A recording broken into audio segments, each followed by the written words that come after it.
coverage was wall to wall. Every day there was another story about Secretary Clinton's emails. Every day questions were released, every day questions were raised about whether classified information had been released or compromised. And over again, there was commentary from the FBI about its actions and investigation.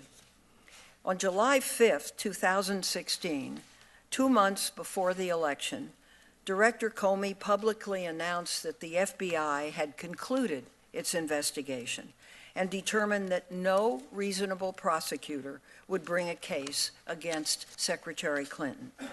That should have been the end of the story, but it wasn't. 11 days before the election, on October 28, 2016, Director Comey then announced that the FBI was reopening the Clinton investigation because of emails on Anthony Weiner's computer. This explosive announcement, and it was, came unprompted and without knowing whether a single email warranted a new investigation. It was, in fact, a big October surprise. But in fact, as it turned out, not one email on the laptop changed the FBI's original conclusion that no prosecution was warranted. And only 2 days before the election, the FBI sent another public letter to Congress affirming its original conclusion. This was extraordinary, plain and simple. I join those who believe that the actions taken by the FBI did, in fact, have an impact on the election.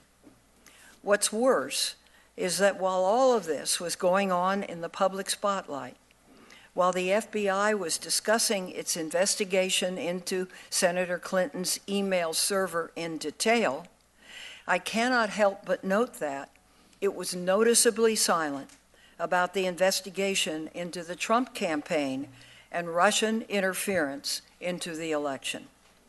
In June 2016, the press reported that Russian hackers had infiltrated the computer system of the Democratic National Committee. In response, then candidate Trump and his campaign began goading the Russian government into hacking Secretary Clinton. 2 months later, in August, on Twitter, Roger Stone declared, "Trust me, it will soon be Podesta's time in the barrel," end quote. He then bragged that he was in communication with WikiLeaks, and this was during the campaign in Florida. He told a group of Florida Republicans that founder Julian Assange and that there would be no telling what the October surprise might be, end quote. Clearly, he knew what he was talking about. 2 months later, on October 7, thousands of emails from John Podesta's account were published on WikiLeaks. We now know that through the fall election, the FBI was actively investigating Russia's efforts to interfere with the presidential campaign and possible involvement of Trump campaign officials in those efforts. Yet the FBI remained silent. In fact, the FBI summarily refused to even acknowledge the existence of any investigation. It's still very unclear, and I hope, Director, that you will clear this up, why the FBI's treatment of these two investigations was so dramatically different. With the Clinton email investigation, it has been said that, quote, exceptional circumstances, end quote, including the high interest in the matter and the need to reassure the public, required public comment from the FBI. However, I can't imagine how an unprecedented, big and bold hacking interference in our election by the Russian government did not also present exceptional circumstances. As I said at the beginning, we're in a unique time. a foreign adversary had actively interfered with a presidential election. The FBI was investigating not just that interference, but whether campaign officials associated with the president were connected to this interference. And the Attorney General has recused himself from any involvement in this investigation.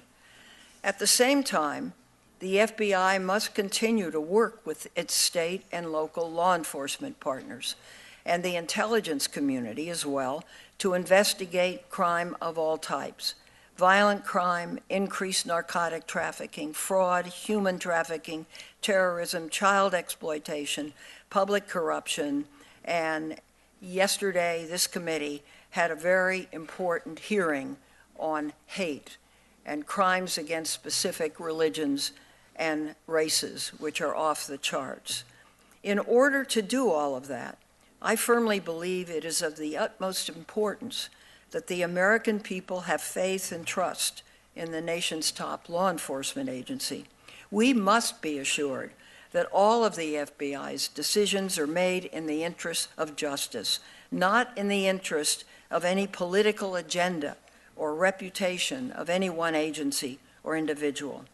So, Mr. Director, today we need to hear how the FBI will regain that faith and trust. We need straightforward answers to our questions, and we want to hear how you're going to lead the FBI going forward. We never, ever want anything like this to happen again. Thank you, Mr. Chairman. Director Comey, I'd like to swear you in at this point. You affirm that the testimony you're about to give before the committee will be the truth, the whole truth, and nothing but the truth, so help you God. Thank you very much. As the old saying goes, for somebody as famous as you don't need any introduction, so I'm going to just introduce you as Director of the Federal Bureau of Investigation. But to once again, thank you for being here today, and we look forward to your testimony and answer to our questions. You may begin. Great. Thank you, Mr. Chairman. Senator Feinstein, members of the committee, thank you for having this annual oversight hearing about the FBI. I know that sounds a little bit like someone saying they're looking forward to going to the dentist, but I really do mean it. I think oversight of the FBI of all parts of government, but especially the one I'm lucky enough to lead, is essential.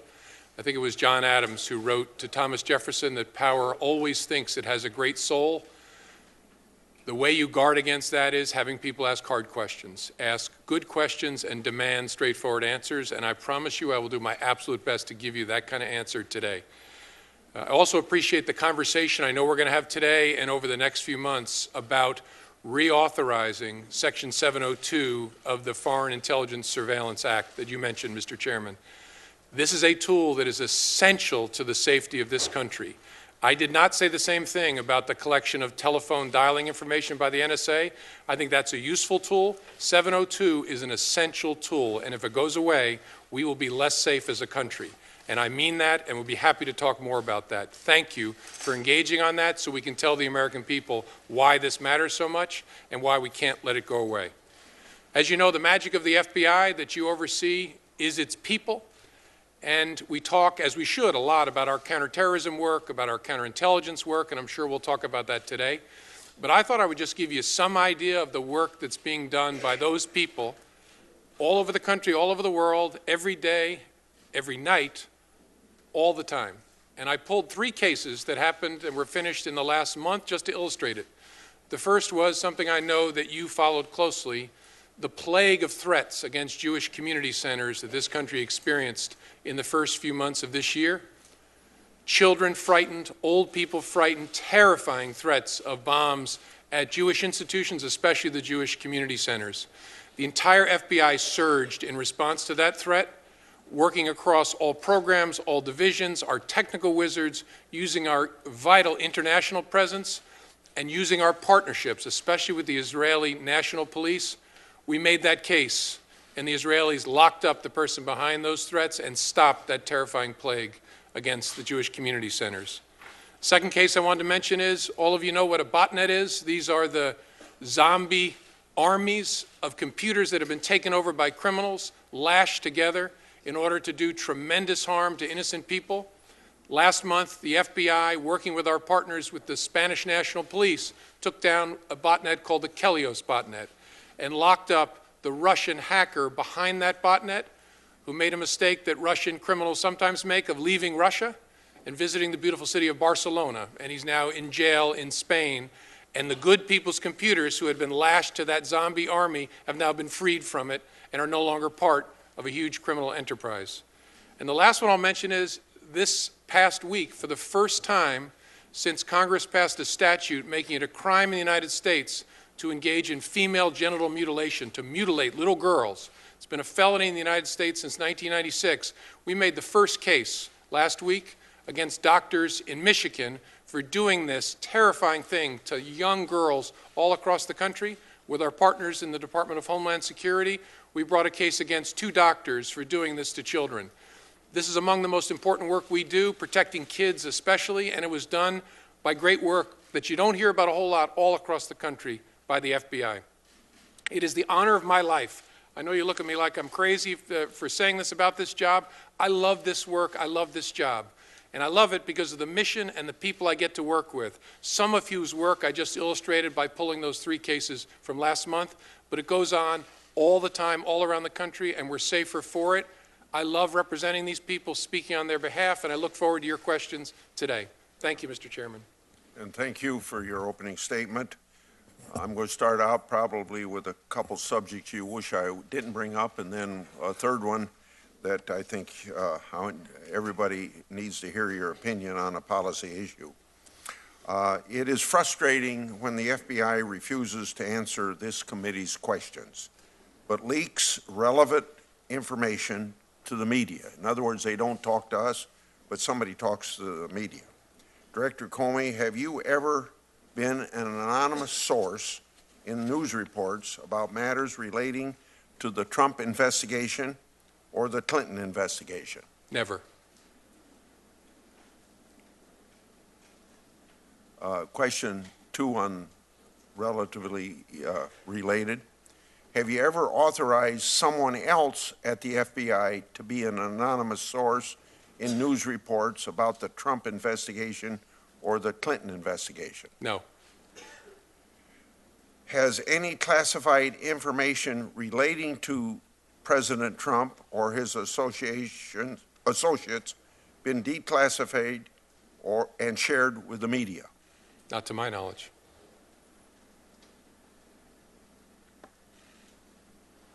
You testified before the House Intelligence Committee that a lot of classified matters have ended up in the media recently.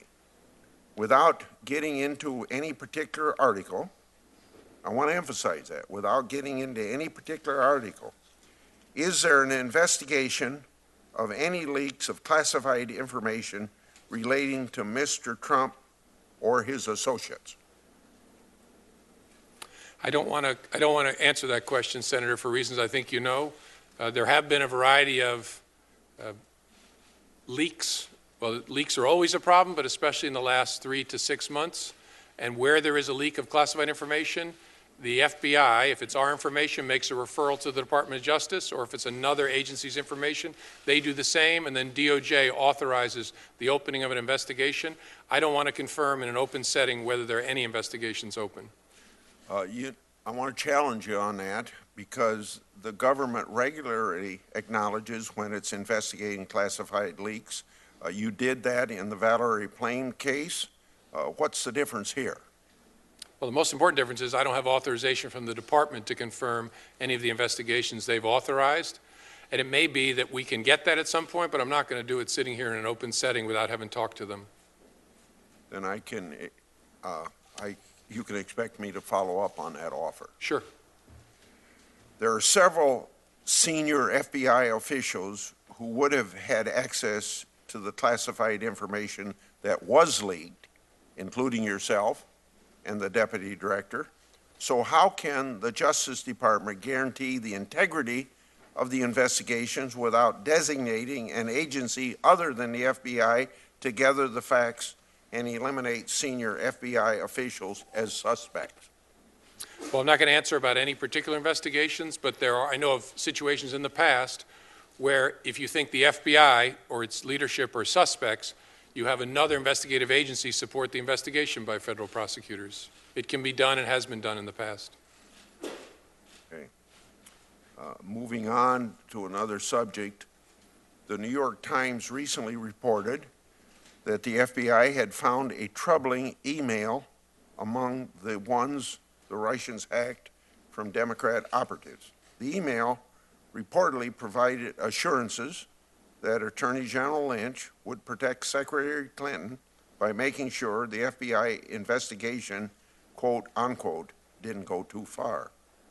How and when did you first learn of this document? Also, who sent it and who received it? That's not a question I can answer in this forum, Mr. Chairman, because it would call for a classified response. I have briefed leadership of the intelligence committees on that particular issue, but I can't talk about it here.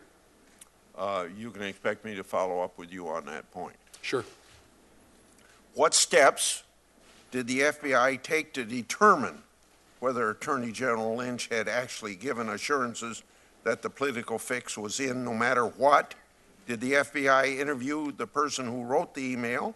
If not, why not? I have to give you the same answer. I can't talk about that in an unclassified setting. Okay, then you can expect me to follow up on that. I asked the FBI to provide this email to the committee before today's hearing. Why haven't you done so? And will you provide it by the end of this week? Again, to react to that, I have to give a classified answer, and I can't give it sitting here. So that means you can't give me the email? I'm not confirming there was an email, sir. I can't. The subject is classified, and in an appropriate forum, I'd be happy to brief you on it, Okay. but I can't do it in an open hearing. I assume that other members of the committee could have access to that briefing if they want it. I want to talk about going dark. Director Comey, a few years ago, you testified before the committee about going dark problem and the inability of law enforcement to access encrypted data despite the existence of a lawfully issued court order. You continue to raise this issue in your public speeches, most recently Boston College.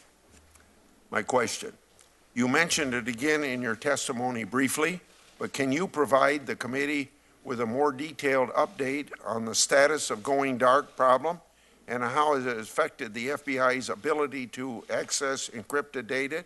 Has there been any progress collaborating with the technology sector to overcome any problems?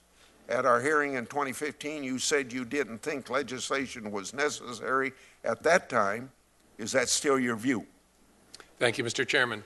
The shadow created by the problem we call going dark continues to fall across more and more of our work. Take devices, for example.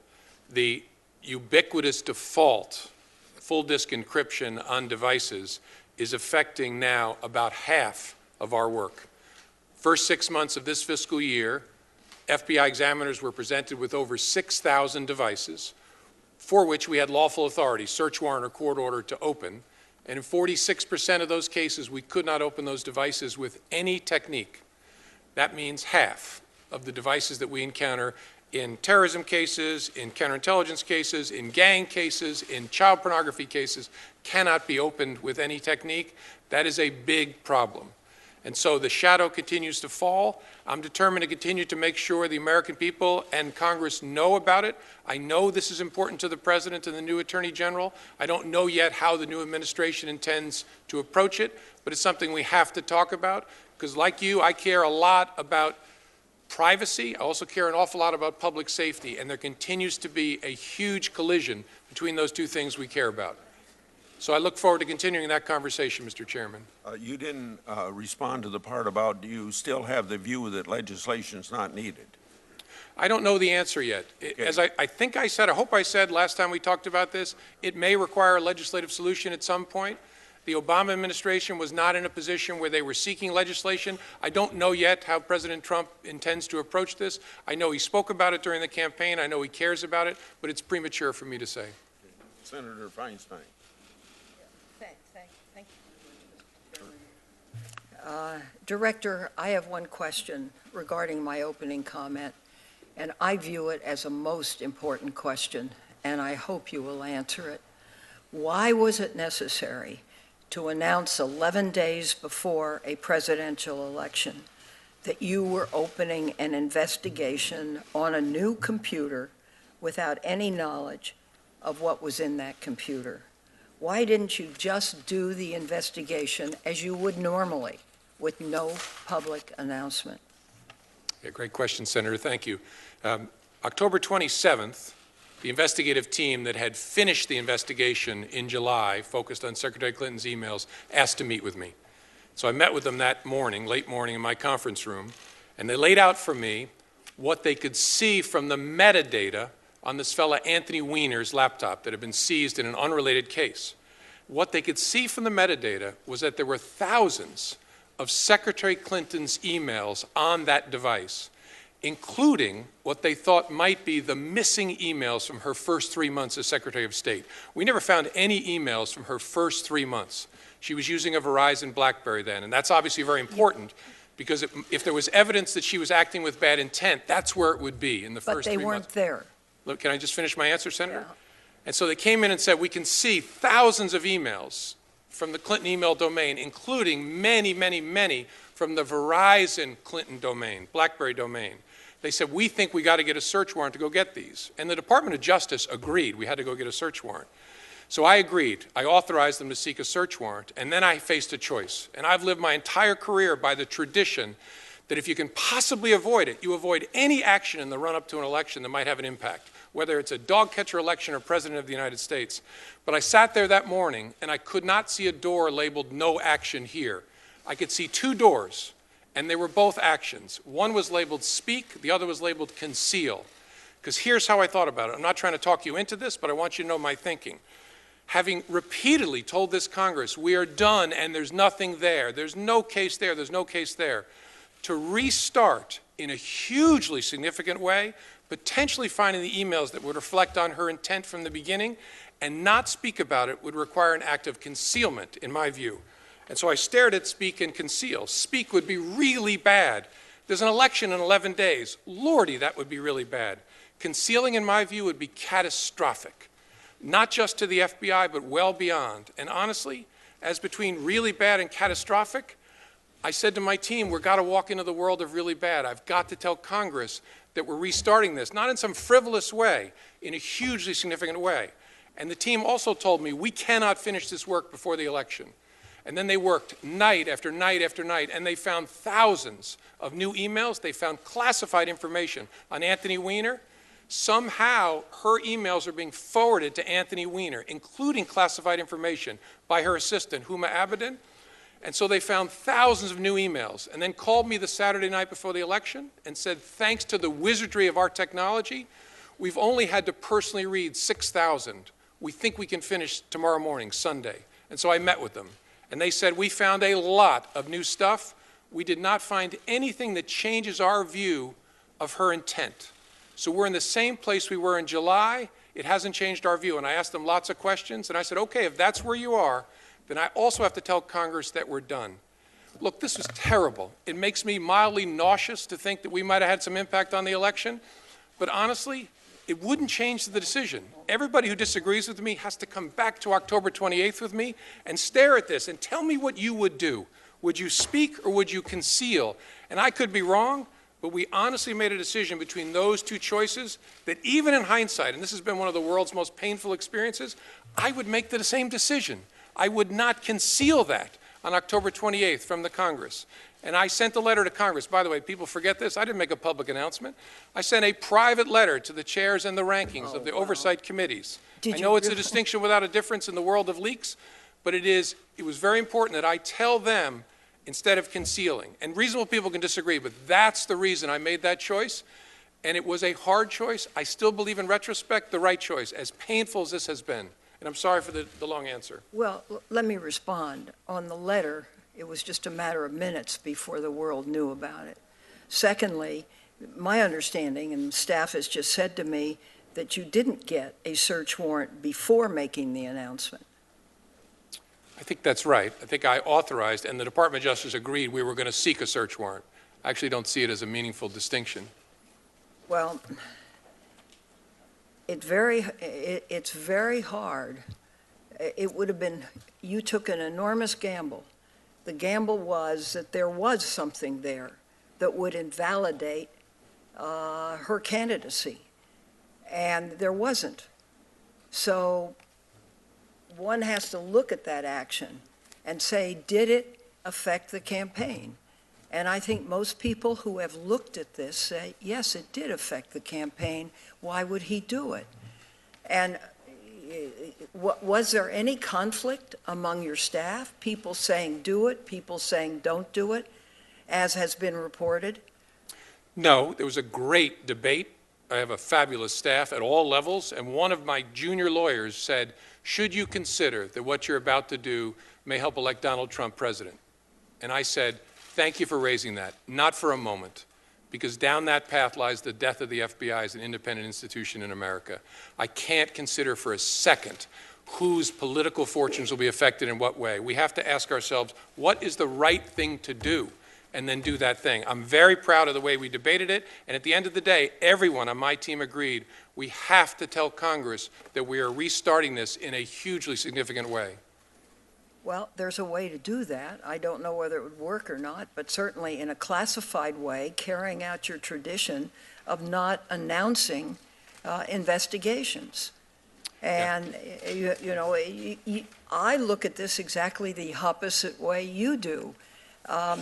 Everybody knew it would influence the investigation before, that there was a very large percentage of chance that it would.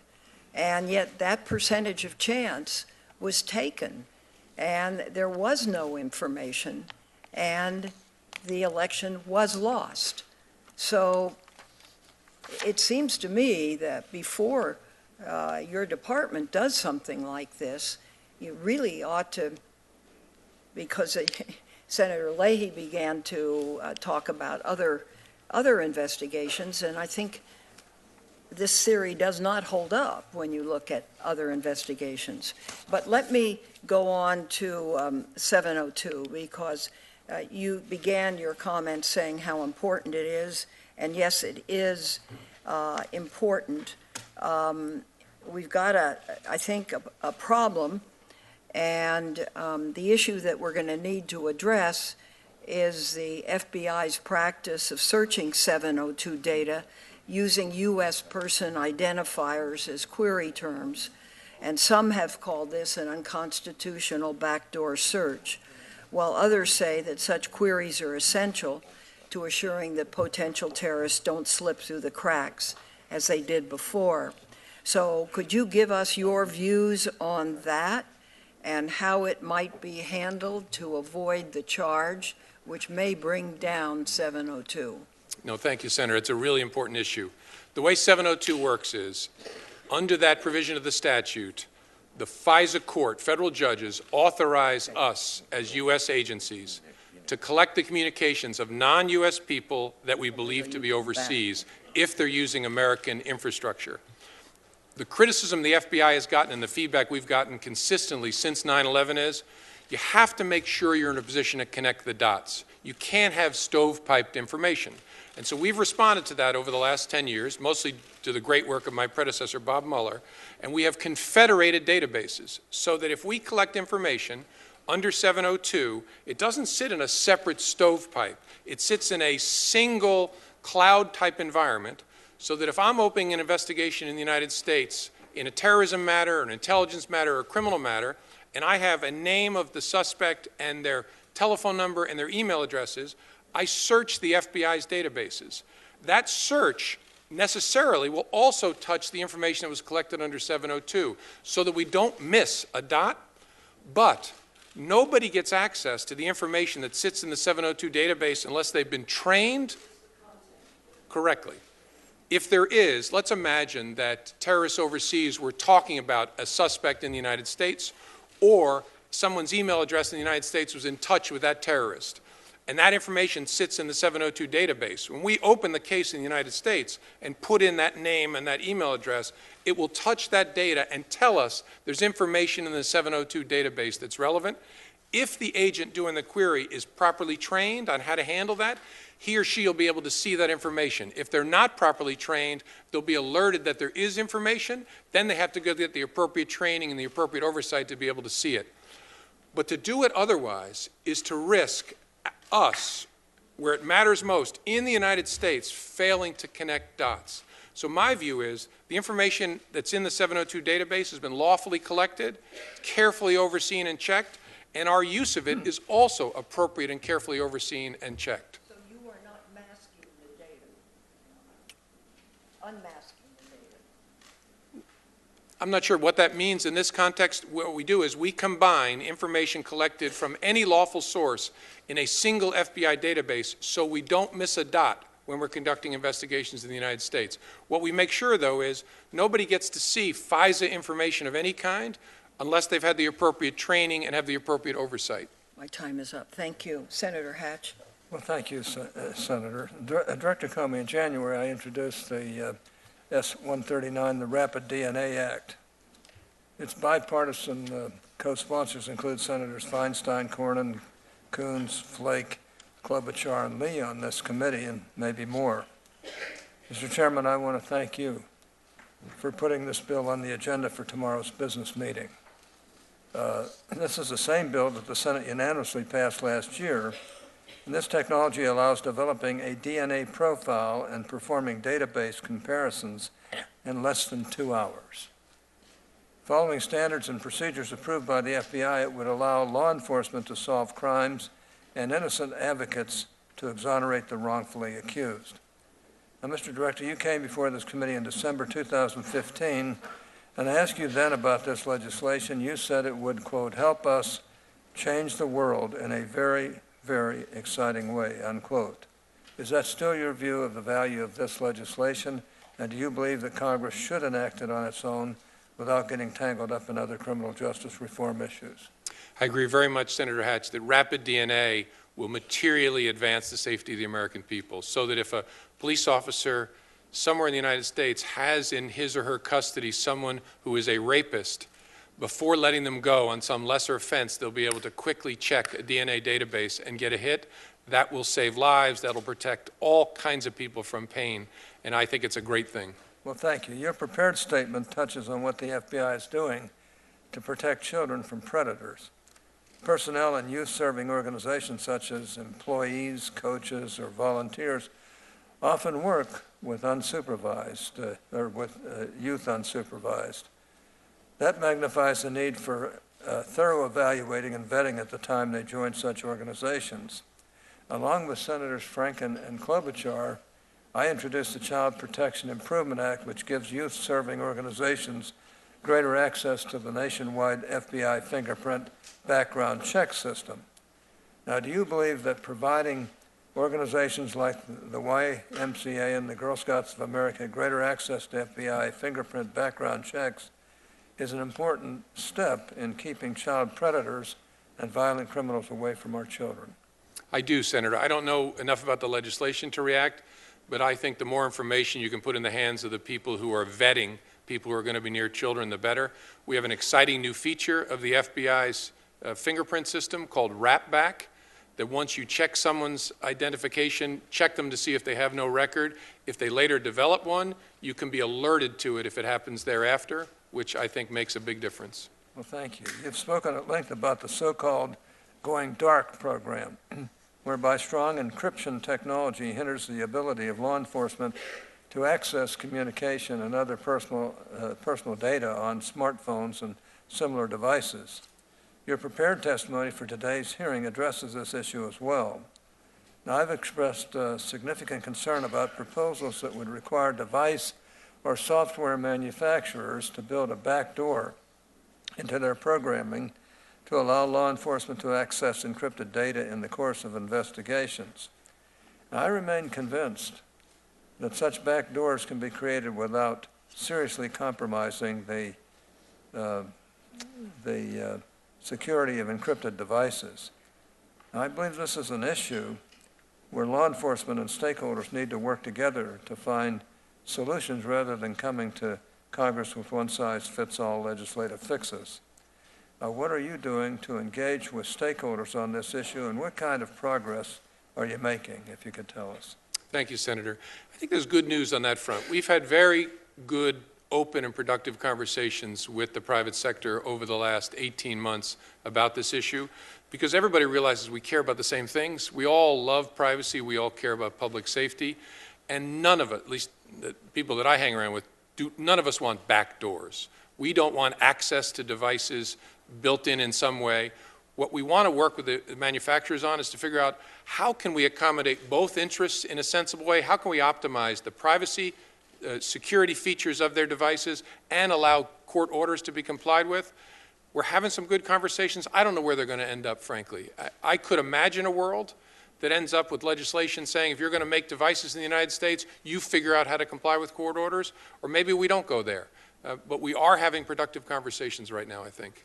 Great. Section 702 of the FISA Amendments Act is up for reauthorization this year.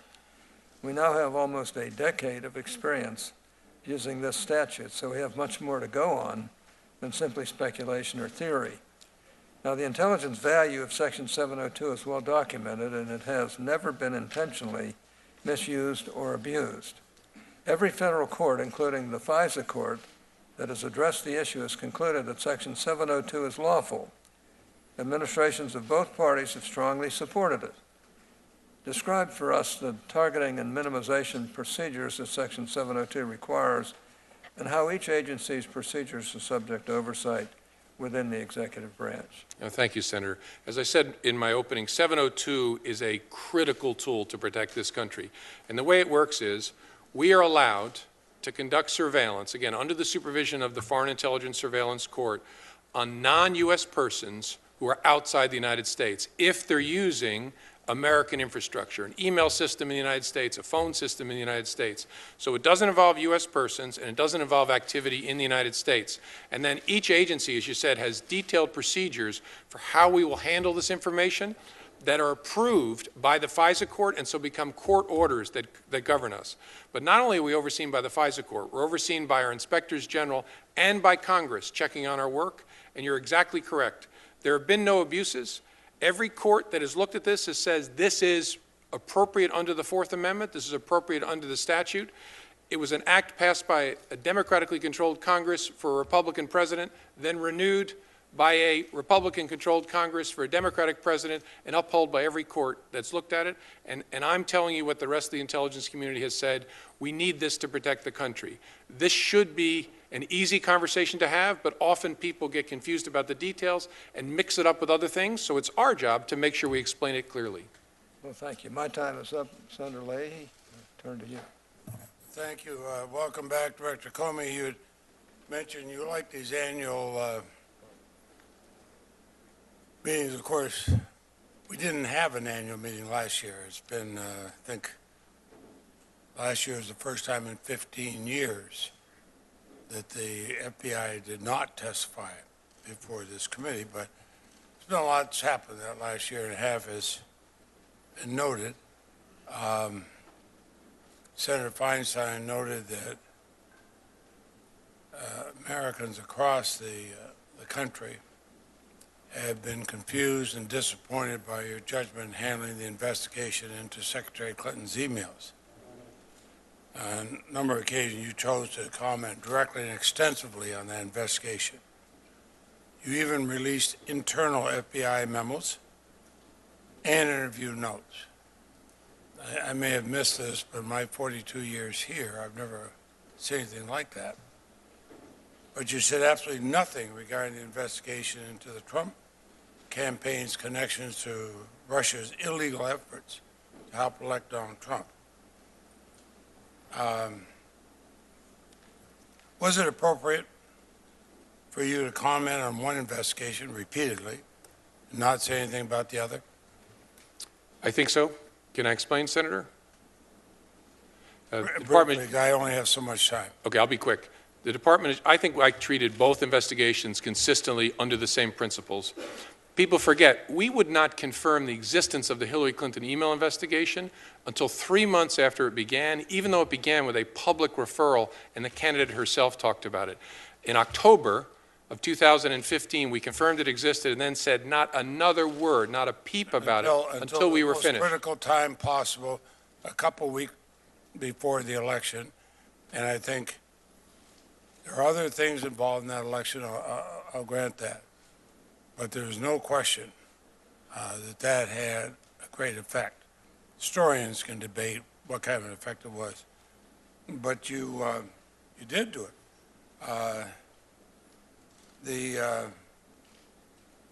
In October, the FBI was investigating the Trump campaign's connection to Russia. You sent a letter informing the Senate and House that you were reviewing additional emails that could be relevant to this, but both investigations were open, but you still only commented on one. I commented, as I explained earlier, on October 28th in a letter that I sent to the chair and rankings of the oversight committees that we were taking additional steps in the Clinton email investigation because I had testified under oath repeatedly that we were done, that we were finished there. With respect to the Russia investigation, we treated it like we did with the Clinton investigation. We didn't say a word about it until months into it, and then the only thing we've confirmed so far about this is same thing with the Clinton investigation, that we are investigating. And I would expect we're not going to say another peep about it until we're done. And I don't know what will be said when we're done, but that's the way we handled the Clinton investigation as well. Let me ask you this. During your investigation into Hillary Clinton's emails, a number of surrogates, like Rudy Giuliani, claimed to have a pipeline to the FBI. He boasted that, and I quote, numerous agents talked to him all the time, close quote, regarding the investigation. He even said that he had insinuated he had advance warning about the emails described in your October letter. Former FBI agent Jim Kallstrom made similar claims. Now, either they're lying or there's a serious problem within the Bureau. Did anybody in the FBI during this 2016 campaign have contact with Rudy Giuliani about the Clinton investigation? I don't know yet, but if I find out that people were leaking information about our investigations, whether to reporters or to private parties, there'll be severe consequences. Did you know of anything from Jim Kallstrom? Same answer. I don't know yet. Do you know anything about from other former agents? I don't know yet, but it's a matter that I'm very, very interested in. But you are looking into it. Correct. And once you have found that answer, will you provide it to us? I'll provide it to the committee in some form. I don't know whether I would say it publicly, but I'd find some way to let you know. Okay. Now, there are reports that a number of the senior officials in the Trump campaign administration are connected to the Russian investigation. In fact, the Attorney General was forced to recuse himself. Now, many members of this committee have urged the Deputy Attorney General, and he has that authority, to appoint a special counsel to protect the independence of the investigation. I recall, and I was here in December 2003, shortly after you were confirmed as Deputy Attorney General, then Attorney General Ashcroft recused himself from the investigation into the Valerie Plame leak. You immediately appointed special counsel. I believe you appointed Patrick Fitzgerald. What led you to that decision? In that particular investigation, my judgment was that the appearance of fairness and independence required that it be removed from the political chain of command within the Department of Justice, because as you'll recall, it seems like a lifetime ago, but that involved the conduct of people who were senior level people in the White House. And my judgment was that even I, as an independent-minded person, was a political appointee, and so I ought to give it to a career person like Pat Fitzgerald. Well, what about the situation now? We have a Deputy Attorney General, and I voted for his confirmation, but shouldn't he be not the one to be investigating campaign contacts when his boss, the Attorney General, was a central figure in that campaign?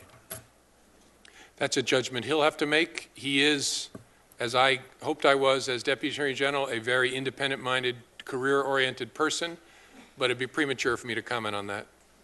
Past weekend, President Trump again said the hacking of the DNC and other efforts to influence the election could have been China, could have been a lot of different groups. Is that contrary to what the intelligence community has said? The intelligence community with high confidence concluded it was Russia.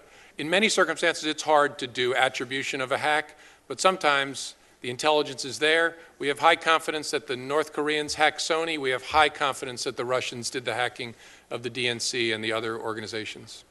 I have a lot of other questions which I'll submit, but before it sounds totally negative, I want to praise the response of the FBI in South Burlington, Vermont. We had anonymous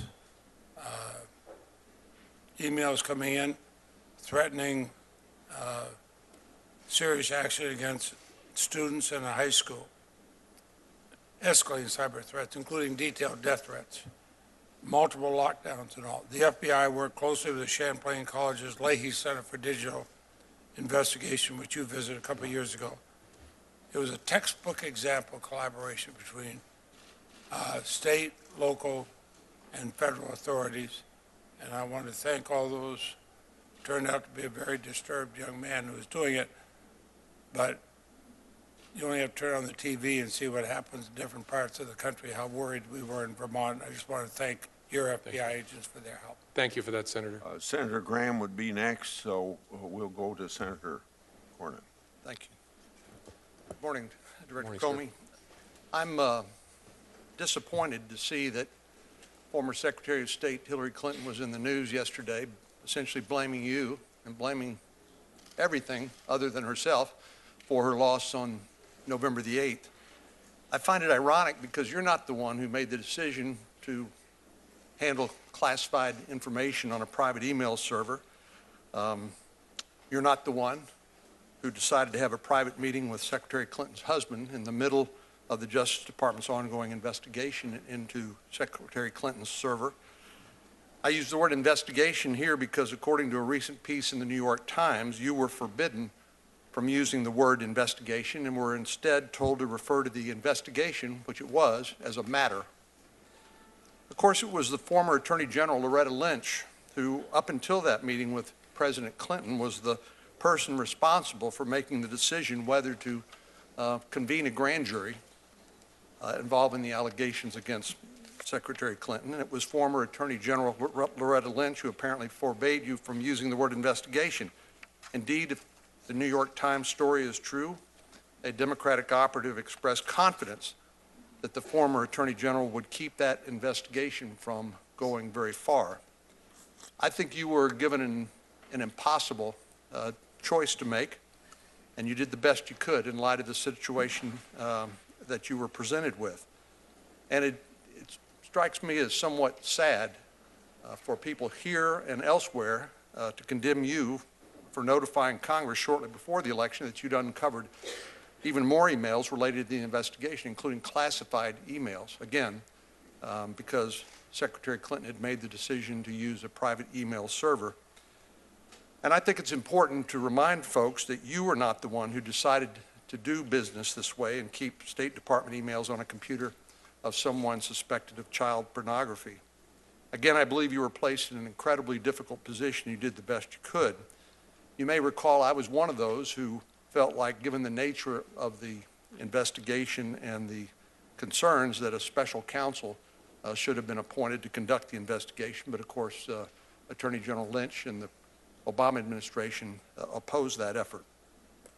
So I just wanted to express to you my disappointment at this continued seeking of a reason, any reason other than the flawed campaign and the candidate herself for Secretary Clinton losing the presidential election.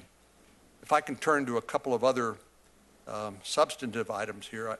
You've mentioned 702 of FISA in the reauthorization, and I believe you've referred to this as the crown jewels of the FBI and of counterterrorism investigations. Could you explain why this provides such a unique tool and why you regard it as literally the crown jewels of the FBI? Thank you, Senator. Every time I talk about this publicly, I wince a little bit because I don't want bad people around the world to focus on this too much. But really bad people around the world, because of the genius of American innovation, use our products and infrastructure for their emails, for their communications. And what 702 allows us to do is quickly target terrorists, weapons of mass destruction, proliferators, spies, cyber hackers, non-Americans, who are using our infrastructure to communicate, to target them quickly and collect information on them. And it is vital to all parts of the intelligence community because of its agility, its speed, and its effectiveness. And again, in an open setting, we can't explain what you already know from classified briefings about what a difference this makes. But again, because America is the mother of all this innovation, they use a lot of our equipment, a lot of our networks to communicate with each other. If we were ever required to establish the normal warrant process for these non-Americans who aren't in our country just because the photons they're using to plan attacks cross our country's lands, we'd be tying ourselves in knots for reasons that make no sense at all, and the courts have said are unnecessary under the Fourth Amendment. So this is a tool. We talked a lot last year about the telephony metadata database. I think that's a useful tool. It does not compare in importance to 702. We can't lose 702. Well, I agree, and that it is a little bit difficult to talk about things that do involve classified matters in public, but I think the public needs to know that there are multiple oversight layers, including the FISA court, congressional oversight, internal oversight within the FBI and intelligence community that protects Americans from and under their privacy rights while targeting terrorists and people who are trying to kill us. I want to talk a minute about the electronic communication transactional records, something you and I have discussed before as well. The FBI can use national security letters, I believe, to get financial information and telephone numbers now in the conduct of a terrorist investigation, but because of a typo in the law, the FBI has not been allowed access to internet metadata in national security cases to the extent that that is necessary. Can you talk to us about the importance of that particular fix, the electronic communications transactional records fix, or ECTR fix? Yeah, thank you so much, Senator. This seems like a boring deal. This makes a big impact on our work, and here's why. In our counterterrorism cases and our counterintelligence cases, we can issue, with all kinds of layers of approval in the FBI, a national security letter to find out the subscriber to a particular telephone number and to find out what numbers that telephone number was in contact with. Not the content of those communications, but just the connection. Again, because of what I believe is a typo in the law, and if I'm wrong, Congress will tell me that they intended this, the companies that provide the same services but on the internet resist and say, we don't have the statutory authority to serve an NSL, national security letter, to find out the subscriber to a particular email handle or what addresses were in contact with what addresses, although we could do the same with telephone communications. I don't think Congress intended that distinction, but what it does to us is, in our most important investigations, it requires us, if we want to find out the subscriber to a particular email handle, to go and get an order from a federal judge in Washington as part of the FISA court, an incredibly long and difficult process, and I'm worried about that slowing us down, but also worried about it becoming a disincentive for our investigators to do it at all. Because if you're working a case in San Antonio or in Seattle, you're moving very, very quickly. And if I have to go to get subscriber information, for heaven's sakes, on an email address to a federal court in Washington, I'm probably going to try and find some other way around it. If that's what Congress wants, sure, we'll follow the law. I don't think that was ever intended. And so I would hope that Congress will fix what I believe is a typo. Thank you, Mr. Director. I have other questions for the record. Thank you.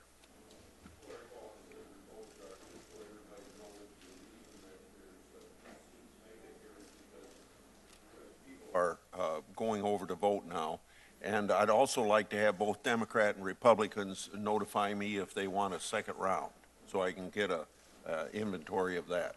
Senator Klobuchar. Thank you. Welcome back, Director Comey. As you are well aware, Russia is actively working to undermine our democracy and hurt American businesses at the same time. Now more than ever, Americans are looking to Congress for leadership, and we must be a united front, and I've appreciated some of the members of this committee on the Republican side who have spoken out about this. We must be united as we seek information from the administration. Last month, during a hearing at the House Intelligence Committee, you confirmed that the FBI is investigating the Russian government's efforts to interfere in the 2016 presidential election, including any links between the Trump campaign and the Russian government. I know that you cannot discuss that ongoing investigation, but just one question to clarify. Will you commit to ensuring that the relevant congressional committees receive a full and timely briefing on that investigation's findings? In general, I can, Senator. I need Department of Justice approval to brief on particular people that we're investigating. We've briefed the chairs and the rankings, including of this committee, on who we have cases open on and exactly what we're doing and how we're using various sources of information. I don't know whether the department will approve that for the entire intelligence committees, but I'll lean as far forward as I can. And then because Attorney General Sessions is recused from that and now Rod Rosenstein is approved, do you go to him then to get that approval? Yes, I've already briefed him. I think his first day in office, I briefed him on where we are, and so he would be the person to make that decision. Thank you. In your testimony, you note that the Justice Department brought charges against Russian spies and criminal hackers in connection with the 2014 Yahoo cyber attack in February, an example of a cyber attack in our economy. In December of 2016, the FBI and the Department of Homeland Security released a 13-page report providing technical details about how federal investigators linked Russia to the hacks against U.S. political organizations. Does Russia use the same military and civilian tools it used to hack our political organizations in order to do things like hack into U.S. companies, steal identities, and sell the credit card information of Americans on the black market? And how is the FBI working to fight against hackers supported by foreign governments like Russia? The answer is yes. Both their government organizations and then they have a relationship that's often difficult to define with criminals, and that the Yahoo hack's actually an example of that. You had some of the Russia's greatest criminal hackers and intelligence agency hackers working together, so the answer is yes. And what we're doing is trying to see if we can impose costs on that behavior in a lot of different ways, but including one I mentioned in my opening, which is locking up people. If we can get them outside of Russia, Russia's not too great about cooperating with us when there are criminals inside their borders, but all of them like to travel, and so if they travel, grabbing them and putting handcuffs on them to send a message that that's not a freebie. In your testimony, you also discuss the threat that transnational organized crime poses to our safety and our security. Russia has vast criminal networks that the Kremlin uses to sow instability across the world. I heard these concerns firsthand when Senator Graham and McCain and I were in the Baltics, Ukraine, and Georgia. There have been recent concerns that organized criminals, including Russians, are using the luxury real estate market to launder money. The Treasury Department has noted a significant rise in the use of shell companies in real estate transactions because foreign buyers use them as a way to hide their identity and find a safe haven for their money in the U.S. In fact, nearly half of all homes in the U.S. worth at least $5 million are purchased using shell companies. Does the anonymity associated with the use of shell companies to buy real estate hurt the FBI's ability to trace the flow of illicit money and fight organized crime? And do you support efforts by the Treasury Department to use its existing authority to require more transparency in these transactions? Yes and yes. Okay, very good, because I think this is a huge problem. When you hear that over $5 million homes, half of them purchased by shell companies, that is a major problem. In March, this committee's subcommittee on crime and terrorism held its first hearing. I thank Senator Graham and Senator Whitehouse for that. I raised the issue of protecting our election infrastructure with former Bush Department of Justice official Ken Weinstein, and he agreed that this is a very important issue. As the ranking member of the Rules Committee, I'm particularly concerned about ensuring our elections are safe from foreign interference. I recently led a group of 26 senators in calling for a full account of the Election Assistance Commission's efforts to address Russian cybersecurity threats in the 2016 election. I'm also working on legislation in this area. Can you discuss how the FBI has coordinated with the Election Assistance Commission, Department of Homeland Security, and state and local election officials to help protect the integrity of our election process? Thank you, Senator. In short, what we've done with DHS is share the tools, tactics, and techniques we see hackers, especially from the 2016 election season, using to attack voter registration databases and try and engage in other hacks. And we've pushed that out to all the states and to the Election Assistance Commission so they can harden their networks. That's one of the most important things we can do, is equip them with the information to make their systems tighter. Very good, because as you know, we have different equipment all over this country. There's some advantage to that, I think. I think it's good when we have paper ballot backups, of course, but we have to be prepared for this, and this certainly isn't about one political party or one candidate. The last time you came before the committee in December 2015, just 1 week after the San Bernardino attacks. Since then, as was noted by the chair, we've seen other attacks in our country. We had a tragedy in a shopping mall in St. Cloud, Minnesota, 10 wounded at a shopping mall. Thankfully, a brave off-duty cop was there. He was able to stop further damage from being done. And I would also like to thank you and the FBI for your investigation. Having talked to the chief up there, Senator Franken and I were briefed by him, as well as Congressman Emmer, right after this attack. The local police department is a mid-sized department, and they had to do a lot with working with the community. They have a significant Somali community there. That's a big part of their community that they're proud to have there. So they're working with them. They're working with the community. They're helping. But the FBI really stood in and did the investigation. And I guess I want to thank you for that, and just end with one question. It's been reported that ISIS has encouraged lone wolf attacks like what we saw in Orlando. It's murkier, the facts in St. Cloud. What challenges do these type of attacks present for law enforcement, and what is the FBI doing to prevent these kinds of tragedies?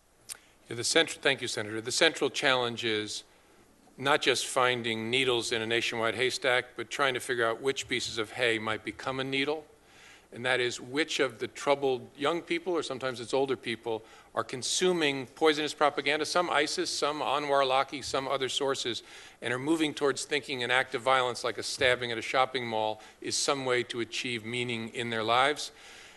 And a huge part of it is building relationships with the communities you mentioned, because those folks do not want anyone committing violence in the name of their faith. And so they have the same incentives we do, and making sure they see us that way and we see them that way is at the heart of our response. Because we're not going to see some troubled kid going sideways and thinking he should stab people anywhere near as easily as the people around that kid are going to see it. And so getting in a position where they feel comfortable telling us or telling local law enforcement is at the heart of our ability to find those needles, evaluate those pieces of hay, and stop this. Appreciate it. Thank you. Senator Graham. Thank you. Director Comey, could you pass on to your agents and all support personnel how much we appreciate their efforts to defend the country? We're going to set a record for questions asked and answered in 6 minutes and 54 seconds, if I can. Do you agree with me if sequestration goes back into effect next year, it would be devastating to the FBI? Yes. And it's due to do so unless Congress changes it? I've been told that. Okay. Do you agree with me that ISIL loses the caliphate, these people will go out throughout the world and become terrorist agents, and the threat of terrorism to the homeland is going to get greater over time, not smaller? Yes. It'll diminish in that their power to put out their media to the troubled people in the country will decrease, but the hardened killers flowing out of the caliphate will be a big problem. So from a funding point of view, terrorism is not going to get better, it's probably going to get worse. I think that's fair to say. Did you ever talk to Sally Yates about her concerns about General Flynn being compromised? I did. I don't know whether I can talk about it in this forum, but yet the answer is yes. But she had concerns about General Flynn, and she expressed those concerns to you? Correct. Okay. We'll talk about that later. Do you stand by your House testimony on March 20th that there was no surveillance of the Trump campaign that you're aware of? Correct. You would know about it if there were, is that correct? I think so, yes. Okay. Carter Page, was there a FISA warrant issued regarding Carter Page's activity with the Russians? I can't answer that here. Did you consider Carter Page an agent of the campaign? Same answer. I can't answer that here. Okay. Do you stand by your testimony that there is an active investigation, counterintelligence investigation regarding Trump campaign individuals in the Russian government as to whether or not they collaborate? You said that in March. Is To that see still if there true? was any coordination Yeah. between the Russian Yeah. effort Right. and people. Is that still going on? Yes, Okay, so nothing's changed. You stand by those two statements? correct. But you won't tell me about Carter Page? Not here, I won't. Okay. The chairman mentioned that Fusion, are you familiar with Fusion? I know the name. Okay, are they part of the Russian intelligence apparatus? I can't say. Okay. Do you agree with me that if Fusion was involved in preparing a dossier against Donald Trump, that would be interfering in our election by the Russians? I don't want to say. Okay. Do you agree with me that Anthony Weiner of 2016 should not have access to classified information? Yes, that's a fair statement. Would you agree with me that if that's not illegal, we got really bad laws? Well, if he hadn't, Well, he got it somehow. it would be illegal if he didn't have appropriate clearance. to Well, have access. do you agree with me he didn't have appropriate clearance? He did. If he did have appropriate clearance, that'd even be worse. I don't believe at the time we found that on his laptop that he had any kind of Yeah, clearance. I agree. So for him to get it should be a crime. Somebody should be prosecuted for letting Anthony Weiner have access to classified information. Does that make general sense? It could be a crime. It would depend upon what the people. Well, do you agree with me it should be? That anybody that lets Anthony Weiner have classified information probably should be prosecuted. Well, If our laws don't cover that, they probably should. Do you There's no agree? Anthony Weiner statute, but it is. There's already a, Well, maybe we need one. there's Okay. already a statute. All right, good. There's already a statute I that just covers it. wonder how you can get classified information and it not be a crime by somebody. Unmasking, are you familiar with that? I'm familiar with that term. Okay, has the Bureau ever requested unmasking of an American citizen caught up in incidental collection? Oh, yes. Yeah. Okay. I did it this week in connection with an intelligence report. All right, before I reauthorize 702, and I'm a pretty hawkish guy, I want to know how unmasking works. Are you aware of any requests by the White House, anybody in the Obama administration, to unmask American citizens that were caught up in incidental surveillances in 2015 or 2016? I'm not aware of any request to the FBI. Would you know, who would they make the request to? Well, they could make it to anyone in the FBI who was, What about the NSA? Wouldn't you make it to the NSA? sure, if it was an NSA report. Okay. I've read in the media and heard about NSA reports. When you Yes, ask for but I don't unmasking, know. who do you ask? Do you go to the NSA to ask that somebody be unmasked? When I want, for example, I'll give you an example. I got a report this week that said U.S. company number one. Right. It had been removed, and I said, I believe I need to know the name of that company. Who do you ask? So I asked my intelligence briefer, who works for Okay. the PDB staff, say, I'd like to know that. And then she goes and asks the owner of the information. Which would be the NSA? Well, in this case, I think it was CIA information, Okay. saying the director Does needs. the owner of the information record requests for unmasking? I believe the NSA does, CIA, I don't know about CSA, NSA definitely does. But there should be a record somewhere in our government for a request to unmask, regardless of who made the request. I think that's right. Is it fair to say that very few people can make requests for unmasking? I mean, I can't go and make that request as a senator, can I?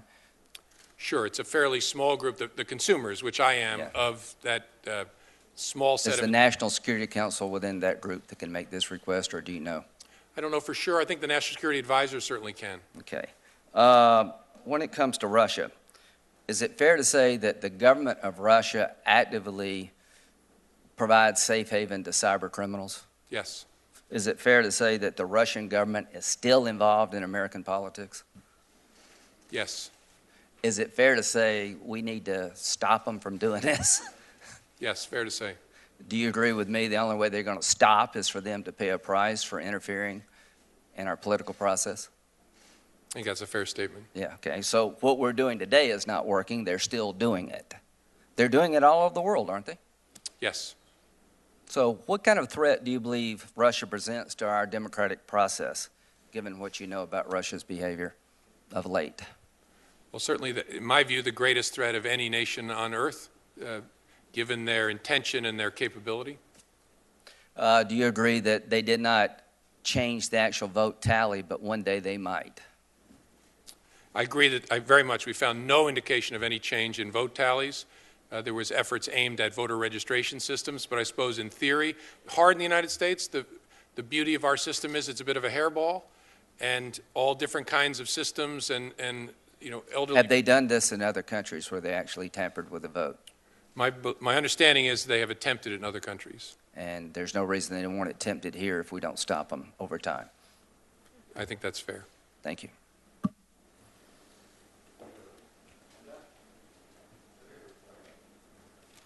Thank you, Chairman. Welcome back, Director Comey.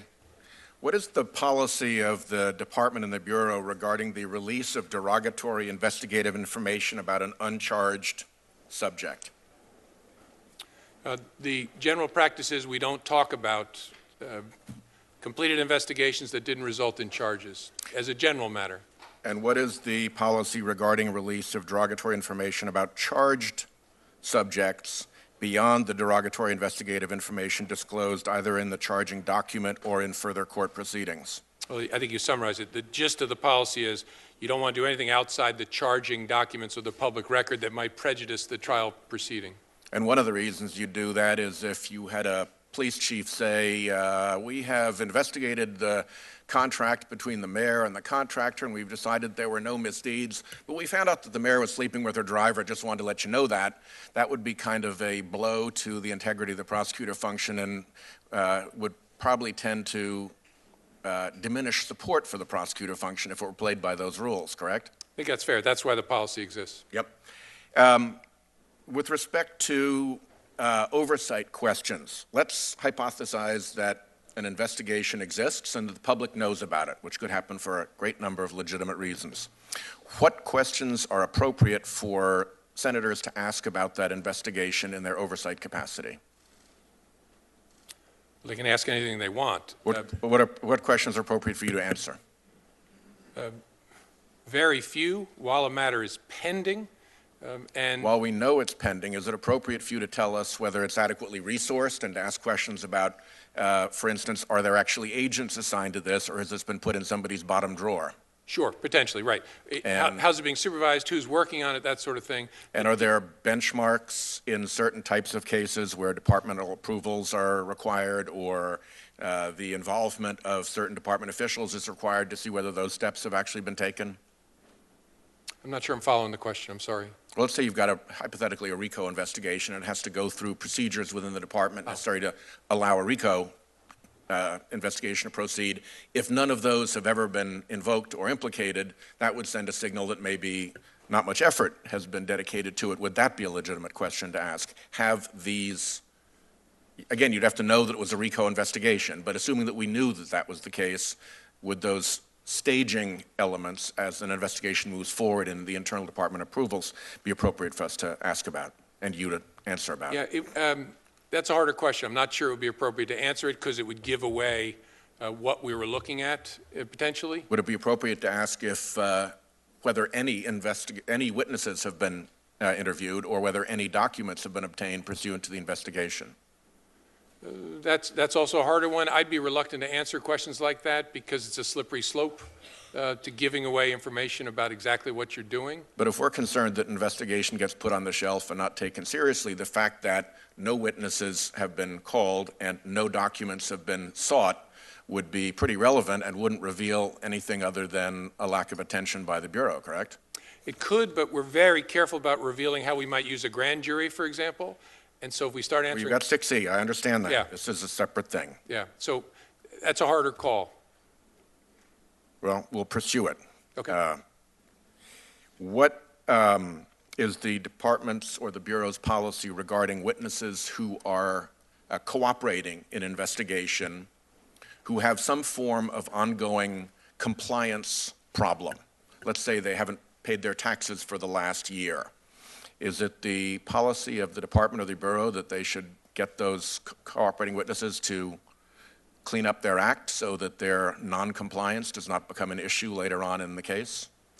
Yes, I don't know whether it's a written, I know I should know this, I can't remember sitting here whether it's a written policy. It's certainly a long-standing practice. Long-standing practice, exactly. When are tax returns useful in investigating a criminal offense? Well, they're useful in showing unreported income, motive. If someone hides something that should otherwise be on a tax return, it indicates they might know it was criminal activity. It's not uncommon to seek and use tax returns in a criminal investigation. Not uncommon. It's a very difficult process, as it should be, but especially in complex financial cases, it's a relatively common tool. The hearing that Senator Graham and I held with respect to Russia's infiltration and influence in the last election raised the issue of Russia intervening with business leaders in a country, engaging them in bribery or other highly favorable business deals with a view to either recruiting them as somebody who has been bribed or being able to threaten them by disclosing the illicit relationship. They're perfectly happy to blow up their own cutout, but it also blows up the individual. Have you seen any indication that those are Russian strategies in their election influence toolbox? In general, In general. my understanding is those are tools that the Russians have used over many decades. And lastly, the European Union is moving towards requiring transparency in corporations so that shell corporations are harder to create. That risks leaving the United States as the last big haven for shell corporations. Is it true that shell corporations are often used as a device for criminal money laundering? Yes. Is it true that shell corporations are also often used as a device for the concealment of criminally garnered funds? Yes. And to avoid legitimate taxation? Yes. What do you think the hazards are for the United States with respect to election interference of continuing to maintain a system in which shell corporations that you never know who's really behind them are commonplace? I suppose one risk is that it makes it easier for illicit money to make its way into a political environment. And that's not a good thing. I don't think it is. Yeah, me neither. Okay, thank you very much. Thank you, Chairman. Director, thank you for being here. Given the FBI's extensive responsibilities and expertise in cyber and counterintelligence investigations, how likely do you think it is that Senate IT systems have been targeted by foreign intelligence services? I would estimate it's a certainty. And inside the IC, who would talk about that problem, and who at the Senate would they inform? Well, there have been I don't want to talk about particular matters, but it often is the FBI alerting a U.S. government institution or private sector. DHS might come across it, or other parts of the intelligence community, especially NSA. When we talk about things like cyber investigations right now, so often on cable TV it becomes a shirts and skins exercise. So without asking you to comment about anything that's retrospective about 2016, do you think it's likely that in 2018 and beyond you're going to see more targeting of U.S. Public discourse and elections? I do. I think one of the lessons that particularly the Russians may have drawn from this is that this works. And so, as I said a month or so ago, I expect to see them back in 2018, especially in 2020. You regularly testify, and correct me if I've misheard you, but I think you've regularly testified that you don't think the Bureau is short of resources. You don't come before us and make big increased appropriations requests. And yet, those of us who are very concerned about cyber look at the U.S. government writ large and think we're not at all prepared for the future. Can you tell us what the FBI is doing to prepare for that 2018 and 2020 circumstance that you envision? Without giving too much detail, we have an enormous part of the FBI in our counterintelligence division and in our cyber division that focuses on just that threat and making sure that we do everything we can to understand how the bad guys might come at us, and as I talked about earlier, to equip the civilian agencies that are responsible for hardening our infrastructure with all the information we have about how they're going to come at us. And if you had, in your national security domain, increased resources, how would you spend another marginal dollar beyond what you expect to receive now? I'd probably have a tie between investing more in upgrading our systems to make sure we're keeping pace with the bar of excellence, and probably to hire additional cyber agents and analysts. And if you had your druthers, what kind of increased funding request would you make? I wouldn't make any sitting here. I'd like to talk a little bit about WikiLeaks. In January, the FBI contributed to an IC assessment that concluded that WikiLeaks is a known outlet of foreign propaganda. Do you stand by that assessment? Yes. Do you believe that WikiLeaks has released sensitive and classified information? Yes.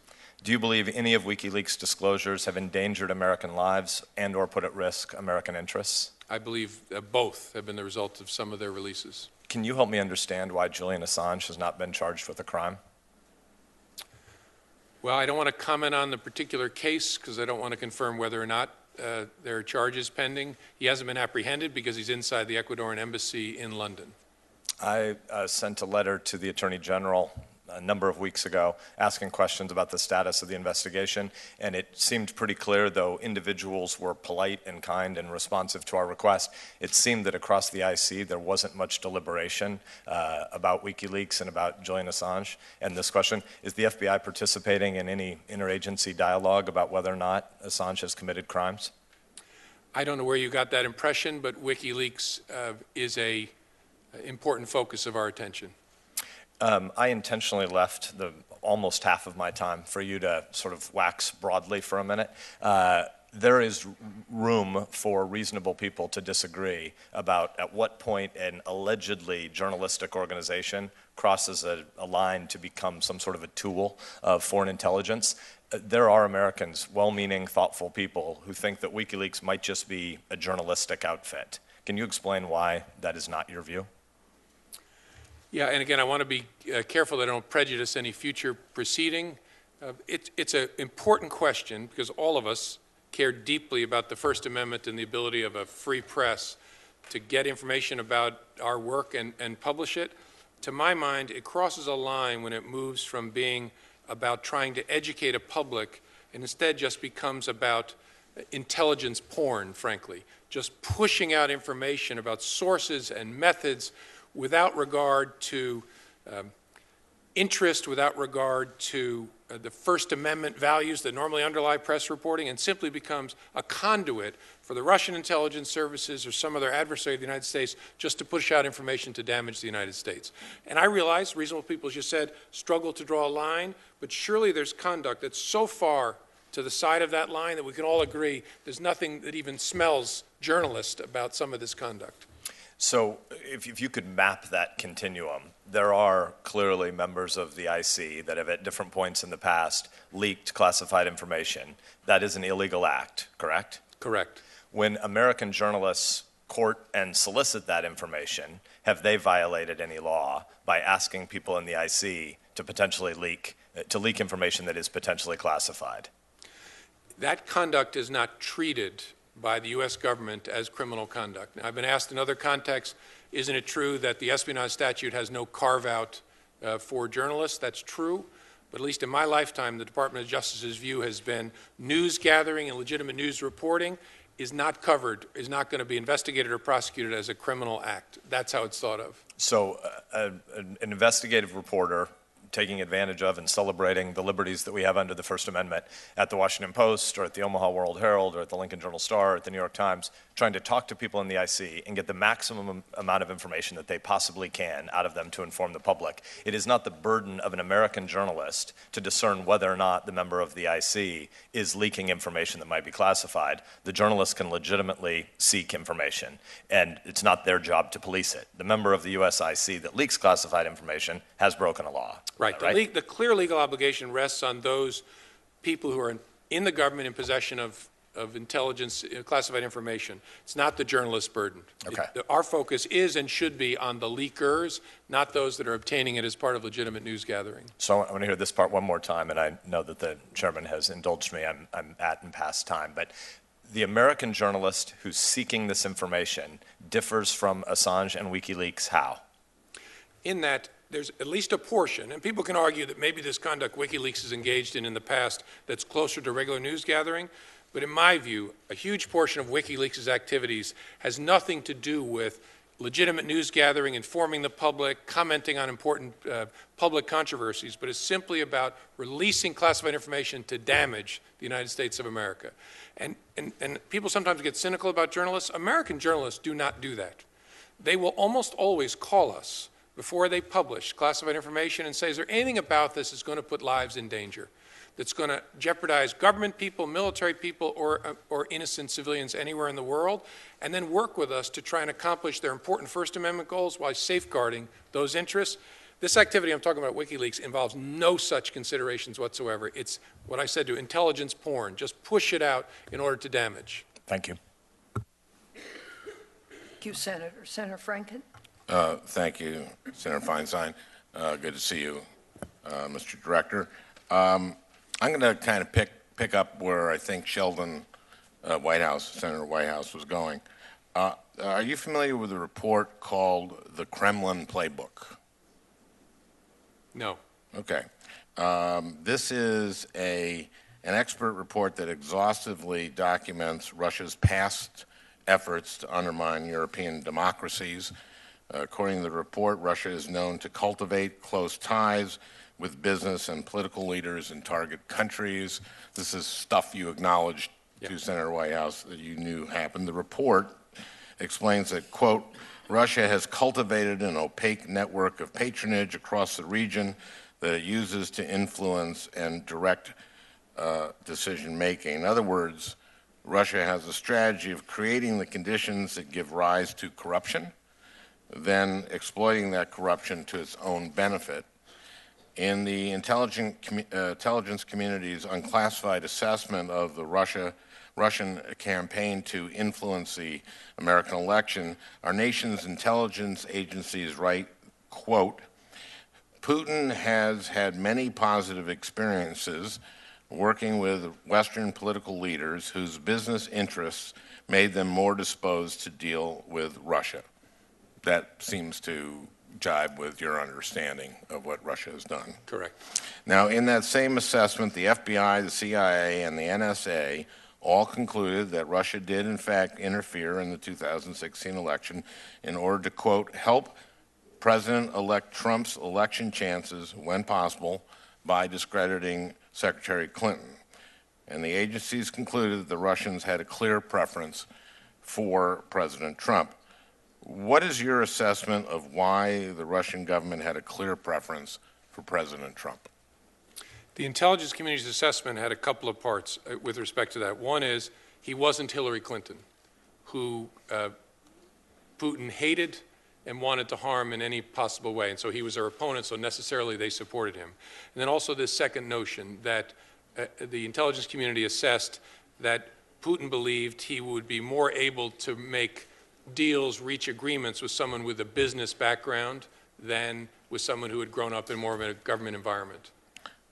Okay, well, I'm curious about just how closely Russia followed the Kremlin playbook when it meddled in our democracy, specifically whether the Russians had a preference for President Trump because he had already been ensnared in their web of patronage.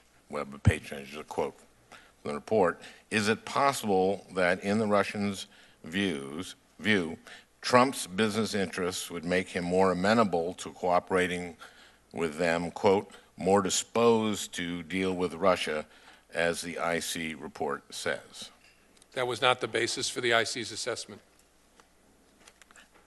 Okay, well, I just said, is it possible? I see. You don't want to speculate. Yeah, because Okay. possible questions are hard for me to answer. Yeah. Well, in order for us to know for certain whether President Trump would be vulnerable to that type of exploitation, we would have to understand his financial situation. We'd have to know whether or not he has money tied up in Russia or obligations to Russian entities. Do you agree? That you would need to understand that to evaluate that question? Yeah. I don't know. Well, it seems to me that there's reason to believe that such connections exist. For example, the president's son, Donald Trump Jr., told real estate developers in 2008 that, quote, Russians make up a pretty disproportionate cross-section of a lot of our assets. He said, quote, "We see a lot of money pouring in from Russia." This is a report on the family business. In 2013, President Trump held a Miss Universe pageant in Moscow, and the pageant was financed by a Russian billionaire who was close to Putin. And President Trump sold a Palm Beach mansion to a Russian oligarch for $95 million in 2008. That's $54 million more than he paid for it just 4 years prior. Those are three financial ties that we know of, and they're big ones. Director Comey, the Russians have a history of using financial investments to gain leverage over influential people and then later calling in favors. We know that. We know that the Russians interfered in our election, and they did it to benefit President Trump. The intelligence agencies confirmed that. But what I want to know is why they favored President Trump. And it seems to me that in order to answer that question, any investigation into whether the Trump campaign or Trump operation colluded with Russian operatives would require a full appreciation of the president's financial dealings. Director Comey, would President Trump's tax returns be material to such an investigation? That's not something, Senator, I'm going to answer. Does the investigation have access to President Trump's tax returns? I have to give you the same answer. Again, I hope people don't overinterpret my answers, but I just don't want to start talking about anything, what we're looking at and how. Director Comey, we continue to learn about ties between Russia and former members of the president's campaign and current senior members of his administration. Jeff Sessions, Attorney General, and former campaign advisor Carter Page, former campaign advisor Paul Manafort, former campaign manager Paul Manafort.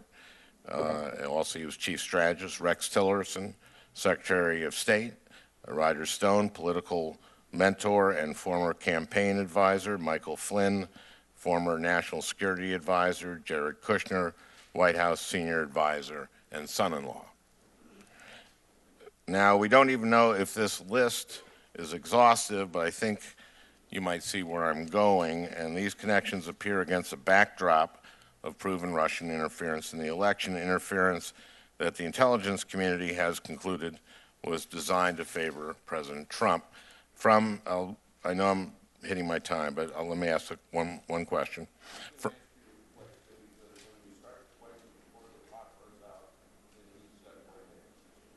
Thank you, Mr. Chairman. From an investigative standpoint, is the sheer number of connections unusual or significant? What about each individual's proximity to the president?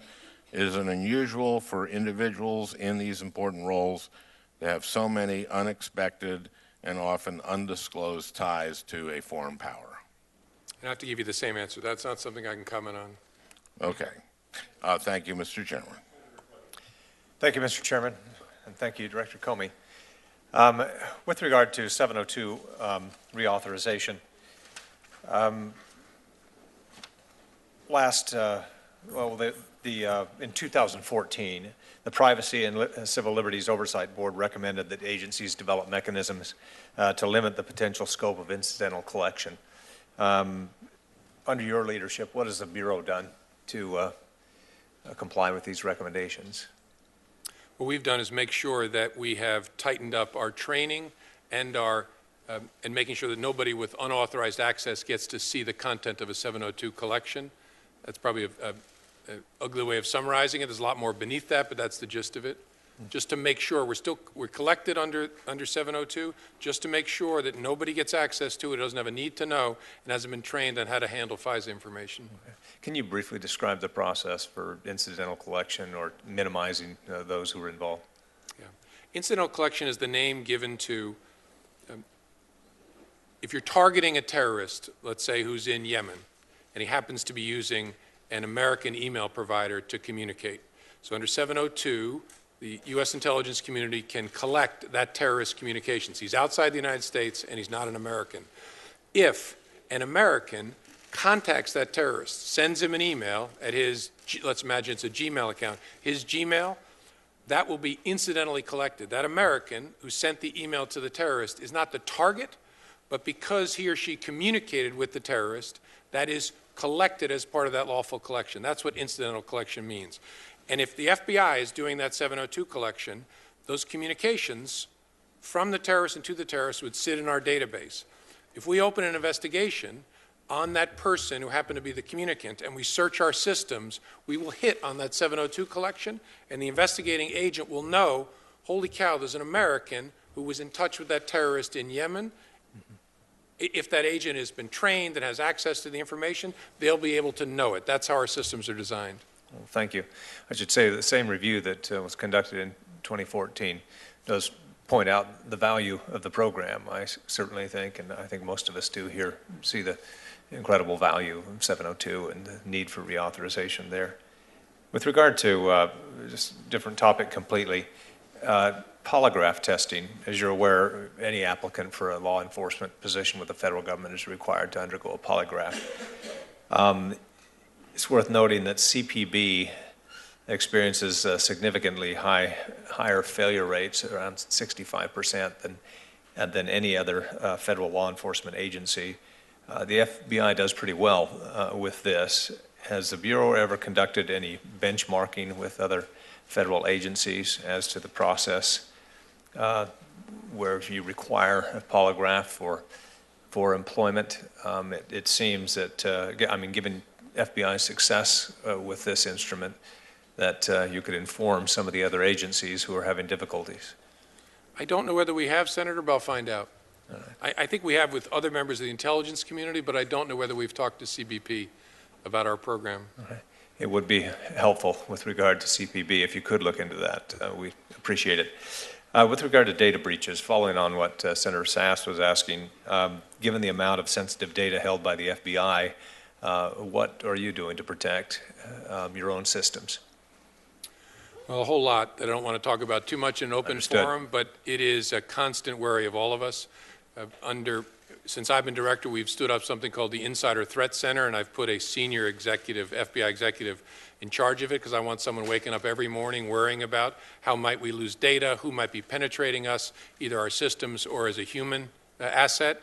And so a ton of work has gone into protecting our systems, but the weakest link is always the people. Because you can have the greatest firewalls and the greatest intrusion detection system, but if your people are engaging in either negligent or intentional misconduct, all of that's defeated. So we're spending a lot of time trying to make sure we have a rich picture of our people that is constant and doesn't depend upon 5-year polygraph reinvestigations, but that shows us flags of a troubled employee in real time. That's hard to do and build, technically and as a matter of law and policy, but we're working very hard on it. In your opinion, is Congress doing enough to protect itself and our systems from outside threats? I don't mean this as a wise guy answer. Surely not, because none of us can be doing enough, frankly. Again, it's not just about the perimeter we build. It's about the security culture inside our organizations. And look, I'm part of the FBI, and I still don't think ours is good enough. I'm sure Congress's is not good enough. As you know, the Freedom of Information Act allows access. Citizens have the right to get information from the federal government. Can you talk about how the Bureau promptly and fully responds to FOIA requests at the same time you level or maintain some level of security over sensitive and classified data? We have an enormous FOIA operation, as you might imagine, that's working, I think, 24 hours a day. Outside of Washington, D.C., great people who this is their life. They know the regulations, they know the security sensitivities, and work as hard as we can to comply with the FOIA deadlines. It's a huge pain, but it's an essential part of being a public institution. All right. Thank you, Mr. Chairman. Thank you, Chairman Grassley. Thank you, Director Comey, for your service and for your return in front of the Senate Judiciary Committee. I want to start by asking about a letter, and Mr. Chairman, I'll submit this for the record if I might. Senator Whitehouse and I, in early of August last year, sent a letter to our colleague, Senator Cruz, who then served as the Oversight Subcommittee Chairman, expressing our grave concern about the potential for foreign interference in our upcoming presidential election. We asked for an oversight hearing to consider whether existing federal criminal statutes and court jurisdiction were sufficient to address conduct related to foreign entities posing a threat to our election. We didn't have that hearing, but I'd like to ask you that same question now. Are existing federal criminal statutes sufficient to prosecute conduct related to foreign entities that seek to undermine our elections? I think so, is my answer, but someone smarter than I may have spotted something where there's a gap, but my reaction is we have the statutory tools. It's a question of gathering the evidence and then applying it under those statutory tools. Well, in response to questions from Senator Sass and Senator Graham earlier, you stated that you fully expect Russia to continue to be engaged in efforts to influence our elections, and you expect them to be back in 2018 and in 2020. What more should we be doing both to defend our election infrastructure and our future elections against continuing Russian interference? And what more are you doing, or is the agency doing, to help our allies in countries like France and Germany that have upcoming elections where there's every reason to believe the Russians are actively interfering there as well? Thank you, Senator. I think two things we can do and that we are doing, both in the United States and with our allies, is telling the people responsible for protecting the election infrastructure in the United States everything we know about how the Russians and others try to attack those systems, how they might come at it, what IP addresses they might use, what phishing techniques they might use. And then we've shared the same thing with our allies, one. Two, to equip the American people and our allies to understand that this is going on. Because a big part of what the Russians did was pushing out false information, echoing it with these troll farms that they use. And I think one of the most important things we can do is tell the American voter this is going on. You should be skeptical, you should ask questions, you should understand the nature of the news that you're getting. And we've delivered that same message to our European colleagues. And an interesting thing is happening. The marketplace of ideas is responding to this, because it's not a role for government. People are out there using the power of social media to push back against this kind of thing in France, in the Netherlands, in Germany, and I hope it'll happen here in the United States, where ordinary citizens will see this bogus stuff going on and push back, kind of have good troll armies pushing back the other way. So the marketplace of information is better educated, frankly. Well, it's an optimistic vision, and I appreciate it. I also appreciate the work the FBI continues to do to push back and to strengthen our defenses, but I think there's more to do. You certainly, as you've testified before, made a great deal of news just before our own election, and I'm struck that you chose to make public statements about one investigation and not another. The investigation we now know that was ongoing into the Trump campaign and the investigation ongoing into Secretary Clinton. I'm concerned about what the future practice will be. How has the approach taken with regard to the Clinton investigation been memorialized, and have you modified in any way FBI or department procedures regarding disclosure of information concerning investigations, particularly close to an election? We have not, and the reason for that is everything that we did, that I did, was, in my view, consistent with existing Department of Justice policy. That is, we don't confirm the existence of investigations except in unusual circumstances. We don't talk about investigations that don't result in criminal charges unless there is a compelling public interest. And so those principles should still govern. We also, whenever humanly possible, avoid any action that might have an impact on an election. I still believe that to be true, an incredibly important guiding principle. It's one that I labored under here. Frankly, as I said earlier, didn't think I had a choice because I could only have two actions before me. I couldn't find a door labeled no action. So those principles still exist. They're incredibly important. The current investigation with respect to Russia, we've confirmed it. The Department of Justice authorized me to confirm that it exists. We're not going to say another word about it until we're done.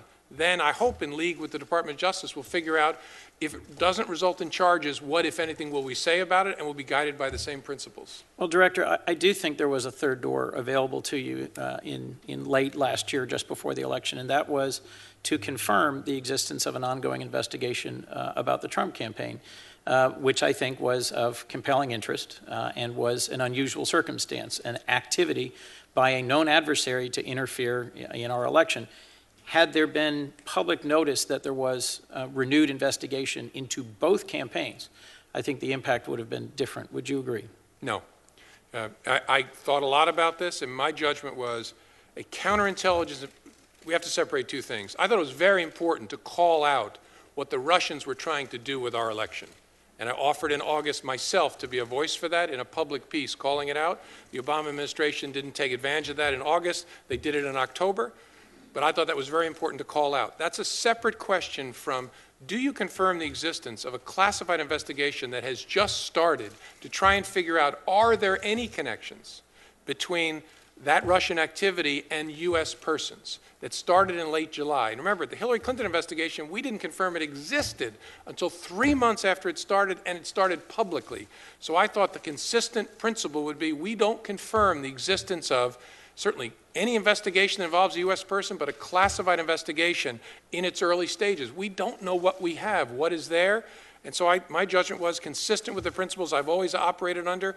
That was the right thing to do. Separately, I thought it was very important to call out and tell the American people the Russians are trying to mess with your elections.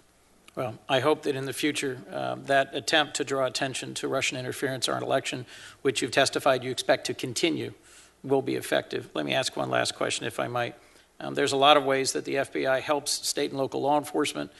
One I've been grateful for was the Violence Reduction Network, through which the FBI provided much-needed assistance to Wilmington Police Department. This is my hometown, where we've had a dramatic spike in violence. I'd be interested in hearing how you imagine or how you intend that the FBI will continue to assist local law enforcement in combating unprecedented spikes in violent crime in a few of our communities, such as Wilmington, where they've happened. Yeah, we're trying, thank you for that, Senator. The VRN, the Violence Reduction Network, was piloted in Wilmington and a small number of other places, and we believe it works. Where the FBI brings to a fight that's primarily a state and local fight, our technology, our intelligence expertise at figuring out how to connect dots and which of the bad guys we should focus on, and then our enforcement, our agents and their ability to make cases. And so we're trying to do what we've done in Wilmington, in cities around the country, those cities that are seeing spikes in violence. And the depressing fact is about half of America's biggest cities saw another rise in violence the first quarter of this year. And so we're trying to lean forward and do what we've done in Wilmington in those places as well. Well, we appreciate your efforts to support local law enforcement. Thank you, Director. Senator Kennedy. Morning, Mr. Director. This afternoon now. Assume for a second that I'm not a United States Senator and that I don't have a security clearance to look at classified information. If someone sends me classified information, and I know or should know it's classified information, and I read it, have I committed a crime? Potentially. Has the person who sent me the information committed a crime? Potentially, if they knew you didn't have an appropriate clearance and a need to know. Okay. Was there classified information on former Congressman Weiner's computer? Yes. Who sent it to him?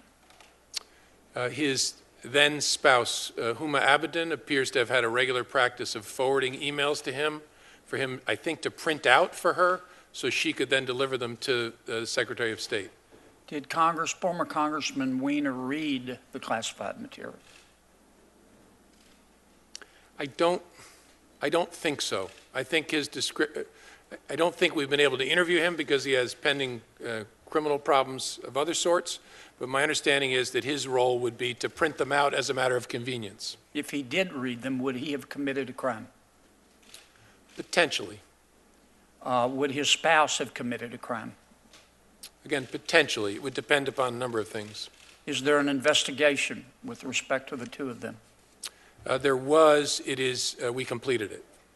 Why did you conclude neither of them committed a crime? Because with respect to Ms. Abedin in particular, we didn't have any indication that she had a sense that what she was doing was in violation of the law. Couldn't prove any sort of criminal intent. Really, the central problem we had with the whole email investigation was proving that people knew, the Secretary and others knew that they were doing that they were communicating about classified information in a way that they shouldn't be, and proving that they had some sense that they were doing something unlawful. That was our burden, and we weren't able to meet it. So she thought it was okay to send her husband the information? Well, I don't want to get too much into what she thought. We could not prove that the people sending the information, either in that case or in the other case with the Secretary, were acting with any kind of mens rea, with any kind of criminal intent. Assume for a second, again, I'm not a United States senator. I'm working for a presidential campaign, and I'm contacted by a Russian agent. And he just wants to talk about the campaign in general and strategy. Am I committing a crime? Harder to answer. And one, I probably don't want to answer even in a hypothetical, given the work that we're doing. All right, well, let me try it this way. Let's assume that I'm not a United States senator and I'm working for a presidential campaign. And I'm contacted by a Russian agent who says, I've got some hacked emails here and I want to visit with you about them. Am I committing a crime? Yeah, also, Senator, I think I should resist answering that hypothetical. Okay.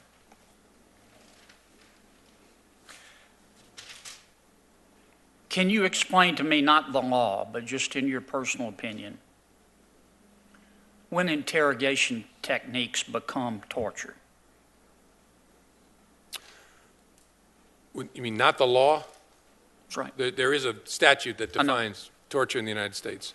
And so that, as a lawyer and as a member of a law enforcement organization, that's where I would start, that the definition of torture is laid out in American statutes. I'm not sure I understand what you mean beyond that. I'm just asking your personal opinion about what you think constitutes torture. Where you personally would draw the line, drawing on your substantial experience. I'd say in general, any conduct that involves the intentional infliction of physical pain or discomfort in order to obtain information is, in the colloquial sense, torture. Okay. May not be torture under the statute, which Congress chose to define at a fairly high level, but as a human being and a FBI director, I consider the infliction of physical pain and discomfort to be, by and large, colloquially torture. Any kind of physical pain or discomfort? Suppose you just serve someone bad food. Well, again, tricky for us because the FBI is very careful never to intentionally inflict physical pain or discomfort of any sort to try and question somebody. So Understand? I'd say, yeah, that's conduct you should stay way clear of. Mr. Director, it's also ineffective, frankly, but that's a whole other deal. Sure. Do you think it is possible from a law enforcement perspective to properly vet a non-American, non-citizen, I should say, coming to the United States from a conflict area such as Syria? It's difficult to do it perfectly, and I have concerns about the ability to vet people coming from areas where we have no relationship on the ground with the government there. And so I suppose it's possible to do it reasonably. There's a number of tools you could bring to bear, but there are always risks associated with that.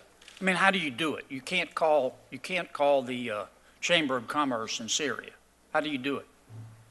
Well, and we do it now, we query the holdings of the entire American intelligence community to see if any, what we call selectors, phone numbers, emails, addresses associated with that person have ever shown up anywhere in the world in our holdings. That's a pretty good way to do it. Getting into the person's social media to see what they have there is another pretty good way to do it. The way we rely on, in most cases, is the host government will have information about them. Yes, and even where the host government... looking up my article here. Go ahead. Yeah, and in Iraq, we had a United States military presence for many years and collected a whole lot of biometrics, so we can query that to see if the person's fingerprints ever showed up. Can I stop you for one Yeah, moment? I got 10 seconds. Sure, I'm sorry. How about Yemen? Similarly difficult.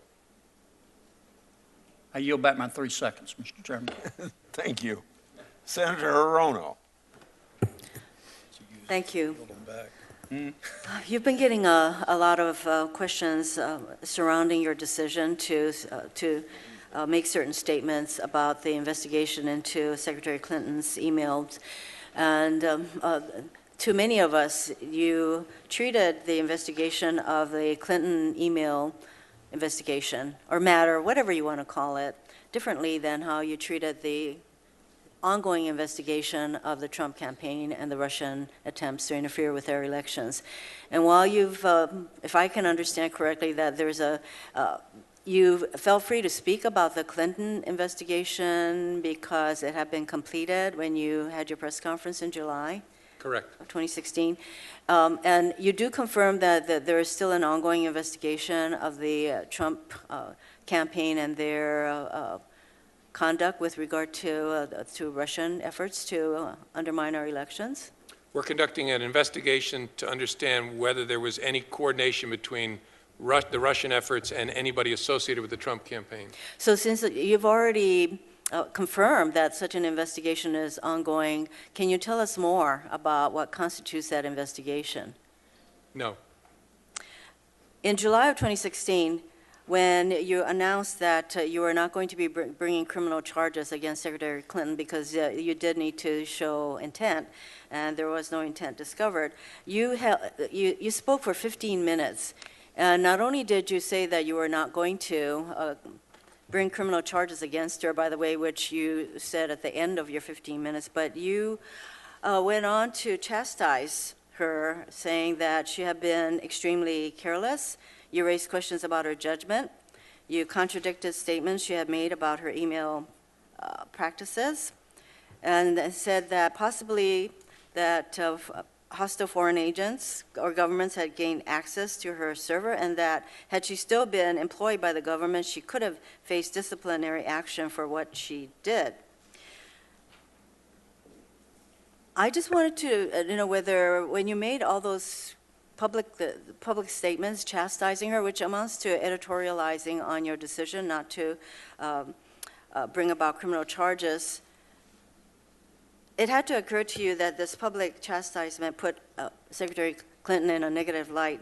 So did you consider whether this public chastisement might affect her campaign? I have to respectfully disagree with your characterization of my intention as chastising or editorializing. My goal was to say what is true. What did we do? What did we find? What do we think about it? And I tried to be as complete and fair as I could be and tell the truth about what we found and what we think about it and what we're recommending. So when you said that she was behaving in an extremely careless, can you cite me to other examples where you made those kinds of comments that elaborated on an FBI's decision not to bring about criminal charges? I can't, as director. I know the department has in the IRS email investigation. They wrote a report after they were done chastising Lois Lerner, I think the woman's name was, for her behavior in a similar way. And so it happens. It's very unusual, but it happens. But we know that you were very concerned about what might happen if it came to light that you had possibly gone easy on Mrs. Clinton, and therefore that you were concerned about the political ramifications of your decisions, and yet... I was not. So you did not consider that your statements about a person who was running for president would not have a negative effect on her? I tried very hard not to consider what effect it might have politically. I tried very hard to credibly complete an investigation that had gotten extraordinary public attention, and my judgment, and people can disagree about this, was that offering as much transparency as possible about what we did, what we found, and what we think of it was the best way to credibly complete the investigation. I wasn't thinking about what effect it might have on a political campaign.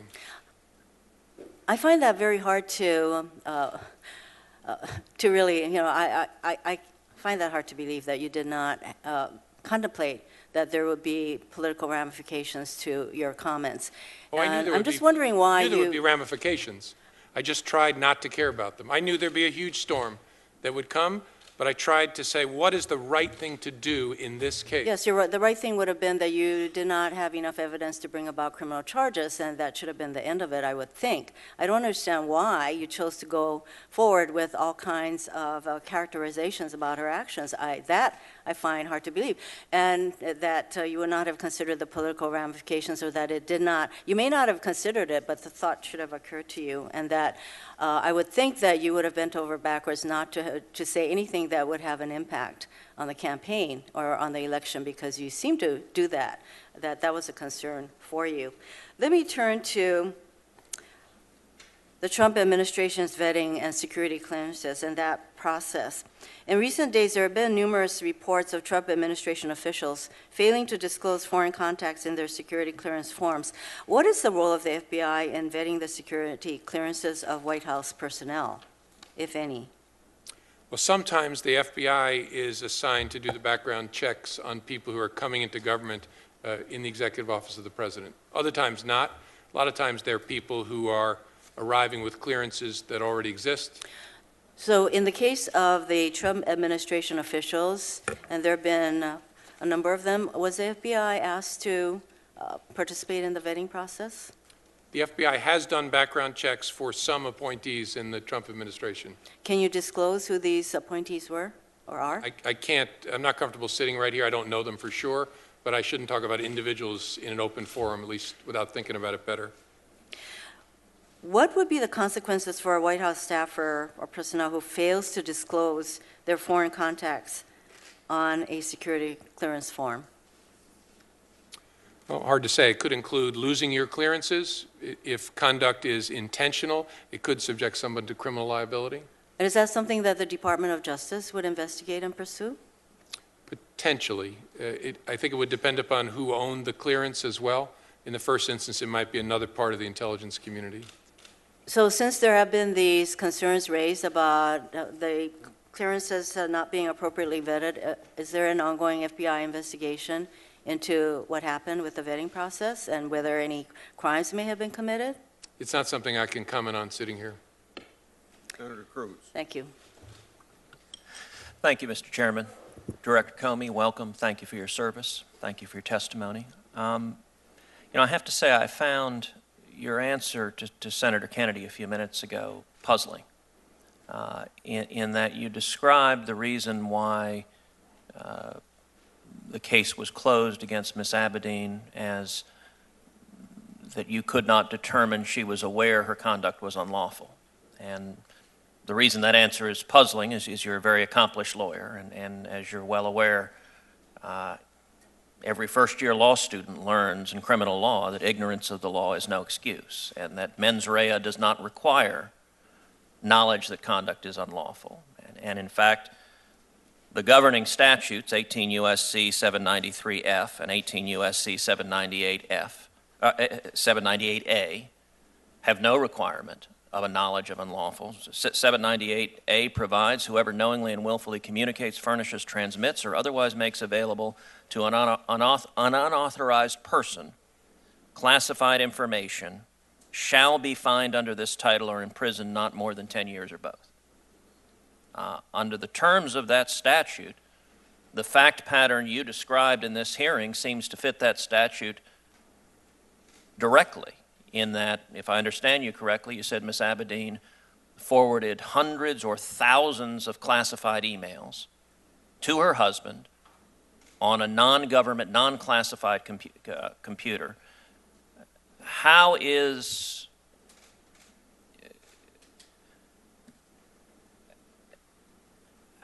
that conduct not directly violate that statute?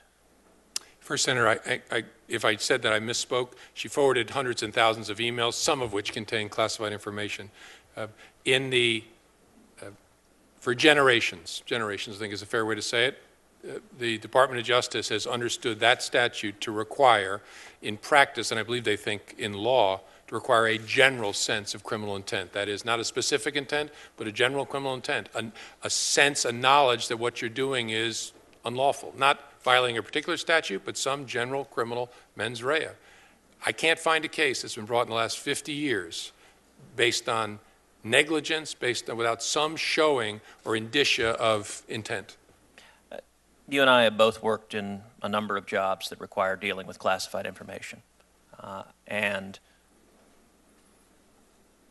on its face, anyone dealing with classified information should know that that conduct is impermissible. Let me ask you, how would you handle an FBI agent who forwarded thousands of classified emails to his or her spouse on a non-government computer? Well, there'd be significant administrative discipline. I'm highly confident they wouldn't be prosecuted. I'm also highly confident there would be discipline. All right, let's shift to another topic. In the previous Congress, I chaired a hearing on the willful blindness of the Obama administration to radical Islamic terrorism. We heard testimony from a whistleblower at the Department of Homeland Security that described a purge DHS had undergone of editing or deleting over 800 records at DHS to remove references to radical Islam, to the Muslim Brotherhood. And the purge, indeed, was the word used by the White House that directed DHS to conduct that purge. We obviously have a new administration now, a new White House, a new Attorney General. Has the approach of the FBI to radical Islamic terrorism changed in any respect with the new administration? Not that I'm aware of, no. Let me ask you about one specific terror attack, which is on May 15th. In May of 2015, the terrorist attack in Garland, Texas, where 2 terrorists opened fire on a peaceful gathering. And thankfully, no innocent people were killed, thanks to the heroic action of Garland police officer Greg Stevens, who fatally shot the 2 terrorists. But a security officer was shot in the leg, and it could have been much, much worse. At the time of the incident, you stated publicly that the FBI did not know that the terrorists were on their way to the event or that they planned on attacking the event. Recently, there have been media reports suggesting otherwise. Specifically, media reports that have stated that an undercover FBI agent was in close communication with the 2 terrorists in the weeks leading up to the attack, explicitly discussed plans for the attack, and was in a car directly behind the 2 terrorists outside the event and took photos of the terrorists moments before the attack, but then left the scene when the shooting began, and that agent was detained by the Garland police. Are those media reports correct? No. I stand by what I said originally. I can't go into the details of it here because they're classified, but I think a fair thing to say is the media reports are highly misleading. And in a classified setting, I could explain to you how. Okay. I would appreciate you or your designee sharing those in a classified setting. I'll get you so that. I can learn more of what occurred. This committee has had substantial focus also on the practice of the previous IRS of targeting citizens and citizen groups based on their political speech, political views, and perceived political opposition to President Obama. And the previous Department of Justice, both Attorneys General Holder and Lynch, in my view, stonewalled that investigation. Is the FBI currently investigating the IRS's unlawful targeting of citizens for exercising political speech? I think you're referring to the investigation focusing on particularly groups allegedly associated with the Tea Party. Yes. We completed that investigation and the department declined prosecution. We worked very hard on it, put a lot of people on it, couldn't make what we thought was a case, and to my knowledge, it has not been reopened. So did the FBI recommend prosecution? You said you couldn't make the case. Now, we couldn't prove, again, the challenge of intent, we couldn't prove that anybody was targeting these folks because they were conservatives or associated with the Tea Party. We worked very hard to see if we could make that case. We couldn't get there. Thank you. Senator Blumenthal. Thanks. Thank you, Mr. Chairman. Thank you, Director Comey, for being here, and thank you to you and the men and women who work with you at the FBI for their extraordinary service to our country, much of it unappreciated, as you remarked so powerfully in your opening statement. You have confirmed, I believe, that the FBI is investigating potential ties between Trump associates and the Russian interference in the 2016 campaign, correct? Yes. And you have not, to my knowledge, ruled out anyone in the Trump campaign as potentially a target of that criminal investigation, correct? Well, I haven't said anything publicly about who we've opened investigations on. I've briefed the chair and ranking on who those people are, and so I can't go beyond that in this setting. Have you ruled out anyone in the campaign that you can disclose? I don't feel comfortable answering that, Senator, because I think it puts me on a slope to talking about who we're investigating. And Have you ruled out the President of the United States? I don't want people to overinterpret this answer. I'm not going to comment on anyone in particular, because that puts me down a slope of, because if I say no to that, then I have to answer succeeding questions. So what we've done is brief the chair and ranking on who the U.S. persons are that we've opened investigations on, and that's as far as we're going to go at this point. But as a former prosecutor, you know that when there's an investigation into several potentially culpable individuals, the evidence from those individuals and the investigation can lead to others, correct? Correct. We're always open-minded about, and we follow the evidence wherever it takes us. So potentially, the President of the United States could be a target of your ongoing investigation into the Trump campaign's involvement with Russian interference in our election, correct? I just worry, I don't want to answer that, because that seems to me unfair speculation. We will follow the evidence. We'll try and find as much as we can, and we'll follow the evidence wherever it leads. Wouldn't this situation be ideal for the appointment of a special prosecutor, an independent counsel, in light of the fact that the Attorney General has recused himself and, so far as your answers indicate today, no one has been ruled out publicly in your ongoing investigation? I understand the reasons that you want to avoid ruling out anyone publicly, but for exactly that reason, because of the appearance of a potential conflict of interest, isn't this situation absolutely crying out for a special prosecutor? That's a judgment for the Deputy Attorney General, the Acting Attorney General, on this matter, and not something I should comment on. You had some experience in this kind of decision. In 2003, you admirably appointed a special prosecutor, Patrick Fitzgerald, when the Attorney General, then John Ashcroft, recused himself from involvement in the investigation concerning whether the Bush administration officials illegally disclosed the identity of an undercover CIA official. Are there any differences materially between that situation and this one, so far as the reasons to appoint a special counsel? Well, I think both situations, as with all investigations that touch on people who've been actors in a political world, involve considerations of actual conflict of interest and appearance of conflict of interest. And I'm not going to talk about the current situation. In that situation, my judgment was that the credibility of the investigation into the leak of the CIA officer's identity would be best served by not having it overseen by myself, because I was a political appointee, and appointing someone and giving him the authority to run it separate from the political leadership of the Department of Justice.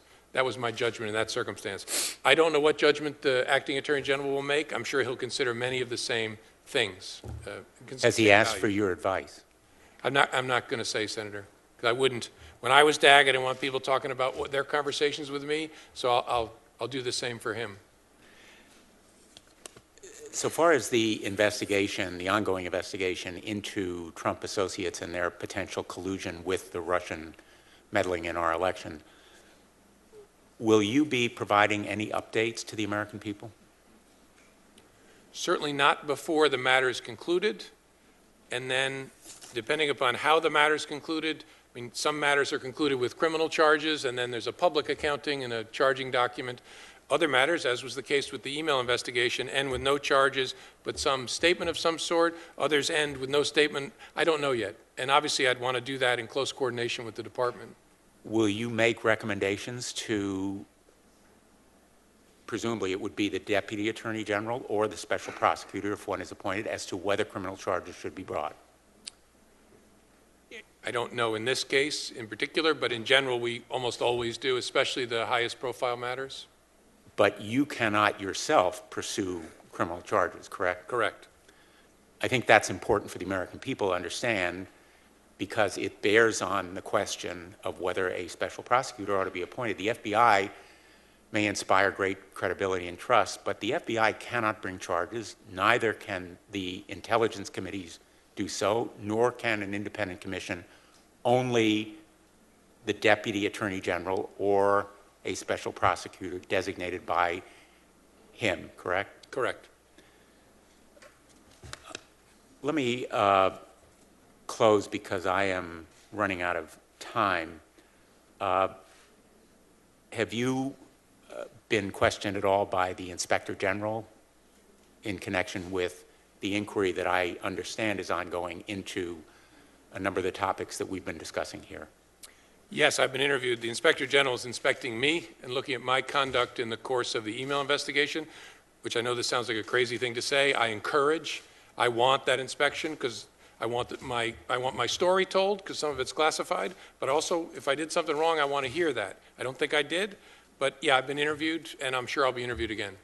Do you have any regrets, or are there any things you would do differently in connection with either the comments you made at the time you closed the investigation or when you then indicated to Congress that you were, in effect, reopening it? Yeah. The honest answer is no. I've asked myself that a million times because, Lordy, has this been painful? The only thing I regret is it maybe answering the phone when they called to recruit me to be FBI director when I was living happily in Connecticut. And we would welcome you back to Connecticut. Yeah, but I can't. And I've gotten all kinds of rocks thrown at me, and this has been really hard, but I think I've done the right thing at each turn. I'm not on anybody's side. It's so hard for people to see that. But I've asked that a million times. Should you have done this? Should you have done that? And the honest answer, I don't mean to say arrogant, is I wouldn't have done it any differently. Somehow I'd have prayed it away, wished that I was on the shores of the Connecticut Sound, but failing that, I don't have any regrets. I want to ask one last question unrelated to this topic on the issue of gun violence. Would you agree that universal background checks would help with law enforcement and prevention of gun violence? The more able we are to keep guns out of the hands of criminals and spouse abusers and all the better. So the more information we have, the better for a law enforcement perspective. I'll take that as a yes. Thank you. Before I call on Senator Tillis, I think we have one member that if that member's going to come back for first round, then we have 3 or 4, maybe 5 of us that want a second round. So I hope that people will get back here so we know exactly how many people we have, out of courtesy to the or Director Comey. Senator Tillis. Director Comey, thank you for being here. I'm always impressed with your composure and your preparation. And I want to get to a couple of other things, maybe first, then if I have time, come back to what the hearing has been predominantly about. When you briefed us last year, I think that you said that there were ongoing investigations on Homeland Security, potential terrorists, either homegrown or foreign-inspired investigations in every state. Is that still the case? Yes.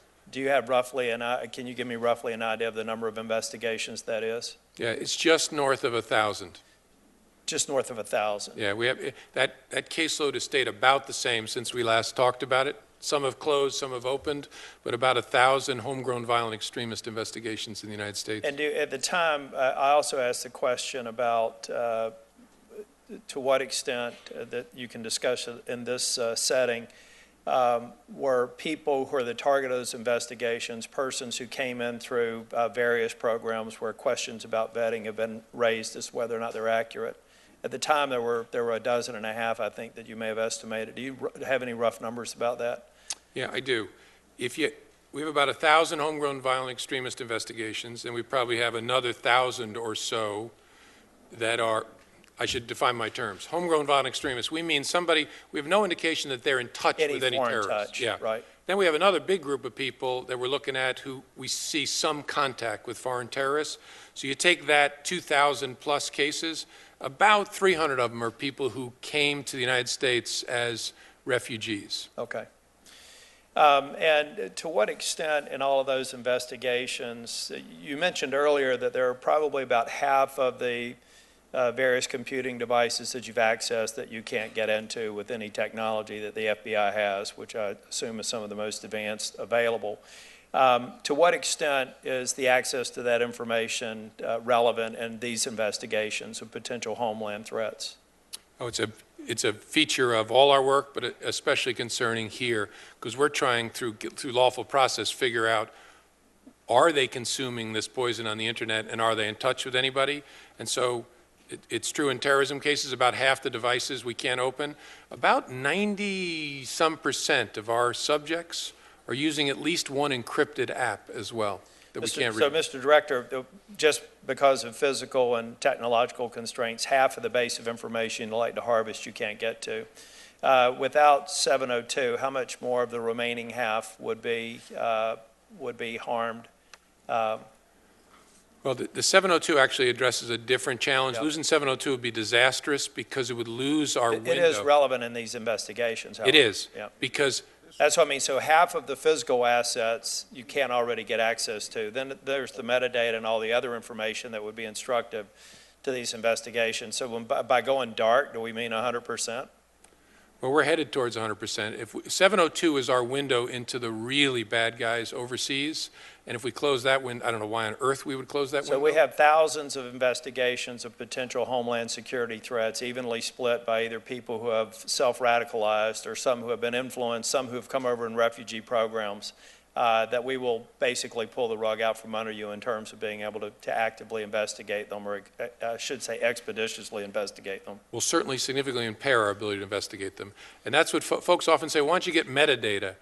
You can't convict somebody and incapacitate them based on metadata. You got to drill down.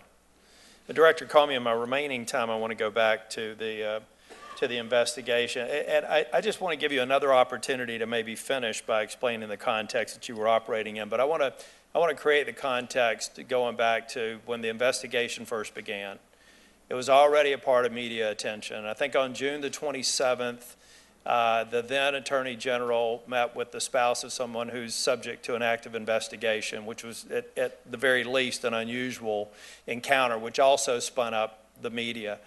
And then I think it was July 5th that you made the statement that I think a few of the things you've said that I guess based on the evidence you were gathering, there was one component, it was like removing a frame from a huge finished jigsaw puzzle and dumping pieces on the floor, something else that the media ties into. Then you said there is evidence of potential violations of statutes regarding the handling of classified information. And you went on to say that under similar circumstances, a person who's engaged in these activities would likely be subject to security or administrative sanctions. I mean, that was the tough part of the statement that you made. But you went on to say that you didn't believe a reasonable-minded prosecutor would bring a case, even though there was evidence of potential violations, and that you were expressing your view that the Justice Department should not proceed. Is that typical for you to go to a point and say, I've gathered this information, there may be evidence of violations, but we don't think any reasonable prosecutor in the DOJ would pursue it, therefore we're going to recommend not pursuing it? Is that common?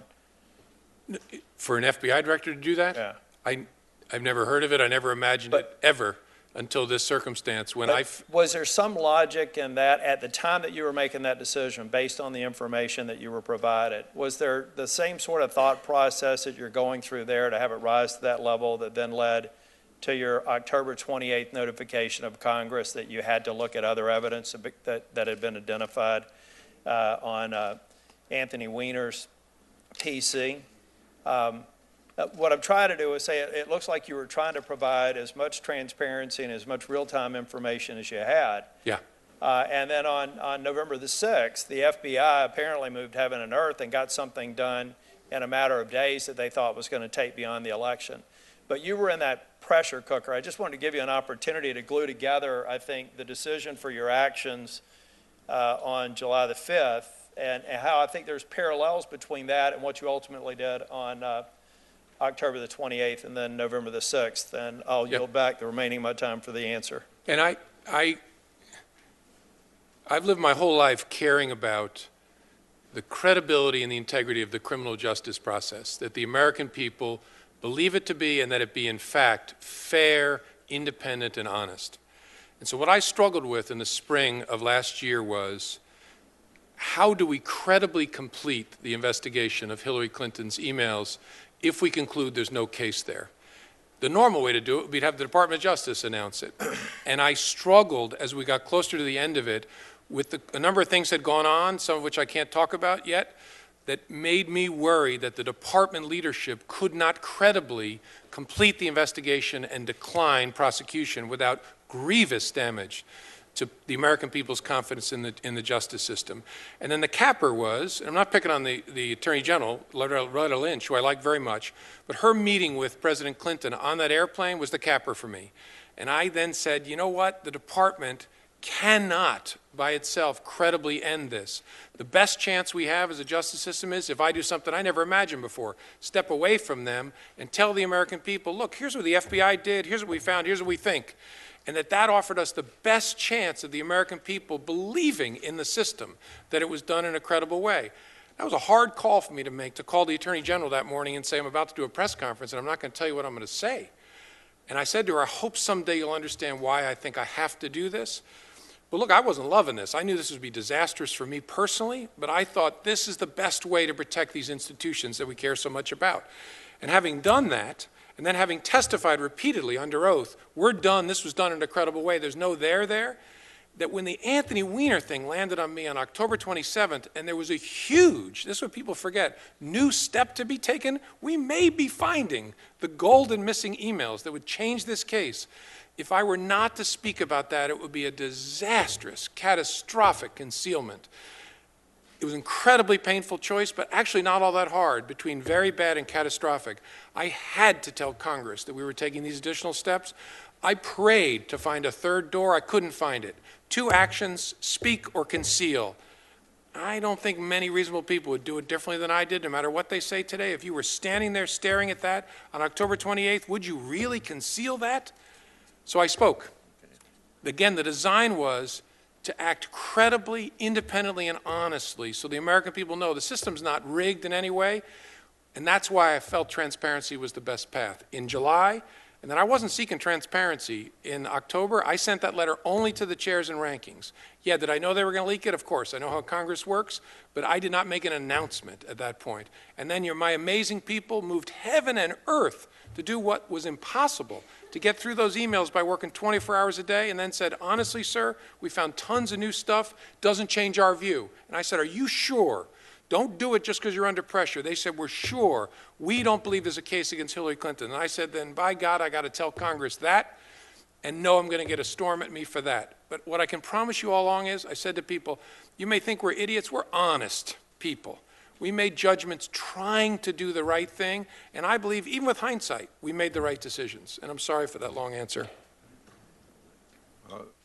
Director Comey, we have 7 times 6 is 42 minutes.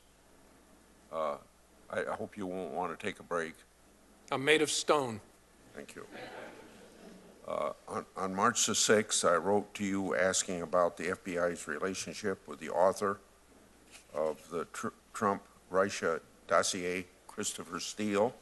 Most of these questions have not been answered, so I'm going to ask them now. Prior to the Bureau launching the investigation of the alleged ties between the Trump campaign and Russia, did anyone from the FBI have interactions with Mr. Steele regarding the issue? It's not a question that I can answer in this forum. As you know, I've briefed you privately on this, and if there's more that's necessary, then I'd be happy to do it privately. Have you ever represented to a judge that the FBI had interaction with Mr. Steele, whether by name or not, regarding alleged ties between the Trump campaign and Russia prior to the Bureau launching its investigation of the matter? I have to give you the same answer, Mr. Chairman. This one I'm going to expect an answer on. do FBI policies, just the policies, allow it to pay an outside investigator for work another source is also paying him for as well? Want me to repeat it? Do FBI policies allow it to pay an outside investigator for work that another source is also paying that investigator for? I don't know for sure as I sit here. Possibly is my answer, but I'll get you a precise answer. In writing? Sure. Okay. Did the FBI provide any payments whatsoever to Mr. Steele related to the investigation of Trump associates? I'm back to my first, I can't answer in this forum. Was the FBI aware that Mr. Steele reportedly paid his sources, who in turn paid their subsources to make the claim in the dossier? Same answer, sir. Here's one you ought to be able to answer. Is it vital to know whether or not sources have been paid in order to evaluate their credibility? And if they have been paid, doesn't that information need to be disclosed if you're relying on that information in seeking approval for investigative authority? I think in general, yes. I think it is vital to know. The FBI and the Justice Department have provided me material inconsistent answers in closed settings about its reported relationship with Mr. Steele. Will you commit to fully answering the questions from my March 6th and April 28th letter and providing all requested documents so that we can resolve those inconsistencies, even if in a closed session being necessary? Because as I sit here, I don't know all the questions that are in the letters. I don't want to answer that specifically, but I commit to you to giving you all the information you need to address just that challenge, because I don't believe there's any inconsistency. I think there's a misunderstanding, but in a classified setting, I'll give you what you need. Okay. Well, I hope to show you those inconsistencies. Now, and I think I know what where the confusion is, but I think in a classified setting, we can straighten it out. Next question. According to a complaint filed with the Justice Department, the company that oversaw dossier's creation was also working with a former Russian intelligence operative on a pro-Russian lobbying project. At the same time, the company Fusion GPS allegedly failed to register as a foreign agent for its work to undermine the Magnitsky Act, which is a law that lets the president punish Russian officials who violate human rights. Before I sent you a letter about this, were you aware of the complaint against Fusion was acting as an unregistered agent for Russian interest? It's not a question I can answer in this forum. You can't answer that. No, I can't.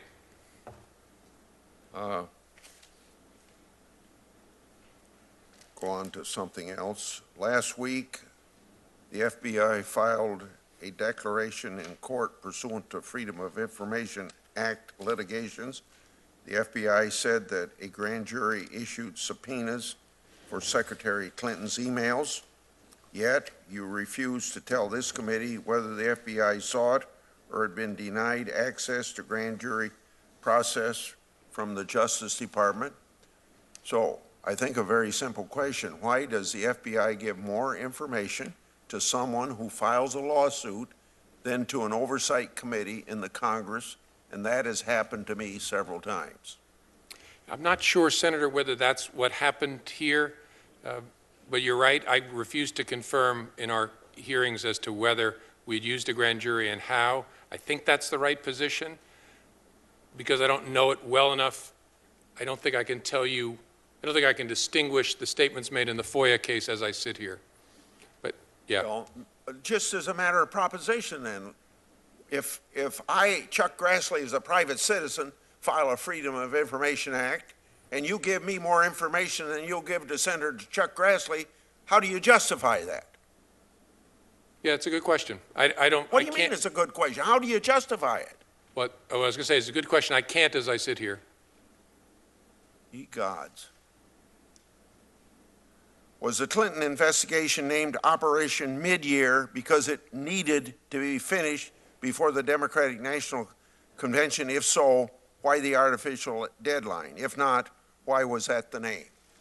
No, certainly not, because it had to be finished by a particular date. There's an art and a science to how we come up with code names for cases. They assure me it's done randomly. Sometimes I see ones that make me smile, and so I'm not sure. But I can assure you that it was called Mid-Year Exam was the name of the case. I can assure you the name was not selected for any nefarious purpose or because of any timing on the investigation. Last question. When was the grand jury convened? Was it before your first public statement about closing the case? I'm still not in a position where I'm comfortable confirming whether and how we used a grand jury in an open setting. I don't know enough about what was said in the FOIA case to know whether that makes my answer silly, but I just want to be so careful about talking about grand jury matters. So I'm not going to answer that, sir. Senator Feinstein. Thanks very much, Mr. Chairman.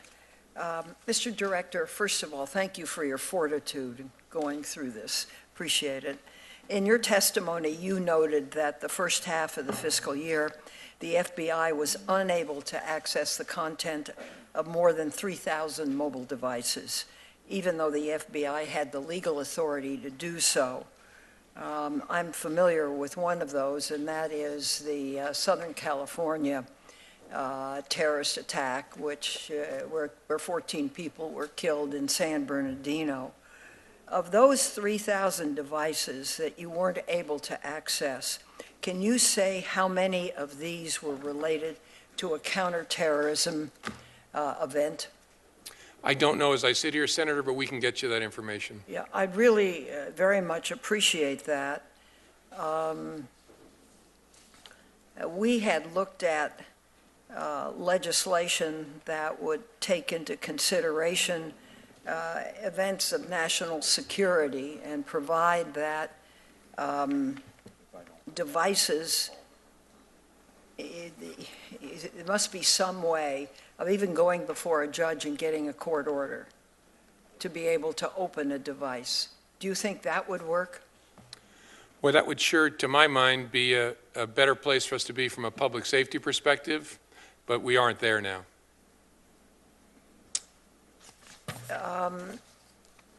In terms, this week, the British Parliament's Home Affairs Select Committee released a report finding that social media platforms such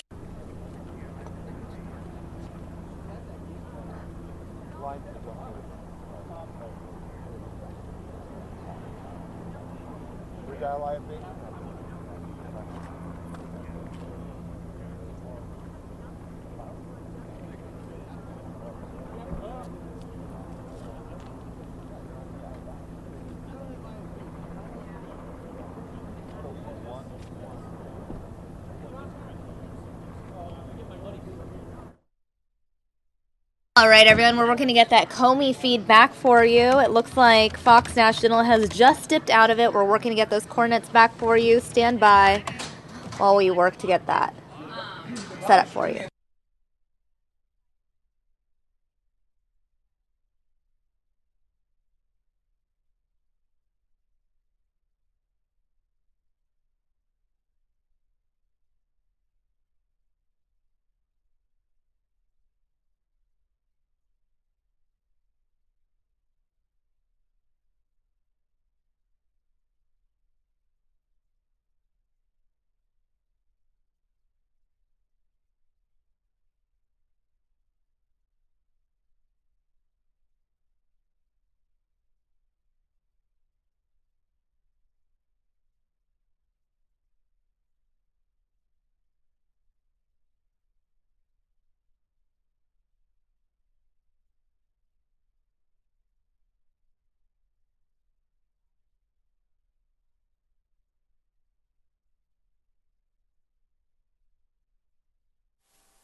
Well, I was so struck when San Bernardino happened, and you made overtures to allow that device to be opened, and then the FBI had to spend $900,000 to hack it open.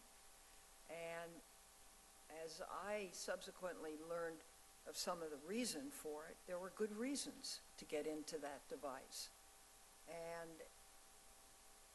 the concern I have is that once people have been killed in a terrorist attack, and there may be other DNA, there may be other messages that lead an investigative agency to believe that there are others out there, isn't it for the protection of the public that one would want to be able to see if a device could be opened?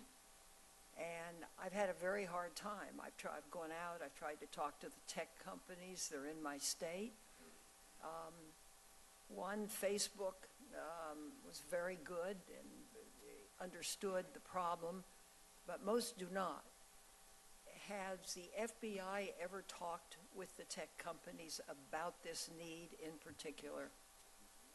Yes, Senator. We've had a lot of conversations, and as I said earlier, in my sense, they've been getting more productive because I think the tech companies have come to see the darkness a little bit more. My concern was privacy is really important, but that they didn't see the public safety costs. I think they're starting to see that better. And what nobody wants to have happen is something terrible happen in the United States and it be connected to our inability to access information with lawful authority. That we ought to have the conversations before that happens, and the companies more and more get that, I think, over the last year and a half.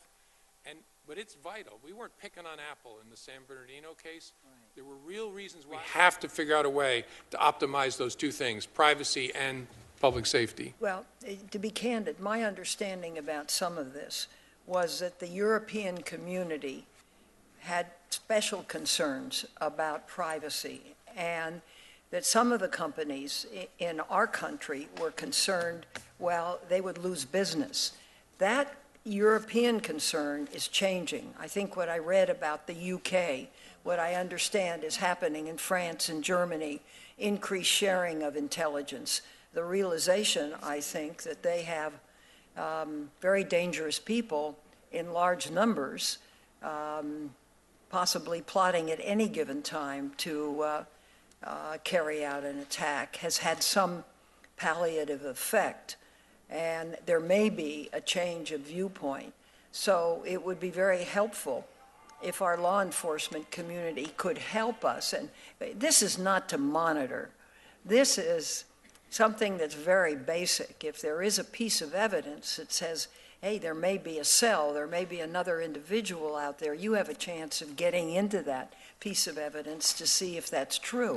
All right, with a judge's permission. With the judge's permission, that's correct. So I thank you for that. Thank you, Senator. Thank you, Mr. Chairman. Senator Lee hasn't had first round, so I got to go to Senator Lee. Thank you, Mr. Chairman. Thank you, Mr. Comey, for being here today, and thanks for your service to our country. I want to talk to you about something raised by one of my colleagues a little while ago about electronic communications transaction records.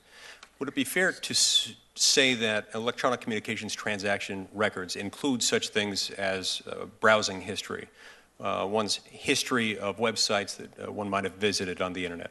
Yes.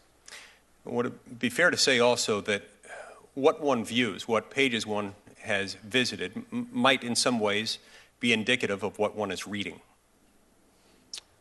Potentially, you're right.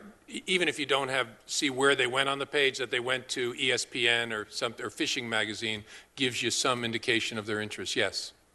Individually and collectively, you can find out a fair amount about a person, especially if you're able to review what it is that they've been reading for a certain period of time.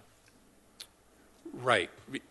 The only reason I'm hesitating is, as I understand it, we can't look at, all we can get is the websites visited, not where they went on the page or what they clicked on. But it does give some indication of your interest, just like who you call gives you some indication of your interests. But where they went on the website will also be indicative of what they did on the website, would it not? I mean, if you can get that granular information about what subpart, not just that they went to ESPN, but they went to ESPN and read this or that article. Right. My understanding is that we can't, with an NSL, as we understand the statute, get that sub-content. We can get the web page visited. We can't get where they navigated within the website. That's, I may be wrong about that, but I think that's how we are. Within the existing confines of the law. Correct. And so for those who are proposing that we change existing law so as to allow you to use a national security letter to go further, as was suggested by one of my colleagues earlier today, that then would allow you to get this more granular information. No, I'm sorry, I may have screwed this up. As we understand the way ECTR was intended to be used, that our NSL authority under ECTR, as we thought it was, and as we hope it will be changed, is limited to that top-level website visit address. Correct. So even if it's changed the way we hope it will be, we don't get any deeper into what you looked at on a page. It's as if we're able to see what sporting goods store you called. We can't tell from the call record what you asked about. We can see what sporting page you visited, what website, but we can't see where you went within that. Yeah. Based on the legislation that I've reviewed, it's not my recollection that that is the case. Okay. Now, what I've been told is that it would not necessarily be the policy of the government to use it to go to that level of granularity, but that the language itself would allow it. Is that inconsistent with your understanding? It is, and my understanding is we're not looking for that authority. You don't want that authority? That's my understanding. What we'd like is the functional equivalent of the dialing information, where the address you emailed to or the web page you went to, not where you went within it. Even if you look at it at the broad level of abstraction, so if you're suggesting it would be used only at the domain name level, somebody went to ESPN.com, if you follow someone's browsing history over a long period of time, you could still find out a fair amount about that person, could you not? Yes. Sure. And again, I keep saying this, but I mean it, as you can from their telephone dialing history. Yes. Let's talk about Section 702 for a minute. Section 702 of the Foreign Intelligence Surveillance Amendments Act authorizes the surveillance, the use of U.S. signals surveillance equipment to obtain foreign intelligence information. The definition includes information that is directly related to national security, but it also includes, quote, information that is relevant to the foreign affairs of the United States, close quote, regardless of whether that foreign affairs-related information is relevant to a national security threat.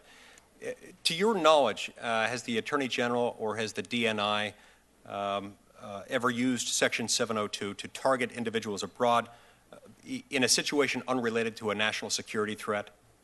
Not that I'm aware of. I think, I could be wrong, but I don't think so. I think it's confined to counterterrorism, to espionage, to counterproliferation, and well, those are the buckets. Okay, I was going to say cyber, but cyber fits within. So that's where it has typically used those things. Does it, so to your knowledge, it doesn't currently use Section 702 to target people abroad in instances unrelated to national security threats? I don't think so. Like a diplomat to find out how someone feels about a particular foreign policy issue or something. I don't think so. Right.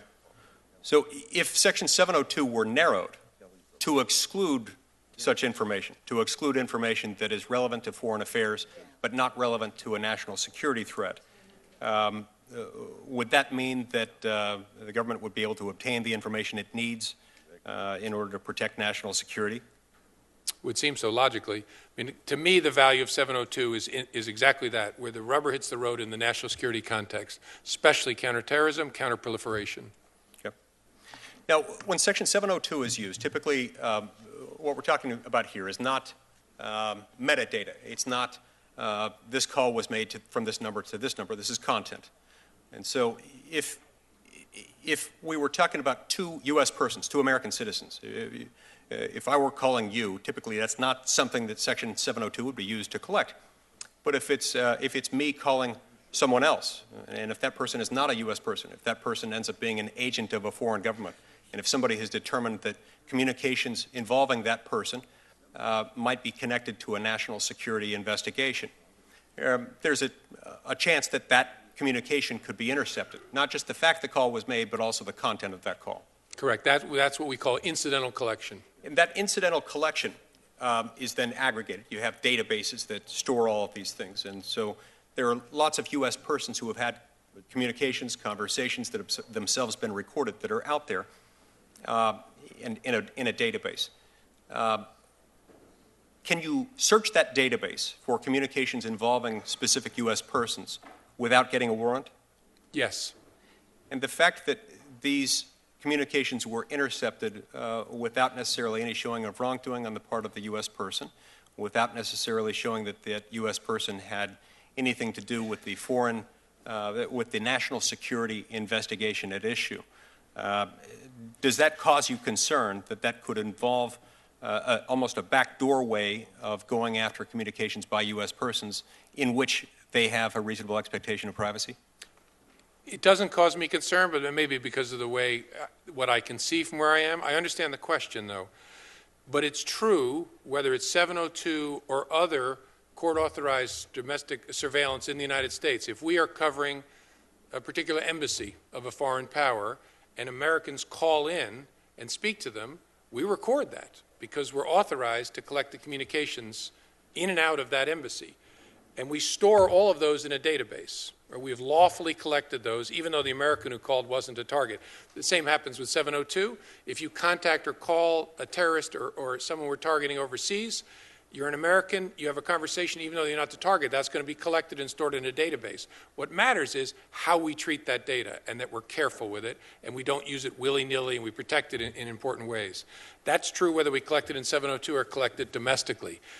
I don't know how we would operate otherwise, and that's, I don't know how we would operate otherwise. I think what the American people want us to do is make sure we hold it so we can connect dots if it turns out there's something bad in there, but treat it like the U.S. person information that it is, protect it, and make sure that it's handled in a responsible way.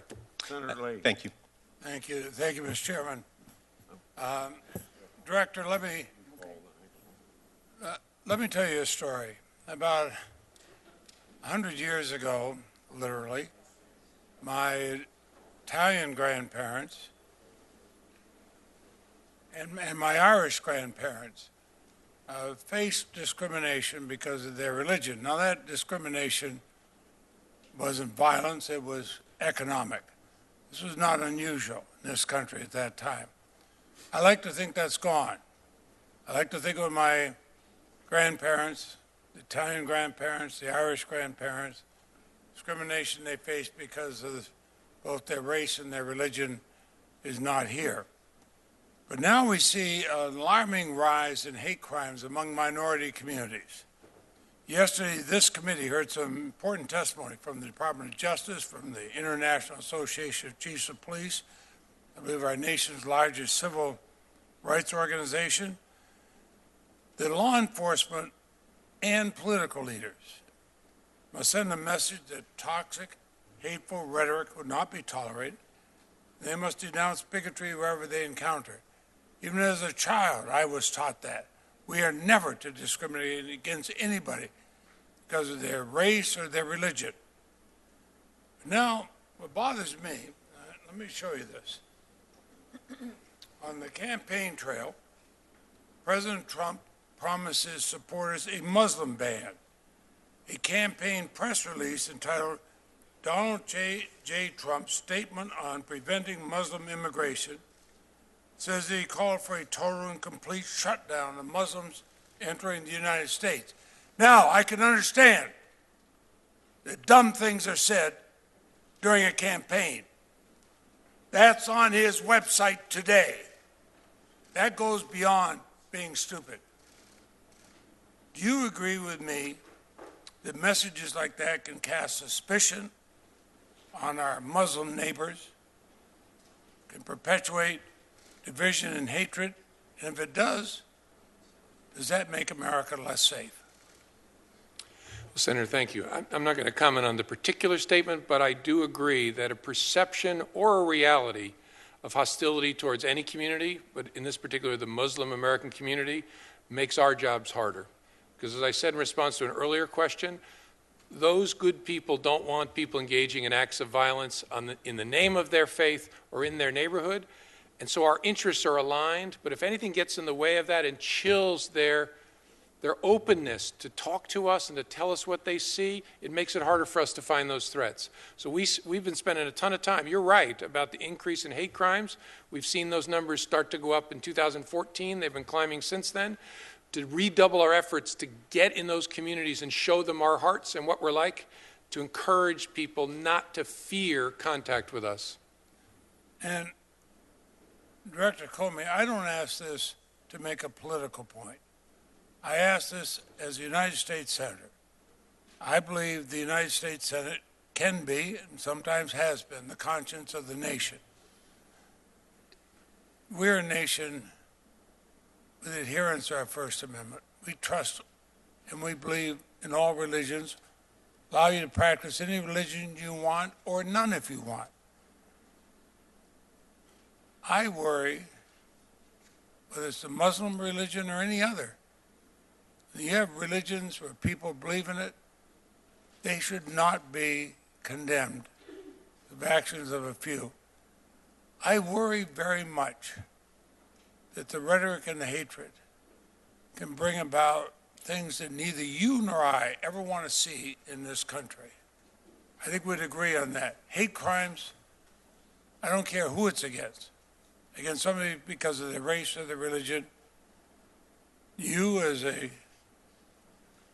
head of the FBI, any one of us who've been prosecutors, we abhor all hate crimes, and I believe you do. Is that not correct? That's for sure.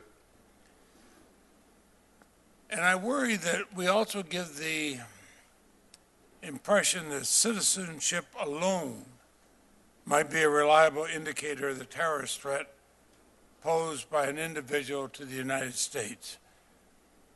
I think of the Oklahoma City bombing, one of the greatest acts of terrorism in our country, done by an American citizen who served, I believe, honorably in our military. So would you agree that citizenship alone is not a reliable indicator of a terrorist threat posed by an individual to the United States? Correct. Most of the people that I talked about that we have open cases on are American citizens. Thank you. In fact, the Department of Homeland Security, we've heard from them, they have an assessment from the Office of Intelligence and Analysis, concluded that citizenship is unlikely to be a reliable indicator of potential terrorist activity. Do you agree with that? Yes. Thank you.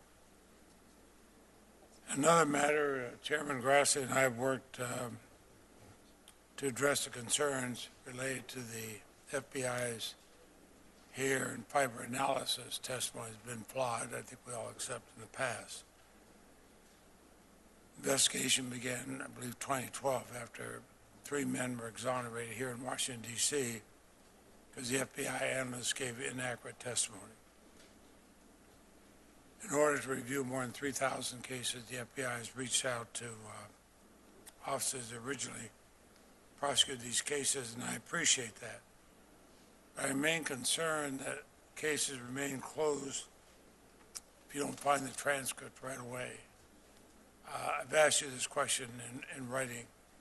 In any cases there where there's a missing transcript, will you commit to have an FBI conduct an in-person visit to obtain whether there was information that was used and possibly faulty analysis by the FBI that might have brought about a conviction?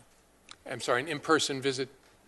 Well, to the prosecutor's office, whoever else may be involved, if you don't have a transcript, an in-person visit to say, okay, what do your records show? Did you use analyses that may have been faulty from the FBI and bring about the conviction? I see. I don't know enough to react to that now and commit to it now. Can I follow up with you to see how we're thinking about that? Will you follow up? I will. I've written to you. Okay, thank you. Thank you. Senator Leahy. Senator Whitehouse.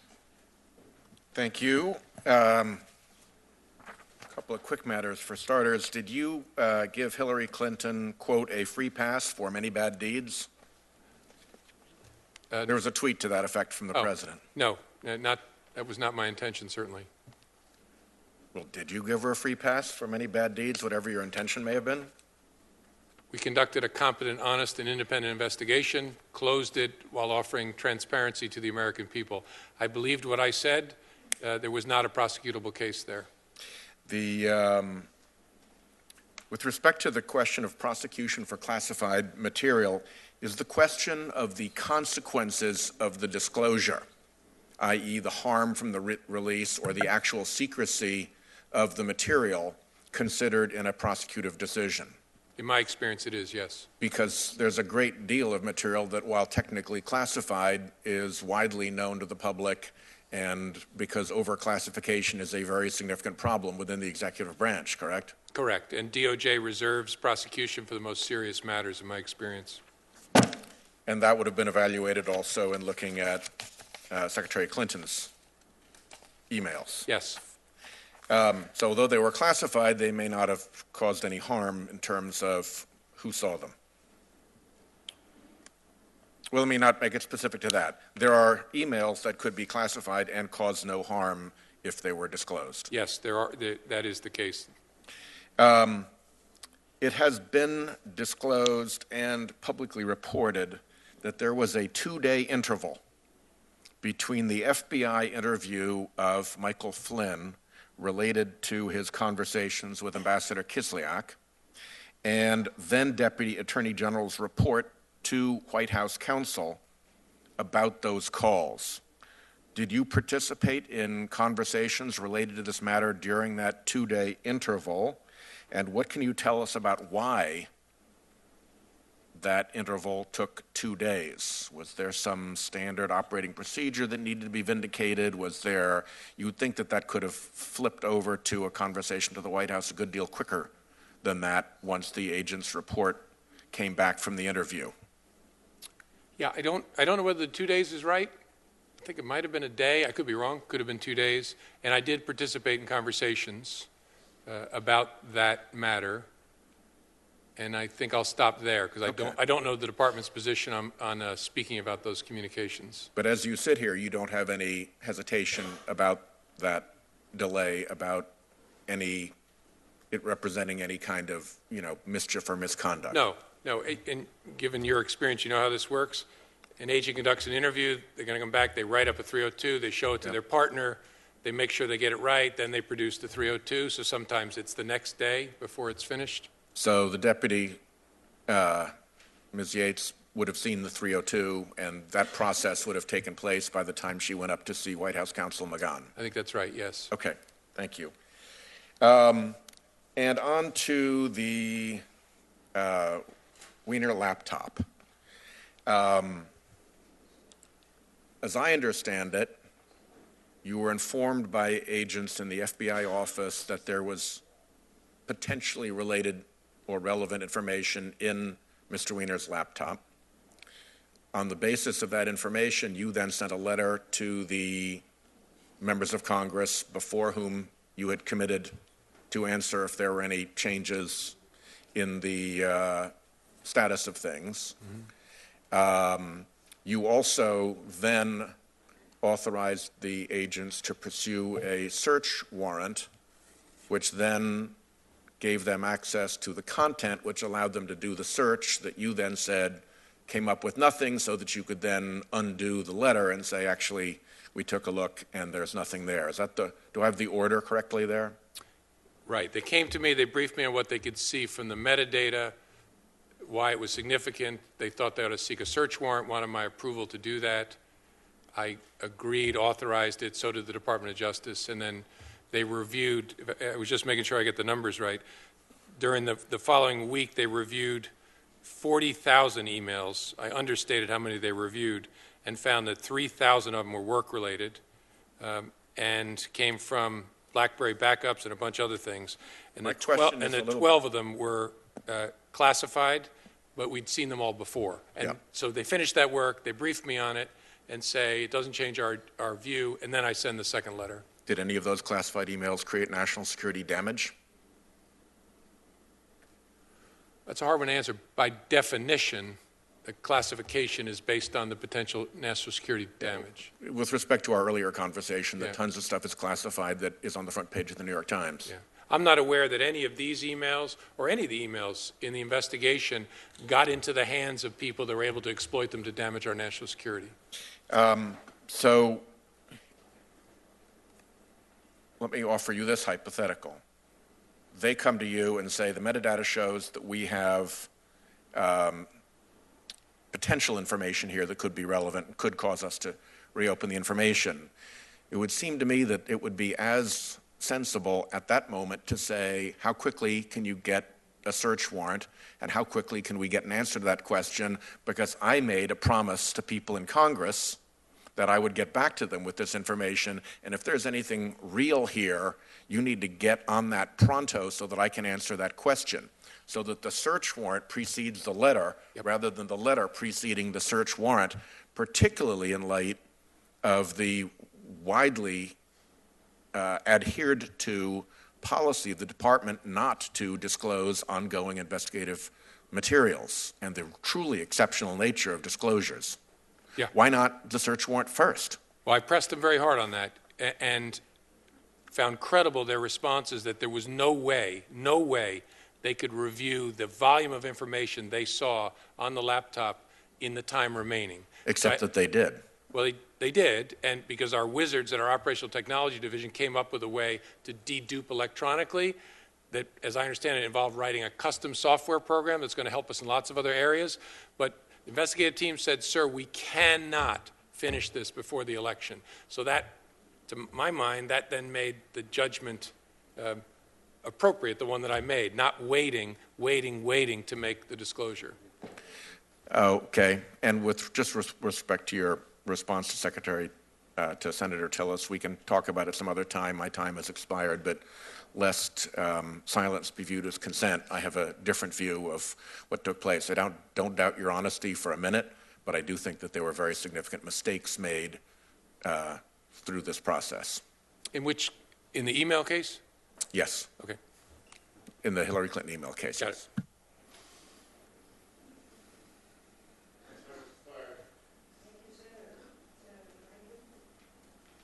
Thank you to the ranking member, and I admire your hanging in there and being made of stone, was it?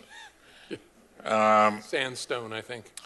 I just want to clarify something, some of the answers that you gave me.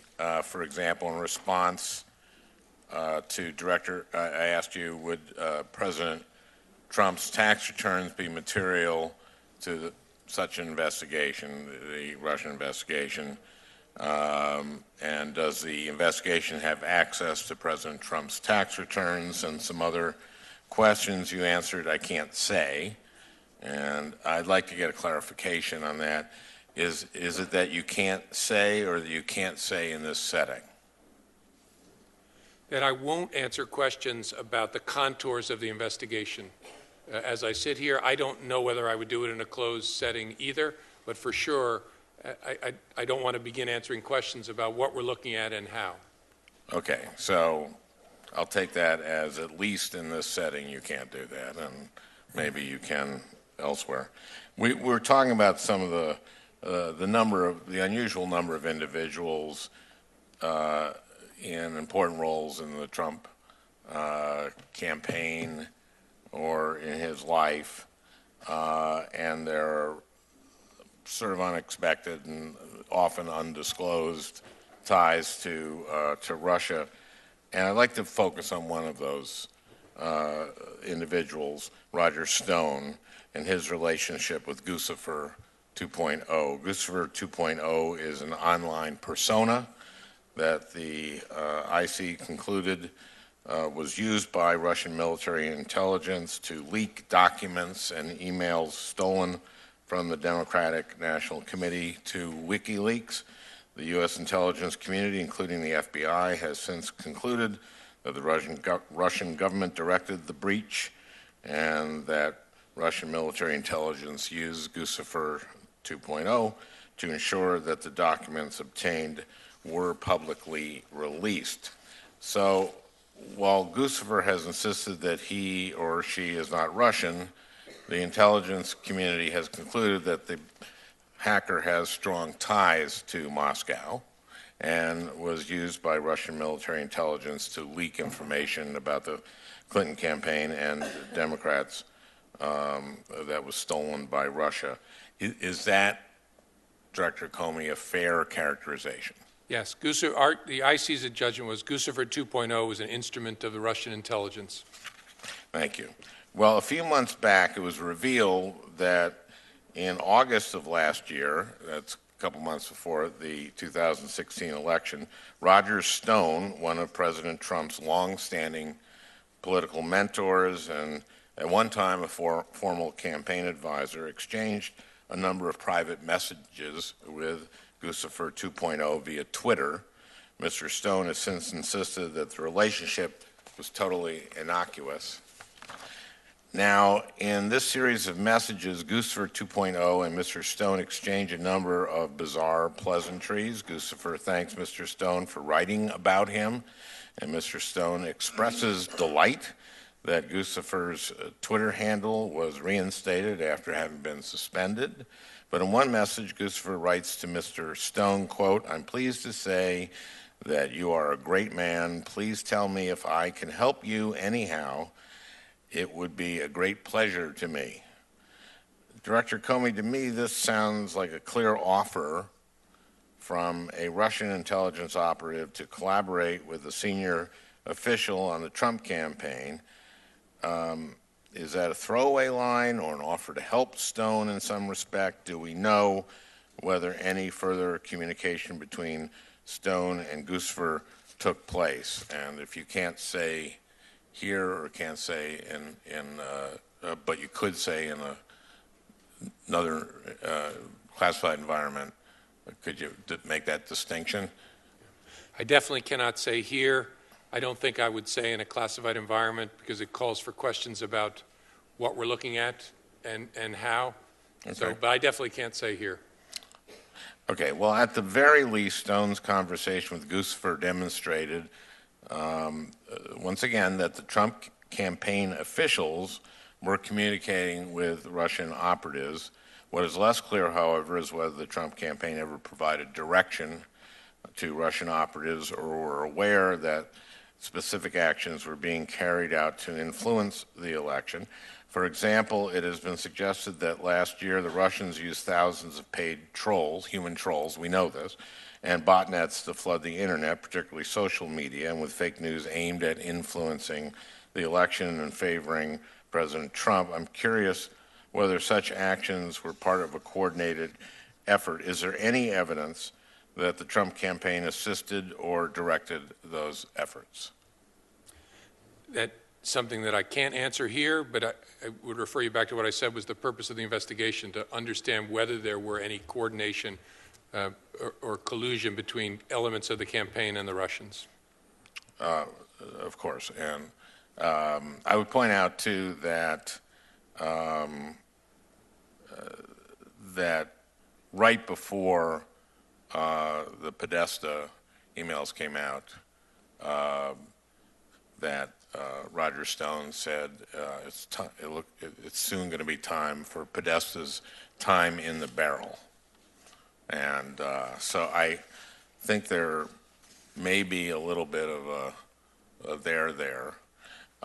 Before I end, I just want to, I only have 30 seconds, so I want to say this. I know Senator Cornyn isn't here.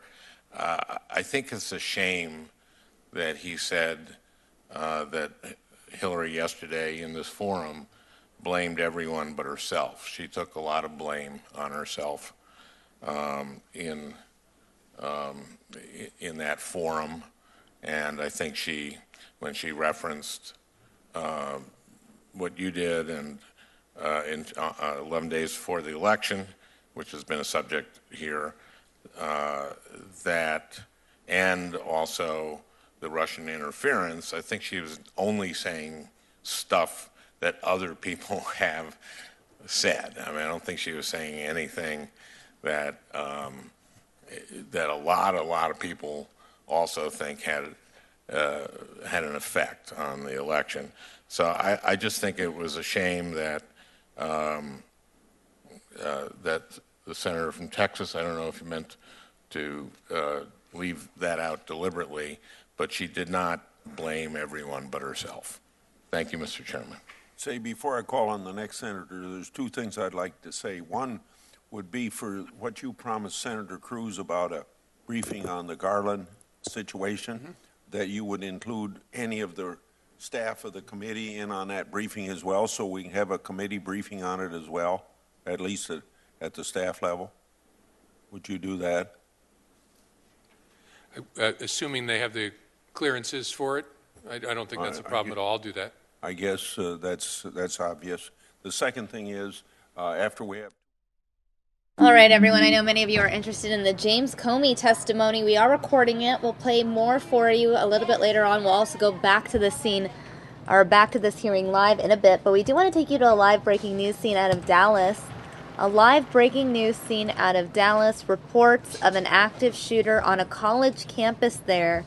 This is North Lake College. There's an intruder. The school is under lockdown. North Lake College has posted on Facebook that there is a lockdown and that students should proceed with others to the nearest room and barricade or lock yourselves in the room. Earlier today, I watched as many of these students ran out of the building. You can see the students gathered on the grass there. Again, this is North Lake College in the greater Dallas area. This is breaking news. We'll work to get you more information in just a moment.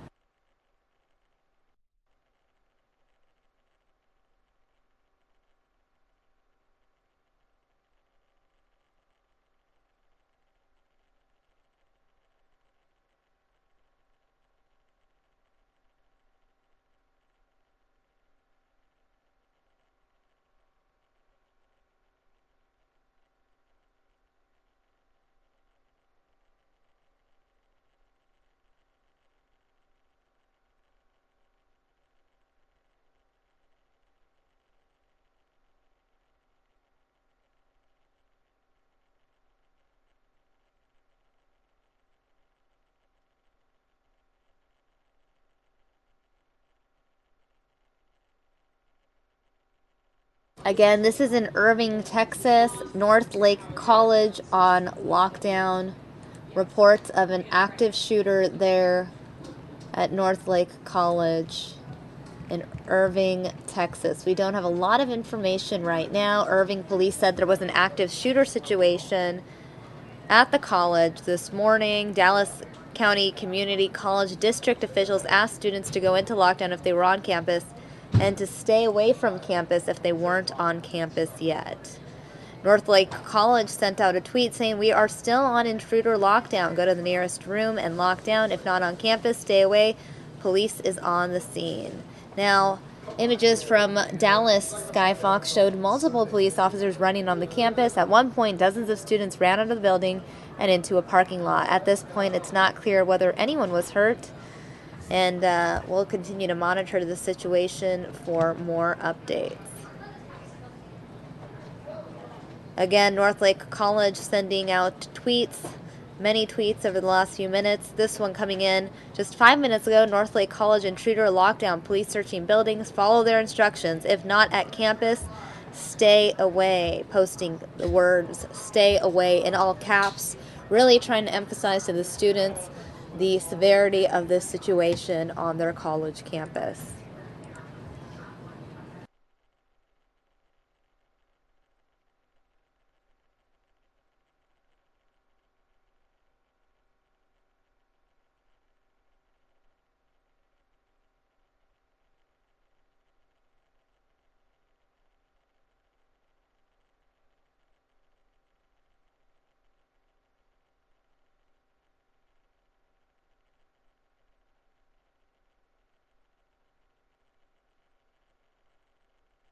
And it appears that our Fox station in Dallas is also covering the situation there. We're going to go ahead and dip into their newscast and listen in on what they are reporting right now. Officers there outside the campus, understandably probably trying to just understand what's going on, get more information. The last official report we got from police, they said the campus is still on lockdown. They are working to just slowly clear out those buildings. From what we can tell, they are near the performance hall. The building we saw them clearing was the Science Health Center building just next to the performance hall. So we're seeing more students now walking out fairly calmly, Sean. Yeah, but you see those students, they're coming out under the instructions of the police. Right. You Oh, see they the have their hands locked behind their up. heads. Mm-hmm. This is what campuses that we call them tabletop exercises, and every campus must do this now because this is the age in which we're living, where violence can play out in places of higher learning, just like in public schools. They are under direction of officers, hands up or fingers interlocked behind their heads. You see 2 officers there guiding them out. What's critical now? What's critical now is that the crisis plan goes into effect, Irving Police taking over, and video. I can't underscore the importance of that campus having a video system where they can pull up any camera on campus, inside a building or outside, and that's extra eyes for law enforcement at this moment. And, to keep them safe and all the students as well, to understand where this person is and to get that description that we've shown. Yes. So this is a critical, yet another critical incident in North Texas this week, and the response here is not over exaggerated because there is still an intruder. And we're seeing a student video right here that shows the police going in and clearing the students out of one of those buildings. We just received this video from our first cell phone video in from students on campus. This is what we were talking about, Shannon, earlier. They have to clear the classrooms, the buildings, every nook and cranny, every closet, every restroom, every office has to be cleared. They have to look for people who may be injured. Then they have to look for, at the same time, a shooter. And if you've barricaded yourself in a classroom and put desks and tables in front of it, the police have to convince you they are the police to get you to open that door. Absolutely, and we've seen those students, initially what we saw, walking out in waves in a group, some of them running, some of them walking together. Now, like we just saw, they're walking single file line, hands behind their heads, Sean. Yes, and that tells you they are clearly under the instruction of law enforcement as they are evacuating these buildings. We're seeing another line of them coming out right now. Again, we understand the camp is still on lockdown. They're slowly clearing out all of the buildings there in North Lake Community College. And there you see about a group of 8, 9, 10 students there who are walking out. Again, they've been led out of this building, probably led out of a classroom by police officers. Right, North Lake College really trying to remind people and get the point across to people to avoid this area. They don't want parents coming to the campus. They want any students, parents, faculty to stay away from this area. DART no longer stopping at that station there, the North Lake station, the orange line, because they are avoiding that area entirely because of the police presence there and this obviously possible person on campus with a gun. Well, you see the police presence there from Sky 4, officers continuing to arrive. And of course, it's raining also. Right. There's at least a light rain or shower there in Irving, and those students now are outside, better outside and wet than inside and maybe in harm's way. Absolutely. And we have seen some students actually, appears like they've been able to even leave. We saw some pulling away in their vehicles, others standing around in the parking lot. Just to bring people up to speed, just about 45 minutes ago or so, we got this alert, breaking news of possible active shooter on the North Lake Community College there in Irving. We have Sky 4 overhead right now watching this. We're seeing dozens of police officers, Irving Police and Community Police. We're seeing maybe a mobile command center, the city of Irving being set up there. What we believe to be the performance hall there near the center of campus. Okay, we do have a community college public information officer on the phone, or we're trying to reach one now. I'm looking though, Shannon, at least at the officers that we can see in the area where we are as the students were coming out. They kind of look at ease, just where we are, but where we are looking does not indicate, as you see those officers walking there, where we are looking may not be at the epicenter of what is taking place. You see a couple of officers to the left of your screen with perhaps military style, paramilitary gear and maybe rifles. Okay, let's talk with Ann Hatch. Hi, Ann. It's good to talk to you today. Hi, Sean. What is happening at Northlake? What can you tell us? Well, at this point, we have not a lot of information. We did send out a lockdown on campus to all faculty, students, and employees at 11:43 by text, email, and telephone. And the entire campus went on lockdown, is still on lockdown. Irving Police Department, as you know, is on hand to help the Northlake College Police assist in the situation. Other than that, we don't have any specific details. Okay, Ann, can you tell me why you went on lockdown? What led to the alert? There's usually a notification from our police department that there's an incident on campus, and they follow a set procedure for lockdown, and that notification is part of the process. And then they usually will receive assistance from whatever police department will help, given which college, and in this case it's Northlake in Irving. And then they will conduct a building-by-building search, and all students and employees remain on lockdown either until they are advised that it's over or until a law enforcement official actually arrives at their location to tell them that they can leave the building where they are secured. And I am joined today by Shannon Murray on air. Yes. I introduced you to her if she should have a question for you now. Right, and Ann, we've been watching live just as students appear to be clearing the building. What can you tell us just about that process and what students there are being told to do? Usually in a lockdown situation, students are told to remain in the building where they are located, barricaded or locked in the room where they are located. And then police, whether it's our college police or local police department, in this case Irving, will go building to building, floor to floor, to clear each area and then advise students that they can leave and give them instructions on where they're supposed to go. All right, Ann Hatch, thank you so much for joining us and for the information. We want to go now to our Natalie Solis, who is there on the scene right now. Let's listen in. The suspect in this inside one of the buildings deceased. We have another victim that is deceased also. They're still in the process of clearing the entire building, so the lockdown is still in place. We don't believe that we're looking for anybody else at this point regarding that description that I put out earlier. And so the officers are working to clear the remainder of the campus and the remainder of the building. So at this point, not sure if this is a murder-suicide situation, but the information I've been giving is that the scene has been at least rendered safe to the degree that we're not looking for a suspect. They're just in the process of finishing clearing the building. So that's where we are at the moment. Which building and how many students are still in? I don't know.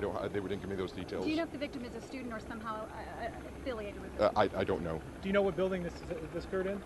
I don't know. I wasn't given that at this point. They're dealing with a lot of different buildings, and so I didn't get the exact information about where that occurred. So a gunman dead and somebody else dead. That's what I understand. And Yes. this is the person that meets tell us what you found. Okay, one at a time, please. This is the suspect that is deceased meets the description of the. I don't know that he meets the description, but I mean, there's at least enough confident information that they believe they found the person who was responsible for the shooting, the shots fired. Yeah, from the top, could you tell us what you found? Well, the new update? The new update is that we don't believe that we're looking for a suspect anymore, that we believe we found the suspect in the building deceased, and there is, we believe, another victim there as well, and so we believe this might be a murder-suicide situation. So the information earlier that we broadcast as a possible suspect, that is no longer valid information in terms of looking for a suspect. Again, who these people are, I don't know yet. I can't say for sure it's a murder-suicide, but I believe there is only one other victim aside from the gunman that we've located so far. Again, they're still in the process of clearing the buildings and the campus, but so the scene is not secure completely yet, but I don't believe that we're looking for a suspect at large. At this point, are you going to clear the whole campus or just the section that this took? We're going to deal with everything that they deem necessary, which I would imagine would be the entire campus, unless they've got some information that would lead them to believe there's no reason to check any other areas. And they were found inside a building? I believe so, yes. Do you know if the victim was a male or female? I do not. Okay, Officer McClellan, thank you. Okay. All right, and we just heard there from Officer James McClellan with the Irving Police Department. He said at this point, it does appear that this may have been a murder-suicide. They found the person that they believe to be the shooter deceased, as well as a victim deceased. in or near one of the buildings on campus. As you know, throughout the afternoon, the last hour or so, students have been leaving this campus. They have obviously descended here looking for a person. They put out a description, a white male with a buzz cut, orange T-shirt and a brown stripe. Officer McClellan wasn't able to confirm exactly that the description that they put out, that the suspect meets that exact description. But again, they do believe that the shooter is deceased, and they are no longer looking for anybody on this campus. That there is no longer a threat here to any of the other students or faculty. So that's what we know right now. That is the very latest. Just taking one step back, though, I can tell you that initially when they put out that suspect description that was based on some surveillance video, an image that they saw of this person with a buzz cut, a weapon, an orange tank top.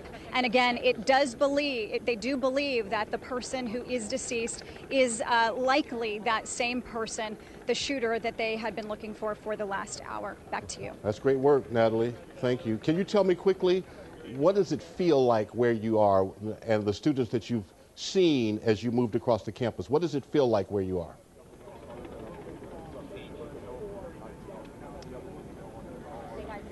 Sean? Yes, if you can hear me. What does it feel like where you are? Describe what you've seen in the faces of the students as you made your way. Gotcha. I'm sorry. It's, a little bit difficult to hear you. Okay, so where we are right now on campus, we're seeing the command post right behind me. We've got obviously quite a few police officers here. As we drove up, there were lots of students coming off the campus, of course, evacuating, and so now they are gathered here, kind of waiting to hear what exactly is going on. But of course, we just got that very latest information from Officer McClellan from the Irving Police Department that, again, it does appear to be a murder-suicide situation.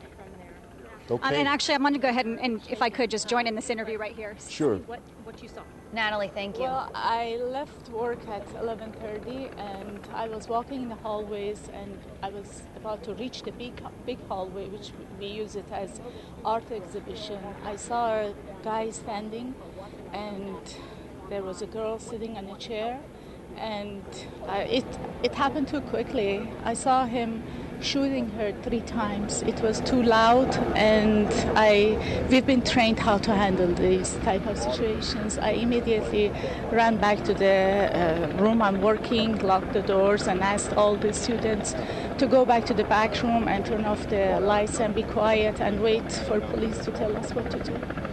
Did they tell you that it was clear to leave? Is that why you're out? Yes, they came after us and knocked the door. They asked us to hold our hands up, and we left. And what were you doing in that building exactly? I was leaving work. I worked there. You worked there? Yes. Okay. So you were describing there's sort of a room that you walked through, or like a lobby area? Yes, it's a C211. This is the place, lab. We are math learning center, basically. I'm working there. I left it in the hallway, and I was about to reach the big hall, which is art exhibition place. We mostly use it. And I saw that he shot her 3 times. Did he say anything to her? No, it was too quiet. It was very quiet, just the shots. And immediately, as soon as I turned back and ran, I saw everybody was running. So I didn't hear anything, no screaming, no nothing. So as he walked up, was he saying anything to anybody else? No, Was she showing a weapon? No, I don't know anything. I just saw the gun. As soon as I looked at it, I saw the gun, and he shot her 3 times, and it was too close. So you saw him pull out his gun? Yeah, the gun already was there. Can you just describe him for me, what you recall? I'm sorry, no, because I didn't see his face. I just can see guess his height. And what goes through your mind at that point? Lots of things. First thing, I felt bad for the girl and what happened to her, and my family and everybody's safety, and I just wanted to make sure that we've been trained how to handle these type of emergencies. So I was trying to remember the steps, what we are supposed to do. So I ran back, and then first thing I did, I called my husband and my kids, and so they know that I'm safe. How are you? I don't know yet. It will take a while because it was a very bad experience in my life. I've never seen something like that. It's not easy to have. This victim, was it a younger woman, older woman, appeared to be a student? What did you see? I'm sorry, I don't know because I honestly didn't see it closely. She was sitting down? Yes, she was sitting down. She was sitting down. He was standing in front of her, and I'm coming from this direction. So she came face to face with him. It was like me and him. Could you tell if they were talking, or did he just walk up? I don't know. Did they seem to know each other at all? I don't know. Ma'am, can you tell me your name? And you said you work in the which building? C211. C211. Nasreen. I'm Nasreen. Nasreen. What's your last name, Nasreen? Nanbakhsh. Okay. We watch everybody every night, so thank you. Well, sorry, some of us may have kind of jumped in a little late. Can you? This, all right, so is an eyewitness to if you're still happened. with me here. Yes, Natalie, we are still Natalie, with we're you. still You here. just interviewed an eyewitness to the horrors at Northlake Community College today, as that employee at the campus described for you, Natalie Solis, what she witnessed as she stepped out into the hallway. Tell us that. Right. So she said she was just stepping out into the hallway, and she was coming from a sideways direction. She sees a young woman who appears to be, it sounds like she was sitting down, and that this suspect then just walked right up to her, got face to face, and then shot that woman several times. And of course, that's when I think everybody went into panic and started running from the building. But she was a very short distance away. She said, though, that she really it happened so fast. She couldn't tell us the exact description of that suspect or of the woman. So unclear if it was a younger woman, older woman, possibly a student. Wasn't clear to her why that girl was there. But it sounds like the shooter knew who he was looking for and went up to her. She reached out her hand and said it was, the distance of an arm's length, basically, that he approached that woman and then started to open fire. And so just an absolutely terrifying and horrific experience for this woman who works in that building, who just happened to walk up at exactly the wrong time and witness this whole thing happen. Okay, Sean? Natalie, great work by you out there. Thank you. I'll let you continue to gather news for us at the Northlake Community College. Again, an eyewitness speaking with Natalie Solis, watching a woman sitting either in a chair on the floor get shot 3 times by the gunman. Right, and so we now know that victim appears to be a woman. We heard her refer to her as she several times, that eyewitness. And Officer James McClellan told us 2 were dead. So it appears as though it were murder-suicide. Now, we don't know those relationships, if this is a love relationship or sometimes people freak out when they're not doing well in classes. We can't answer those questions yet. All of that will come.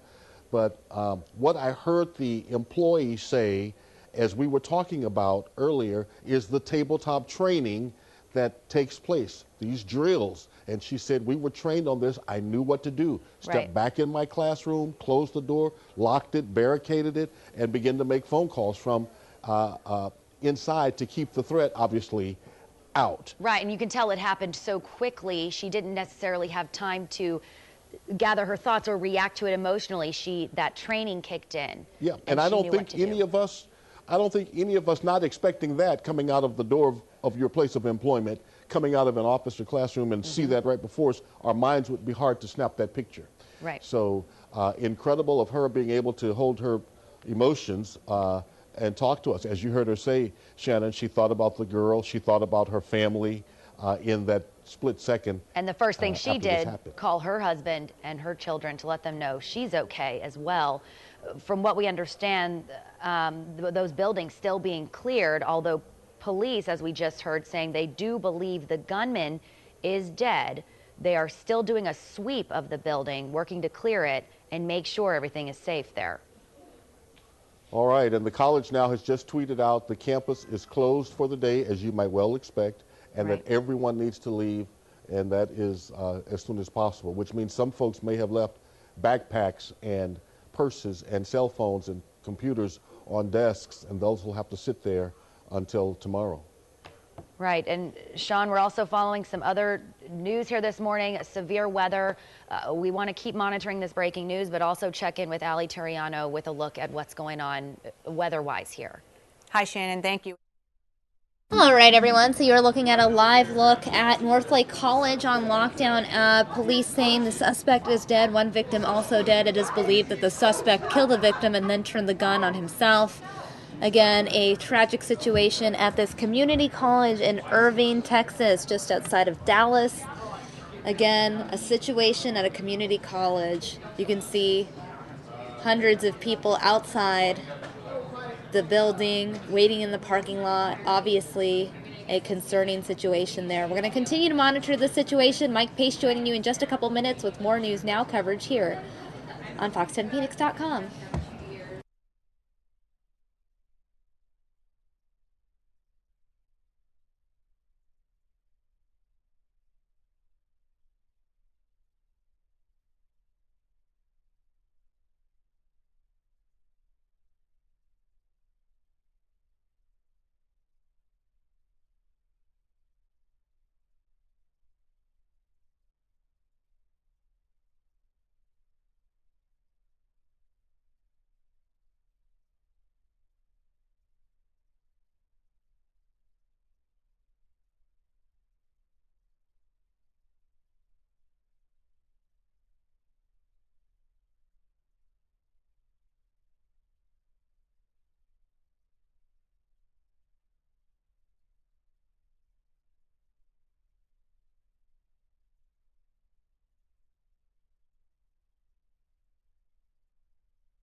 Welcome, everyone, as we continue to bring you these live aerials in Texas of the North Lake College.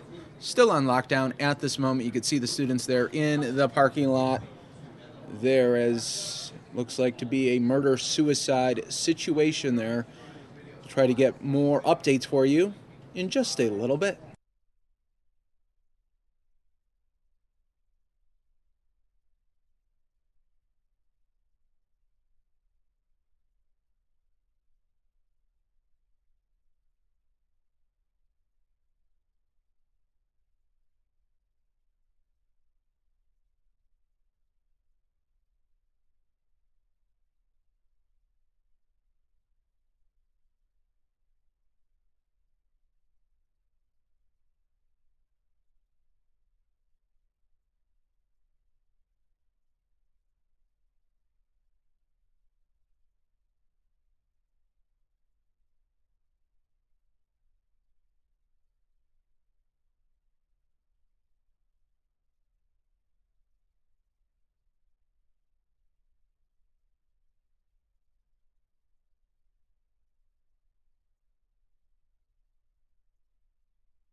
Once again, folks, welcome to the Fox 10 News Now stream, part of FoxNPhoenix.com. Irving police say 2 people were found dead following an active shooter situation at North Lake College this morning. Police originally said they were looking for a white male wearing an orange tank top who was seen on surveillance video carrying a handgun. They later said that the man believed to be the gunman was found dead inside a building along with another person. At this point, police do not believe anyone else is in danger, and they are no longer looking for any suspects. Police are treating the case as a murder-suicide. The Dallas area Rapid Transit said its Orange Line is not currently running through the North Lake College station because of this police activity. A shuttle bus will take passengers between the Beltline and Irving Convention Center stations.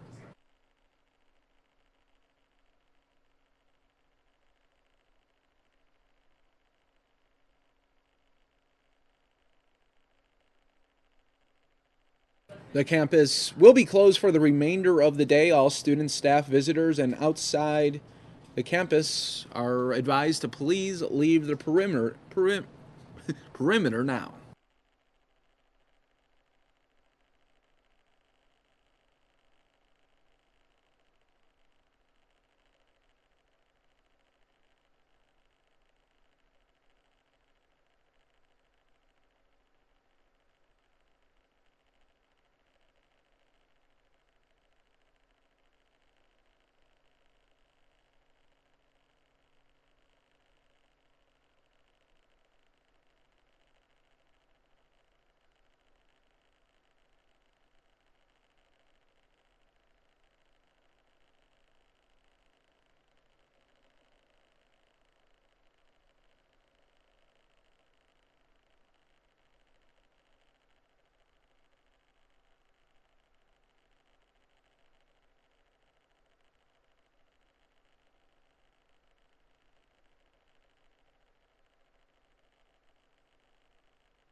The Irving Police Department spokesman said that the suspected shooter and another person are both dead. The situation prompted a lockdown at North Lake College in the Dallas suburb of Irving.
If you're just joining us here, welcome to the Fox 10 News Now stream. This situation is now over. North Lake College in Irving, Texas. It was a murder-suicide situation. That is what police are describing to the public. Just before noon local time there today, the Dallas County Community College District officials asked students to go into lockdown if they were on campus and to stay away if they weren't on campus just yet. North Lake College initiated an intruder lockdown. They sent out a tweet saying that we are still on intruder lockdown. Go to the nearest room and lock down. That was being sent out to not only on their Twitter feeds and Facebook feed, but also their emergency text messages to students and parents, alerting them of the situation that was happening on campus. You're part of the Fox 10 News Now stream as we're taking more aerials here live for you in Irving, Texas.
And for those of you just joining us here on Fox10Phoenix.com or Fox 10 Phoenix Facebook Live, there was a situation at the North Lake College where there was a lockdown in place. And you can see that the aerials here, as they are taking a look at the campus, the threat is now over. That's what is being described by the police to the public there. Students and faculty members are asked now to leave as the campus will be shut down for the day as this murder-suicide situation is investigated.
All right, folks, so you can see it looks like the Skyfox there in Irving, Texas is leaving the scene there. That college threat is over there. Police saying that was a murder-suicide situation.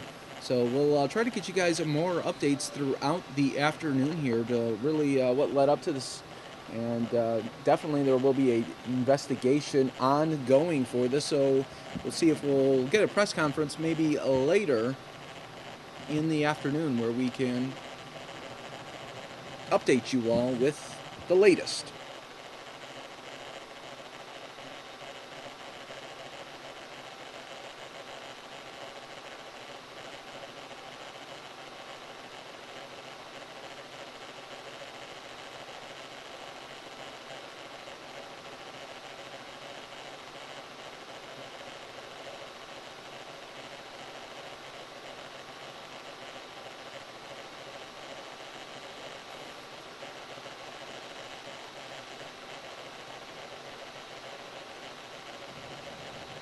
All right, folks, coming up here next on the Fox 10 News Now stream, part of fox10phoenix.com, we are going to go to a Department of Justice press conference that is going on right now. This is a day after they announced that the Baton Rouge officers will not face federal charges in the killing of Elton Sterling. So we're going to take you to that DOJ presser right now here on the Fox 10 News Now stream. Discussions and disclosures about the investigation would risk its accuracy and its reliability.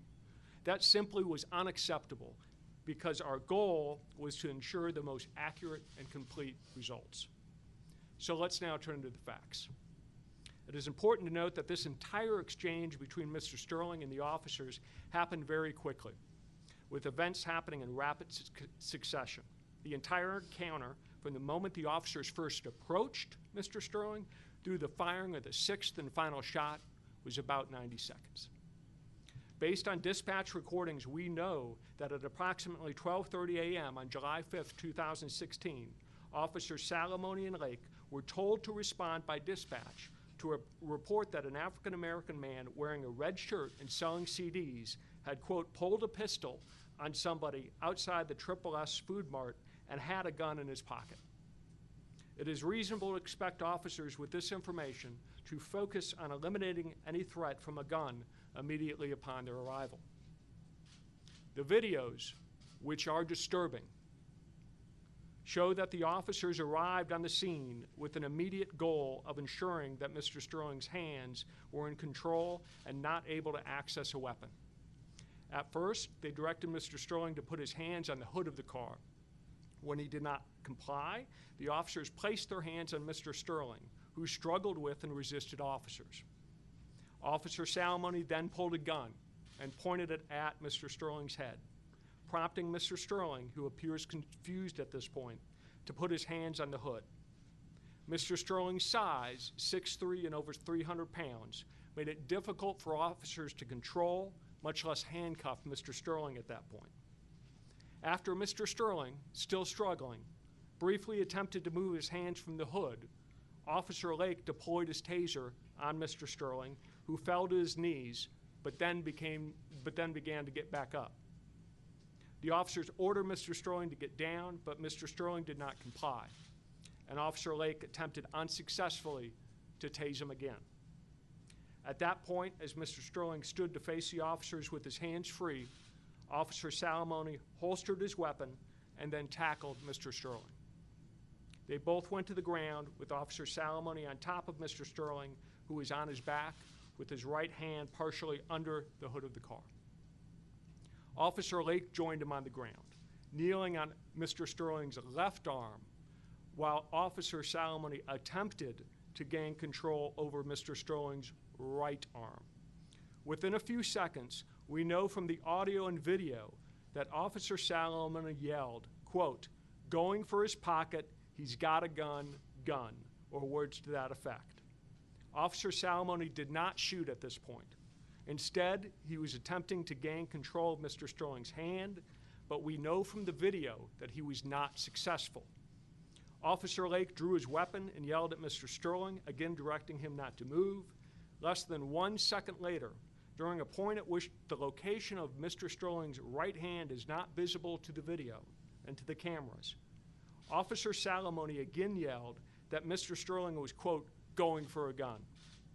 It is at that point that Officer Salamone then fired 3 shots into Mr. Sterling's chest. In order to convict Officer Salamone of a federal criminal civil rights violations for this shooting, we would have to prove beyond a reasonable doubt that Officer Salamone did not believe that Mr. Sterling was actually going for a gun when he made that statement, and that he simply decided to shoot him. Within a few seconds of the first 3 shots, as Officer Salamone and Mr. Sterling were both laying on the ground, Mr. Sterling began to sit up and roll to his left. With his back to the officers. At this point, the officers could not see Mr. Sterling and what he was doing with his hands and whether he was going for a gun. Officer Lake yelled at Mr. Sterling to get on the ground, and when Mr. Sterling continued to move, Officer Salamone fired 3 more shots into Mr. Sterling's back. Immediately after the shooting, video shows Officer Lake go directly to Mr. Sterling's right pocket and retrieve a .38 caliber revolver, which was loaded. In statements made immediately following the incident, both officers stated that they saw Mr. Sterling reaching for a gun and saw the gun itself coming out of the pocket. The struggle on the ground lasted a total of 27 seconds. As a result, life and death decisions were being made in split seconds. This is an unfortunate reality of police work at a time when encounters between the police and the community have been increasingly violent and unfortunately often deadly. In this case, we consulted with 2 independent use of force experts who the Civil Rights Division has previously engaged as government witnesses in other federal civil rights cases. Both experts are nationally recognized authorities in this field, and they are truly independent. Neither is from Baton Rouge area or has any ties to the Baton Rouge Police Department or the officers involved. Now, I want to be clear. Both experts criticized aspects of the officers' techniques and approach in this case.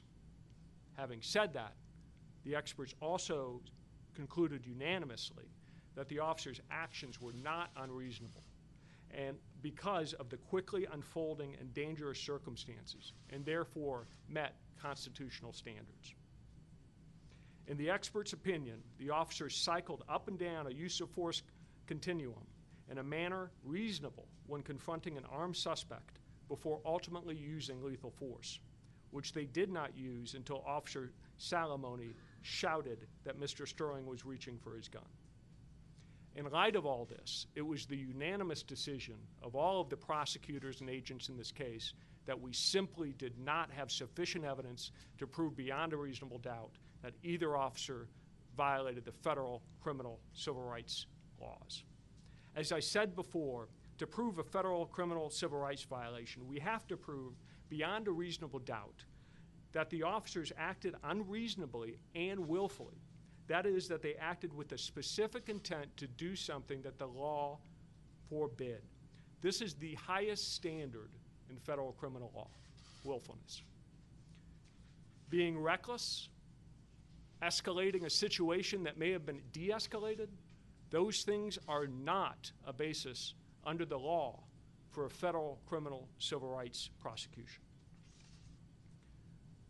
First, we were unable to establish beyond a reasonable doubt the precise location of Mr. Sterling's hand at the moment at which the officer states on the recording that Mr. Sterling was, quote, going for a gun.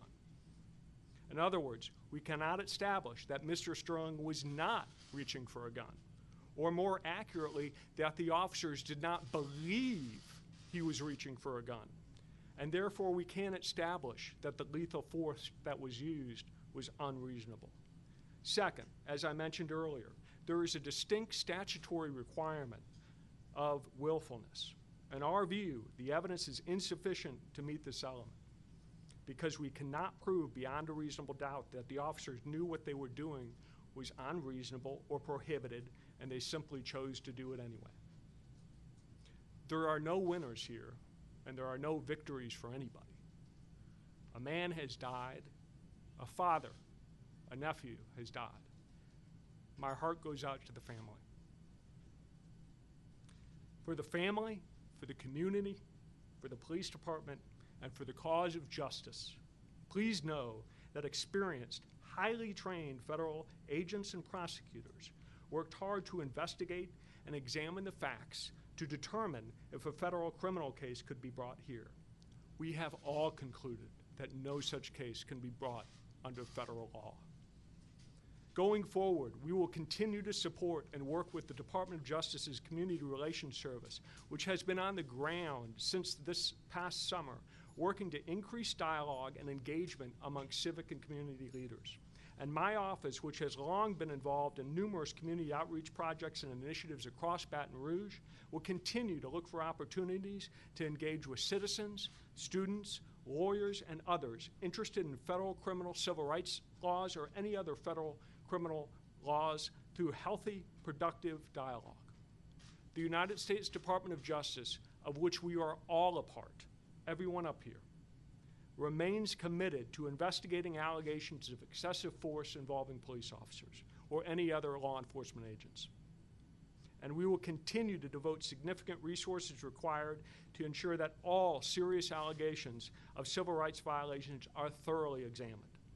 The department aggressively prosecutes civil rights violations whenever there is sufficient evidence to do so, and in fact, there are investigations and prosecutions ongoing in this district as we speak between us and the Civil Rights Division and the FBI doing just that.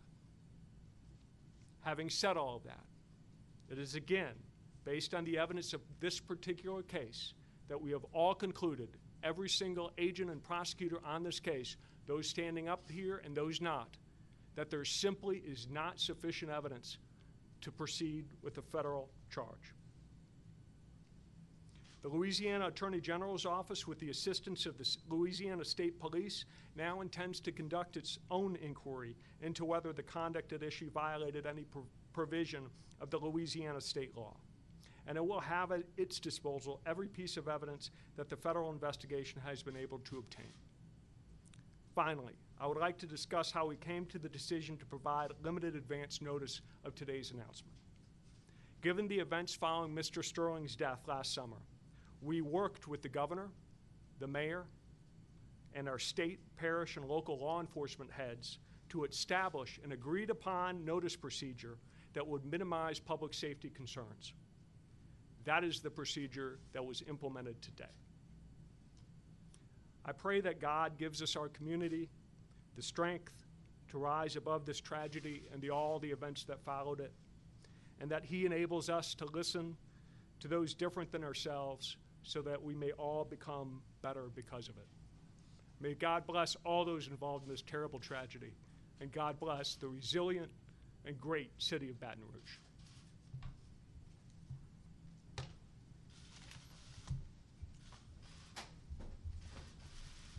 Right, so you can see that was a statement from the Department of Justice, and we're going to keep you on the same story, but now, right now, speaking live is the family of Sterling and their lawyers there. So that was just terrible, and somebody should be in trouble for that.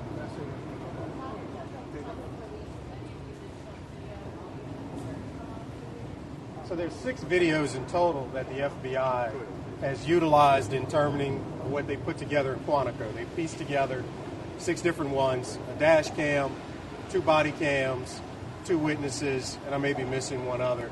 Store cam. So they pieced all of this together over a long sequence of threads to try and isolate every second that I just identified in the 71 to come up with a whole analysis, which then brought in the audio and it brought in other elements, which allowed them to make the statements that what these officers at Lee's Alimony did was extremely disturbing, that leaves a lot of question and a lot of reasoning for Jeff Landry to pick up this file and to say, you know what, these officers cannot conduct themselves in this manner and protect our citizens. Back to the question about the leak. It's very important to note this family did everything they were asked of by the federal government. They were very patient. They did every single thing they were asked of. And the one thing they could not get was the first word on the decision from the Department of Justice. And that is deeply troubling because I believe the Baton Rouge Police Department got word before this family did. And that speaks to something else.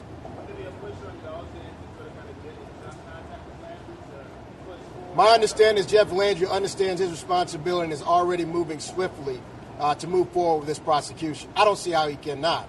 After a police officer's first words are, I am going to shoot you in your fucking head.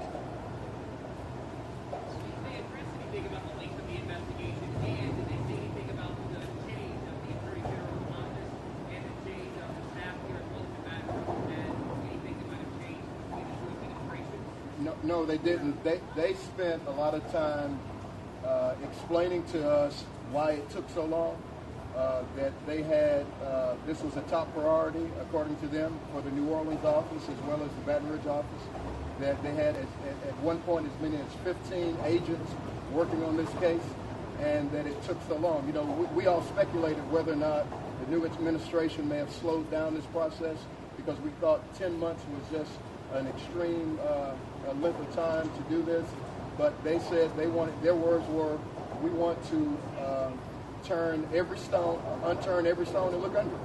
And it took them that long, and it was their priority. I will say Agent Reed, who we met with last July, has been on this from inception, as well as AUSA Stevens. So those two guys have been here, and they've been through the whole process, even through the change of administration. I think it's important to note, though, Jefferson Davis Sessions is currently the Attorney General. I mean, it's important to note that.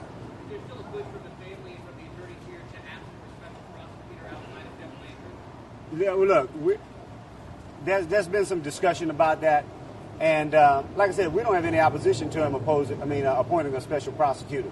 Brett, if he does that, that's fine with us. I mean, we just wanted to pursue this investigation and for it to go forward. Well, he's successfully prosecuted the officer in Marksville. Yeah, we have faith in him. I'm about to tell you, I have respect for the position and the Attorney General, and I think we can get this done.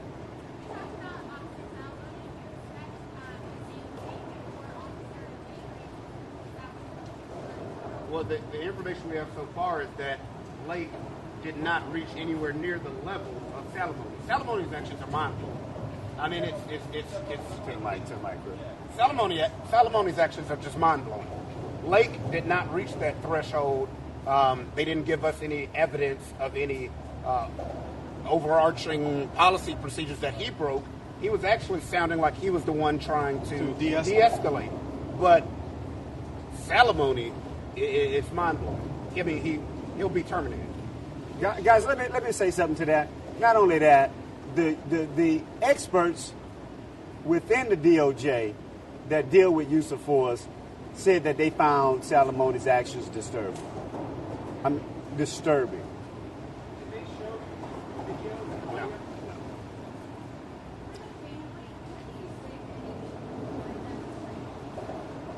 All right, and last question. What was the question? Them to people who want to demonstrate. What's your message? We can tell them like we always been doing, because we've been peaceful since day one, and we tell them to be respectful. The demonstrator, that shows support for the family. That's fine, as long as it's organized. But true change is holding Jeff Landry in that office accountable. And as I tell people all the time, rage doesn't work. You know what works? If they don't do the job, you vote them out of office next time. You fire them. That's what people care about, is holding their job. They don't care about us marching for a second. No, hold them accountable permanently. That's what they care about, their jobs. So if you look over this mess with Alton Sterling and you can ignore justice, then you do not deserve any powerful position out there. So when people unite and show their support, that's phenomenal. And we're going to show that same support when you're running for office. That's all we have.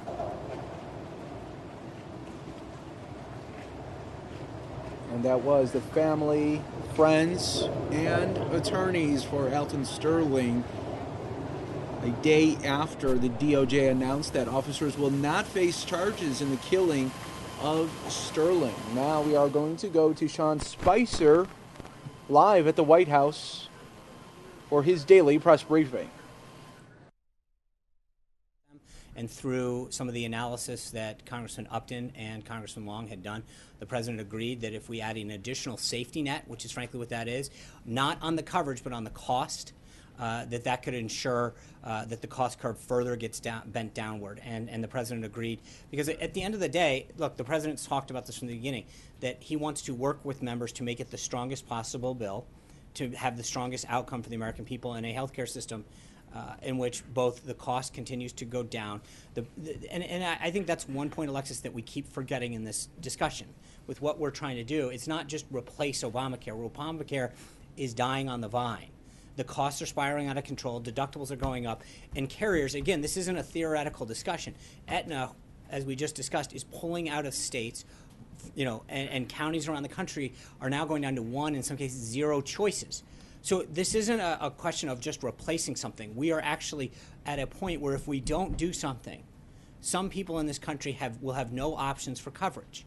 We've got to do something, and that's where the President has been willing to work with members, pick up the phone, and figure out how do we get this done to make sure that every American's got the coverage that they need. Also ask about the next step. There are members of the House who are concerned on the Republican side that they could vote for something that will change dramatically in the Senate. What is the President's message to those members who are concerned about that? Is he going to press the Senate to embrace whatever may or may not come out, but you hope may come out of the House? Well, of course. I mean, we've adopted by the Senate in whole. Well, I mean, I think the legislative process works its will. The Senate will take up the House bill, and then they'll go to conference. And then that's when both sides, again, will have an opportunity to discuss any potential changes. The President feels really good about how this bill has evolved, how much stronger it's become to achieve the goals that he set out. And he'll continue to work with Leader McConnell and others when it gets to the Senate to make sure that there could be issues that come up between now and then, but our number one goal is to get it out of the House, focus, and then have those conversations with the Senate, and then go to conference. But for right now, and in a perfect world, they would just take it straight up and we would go, but I have a feeling the Senate's going to want to say at this, so we'll go from there. John. Thanks a lot, Sean. Chairman Upton and Congressman Long were very pleased, as we heard before, with this legislative fix. They say they've turned their no's into yeses. That's right. Do you believe there's additional legislative fixes that are still to come before this bill actually hits the House floor? The President's always said he's willing to hear ideas. This is a question for Speaker Ryan and Leader McCarthy and Congressman Scalise in terms of when's the appropriate time. If they feel that they've gotten to a place where they have the votes necessary to take it to the floor based on the number of suggestions and fixes and updates, then that'll be up to them. But I'm not going to prejudge. In this case, through those conversations, and the President has constantly been on the phone for the last several days and continues to do so to hear members' issues and concerns. And so if there's a point, but I think we're getting to that number closer and closer, but that will be ultimately a decision that Speaker Ryan and Leader McCarthy have to make. On timing, I've heard different things from the President over the course of the past few weeks. At one point, I heard the President say he wants the bill to be taken up now. Other times, it's not important, just get the bill right. What's your view? Is it very important, as far as the administration is concerned, that this bill vote take place sooner rather than later? Well, obviously the sooner the better, right? But we don't want to put it up for a vote. I mean, the goal is to pass it, which we continue to get closer and closer to every day. But you don't want to put it up, and not move forward. So the President wants to make sure that the leadership is confident that they can pass the bill, and I think he's done everything he can in terms of speaking with members of the House to get there. But ultimately, that's going to be their decision to do it. And I think we continue to feel optimistic about the direction that we've seen the legislation go. Mike. I wanted to revisit the President's comments and his tweets about the omnibus spending bill. He campaigned on his business record as on his ability to make good deals, make better deals than politicians in the past have. Does the President view the spending bill as a good deal? Yes. Kristen. Thank you. Sean, can you say definitively that no one living with a pre-existing condition will pay more under the Upton Amendment if it does get passed? I think we've done everything we can to do that, and every measure that the president has taken further not only ensures that people with pre-existing conditions get covered in every scenario, but does so in a way that bends the cost curve down. But can you guarantee it? Well, I mean, I think, with all due respect, to answer a question to say, can I guarantee something? But I can tell you that every single thing that the president has done, including the action that he took this morning to work with members of Congress, does everything by every account to bend the cost curve down, to help anybody that would potentially fall into that small group of individuals to bend the cost curve down who have pre-existing conditions. So the answer, is yes, that we have done every single thing possible to get that down and to ensure that, number one, that potential is as small as possible, because the bill covers people with pre-existing conditions, number one. Number two, it does everything to ensure that if a state seeks a waiver, that they are still covered. But it looks at every single possibility to ensure that people get the care that they need. And is there a concern? You criticized former President Obama rushing through his health care plan. Is this not being rushed through? This legislation hasn't even been scored yet by the CBO, for example, or put up for public debate. This latest piece of legislation. Well, every piece of legislation evolves as it goes through the process. We saw that this morning. I think we had a piece that makes it even a stronger bill. But the underlying principles that we have been talking about have been something that Republicans have been talking about and have had the contours of for the last 7 years. This was something that has been part of the process for a long time. Does he expect to see a vote this week? The president, I've mentioned this 5 times, the president expects to see a vote when the speaker and the leader and the whip call a vote because they believe they have the votes to go on. John? Sean, it looks like we're on the precipice of a vote on the omnibus spending bill. Yes. Senator Lindsey Graham said a short time ago that Republicans got their clocks cleaned on this bill. Looks like as many as 100 House Republicans will vote against it. How do you square that with the pronouncements out of this White House that this was a big win for Republicans? I think Director Mulvaney addressed that extensively yesterday. But to get back to Mike's point, this is a good deal, a great deal for the president. He got $21 billion in military funding. That is a huge campaign pledge that he made very clearly to modernize and update the military. It fully funds the largest military pay raise in 6 years. It ends the Obama-era sequestration policy of pairing increases of domestic spending for every dollar to dollar. It got $1.52 billion in border security, which is the first installment in securing our nation's southern border. It got $1.3 billion to coal miners, which delivers on another promise that he made. There's no Obamacare bailout, the CSR payments, which was something that the Democrats want on. There's a 3-year extension of the D.C. Opportunity Scholarship Choice, which you saw the children that will benefit from that this morning.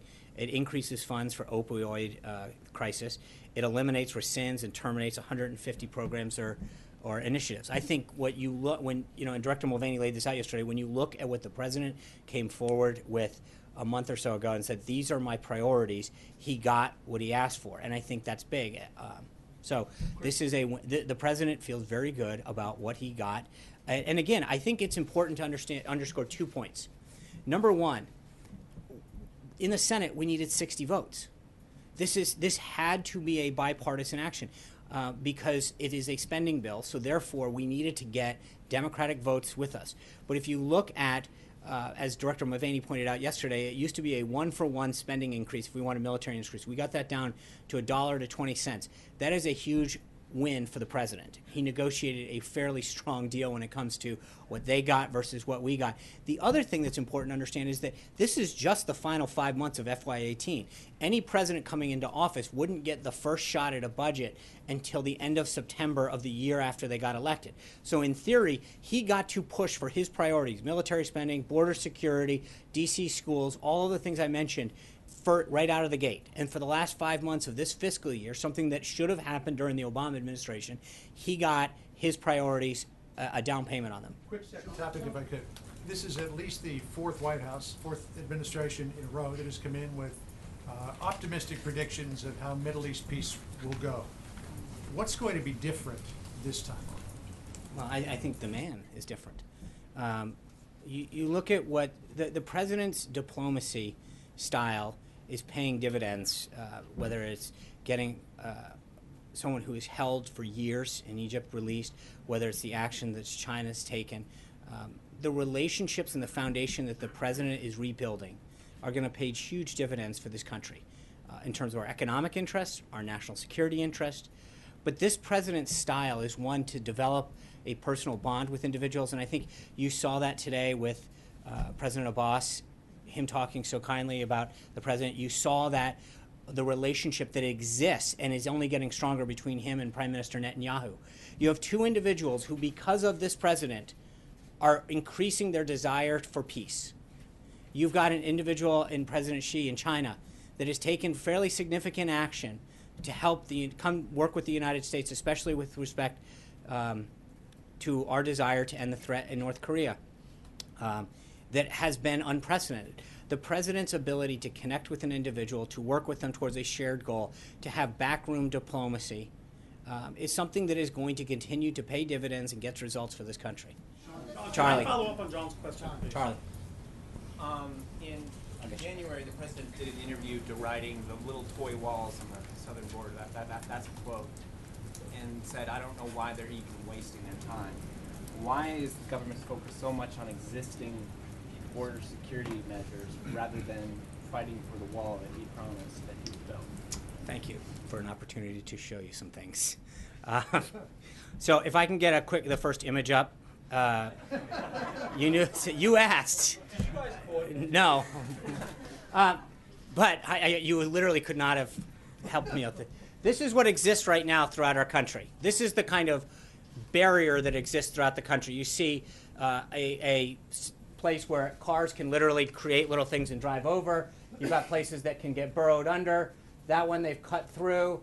That one doesn't seem to be too effective at keeping people in it. This is what those images represent our nation's current border security. According to a GA report from earlier this year, from fiscal year 2010 to fiscal year 2015, the Customs and Border Patrol recorded a total of 9,287 breaches in pedestrian fencing at an average cost of $784 per breach to repair, right? So every time that they cut through, break through, put something over, it's costing just under $1,000 for us to go out and have to fix. Now to the next slide. You had no idea you were getting this, did you? So the bill that is about to get passed, Title VI, which pertains to the Department of Homeland Security's funding on additional appropriation, states that an additional $497.4 million, quote, for procurement, construction, and improvements. Of that total, $341.2 million are to, quote, and this is literally what it says in the bill, to replace approximately 40 miles of existing primary pedestrian and vehicle border fencing along the southwest border using previously deployed and operationally effective designs such as currently deployed steel bollard designs that prioritize agent safety.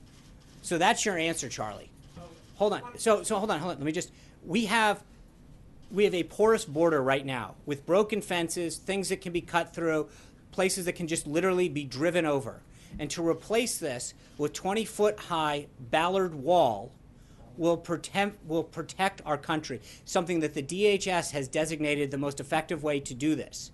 So that's what we got out of this bill. Just one question about Sure. the photo.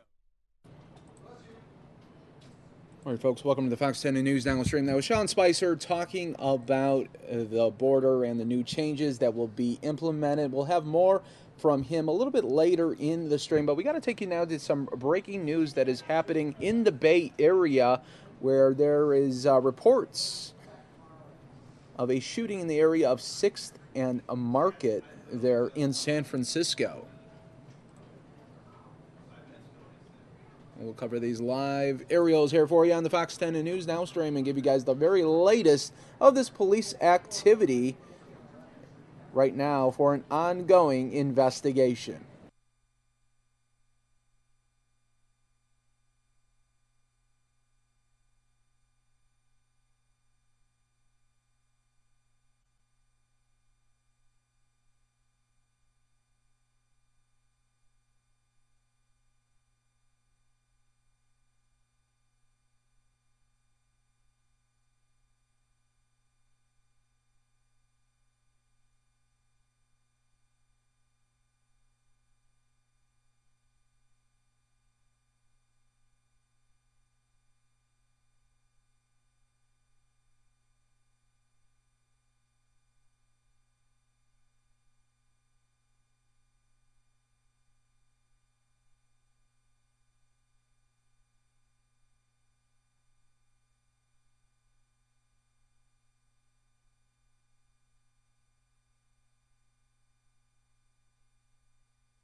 You can see some police officers there outside what looks to be some sort of business there near 6th and Market.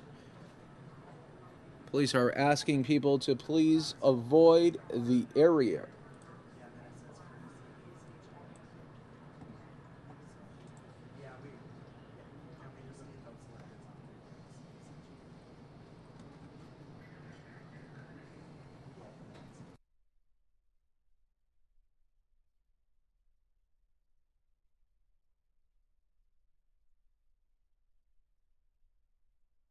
They do have street closures there in the area as well. It looks to be at some sort of establishment here. You can see police standing outside as well.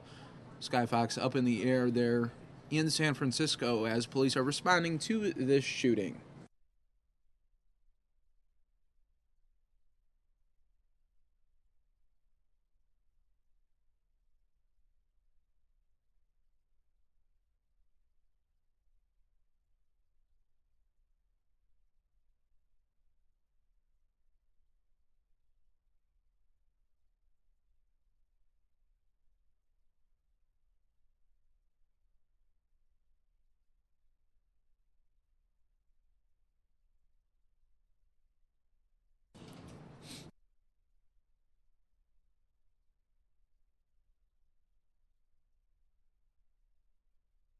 And we are being told that other police officers are heading to the scene as well, and they will be updating the media shortly.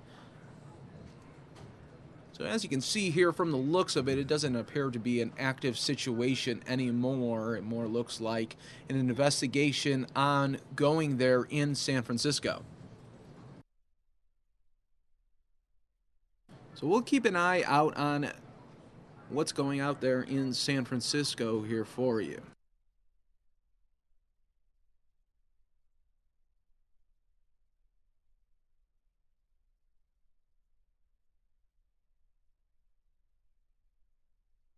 So we'll keep an eye here for you in San Francisco, and if we see that there is going to be an interview being done by media and police, we will go back to it. Let's go back now to Sean Spicer, already in progress. Understands that they respect his ability to want to get this done, his relationships and respect that have been developed, and I think this is something that he really wants to have happen. And getting back to health care, why even monkey around with pre-existing conditions? That's the most popular thing in Obamacare. Why are you guys spinning your wheels, messing around with pre-existing conditions? I wouldn't call it messing around, or however you phrased it. I think the president wants to do everything. Right now, people with pre-existing conditions are covered. They're not discriminated against. No, just hold on. You're going to change to a system where who the hell knows what's going to happen? It depends on what state they live in. If they live in this state over here, that governor may seek a waiver, and all of a sudden they're thrown into this system where hopefully that fund is going to cover their pre-existing conditions. It is a big change for people who live with those kinds of illnesses, is it not?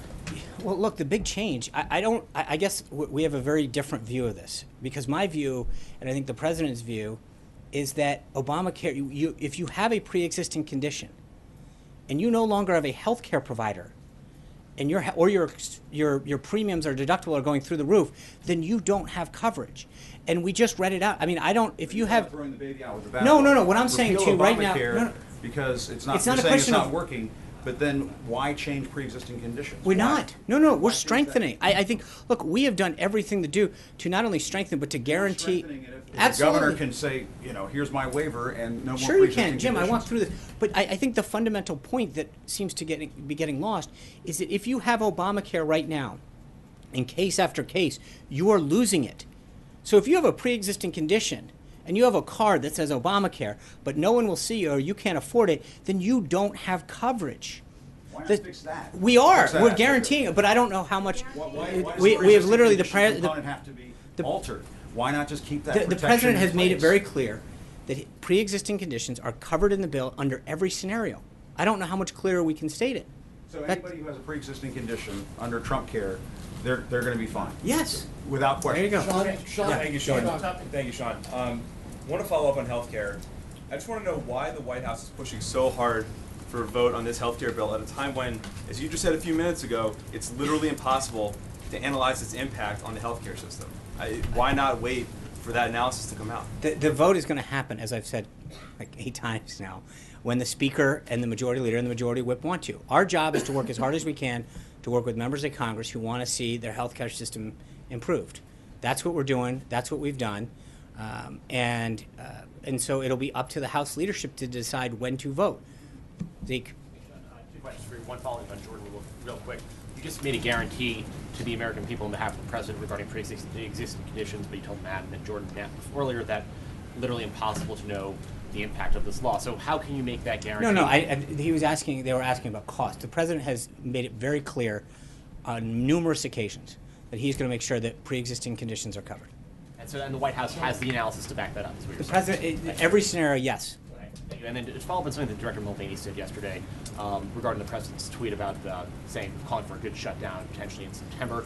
He said the reason the president sent that tweet was he was frustrated by Democrats spiking the football and thereby poisoning the well for future negotiations. The president, when he was campaigning, said he was going to win for all Americans. Why did the president's feelings matter at all? And it's the process that I think he's frustrated with, because he does want to win for every American, and I think that's why he's fought so hard for this.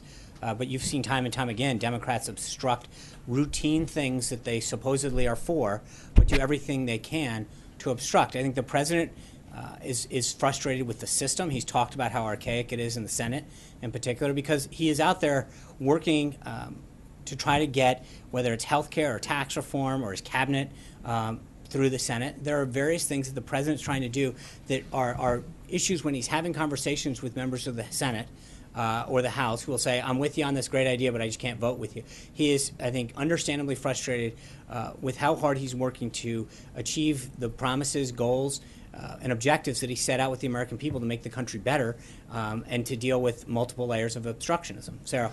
Thanks, John. So you've cited this 60 vote threshold as the reason why funding for the wall wasn't pursued in this spending bill, but what's going to be different in September? I mean, presumably the legislative conditions would be the same, so what will change between now and September to give you confidence that we'll get funding for the border wall then? Well, I think there's multiple things. When you come in, this CR, there was a lot that was already carried over from last time in terms of because it's not just a continuing resolution, it's a total omnibus package, meaning that there are multiple bills that are part of the underlying package that already have increases or underlying policy in them from the previous fiscal year, from the previous Congress, from the previous administration. This bill will reflect in 2018 the president's priorities in working with a Republican House and Senate. Thank you guys very much. We'll see you tomorrow in New York. Have a good one.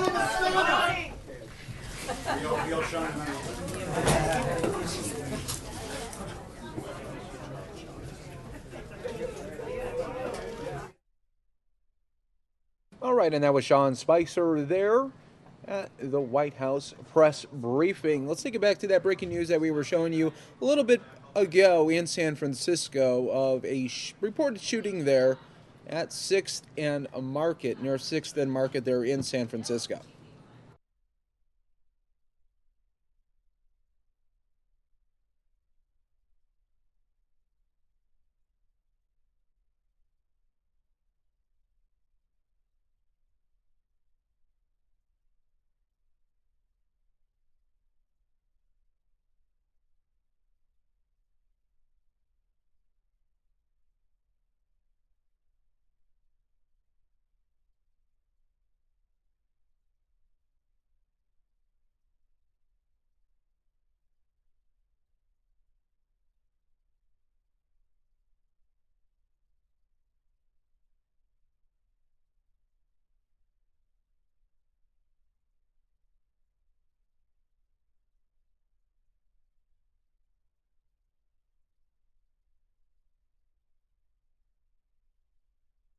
So we'll continue to provide you with these aerials here live on the Fox 10 and News Now stream. We are going to go to the House floor now, though, where they are debating the health care bill right now. And we are very late in doing this process. I was very much alarmed by President Trump's tweet yesterday suggesting... And this is the government funding bill that they are debating right now. Shutdown. It is this kind of flippant, uninformed and irresponsible approach as opposed to what ought to be serious bipartisan process that puts us again and again at the 11th hour, often months past the original deadline, trying to keep the government open. We ought to do better. We must do better. And I hope the bipartisan process that brought us this omnibus bill will show us that we can do better. And in that context, I want to again thank Mr. Frelinghuysen, with whom I've served for a long period of time, both on the committee and as a colleague in the House of Representatives. And I want to thank Ms. Lowy, with whom I served for 23 years on the Appropriations Committee, and with whom I've served in my capacity as leader and herself as a leader on the Appropriations Committee. This represents today what the Congress ought to be, how it ought to work, and what the American people expect. As we vote today on this bill, let us say to us individually, to ourselves, let us continue this kind of cooperative, positive, constructive work. And I yield back the balance of my time. Gentleman's time has expired, Chair, and I recognize the gentleman from New Jersey. Chairman, I'm pleased to recognize the gentleman from Alabama, Mr. Adholt, for 2 minutes. Gentleman's recognized for 2 minutes. Chairman of the Agricultural Subcommittee. Thank you, Mr. Speaker, and I want to thank the chairman and the ranking member and all of my colleagues who have worked so hard on this bill over the last several months. These appropriation bills take a long time to get through the process, and a lot of times we don't realize all the hard work. So I want to thank all of my colleagues for their work and all the staff that had a great input into it. I want to echo what a lot of my other colleagues have said about this bill. As chairman of the Ag Subcommittee on Appropriations, I understand that while the bill is not perfect, and as just been mentioned, no bill that we vote on is perfect, there are significant wins for agriculture, for the food sector, and for rural America. I wished that we'd been able to include relief for the cotton growers, also regulatory relief for harm reduction products that's related to tobacco. But members from rural districts with ag constituents, like I have in Alabama, can be very proud of the bill's accomplishments for rural America. It provides necessary relief for American farmers and ranchers who are experiencing a 50% reduction in income from the last 4 years. We've been able to provide targeted increases for a few high-priority programs. The bill directs funding to support rural communities, bolster U.S. ag, maintain food and drug safety, ensure sound markets, and provide nutrition for children, for families, and seniors at home and abroad. There is increased oversight of nutrition programs, and there are provisions to prevent waste, fraud, and abuse, including closing a loophole to provide fraudulent SNAP participation in multiple states. The bill also includes a prohibition on gene editing of human embryos, and this is a tremendous victory for those who are concerned about life. In this bill, we stop additional Obama administration school meal regulations from being implemented by keeping the school meal sodium standards at the current Target 1 level. We continue to have the waiver of whole grain for schools that are having difficulty that's meeting that standard. And we allow flexibility in schools in serving low-fat flavored milk to students. Furthermore, this is exactly what the new Secretary of Agriculture, Sonny Perdue, announced that USDA would be implementing for the 2017-2018 school year. The agriculture portion of this bill also contains important provisions that further the President's Buy American, Hire American initiatives.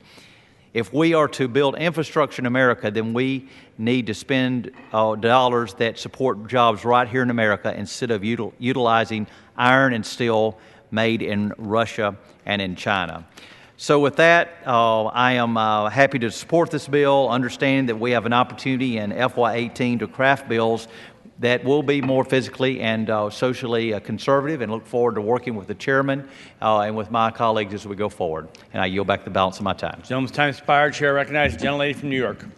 Mr. Speaker, I am very pleased to yield 2.5 minutes to the distinguished ranking member of the Interior, Environment, and Related Agency, the distinguished woman from Minnesota. Gentlelady is recognized for 2.5 minutes. Thank you, and thank you, Mr. Speaker. I rise today in support of this bipartisan compromise to fund our federal government for the remainder of the year. It is frustrating that the Trump administration inserted itself into our congressional funding negotiations last year, which unnecessarily delayed this bill for 7 months. The delay created uncertainty and instability for local governments, for schools, businesses, and the families we represent. Nevertheless, this final funding package we have under consideration today is a win for Minnesotans and for Americans. Democrats stood strong and united, and that's why this bill does not include any funding for President Trump's wasteful border wall, which he wanted to pay for with cuts to our priorities here at home. As a ranking member of the Interior Environment Appropriations Subcommittee, I'm proud that we removed more than 75 poison pill riders from our part of the bill. These destructive policies would have delisted endangered species, rolled back environmental protections, and chipped away at our public lands. In addition to removing these harmful Republican riders, Democrats also succeeded in holding off many devastating cuts proposed by the Trump administration. We protected the EPA from steep cuts to its work to protect the air we breathe and the water we drink. We fully funded the Great Lakes Restoration Initiative to keep our lakes and our communities that rely on them healthy. And we increased funding for the National Endowment for the Arts and Humanities, which enriched the quality of lives across this nation. This final bipartisan agreement will protect our environment, meet our trust and treaty obligations to our Native Americans, and safeguard our natural and cultural heritage. But sadly, the President's 2018 budget would undo all this work, so we must stay vigilant. I would like to take an opportunity to thank the Chairman of the full committee as well as the Ranking Member, Ms. Lowy. I'd also like to give a special thank you to the Chairman of the Subcommittee, Ken Calvert, and to all of our staff, both Republican and Democrat, on both sides who worked so hard to make this bill possible, along with my personal staff. So as I yield back the remainder of the time, Mr. Speaker, I encourage an aye vote on this bill. Thank you. Gentlelady yields back her time. Chair now recognizes the gentleman from New Jersey. Mr. Chairman, I'm pleased to recognize the gentleman from Texas, Mr. Culberson, for 2 minutes, chairs Commerce Justice Committee. The gentleman is recognized for 2 minutes. Thank you, Mr. Speaker.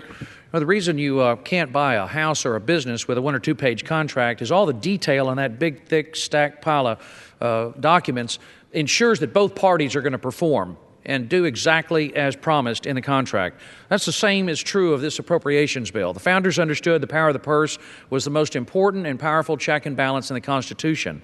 And I'm proud to support this legislation because the detail in this bill will help ensure that the agencies that are responsible for spending our taxpayers' hard-earned and very precious tax dollars have to perform according to the detail in this bill. My portion of the bill, the Commerce, Justice, Science portion, is responsible for funding our nation's law enforcement officers. Now that we have a president who will enforce the law and ensure that our men and women in uniform who protect us have the resources they need in this bill. We've funded the FBI with an additional $277 million to help those men and women fight terrorism, espionage, and cybercrime.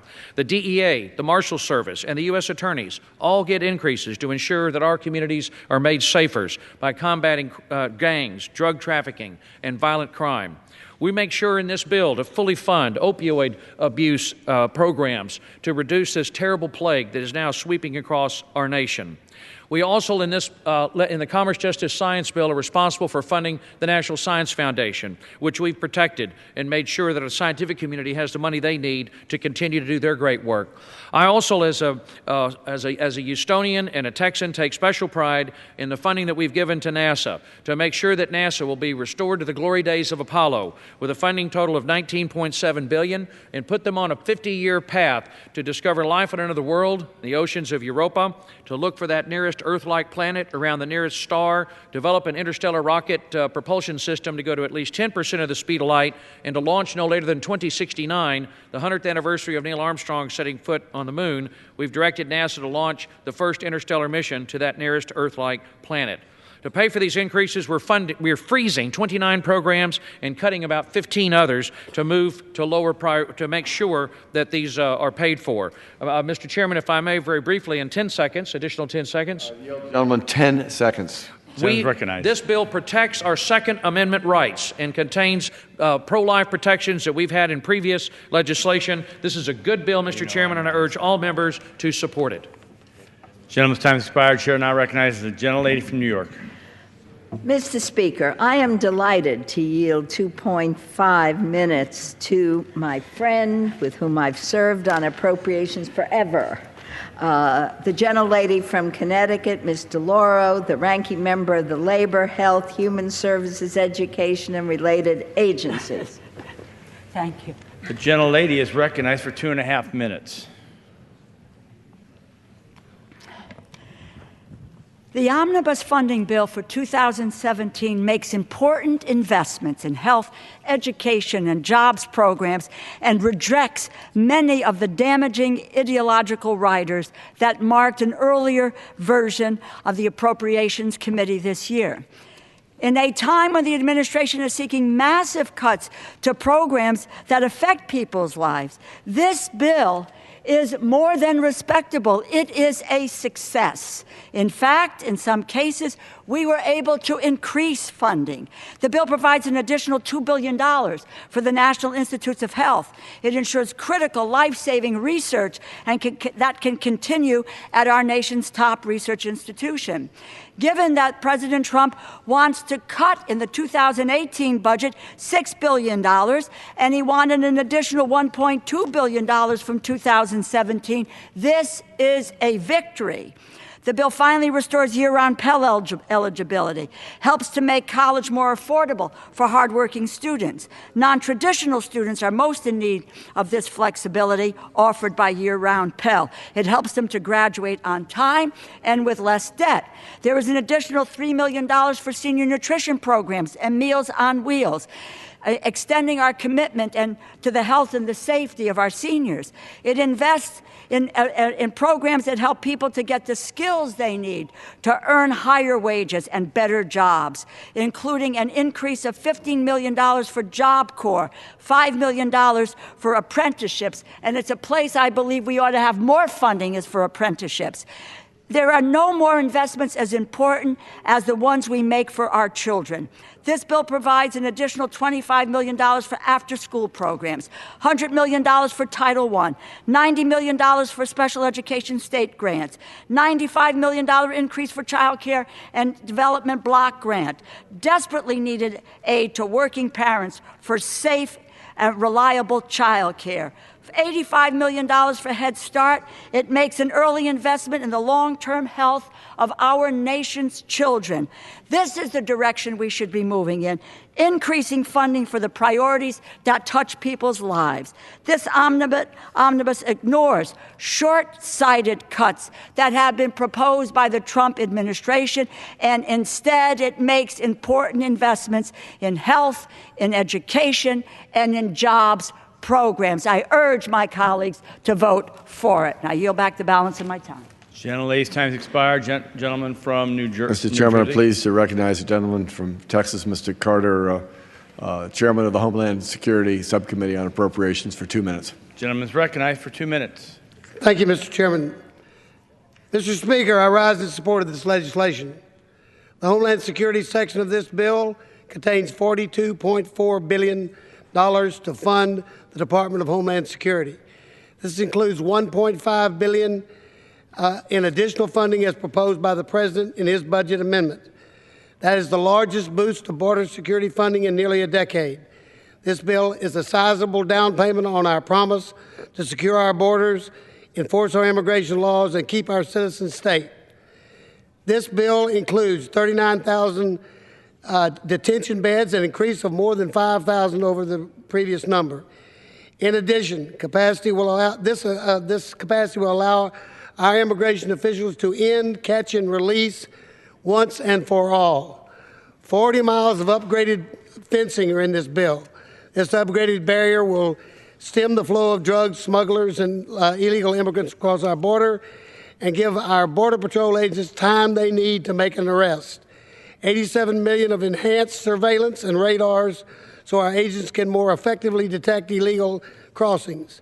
26 miles of new road construction and 758 miles of road improvements. I hear time and again from our agents on the border, they don't not only need to detect illegal crossings, they must reach them to arrest them. These roads will literally pave the way towards that effort. Here in Washington, people talk about border security and immigration. In Texas, we live it every day.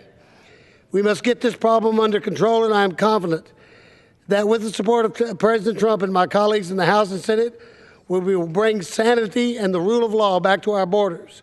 This bill is a vital step. I urge its passage. I want to thank Lucille Roeber-Allard, my ranking member, and both the majority and the minority staff for their hard work on this bill. And I yield back. Gentleman yields back his time. Chair now recognizes the gentlelady from New York.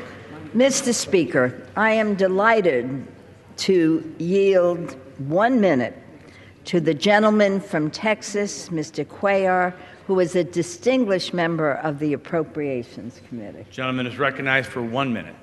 Thank you, Mr. Speaker, and thank you, Ms. Laurie, for yielding the time. I rise to thank Chairman Friedland Heisen and the ranking woman, Ms. Laurie, for all the hard work on this good bill. This bill today is a compromise bill. It's a good bill because this is the way Congress is supposed to be working. I say it's a good bill because it provides an increase to the Pell Grants, authorizes them in the summertime year-long. That will be good to get kids into education. It provides $2 billion to the National Institute of Health. It provides a solution to the citrus greening crisis.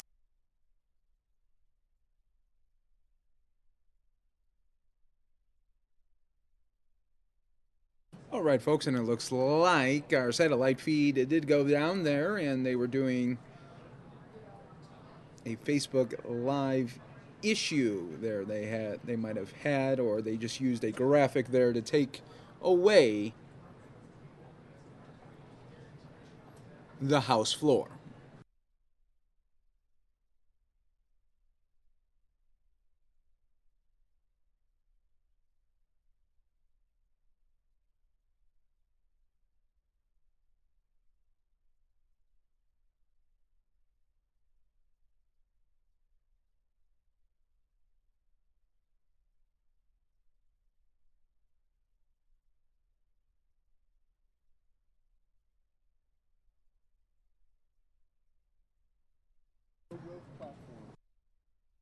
And there it is back.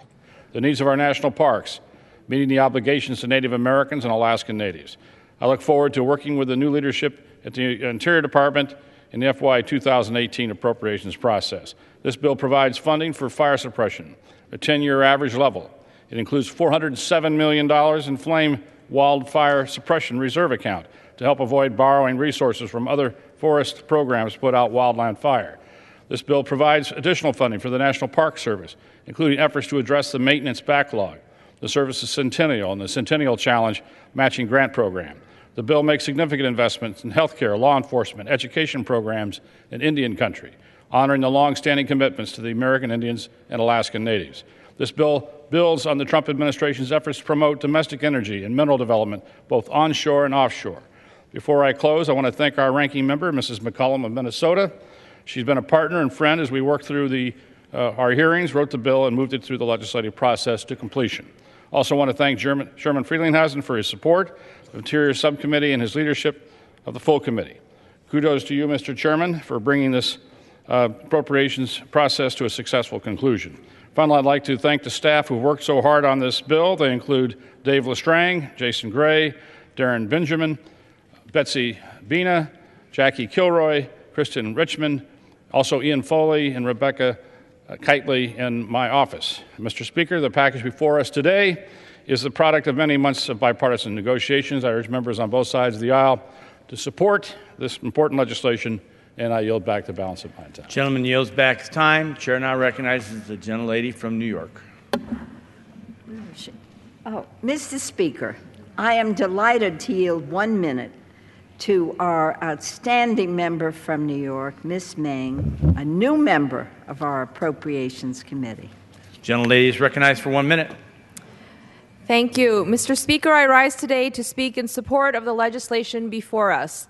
Of course, this bill might not look like what it might if we had written it by our individual selves, but I think it is a good example of what genuine and honest compromise looks like.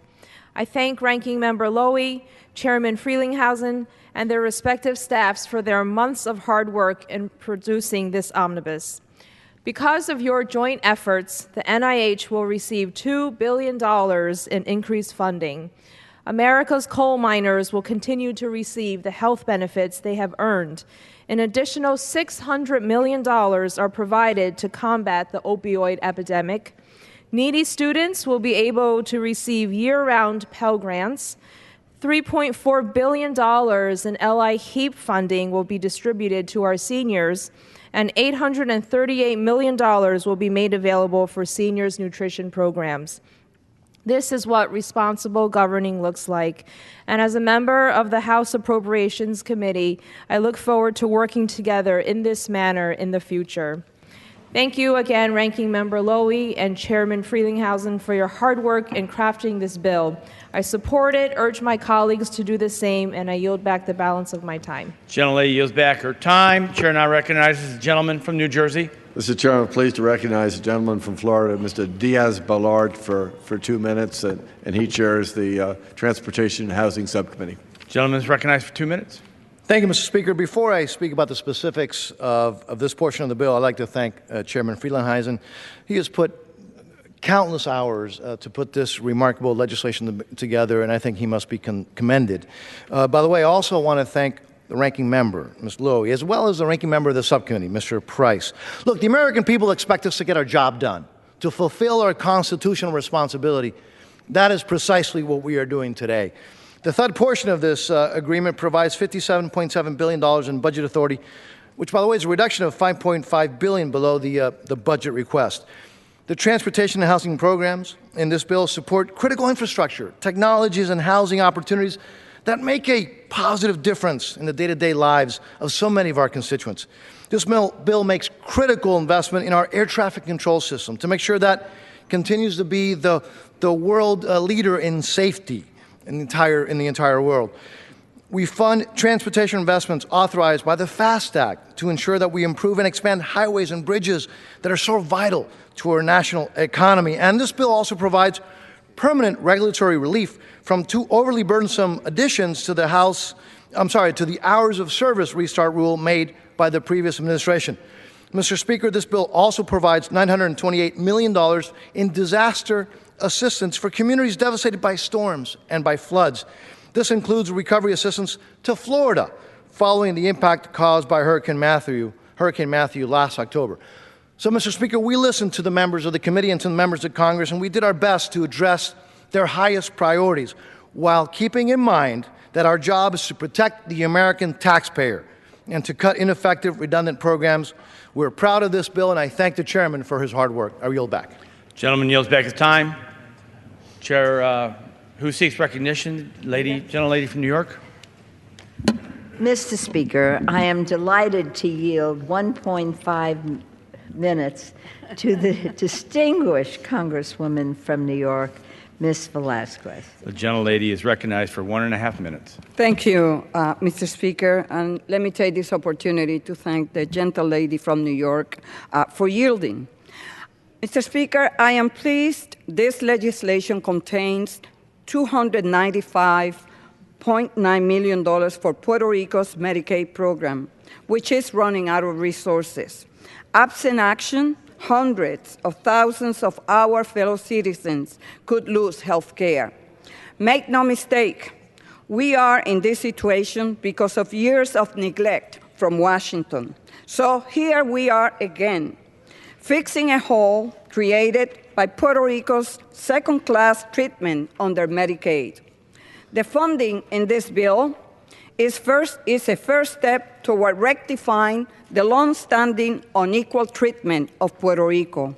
And by the way, Mr. Speaker and Mr. President, last time I checked the history books, it was the U.S. Armed Forces who landed in Puerto Rico in 1898, invaded Puerto Rico. So we have a moral obligation toward the people of Puerto Rico, American citizens.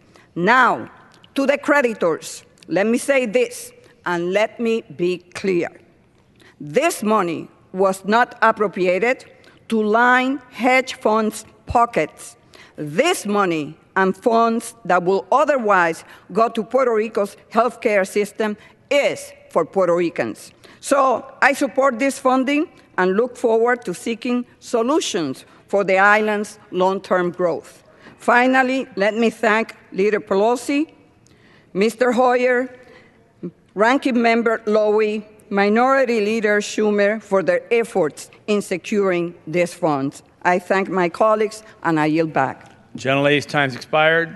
Who seeks time?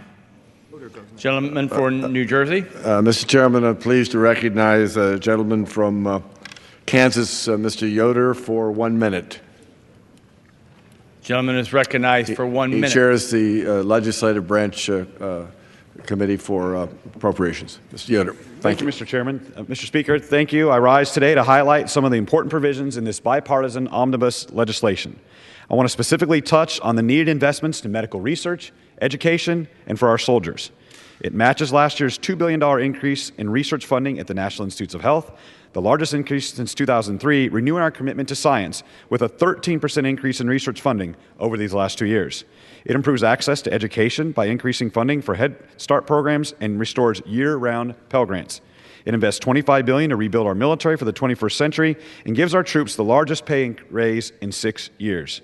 And Mr. Speaker, as chairman of the Legislative Branch Subcommittee, I'm proud that our bill continues 13% reductions in spending on Congress since Republicans took control of the House of Representatives in 2011, denies a pay increase for members of Congress, showing the American people we are leading by example when it comes to fiscal responsibility. I urge my colleagues to support this legislation, Mr. Speaker, and I yield back the balance of my time. Gentleman yields back his time. Chair now recognizes the gentlelady from New York. Mr. Speaker, I am delighted to yield 1 minute to the distinguished gentlelady from California, the Minority Leader, Ms. Pelosi. The Minority Leader is recognized.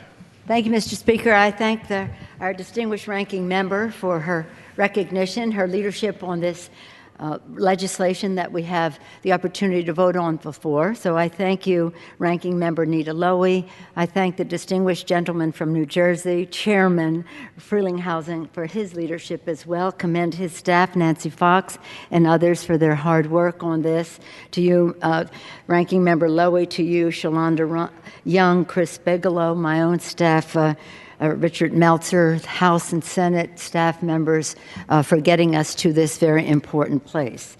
The omnibus reflects significant progress defeating some dangerous riders, which I thought was dangerous, and securing key victories. Here's the thing. I spent many years, was forged in the Appropriations Committee, and I know left to your own devices, this Appropriations Committee can find your common ground. You appreciate each other, you grant each other your positions on issues, and you understand the art of negotiating in a successful way. There were some items that were suggested from other than the committee, from the White House, for example, a border wall, deportation force, things like that. 160 poison pills, which were ranging from undermining a woman's right to choose to dismantling Dodd-Frank, et cetera.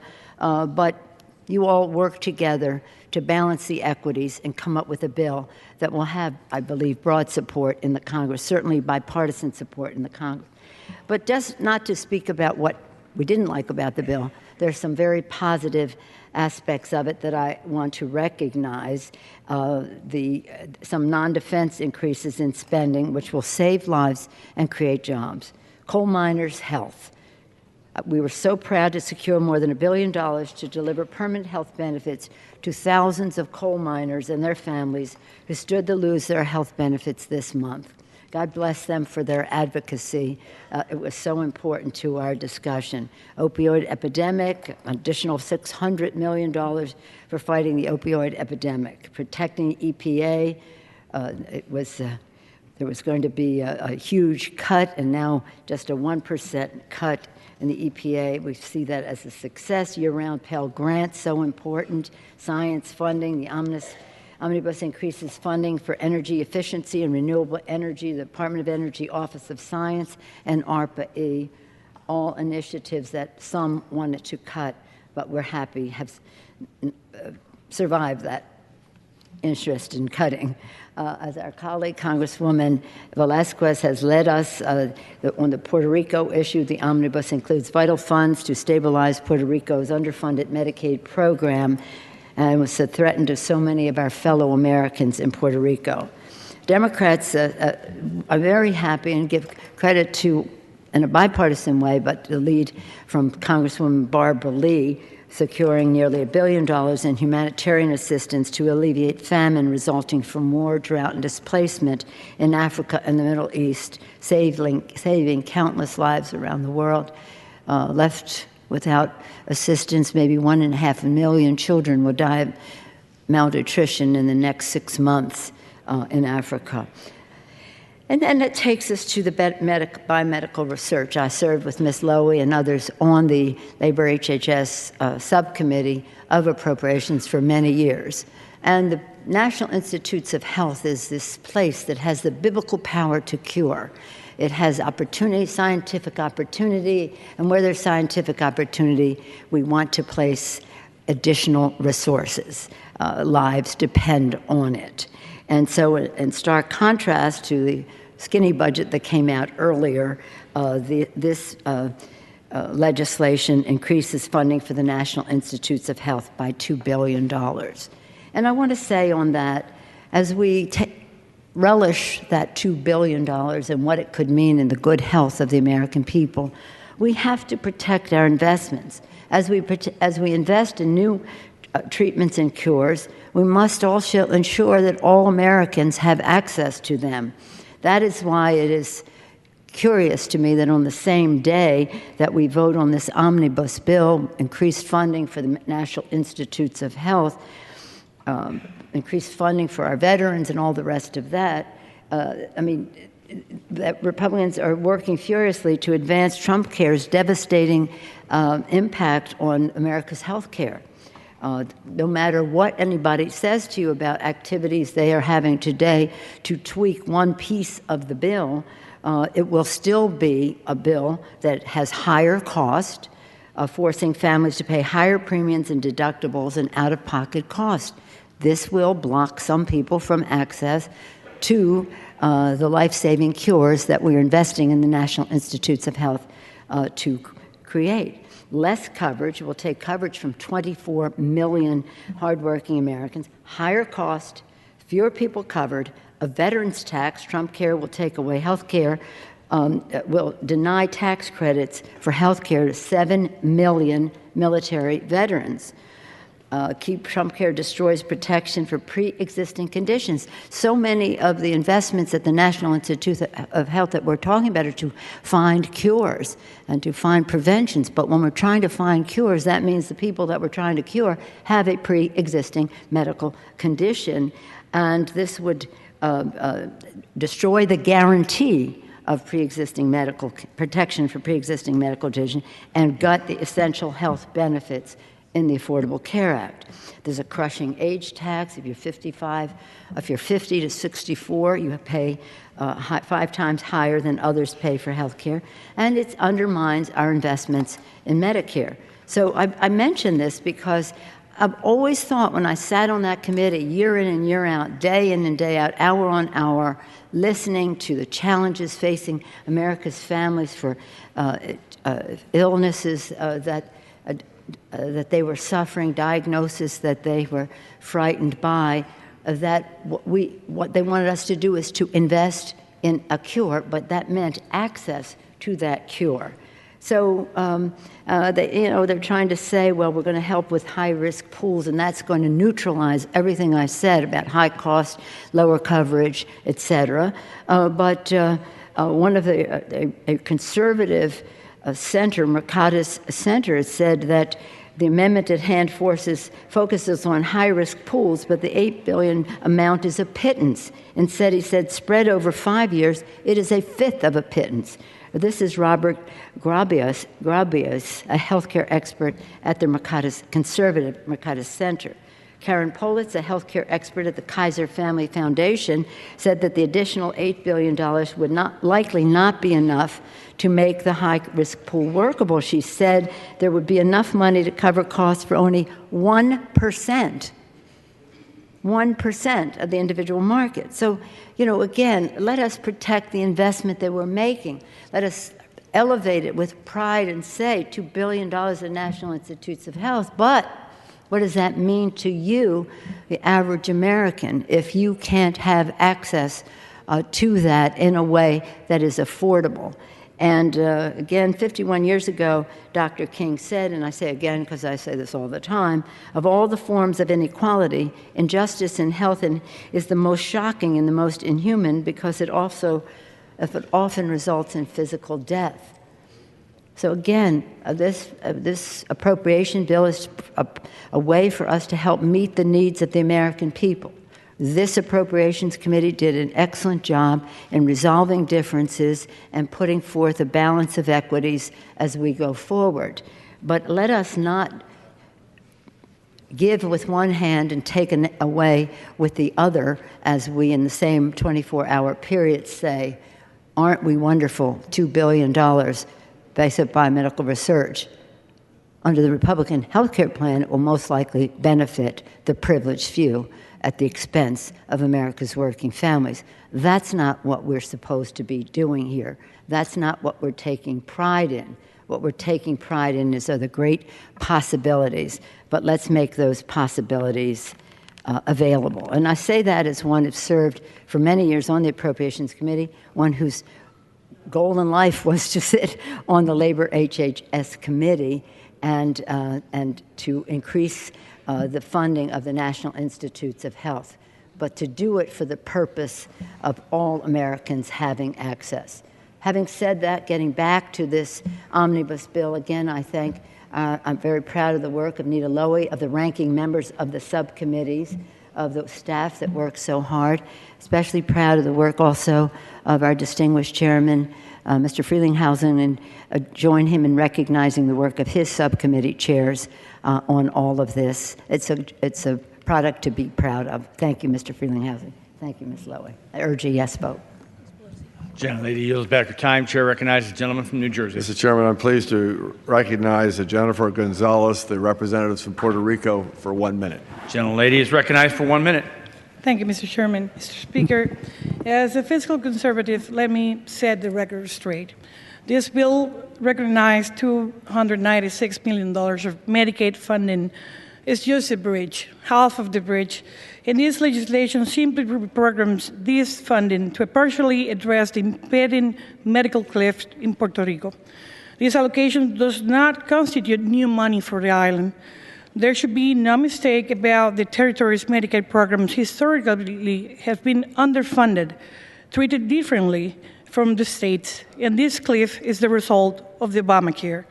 Congress should understand that failure to address this issue will provoke a complete collapse of Puerto Rico healthcare delivery system and make worse the already ongoing mass exodus from the island to the mainland states such as Florida and North Carolina. Over 1.14 million United States citizens in Puerto Rico receive services in Medicaid program at per member per year per rate of $167 versus $500 to $600 in the 50 states. Quite a difference. I want to recognize and thank Speaker Paul Ryan, Chairman Frelinghuysen, Chairman Cole, and members of this House, all my colleagues, for supporting this bill. Thank you, Chairman. Gentlelady's time expired. Who seeks time? Gentlelady from New York. Do I go and close? Anybody else or no? Mr. Speaker, I thank Chairman Frelinghuysen for his efforts to bring an omnibus to the floor. He came into the chairmanship having to finish FY17 and must quickly pivot to FY18. This is a package that members of both parties can support. It came through bipartisan and bicameral negotiations, offers compromises for both parties. This kind of cooperation best serves the American people. I thank the chairs and ranking members of the subcommittees who did most of the heavy lifting to produce this bill, and I again thank the committee and personal staff on both sides of the aisle for their hard work. It shows we can do our basic job, keeping the government open without the threat of a shutdown, And, Mr. Speaker, I yield the balance of my time to the distinguished chairman, Mr. Frelinghuysen. Gentleman is recognized for the balance of the minority leader, the ranking member's time, and Mr. Chairman, I thank full is 4 minutes. I thank the gentlewoman and my ranking counterpart, Ms. Lowy, for that kindness, and may I associate with her remarks, pay tribute to her leadership, the wonderful work of the staff that she has behind her and that I have behind me. And I think the debate and the comments have been positive today. And I yield the balance of my time to myself. The men and women of the greatest military in the world, the United States Armed Forces, are waiting for our support today with the passage of this package, this appropriations bill. Please don't let them down. Please support this bill, which provides for our national and economic security and takes us out from a very damaging and restrictive continuing resolution. Today is a vote to keep the government open and to get back into an appropriations process, which is our responsibility under the Constitution of the power of the purse. Let's take it and use it wisely. I yield back the balance of my time. The gentleman yields back balance of his time. All time for debate has expired. Pursuant to House Resolution 305, the previous question is ordered. The question is on the motion by the gentleman from New Jersey, Mr. Frelinghuysen. All those in favor say aye. Aye. Those opposed, no. The ayes have it. Mr. Chairman, I ask for a recorded vote. Ayes and nays. Gentleman asks for the yeas and nays. The yeas and nays are requested. Those favoring a vote by the yeas and nays will rise. A sufficient number having risen, the yeas and nays are ordered. Members will record their votes by electronic device. Pursuant to Clause 8 of Rule 20, this 15-minute vote on adopting the motion will be followed by 5-minute votes on suspending the rules and passing H.R. 1678, if ordered, agreeing to the Speaker's approval of the journal, if ordered. This is a 15-minute vote.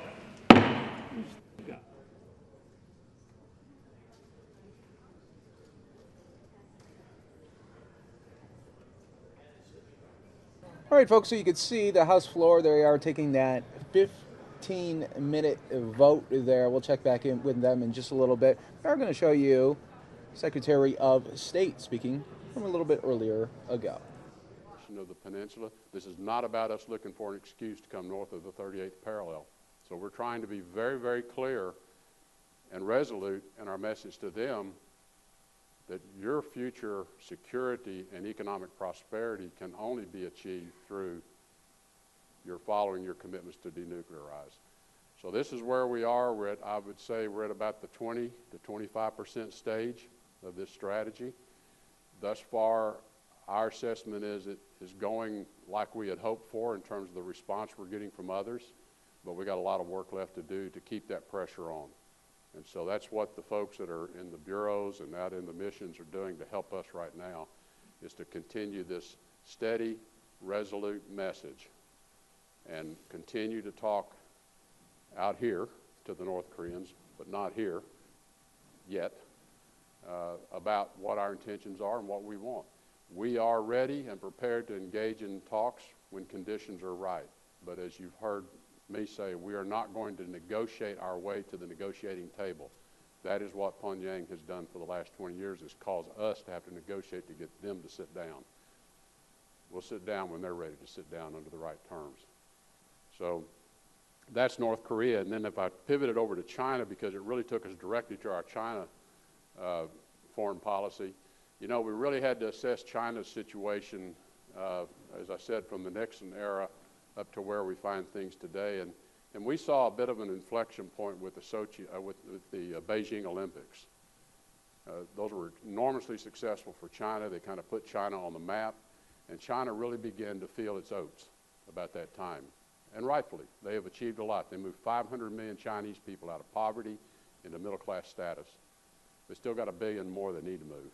So China has its own challenges, and we want to work with them and be mindful of what they're dealing with in the context of our relationship. And our relationship has to be one of understanding that we have security interests throughout Northeast Asia and security interests throughout the Pacific, and we need to work with them on how those are addressed. So that gets to the island building in the South China Sea, the militarization of those islands, and obviously we have huge trading issues to talk with them about.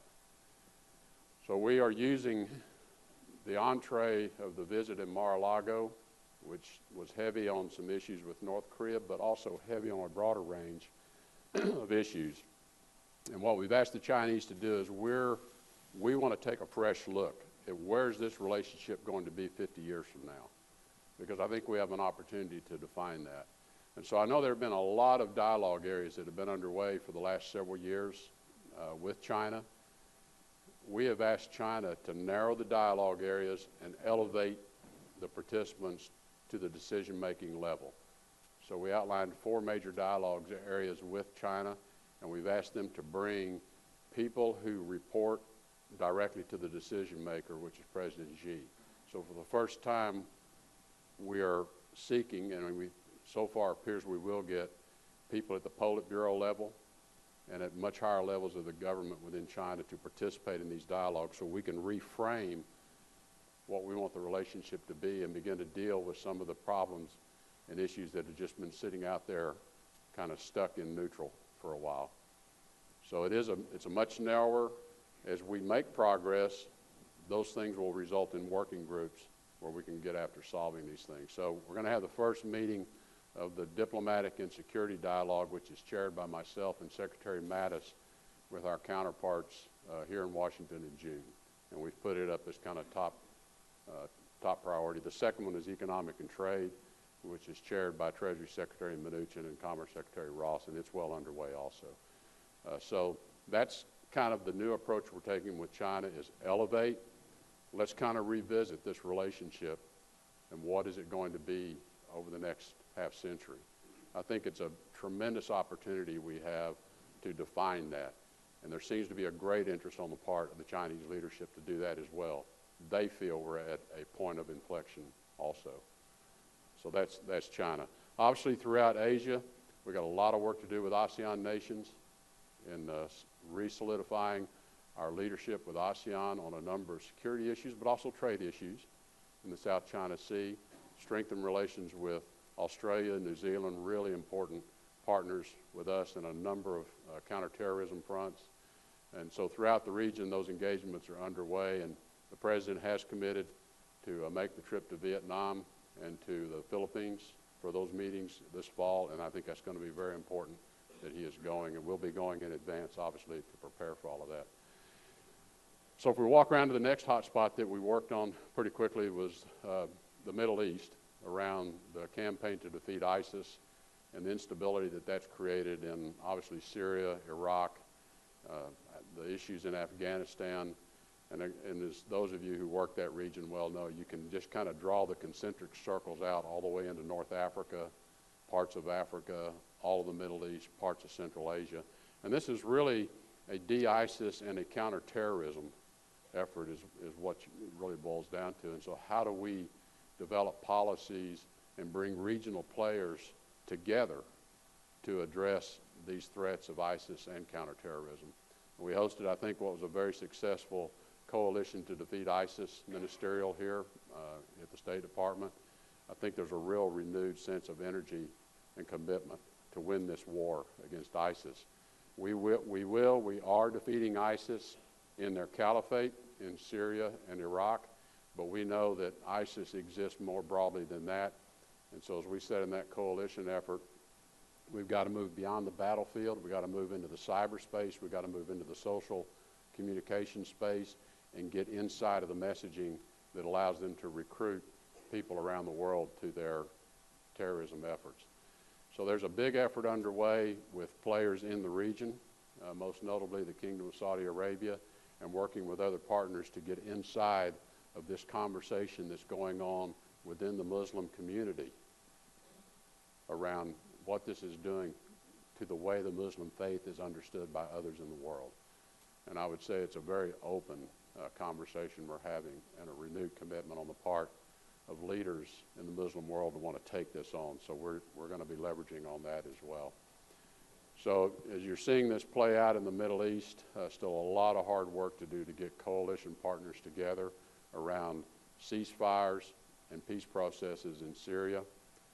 How do we advance our interest in Afghanistan to a legitimate peace process is what we're pursuing in Afghanistan.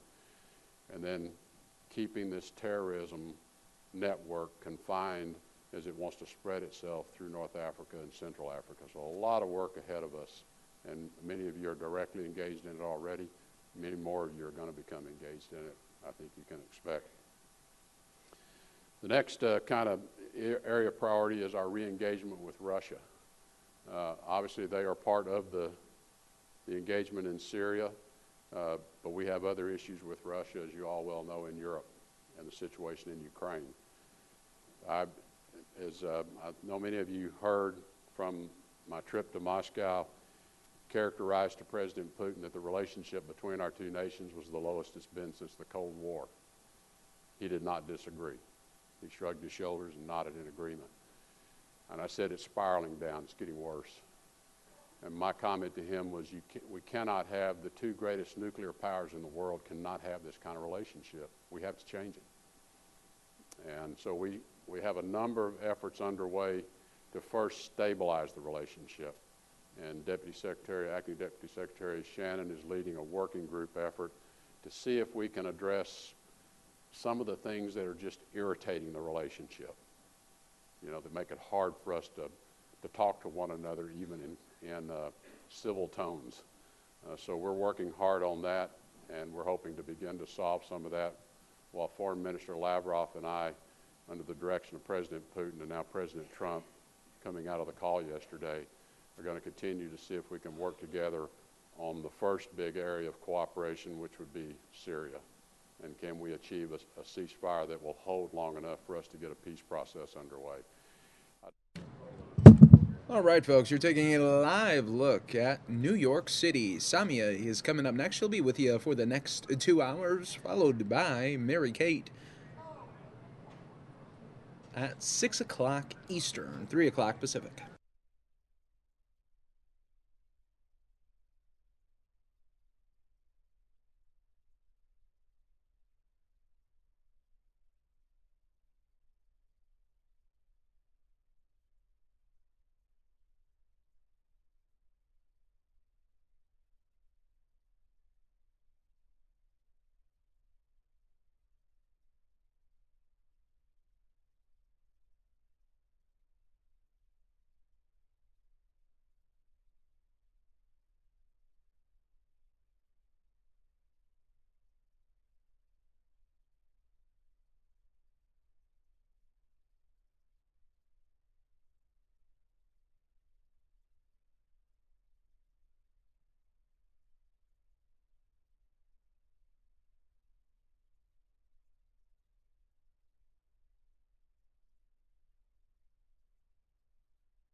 All right, everyone, Samia here. You're looking at a live look at New York City. Looks like a lovely day there. We are going to recap some of the big news that took place this morning. Obviously, this morning we were streaming a lot of James Comey in that hearing before the Senate Judiciary Committee. James Comey testifying about the Hillary Clinton emails as well as the Trump-Russia investigation. While that was happening, President Trump was also holding a couple events. He issued a statement along with the leader of the Palestinian Authority, Abbas, President Trump and Abbas, at the White House. That took place earlier today, but we haven't played it for you here on News Now yet, so I'm going to play it for you now.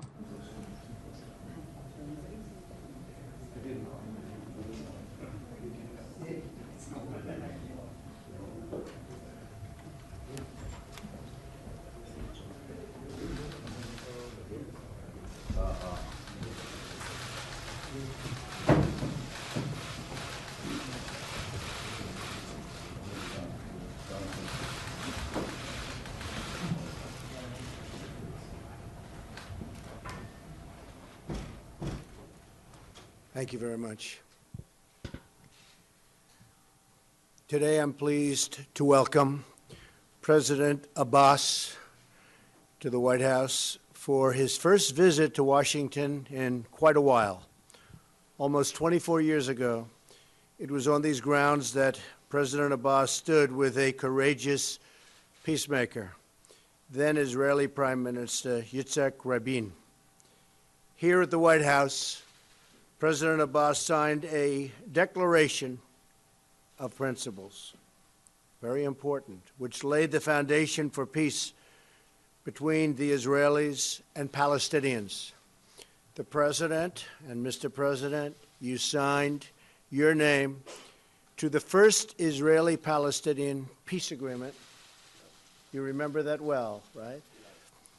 And I want to support you in being the Palestinian leader who signs his name to the final and most important peace agreement that brings safety, stability, prosperity to both peoples and to the region. I'm committed to working with Israel and the Palestinians to reach an agreement, but any agreement cannot be imposed by the United States or by any other nation. The Palestinians and Israelis must work together to reach an agreement that allows both peoples to live, worship, and thrive and prosper in peace. And I will do whatever is necessary to facilitate the agreement, to mediate, to arbitrate, anything they'd like to do. But I would love to be a mediator or an arbitrator or a facilitator, and we will get this done. Peace also means defeating ISIS and other terrorist groups. These groups are a threat to all people who cherish human life. I know President Abbas has spoken out against ISIS and other terrorist groups, and we must continue to build our partnership with the Palestinian security forces to counter and defeat terrorism. I also applaud the Palestinian Authority's continued security coordination with Israel. They get along unbelievably well. I had meetings, and at these meetings I was actually very impressed and somewhat surprised at how well they get along. They work together beautifully. But there can be no lasting peace unless the Palestinian leaders speak in a unified voice against incitement to violate and violence and hate. There's such hatred, but hopefully there won't be such hatred for very long. All children of God must be taught to value and respect human life and condemn all of those who target the innocent.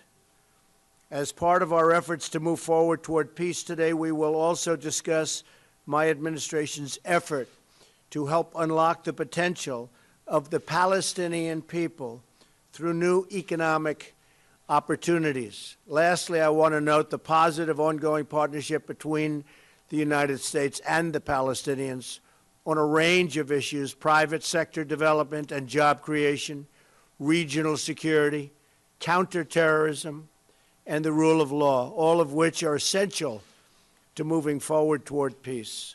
I welcome President Abbas here today as a demonstration of that partnership, that very special partnership that we all need to make it all work.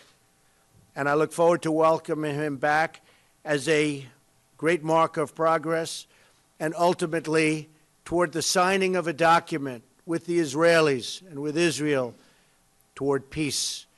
We want to create peace between Israel and the Palestinians. We will get it done. We will be working so hard to get it done. It's been a long time, but we will be working diligently. And I think there's a very, very good chance, and I think you feel the same way. Mr. President, thank you very much. بسم الله الرحمن الرحيم.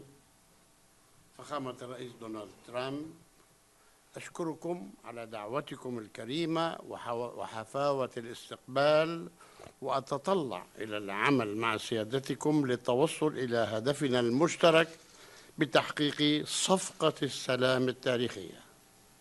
Mr. President, Your Excellency, I would like to thank you for this honorable invitation to come and meet with you, and I look much forward to working with you in order to come to that deal, to that historical agreement, historic deal to bring about peace.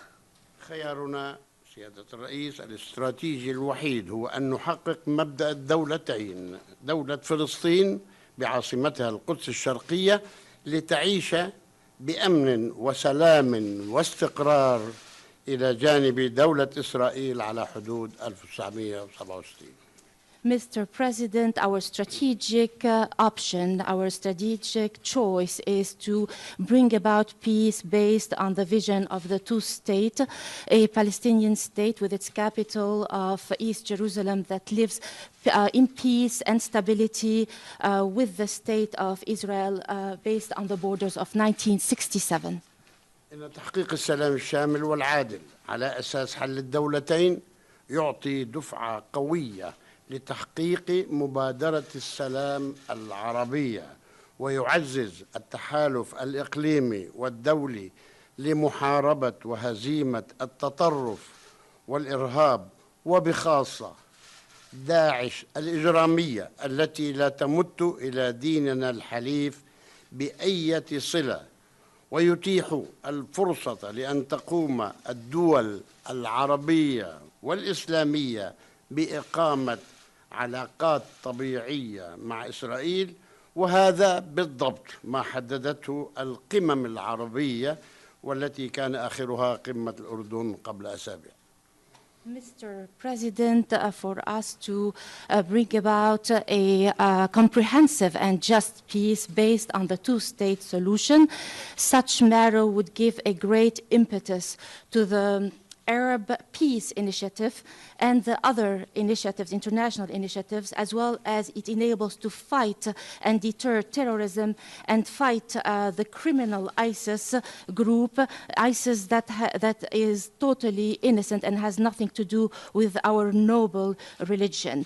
And that also, if we create peace that is just and comprehensive, that will also lead the Arab and the Islamic countries to have normal relations with Israel based as stipulated in the previous Arab summits, the latest of which was the Arab summit in Jordan. أنا مؤمن فخامة الرئيس بأنكم قادرون على النجاح لأن لديكم الإرادة والرغبة في هذا النجاح، ولذلك نحن إن شاء الله قادمون على فرصة جديدة، على مناسبة جديدة من أجل تحقيق هذا السلام برعايتكم.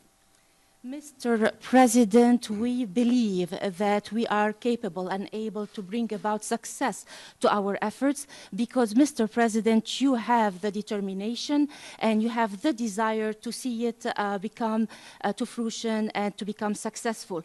And we, Mr. President, inshallah, God willing, we are coming into a new opportunity, a new horizon that would enable us to bring about peace in that regard.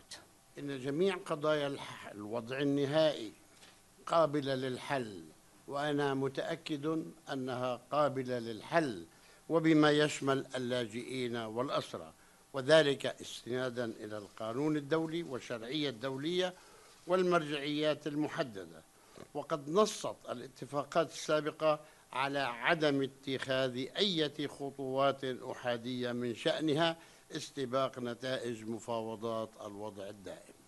Mr. President, as far as the a permanent solution. We believe that this is possible and able to be resolved. I am firmly believing that this is possibly we are able to resolve it, and in that I also believe that we will be able to resolve the issue of the refugees and the issue of the prisoners according to the international law, according to the terms of the international law, the international legitimacy, and the various relevant references and terms of reference in that regard, and based on what is stipulated in the previous treaties and agreements, that no unilateral steps must be taken to get ahead of the agreement and discussing those issues. لقد آن الأوان أن تنهي إسرائيل احتلالها لأرضنا وشعبنا. بعد 50 سنة من الاحتلال نحن الشعب الوحيد الذي بقي في هذا العالم تحت الاحتلال، ولذلك نريد أن نحصل على حريتنا وعلى كرامتنا وعلى حقنا في تقرير المصير، وأن تعترف إسرائيل بدولة فلسطين كما نحن نعترف بدولة إسرائيل. Mr. President, it's about time for Israel to end its occupation of our people and of our land. After 50 years, we are the only remaining people in the world that still live under occupation. We are aspiring and want to achieve our freedom, our dignity, and our right to self-determination. And we also want for Israel to recognize the Palestinian state, just as the Palestinian people recognize the state of Israel. أؤكد لكم يا فخامة الرئيس أننا نربي أطفالنا وأحفادنا وأولادنا على ثقافة السلام، وأننا نسعى ليعيشوا بأمن وحرية وسلام مثل باقي أطفال العالم هم والأطفال الإسرائيليون. Mr. President, I affirm to you that we are raising our youth, our children, our grandchildren on a culture of peace, and we are endeavoring to bring about security, freedom, and peace for our children to live like the other children in the world, along with the Israeli children in peace, freedom, and security. أنا أحمل معي معاناة وأمل الشعب الفلسطيني لنجعل من الأرض المقدسة للديانات السماوية الثلاث اليهودية والمسيحية والإسلام ملاذاً يوفر الأمن والأمانة والسلامة والاستقرار والعدل للجميع. Mr. President, I bring with me today the message of the suffering of my people, as well as their aspirations and hope, the hopes and the aspiration of the Palestinian people from the Holy Land, from that land where the three monotheist religions thrived, and the Jewish faith, the Christian faith, and the Muslim faith, where they all coexist together to foster it in an environment of security, peace, and stability, and love for all. أننا نؤمن يا فخامة الرئيس أننا قادرون بقيادتكم الشجاعة وحكمتكم وقدرتكم التفاوضية على إنهاء هذه المعاناة، ونعتمد على الله ثم عليكم، وسنكون شركاء حقيقيين لكم لتحقيق معاهدة سلام تاريخية برعايتكم وقيادتكم. Mr. President, I believe that we are capable under your leadership and your stewardship, to your courageous stewardship and your wisdom. We are, and as well as your great negotiating ability, I believe with the grace of God and with all of your effort, we believe that we can we can be partners, true partners to you, to bring about a historic peace treaty under your stewardship to bring about peace. Now, Mr. President, with you, we have hope. Thank you very much. Thank you. Thank you very much. So we're going to start a process. We've spoken to Bibi Netanyahu. We've spoken to many of the great Israeli leaders. We've spoken with many of your great representatives. Many of them are here today for lunch with us. We'll start a process which hopefully will lead to peace.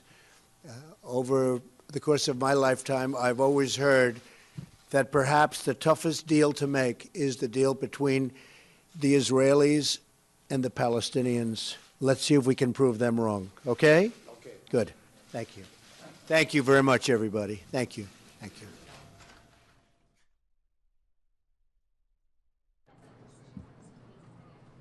Okay, everyone, so that was that public statement by President Trump and President Abbas there. President Trump hoping to bring peace in the Middle East. Again, that took place a few hours ago. We wanted to share that with you here on News Now. I want to go ahead and give you guys a live look at the House once again. We were showing you a live look at the House floor as members of the House were speaking. A vote was underway. Those are the results.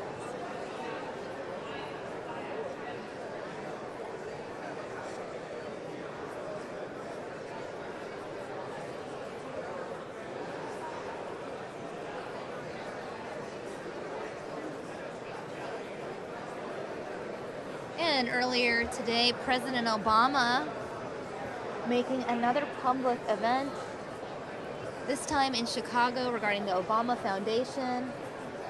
Mayor Rahm Emanuel speaking before that at that event in Chicago. We'll take you there in just a moment.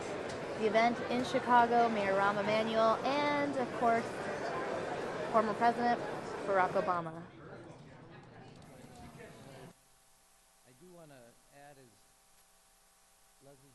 This is where Michelle and Barack got married. This is where Amy and I got married. Amy's asking for a recount. In fact, the first thing the president and I did as soon as he arrived is we went and saw just on the other side of the hallway where we both had our respective receptions and our families.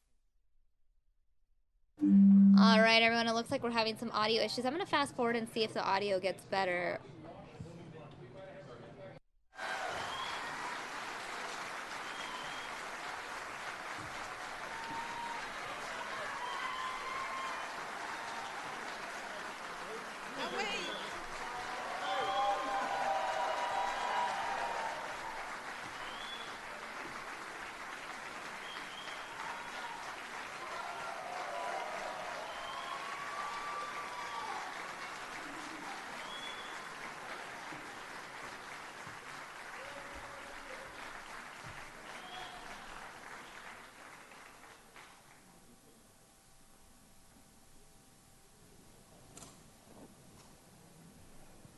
Well, welcome home, Mr. President. Thank you. It's great to have you. We are joined here today for this occasion to discuss the designs and plans for the Obama Presidential Center with one of your architects, Dina Griffin. Hey, Dina. So let me just tell folks a little bit about Dina. Dina is the president of Interactive Design Architects, former president of the Illinois chapter of the National Organization for Minority Architects, worked on great projects across the city for organizations like the Art Institute, the Park District, Lincoln Park Zoo, and the University of Chicago. And she's here with members of the lead architecture team. That's Todd Williams and Billy Stein. Todd and Billy are here. Please wave. Great seeing. And of course, Dina's partners are here, Bob Larson and Charlie Young. Where are you guys? There they are. Hey. So let's start the conversation. Mr. President, please tell us a little bit about your vision for the Obama Presidential Center. Well, first of all, this isn't a formal interview, everybody, because I'm home. So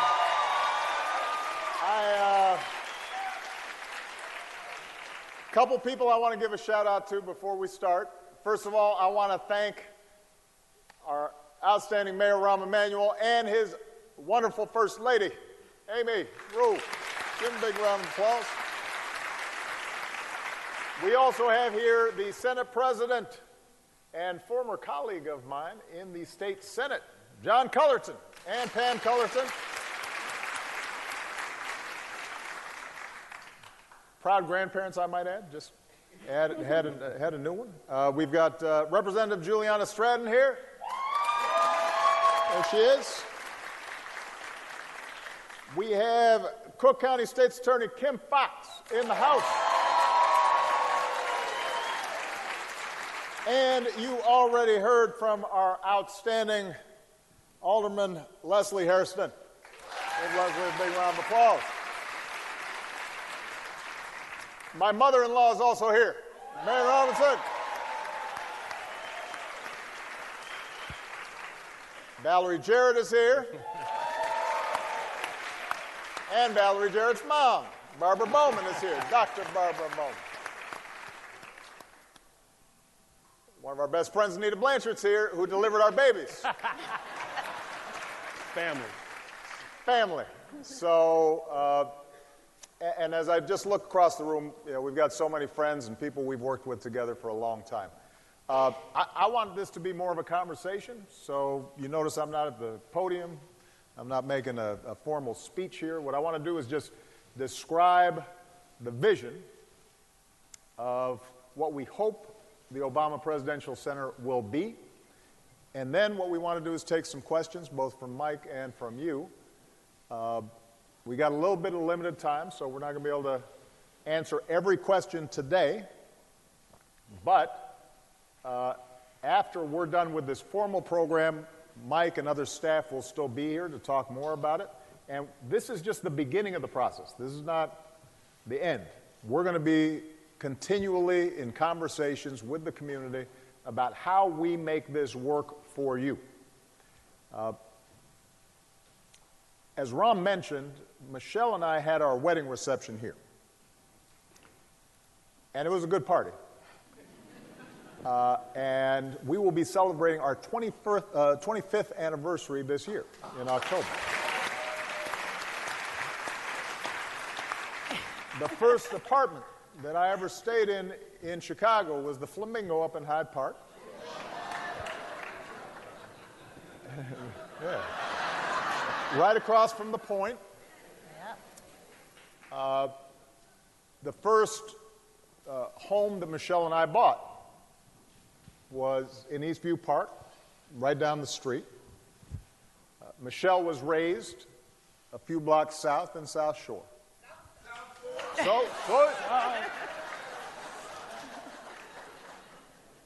Our daughters were born at the University of Chicago Hospital, right down the way. The best things that have happened to me in my life happened in this community. The closest friends that I have made, the start of my life in public service, the values that I learned here in Chicago and that we've now passed on to our children. I owe it all to this community.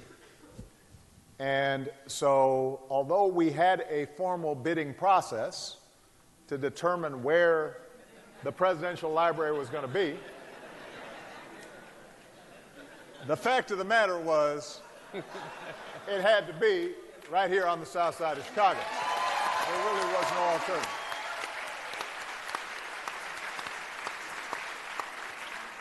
Now, there are a lot of presidential libraries, and I think there is a tendency to think of this as a monument to the past, to think of it as something that is backwards looking, a record of whatever was accomplished during that time, and a little bit of an ego trip. See what I did. When Michelle and I started talking about the Presidential Center, we really firm that what we wanted to do was create something for the future, something that looked forward, not backwards. And it is because of that conception that we call it a center and not a library. We are interested in having displays and exhibits that can teach young people about not just my presidency, but all the people who led to my presidency. The process of struggle and the process of overcoming that I stand on top of. And so there will be a museum embedded in the library. And let's face it, you all want to see Michelle's dresses and, you know, some of the campaign posters, and, you know, maybe there'll be, you know, some artifacts from the White House and the presidency. Those are all interesting things to pull people in and give them a sense of what this has been all about. But the thing that is most exciting to us is to create an institution that will train the next generation of leadership.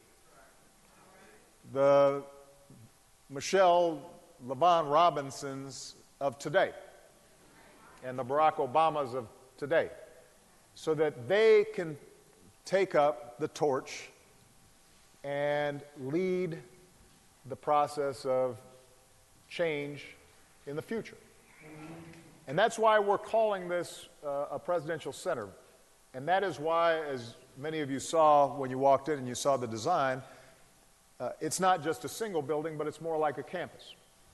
Because what we want this to be is the world's premier institution for training young people and leadership to make a difference in their communities, in their countries, and in the world. That's our goal. And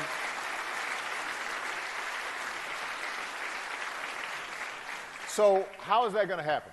Well, and I'm not going to go into all the details of the programming, and some of it is going to be developed in conversations with many of you who are already doing wonderful things. But part of it is going to be reaching out to schools and community colleges and working with them to get them interested in the process of public policy and government and politics and activism.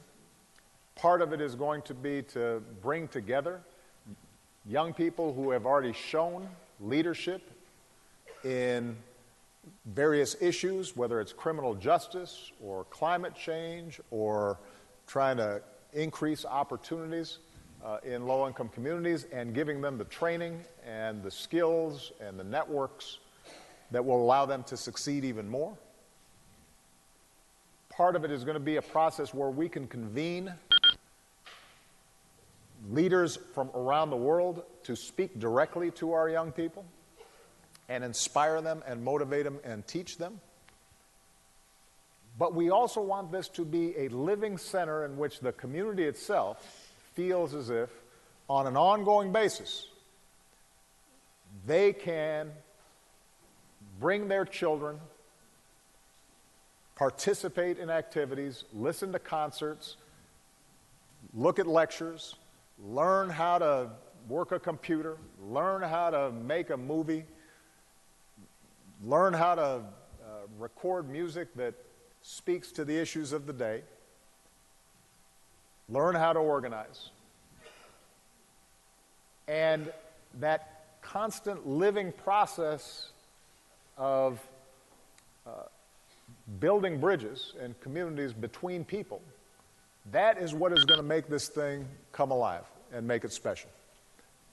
And our belief is that if we do this well, not only will this end up being a world-recognized institution where people from not just around Chicago, not just around the country, but from around the world come to teach and learn and work with each other, but it's also going to be a transformational project for this community. That it can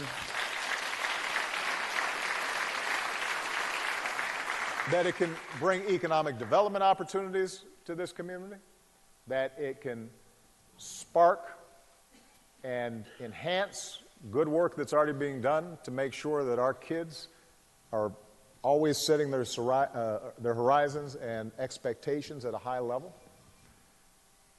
that it is going to be an engine through which we can continually improve and enhance all the strengths that are already here, that we can stabilize communities that are full of hardworking, good people and small businesses and make them thrive even more. That this can be a laboratory where people can learn what works and what doesn't when it comes to community development and social inclusion and bringing about opportunities for more and more young people. So that's how we're viewing this process of construction. It's not just a building, it's not just a park, but hopefully this ends up being a hub around which all of us can see a brighter future for the South Side. And just a couple of details that I want to then share with you, and then we'll move on and open it up to discussion. First of all, a lot of people are interested in the timeline on this. It's going to take about 4 years to build because this is a big project. But I want to emphasize today that even though the buildings themselves and the landscaping and the parks and all that will not be completed for another 4 years, the programming we intend to start this year. We don't want to wait for a building, because this isn't just about buildings. This is about reaching out right now. And part of why I'm so interested in getting the programming started is, as somebody who's not been right here in Chicago over the last couple of years, whenever I visit, I tell people Chicago's never looked more beautiful. It has never sparkled more. Last time we were here, it was just one of those beautiful spring days before it gets cold again, and it was just remarkable. And yet, if you ask a lot of people outside of Chicago about Chicago, what's the first thing they talk about? They talk about the violence. And so we can't afford to wait 4 years to start working together. And so what Michelle and I want to do is start now. And I'll just give you one example. One of the things that we will be starting this year is Michelle and I personally are going to donate $2 million to our summer jobs programs here in the community, so that right away young people can get to work and we can start providing opportunities to all of them. Now,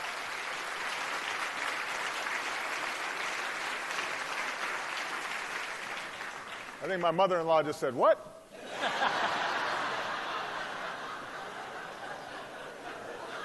I should have warned you,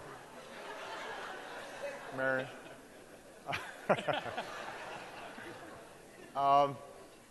So we'll be working with the city, we'll be working with the county, we'll be working with businesses, because part of what we want to do is reach young people who might be at risk if they don't have something to do during the summers. But part of what we also want to do is to reach older youth who may be prepared for apprenticeships, because one of the things that this project's going to do is generate jobs. We want to make sure that some of those young people can get trained so that people don't say, "Well, why didn't you hire anybody from the neighborhood?" And the contractor says, "Well, we didn't have anybody who was trained." Well, let's start the pipeline now so that we can start getting some of those folks trained. So we're going to start the programming right now, but the overall process is going to take about 4 years to complete. What that does, by the way, is give us time then to consult with the community and fine-tune the overall concept. Right now, what many of you saw as you came in, you saw the models, you saw the pictures, that's our basic conception, but it's not fixed yet. We want to continue to have input to make sure that we get this just right, because ultimately this is your center, not just mine. Point number 2, you will notice that as we envision it, it's not just a building. We are looking at transforming Jackson Park so that it once again becomes a people's park. Now, what do I mean by that? Jackson Park was initially designed by Olmsted, in fact, the most famous landscape architect in the country. Designed Central Park and many iconic parks around the country. And Jackson Park is beautiful. But let's face it, when and I can say this because Michelle and I lived here a lot, and we went to the Museum of Science and Industry with Millie and Sasha, and it's not like we're outsiders here. When you drive through the park, it feels different than Lincoln Park does. It feels different than Millennium Park does. It is not used in the same way. It is not accessible in the same way. It does not have features of the same sort. It's not as good as it could be. And so part of what we said was, well, if we're going to come in, and the state and the park district and the city have generously agreed to dedicate some portion of park land to this, for this facility, how do we transform the park so it starts looking like Millennium Park and Lincoln Park, and thereby stitches the entire city together so that it's not, well, things are that way on the north side and a different way on the south side.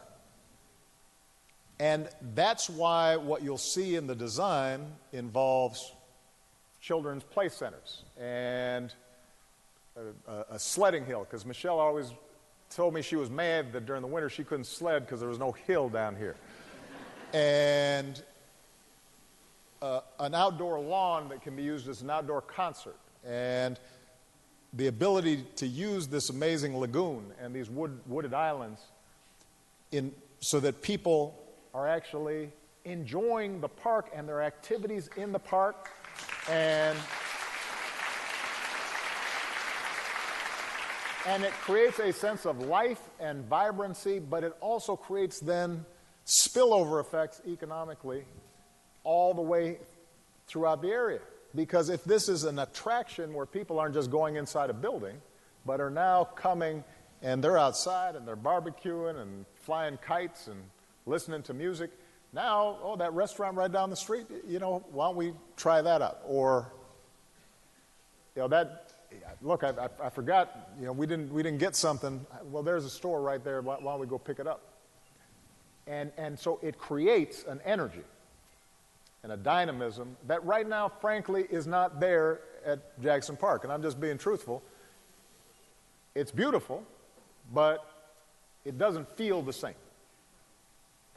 Now, here's the catch. So I just want everybody to, because I don't want to be hiding the ball here. In order to make it like that,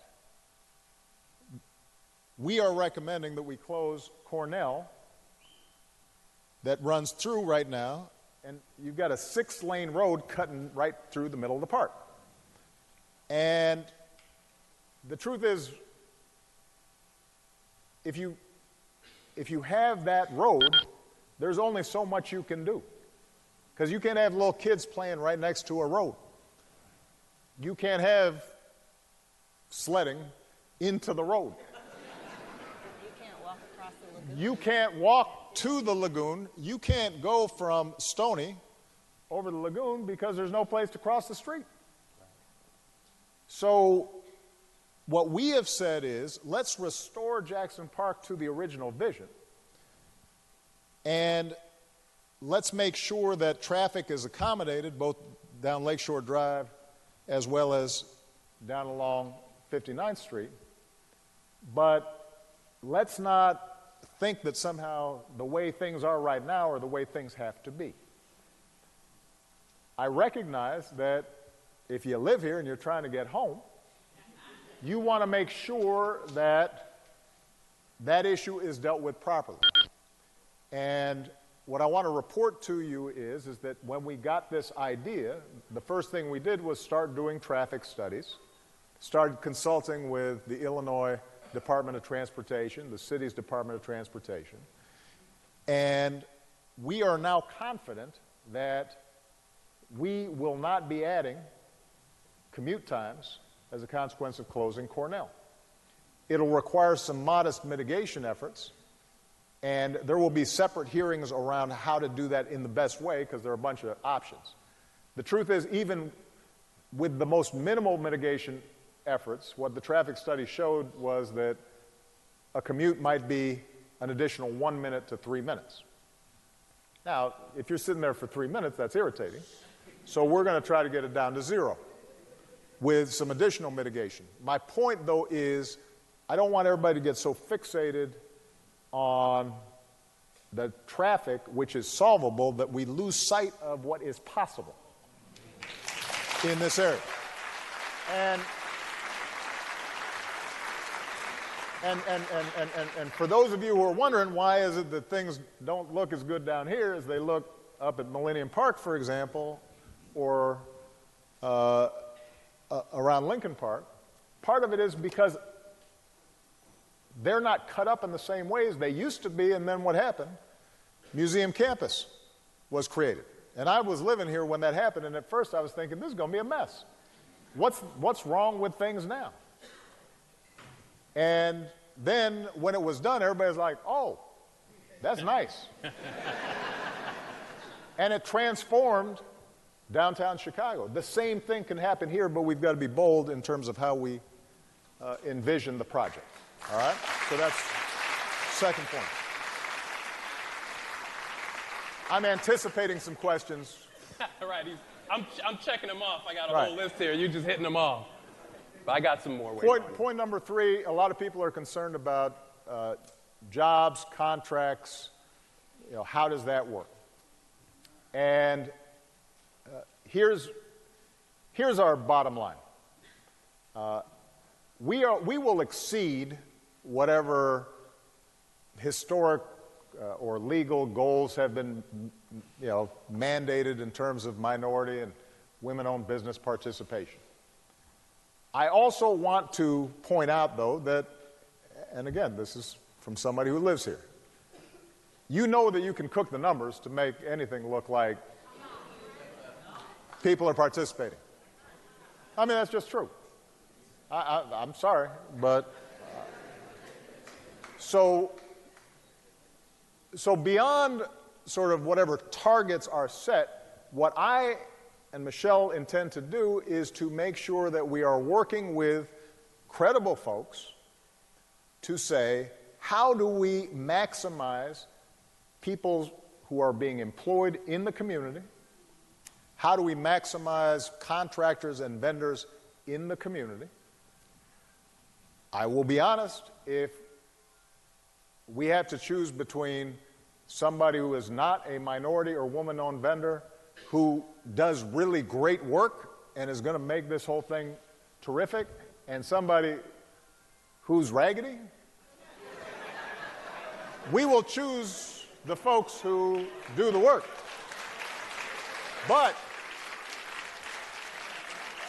what I'm also saying, though, is that we are not only confident that we can find people who can do the work, but where we have some specialized something or other, some engineering thing or some this or that, the other, where right now we don't have a high-quality minority or woman-owned vendor who can do it, we will put pressure on the folks that we hire to say, who are you training and partnering with so that the next time they are able to do it. All right? And we've put together an inclusion council that is devoted just to dealing with this topic. Just a couple of numbers that people may be curious about in terms of the number of permanent jobs that we expect just in and around, actually working at the center. We're looking at 200 to 300 jobs. But the studies that have been done indicate that for the South Side, this will end up generating a couple of thousand jobs. In the construction phase, 14 to 1,500 in the construction phase and another 2,000 in the overall economic development of the area. Now, for the city as a whole, you're actually looking at more like 5,000 and 300 or 400. But just for the South Side, 80%, for example, of the construction benefits and hires will be here in this area. And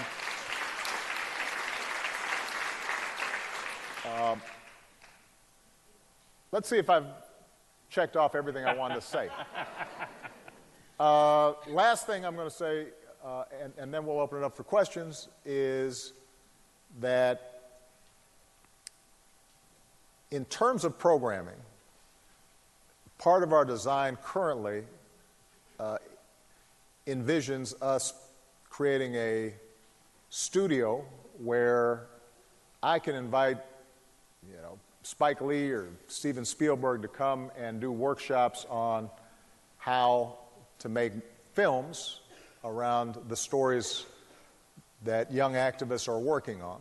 We intend to have a music recording studio where I can invite Chance or Bruce Springsteen, depending on your taste, to come here and talk about how you can record music that has social commentary and meaning. One of the things that we're also looking at is how we can redesign, working with the Y, working with Hyde Park Academy, how we can take not just a track, but also potentially create a new field house. Because right now, frankly, we don't have one on the park. And you'll see that little box right near Hyde Park Academy. That would be the intention of that. What we're also looking at doing is partnering with the Chicago Public Libraries to see whether it makes sense for us to have a branch located right in the campus. And libraries are different today than they used to be. Kids may not be going there to get books. It may be it's computers.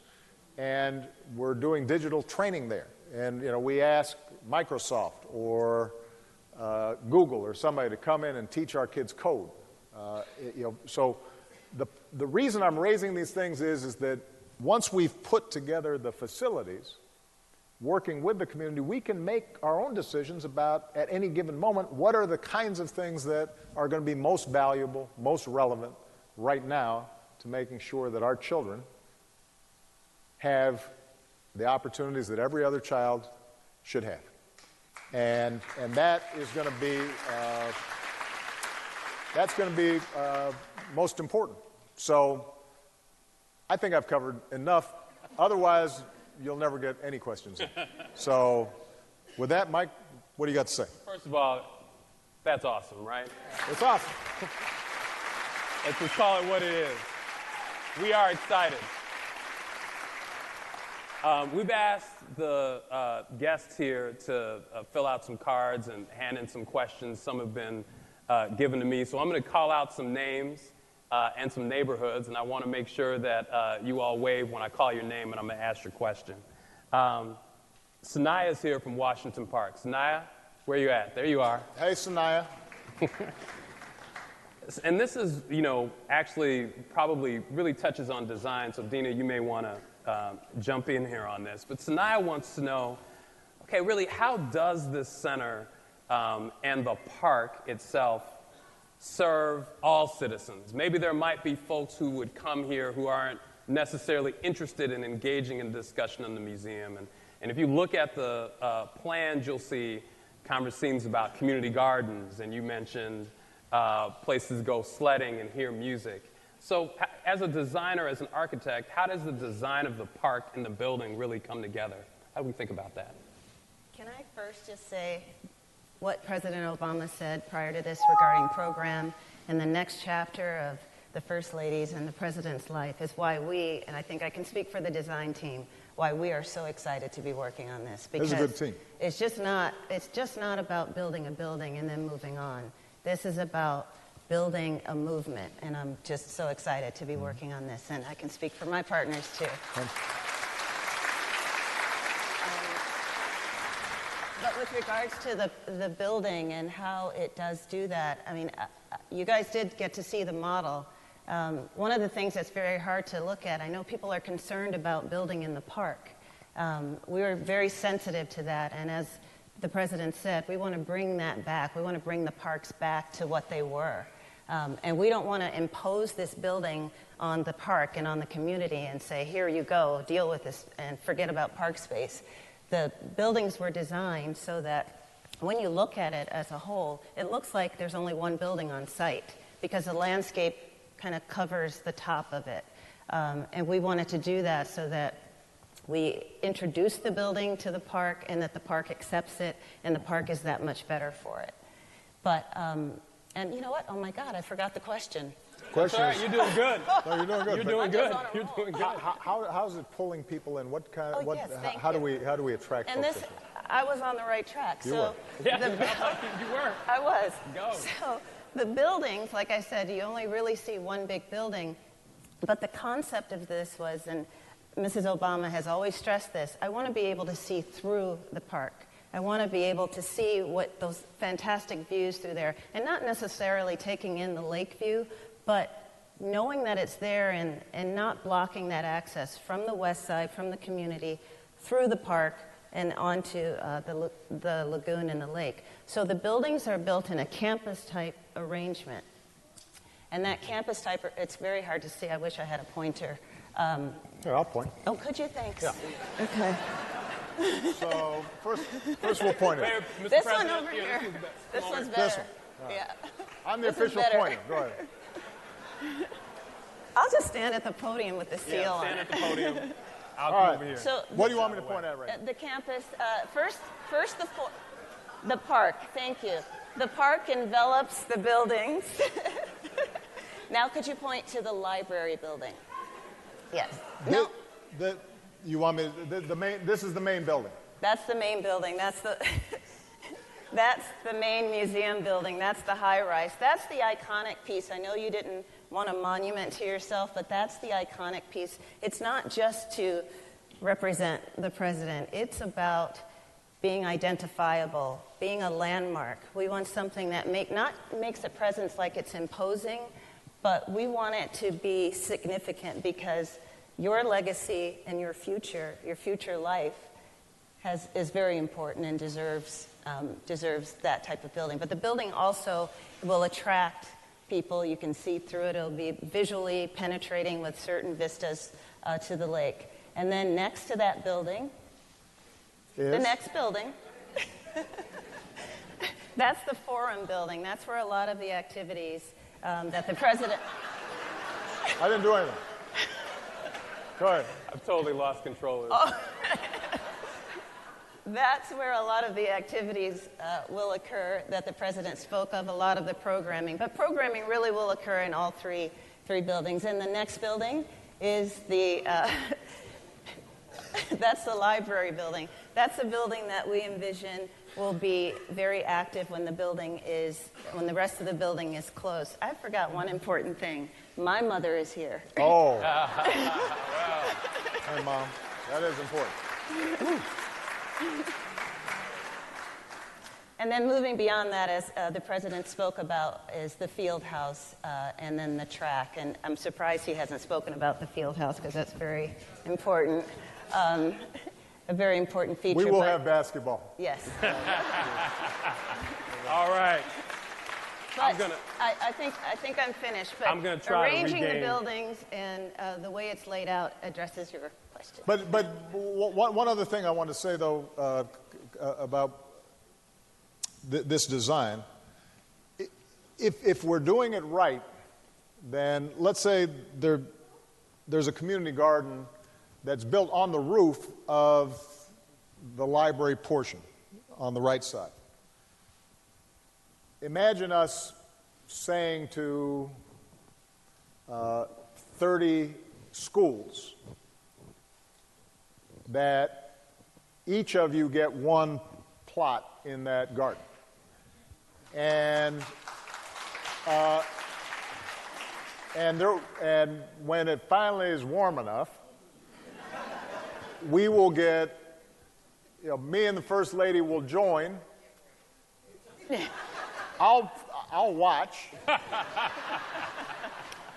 But we will join together with those kids and their biology class or what have you in planting, harvesting, potentially connected to the restaurant. They can come in and look at food preparation. Those are things that aren't restricted to one neighborhood. Those are things that would be open to neighborhoods throughout the city. So the idea would be to design the programming in such a way where through the public schools, through community colleges, through neighborhood organizations, what have you, everybody has the ability to come and learn and interact and be a part of this process. All right. Okay, thank you. There was, I went through, I had a list of things I wanted to check off to make sure we talked about in describing the center up front. But there was one feature of this that we didn't talk about that Mrs. Obama pointed out, and that is the children's playground. I have young children. You've been to the Museum of Science Industry with Malia and Sasha. Many times. Sometimes they get tired, or maybe they don't want to look around, or maybe they don't even want to go in there. So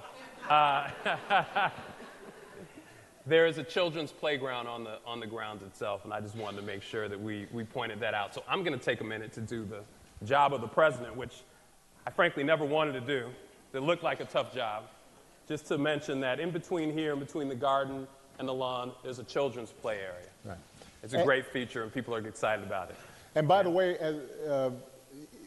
I don't know, guys, were there mock-ups, were there renderings of the playground, or at least pictures of what's possible when you came in? Yes. So you might want to take a look at that, because this is an example of what I mean when I say we don't know what we don't have sometimes. When you look at the state-of-the-art parks, they're not just a plot of grass.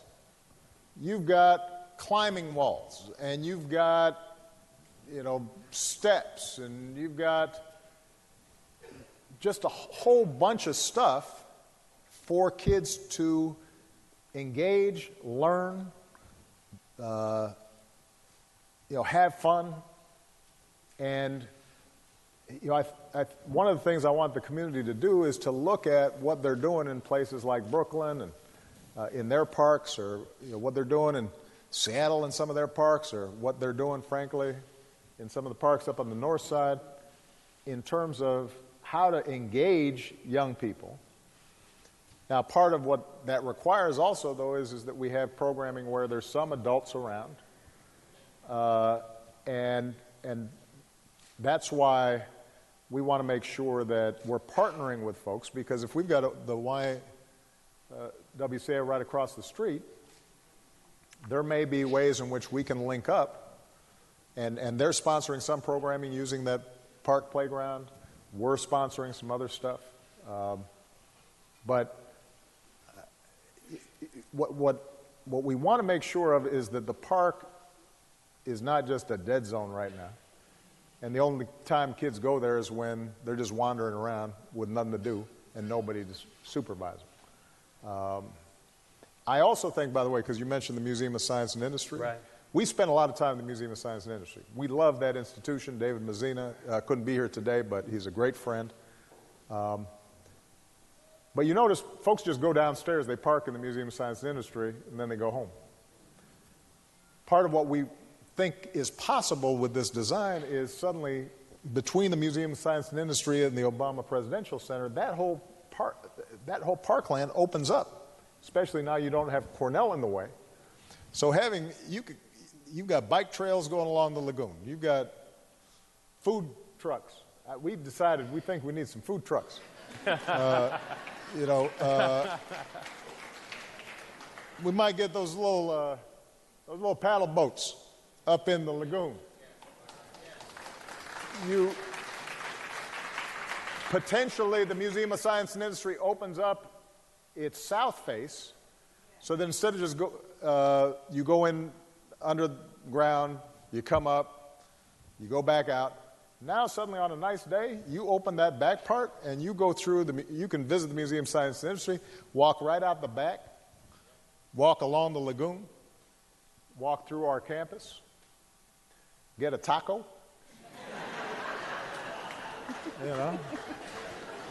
Okay. I don't know. I like it. Do we like this? It's good. We like this. It's good. This is good. I like tacos. You're going to want one of those. Yes, sir. Yeah, we know on a nice that. summer day, a good taco, you're going to want one. We got another question. I'm just going to keep moving. We got another question. Elijah is here from Woodlawn. Elijah, where are you? There you are. Hey, Elijah. That's a quality haircut. That's a fro right there. That is a fro. That's old school. That's throwback. You have a steel pick, or do you have a plastic pick with that? All right. No, you got to have the pick with the fist on it. You got one of those fros. Oh my God. Yeah, that's a Questlove fro. So Yes, Elijah wants to know. So we have all these plans. All this is going to take place. A lot of people are coming to this area if we do this right. And that's a lot of cars, and that's a lot of people here. How are we going to deal with this flood of visitors and tourists coming to an area that really hasn't seen it right now? I know it sounds great, but I think he thinks there might be some things we need to do to accommodate them. Well, I'm going to get back up just for a second. So the first thing is that we're going to have to figure out is parking, right? Because people come and visit, you got to figure out where they're going to park. This is not an official part of the library, but in designing it, we have talked to the University of Chicago and the city about this possibility, and it's just a possibility. And that is this area right here. Currently, it's at the end of the midway, and it's just a big dip. And basically, during the winter, there's just a bunch of water and ice and mud. During the summer, nobody uses it. You could build a underground parking garage here that is landscaped on top. Have a little recreational area on top of it. Put some barbecue grills. No, why are you laughing? That's what we do. I mean, family reunions. What? We don't have any folks who grill here? I thought this was the south side of Chicago. So we've got some grillers. You put some grills up in here. You potentially create everybody's laughing. I'm serious. I am serious. You'll watch.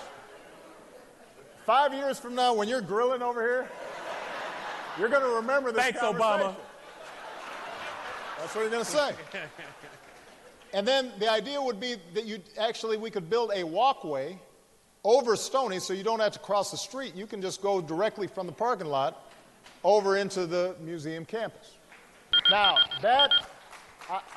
I want to be clear. That's not part of, this is the Obama Presidential Center. If we do this, we'd have to partner with the city, the university.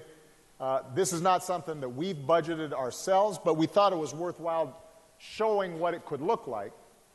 Because, by the way, the metro stops right here. So it also means that you could, if you use Metro, you can park down here, go directly into the metro station, right? So it's adding additional capacity. If that does not work, there are other options in which we can do underground parking below the children's playground. And basically then you just build the parkland on top of it, right? So we have a variety of options and designs, but this is the ideal.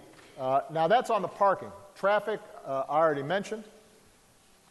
The one other thing, though, I just have to say is it's a good thing to have more people down here.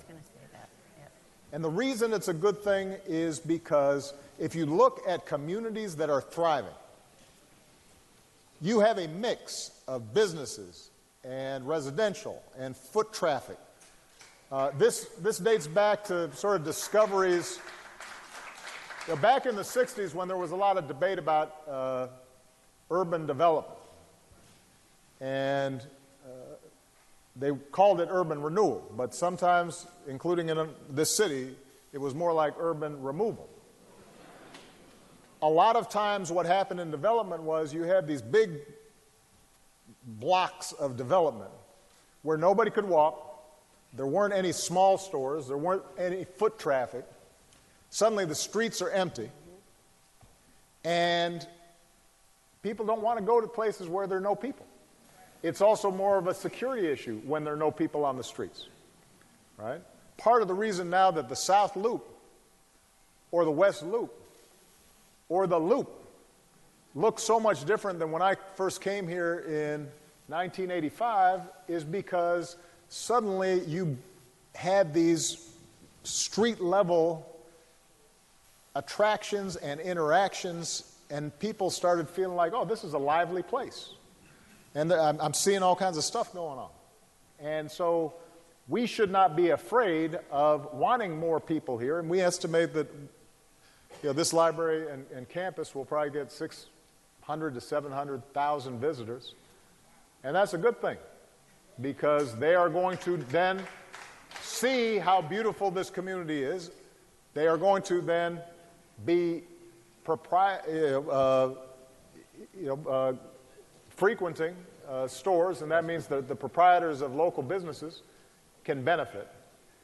In doing all this, we got to make sure that the communities are stable and folks that are here are benefiting from it. And that's why this whole economic development process and the consultations with the groups that are already here is going to be so important. You know, the other, Perry Irmer is here, the president of the DuSable Museum. Hey, Perry. And so we really have the opportunity to extend that museum campus even further west, right, into Washington Park. The Washington Park folks are in the house. Yes, sir. Stephanie from South Shore had a question. Where are you, Stephanie? There you are. Hey, Stephanie. So Stephanie saw the design out there. She loved it. And she thought, is that true, Stephanie, or is he putting your words in mouth? It's nice, right? Did you see those barbecue? We'll go back and take a look. We'll highlight them. Talk to us a little bit about the inspiration for this. What inspired you? What inspired Mrs. Obama? What inspired the design team to come up with such a compelling vision for the Presidential Center? You know, I think this is a great thing to have Dina talk about, because we've been watching Todd and Billy and Dina and the whole team. I wanted to be an architect when I was a kid, and somehow it took a wrong turn and ended up in politics. But really, it starts with conversations, and Dina, maybe you can just walk through how this has evolved, but also the continuing evolution that will be taking place. And I think, again, I can speak safely for Todd Williams, Billy Chen, and Bob and Charlie that the inspiration is your vision. It's what you want to do with this building. Right now, we're at the concept stage, so The buildings are taking shape, but they may or may not be in their final form. It's an evolving process, but it's all about making sure that the physical creation matches the vision and is constantly being checked for that. And every day that vision changes, not your vision changes, but there are some changes that occur because things are thought out. We have incredible sessions where there's a lot of back and forth, and you can only do that. You can't design in a vacuum. Sure, someone may have a particular style, but that may not work. You've got to work with the client and work with the vision and help unify the two. Yeah. The main thing that Michelle and I contributed is just saying, what is it that we want to see, say, 10 years from now? And what we said is, we don't want to see some big building that's dead and kids are being dragged to it, for a field trip, and they're sitting there, and so, yeah, that's Obama, and then they go and have to write a report. What we wanted was something that was alive and that was a hub for activity for the community and for the city and for the country. And that's how this vision evolved, of a campus and it being open and the park being completely integrated with the buildings and the programming, and that this is something to be used and where kids are getting their hands dirty and they're learning how to do stuff and they're playing and it's fun. And it's exciting. One of the things you always mention, both of you mention, is how the user experience is a priority. And that's developing the design. No, that's true. Because I'll be honest with you, initially, even for the big, tall tower, everybody was all like, well, we got to have your big suite at the top. And I was like, well, if the views they're real good up, I want to make sure people who are visiting can go see the views, not just me. I've seen good views. I have access to good views. I'd like kids to be able to see what it looks like to be on top of a tower looking out over the lake and maybe being able to see the tip of the city. So it's important for us, from my perspective, to just make sure that that when we're gone, this thing is living. It's growing. It's constantly moving. And Michelle is the person who also reminded me, I'm the one who was taking those little girls and I in the stroller, and so, how's the parking? What are the bathrooms like? Is it easy to find something to eat? Just very practical things that, parents have to deal with, right? We want to make it user-friendly. So we have time for one more question. Before I get to that, Dina, I was reminded about a story that you told at a community reception recently. Mrs. Obama spoke recently to the American Institute of Architects. Mm-hmm. It was fabulous. Yeah, there's a few. All right, there you go. Well, there you go. She spoke about diversity in the profession. And one of the things that you pointed out was you really have to give children an opportunity to see architects. And so if you're going to give them the chance to be one. So one, we're so glad you're here, not only for your work, but for the example that you set. But tell us about your time at Kenwood Academy. There you go. Yeah. When you decided you were going to be an architect. Oh, God, this is not that time, but I'll just touch on it a little bit. I went to Kenwood Academy, go Broncos. And we had, this is really going to date me, but it's okay, I don't care. We had to choose between industrial education or home economics. And I wanted nothing to do with any kind of baking, cooking, and I still don't. Ask my mom. So I chose industrial education, and I didn't care at that moment if I had to do welding or carpentry or whatever. All right, everyone, we are going to cut out of this President Obama event in Chicago, take you live to Homestead, Florida. It's a search for an escaped inmate. The search is on in Homestead, Florida. These are live aerials coming in from Florida as they search for an escaped inmate. I'm going to go ahead and get more information for you. In the meantime, I'm going to keep up these live aerials for you here on News Now.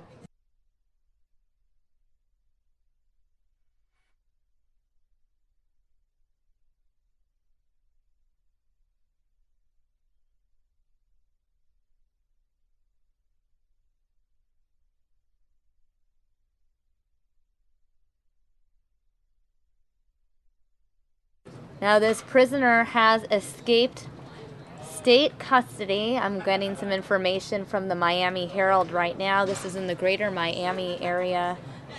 A prisoner escaping state custody.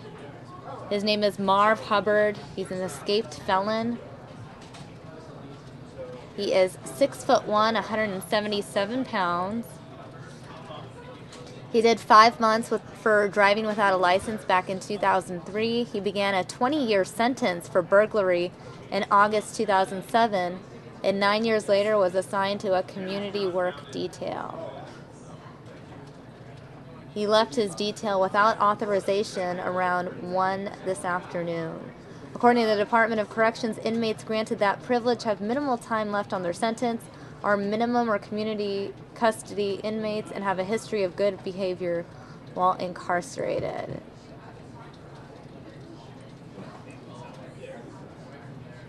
So I do have a picture of the escaped inmate that authorities are looking for. I'm going to go ahead and put that in the corner of your screen. Stand by.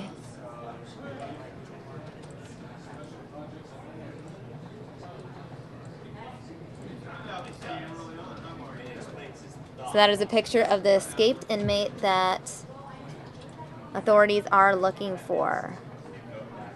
Again, this inmate, Marv Hubbard, escaped around 1 this afternoon, Miami time, so about 3 hours ago. He left a community work detail in Homestead. He is a work release inmate who took off from his job, 6'1", 177 pounds. He's 40 years old. As you can see from this helicopter vantage point, you see police on the ground, a helicopter in the air involved in the search, police dogs involved in the search as well. Now, the search had a nearby charter school on lockdown as a precaution. According to officials, Hubbard was imprisoned in 2007 for burglary of a dwelling and was first assigned to the community work program last August.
Again, some background on the escaped felon.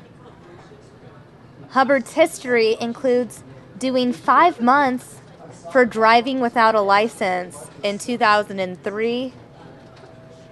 He began a 20-year sentence for burglary in August 2007.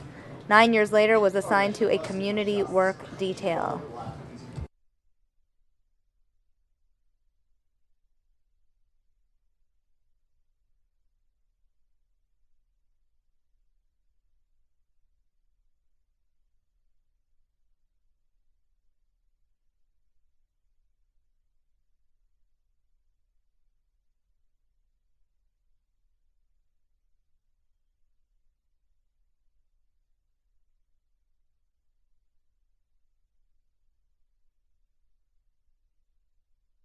Again, this is the search for an escaped inmate, 40-year-old Marv Hubbard.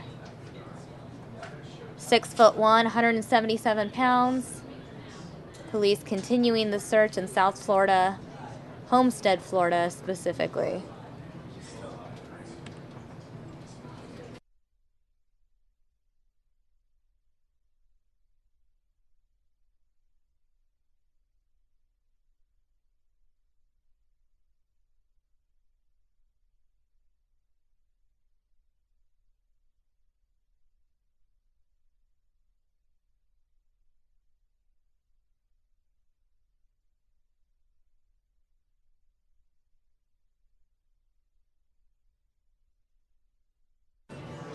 Keep in mind that he was noted for having good behavior prior to this escape, so it has to make you wonder what was going through Marv Hubbard, the escaped inmate's head, when he chose to leave. A lot of questions here. I guess we'll wait and see.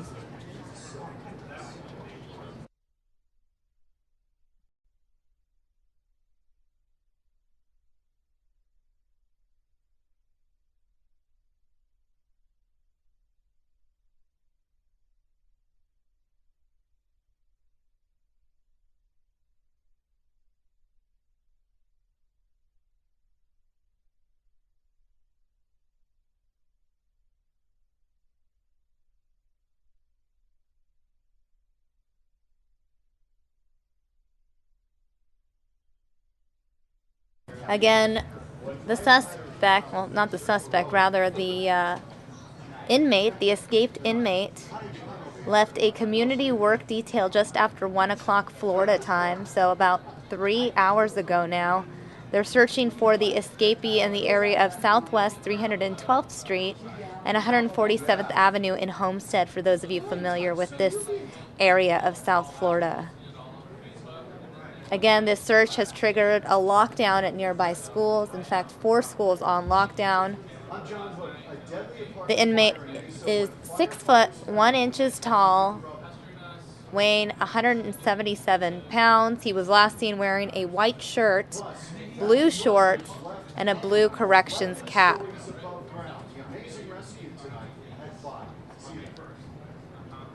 So Hubbard is serving a 20-year sentence for burglary at the Dade Correctional Institution. Homestead Police Detective Fernando Morales said for some unknown reason he decided to flee, so we don't know what he might be capable of. Police have blocked some roadways in their search radius. They're urging drivers to avoid the area. U.S. Customs and Border Patrol is also assisting in the search.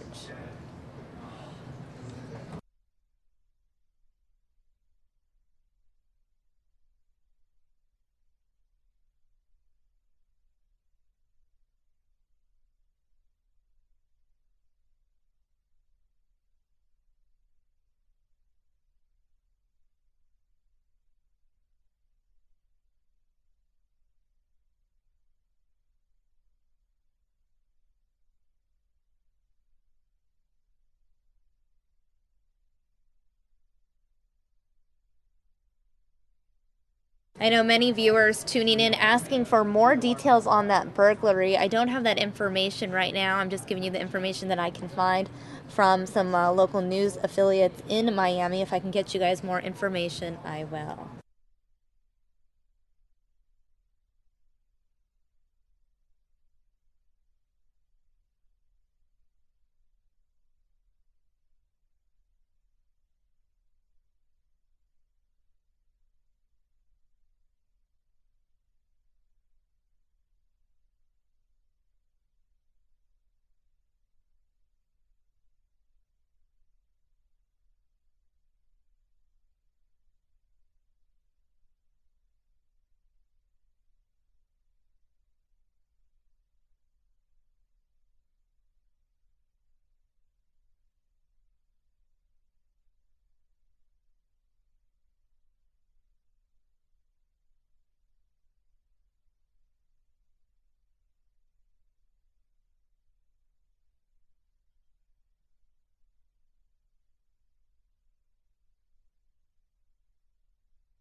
All right, as you can see, our feed coming in from Florida is a bit spotty. It's going in and out, but stay with us. This is a feed coming from our sister station, the Fox station in Miami, Florida, the search for an escaped inmate. Again, our feed is a little spotty, so bear with us. Stick with us while we continue this coverage here on News Now.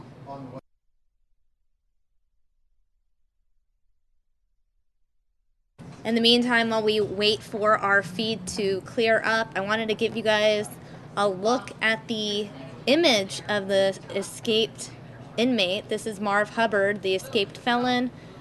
This photo courtesy of the Florida Department of Corrections.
Again, this feed from Florida coming in and out.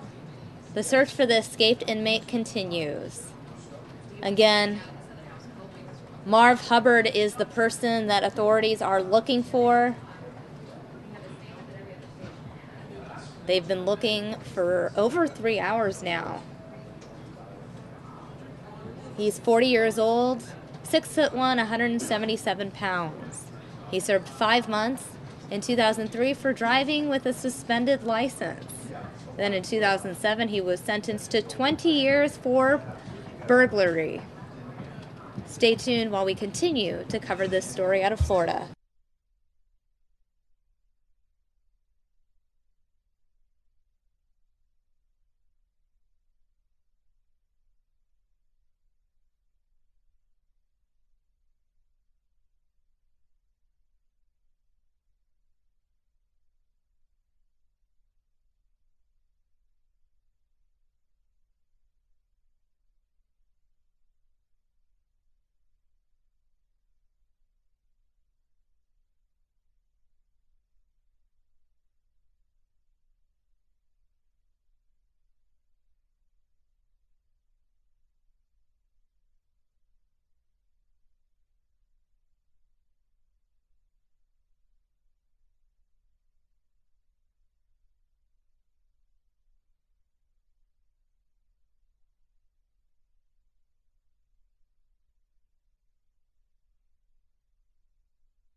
All right, for those of you just joining us, we are looking at live aerials coming in from our Fox station in Miami. Now, authorities are searching for an escaped inmate, who escaped state custody in Homestead, Florida.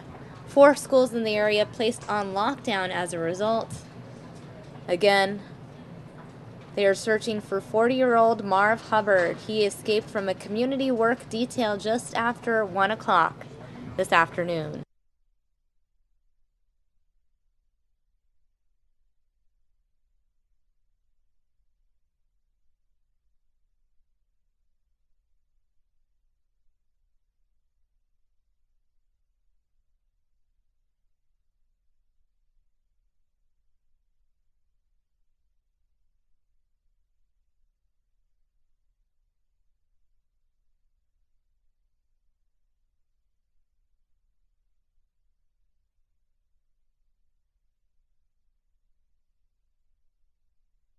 Now, this escaped inmate had taken off from Farm Share in Homestead, where he'd been working as part of an inmate work squad. Again, an active manhunt underway in Homestead as authorities search for Marv Hubbard.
Again, everyone, you are looking at live aerials from our sister station, the Fox station in Miami, Florida. There's a search for an escaped inmate in South Florida, in Homestead, Florida. They are looking for Marv Hubbard, who in 2007 was sentenced to 20 years for burglary. He was part of an inmate work program, and that is where he escaped from just after 1 o'clock this afternoon. Authorities have been searching for Hubbard for 3.5 hours now. They're searching by air, on the ground. The search continues, and we are monitoring the situation here on News Now.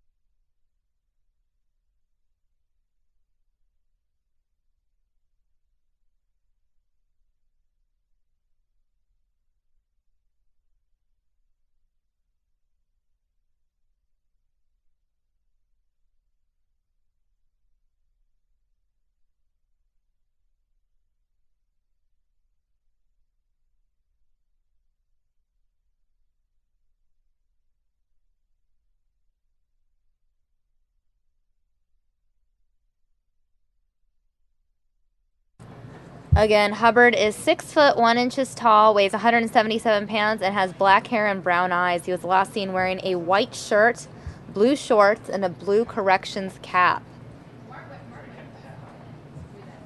Go ahead and put an image of the escaped inmate in the corner of your screen. That is the man that authorities are looking for. We know U.S. Customs and Border Patrol are also assisting in this search. Residents in the area have been told to stay put, stay indoors, lock their doors until authorities give the all clear. 4 schools in the area also on lockdown.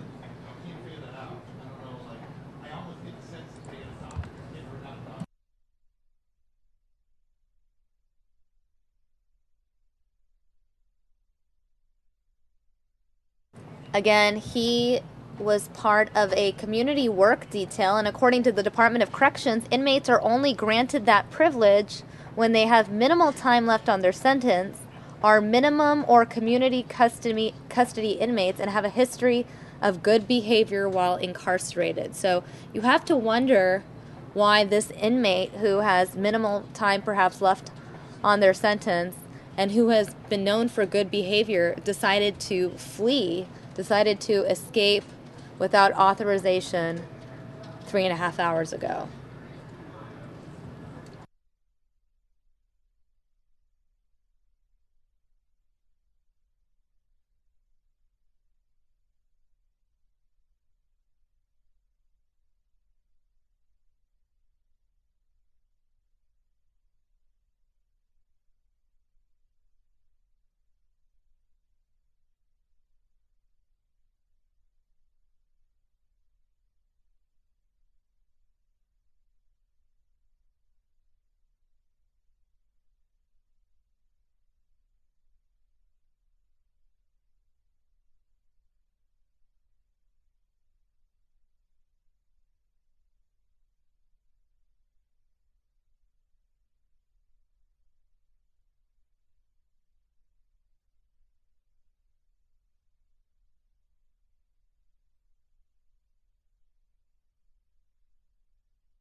All right, now it looks like authorities have zoned in on this gated community area. Again, authorities searching far and wide for this escaped inmate, Marv Hubbard, 6'1", 177 pounds.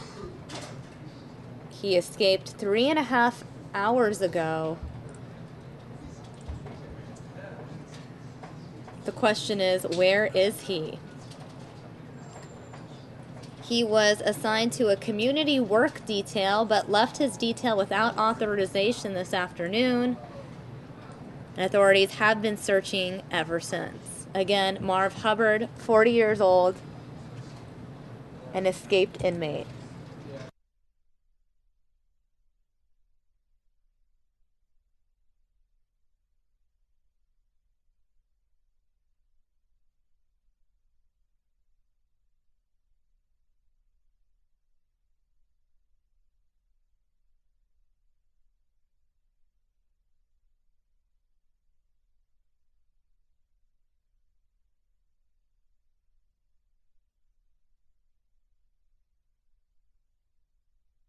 Again, the inmate was last seen wearing a white shirt, blue shorts, and a blue corrections cap.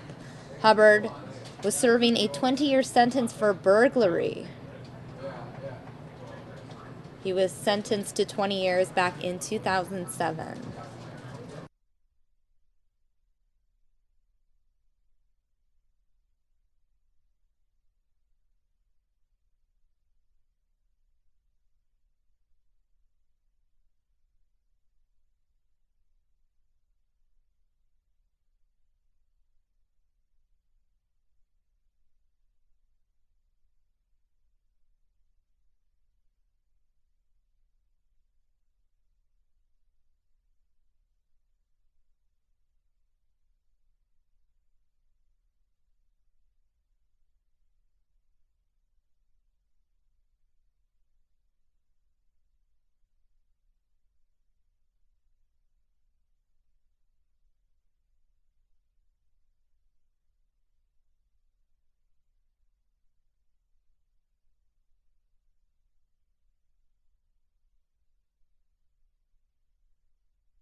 Again, authorities are searching in the air and on the ground. You just saw the police helicopter there. Many police units involved in this search for Marv Hubbard, the escaped felon who has been on the loose now for 3.5 hours. Again, according to authorities, Marv Hubbard was part of a program, a community work detail. Inmates are only granted community work details when they have minimal time left on their sentence and have a history of good behavior while incarcerated. The question is, what would lead this prisoner to escape? We'll have to wait and find out. Again, authorities continuing the search for 40-year-old Marv Hubbard.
All right, guys, as you can see, police units, authorities on the ground. We know U.S. Border Control also involved in the search. You see a canine there.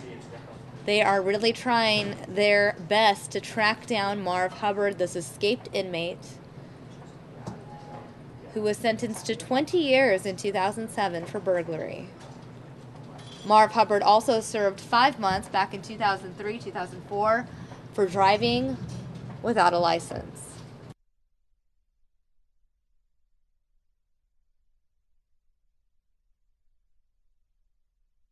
Live aerials coming from our Fox station in Miami, Florida. This is in Homestead, Florida. It's in South Florida. You can see many police units there in this neighborhood. For some reason, police authorities believe that the inmates could be somewhere in this neighborhood.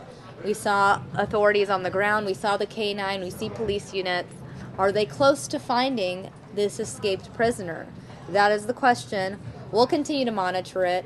This wraps up my shift here on News Now, but Mary Kate will be joining you with more News Now and more coverage of this search for the escaped inmate in just a couple minutes, guys.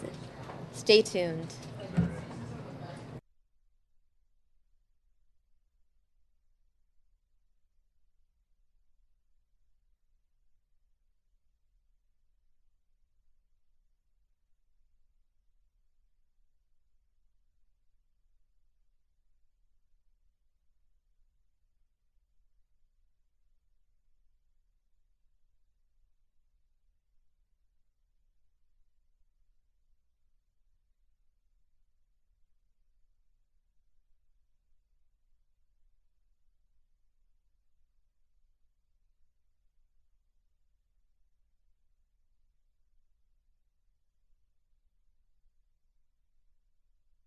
Bear with us, guys. It looks like we did just lose that feed. Give me a few seconds here while I find a better feed for you. I'm your host, Mary Kate, taking you into the next few hours of the show here, working to get another live shot for you guys here. Appreciate you watching with us on the Fox News Now stream.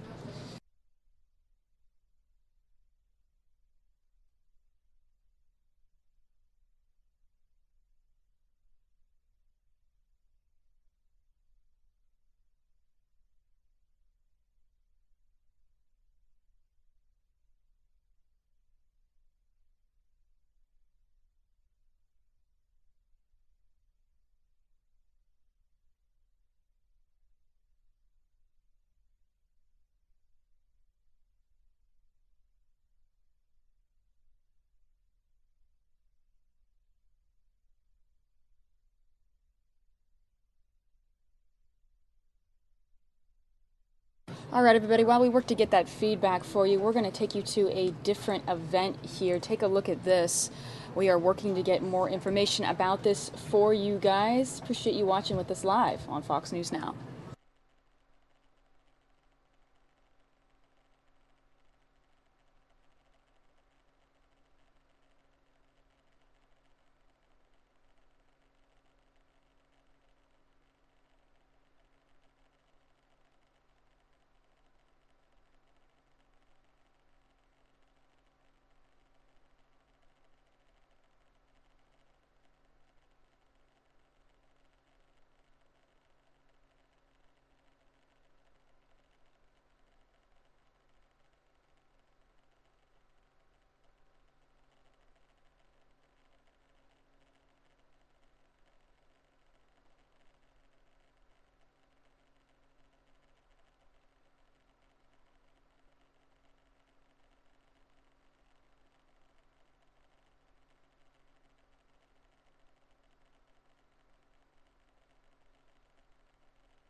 Right now you are watching live here with us on the Fox News Now stream this Texas daycare fire. No injuries have been reported yet.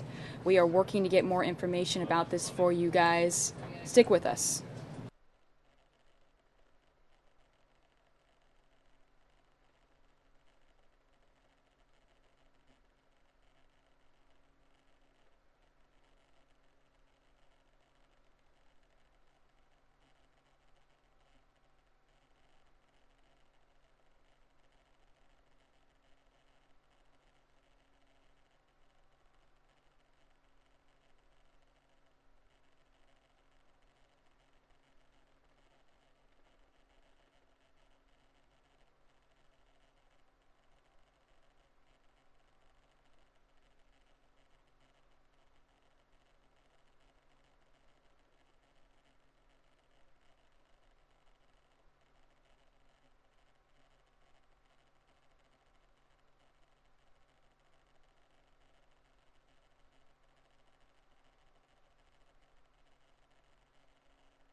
What you guys are watching is breaking news out of Texas right now. Firefighters are battling a large fire this afternoon at a private school. The fire is at Appleseed Academy in the 2000 block of North Galloway. Fire officials there confirmed to us that everyone is safely out of the building. The school's director says the building's smoke alarms alerted them to the fire and they evacuated all of the children. Police are taking the children to the church at Tripp Road and Franklin Drive right now, where parents can pick them up. According to the website, Appleseed Academy is a private Christian school that offers preschool and elementary education through 3rd grade, along with full-time child care and after-school activities. We are still streaming this live from the news chopper there as firefighters continue to work to put out this fire. As you can see, the school has been destroyed today. Sad news for this private school here in Texas. We'll be sure to keep you updated on what their plans will be now and where these kids are going to go throughout the following weeks for school.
You guys are watching this breaking news with us live here on Fox News Now. We stream out of Phoenix, Arizona, but this event happening in Texas. We stream events from all over the United States, you guys, and this happens to be the breaking news at the moment. This fire right now at a daycare, private school daycare in Texas today. All children have been taken out of the situation. No injuries have been reported.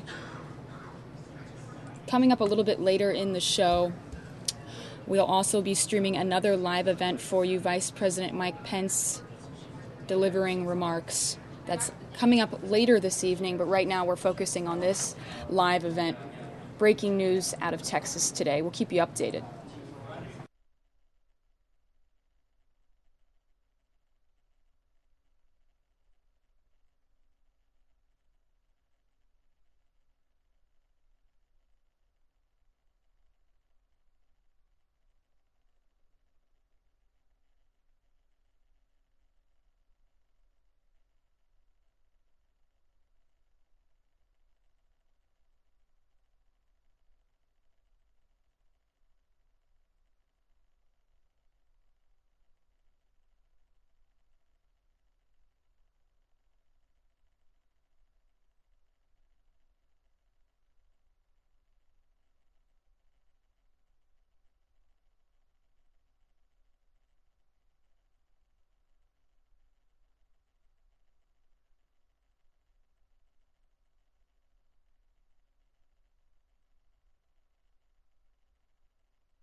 I want to bring up for you this school here has posted some updates on its Facebook page that you can see right here. Let me zoom in a little bit, give you guys a better view of this. Just about 17 minutes ago, they posted, the police have instead moved us to a parking lot in the 1000 block of Tripp Road for the time being.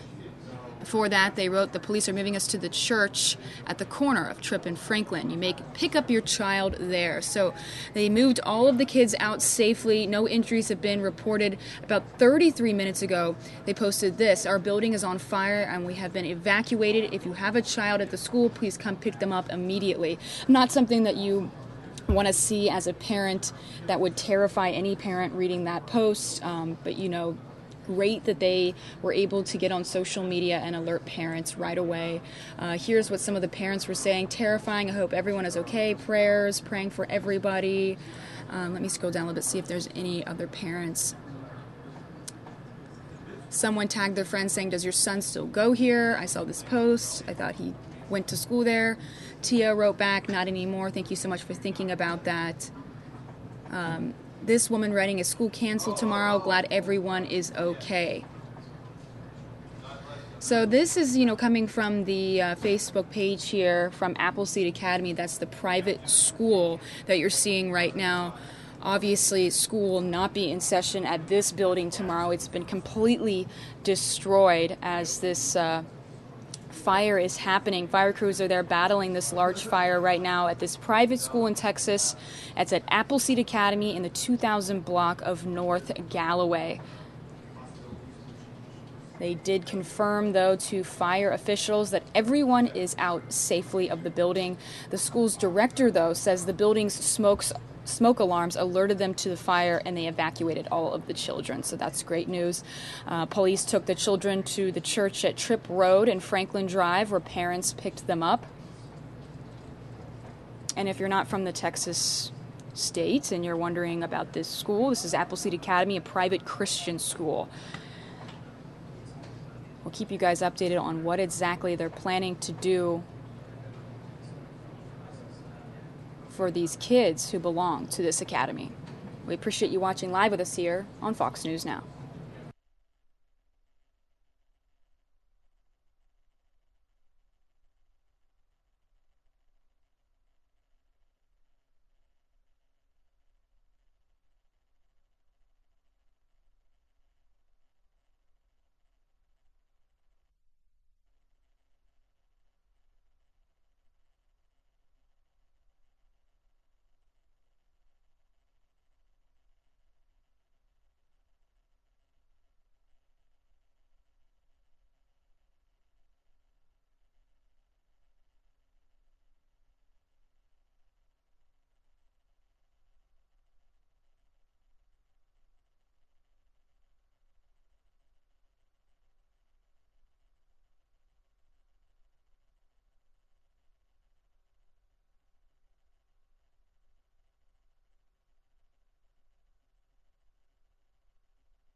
Take a look at that, everybody. You guys are still watching as these firefighters have been working diligently to put out this blaze in Texas today that has destroyed this private school. Again, that school posted on Facebook to alert parents that they can pick their kids up at the church down the road. Everyone is safe, no injuries reported. So we're going to take you to another event here in the show. This is politics now that we're moving on to. We'll keep you updated on this Texas event and where those kids might be going to school tomorrow, everybody. Let's take you to another event here in the show. Thanks for joining me today, you guys. I'm your host, Mary Kate. I'll be taking you to the next few hours of the Fox News Now stream. You guys, if we have any other breaking news events, I'll be sure to take you there. We do have a local debate here, pulling up some more information about that we can take you to. It's a House hearing, public debate on Arizona state budget. And then coming up later in the show, we have a Mike Pence event. He will be speaking live. So we've got a lot going on for you today on the show. But I do want to show you an event that happened a little bit earlier that we didn't get a chance to stream because of the breaking news going on. This is the President and Vice President Mike Pence joining Education Secretary Betsy DeVos for this school choice event. So let's see what happened a little bit earlier today. Here we go. Today to this important event. This administration remains committed to serving all students, especially the most vulnerable. As we've seen in states around the country, these students particularly benefit from school choice programs. This week is National Charter Schools Week, and right now there are more than 6,900 charter schools in the United States serving more than 3 million students. Of course, there are millions more families on waiting lists for charter schools, hoping their child will be able to attend one. Parents want their children to have the option to attend these schools and others that fit their individual needs for the simple reason that they're not satisfied with their current school, and they believe access to options can give their child a better opportunity to learn and thrive. I believe this should be a right for every parent, not a privilege. We shouldn't restrict parents' choices based strictly on a family's income or zip code. We have some great witnesses to the power of parental choice here today. By shining... Oh, I'd like you to finish. I found it so interesting.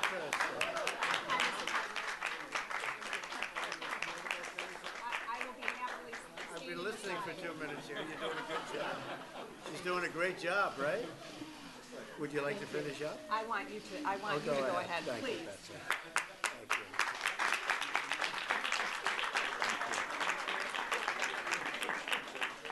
you. This is very exciting. So yesterday I said that our spending bill was a win for the American people, which is exactly what it was, an amazing day. And this is what winning for young children and kids from all over the country looks like. The Opportunity Scholarship Program that we're funding allows families in the inner city of our nation's capital to leave failing public schools and attend a private school, making an extraordinary difference in these incredible young lives. You're so lucky. Huh? Great. You happy about it? Huh? That's great. That's good. The results speak for themselves. 98% of scholarship recipients represent their high school diplomas, and they're really very, very special. They go into tremendous successes. So I think you're going to all be very, very successful. You have a big start, right? Great start. This is a beautiful event, and I'm thrilled to be here. I congratulate the families in the audience. The families are very proud of the children. Are you all proud of your children, I hope? Anybody not proud? We're very proud of you. During my campaign for president, I promised to fight for school choice, very important. It was featured in my joint address to Congress, and today I'm calling on all lawmakers to work with us to help extend school choice to millions more children all across the United States of America, including millions of low-income Hispanic and African-American children who deserve the same chance as every other child in America to live out their dreams and fill up their hearts and be educated at the top level. Good. Every child has the right to fulfill their potential. And if we do our jobs, then we will never have to tell young, striving Americans to defer their dreams for another day or for another decade. We're not going to do that. I'm honored to be here. I'm so proud to be with these wonderful families and wonderful children. And I'm deeply excited for the amazing things that lie ahead for these truly inspiring young Americans right here in Washington, D.C., our capital. And I will say that I'm very, very proud of all of you. You know, I wasn't supposed to be here. It wasn't on my schedule. When I heard what was going on with Betsy, who's doing such a great job, I said, well, I'll come in and I'll interrupt Betsy. Maybe I'll be allowed to say a few words. But she's a great woman and doing a fantastic job. Congratulations to all of you, okay, and to your families. Congratulations, everybody. Congratulations.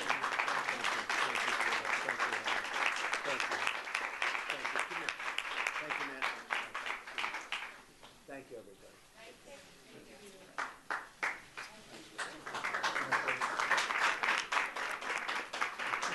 Let me introduce you, okay? I have the opportunity of introducing this young lady, Sagonish Tadele, who is a recipient of a parental choice program and who has done so much in her years in high school to help share this with other students, but she's going to tell a bit about her story right now. Thank you, Secretary DeVos, Mr. Vice President, and Mr. President. I'm honored to be here. My name is Sagonish Tadele. I'm a senior at Georgetown Visitation. I was born and raised in Washington, D.C. 20 years ago, both of my parents emigrated to the U.S. from Ethiopia. As a first-generation college-bound student, I have earned the opportunity to fulfill my dreams and the dreams of my parents as well. Without the Opportunity Scholarship Program in place for me and others like me, I would not have been able to move forward and pursue the academic dreams. This fall, I will be attending American University to study international relations and public policy.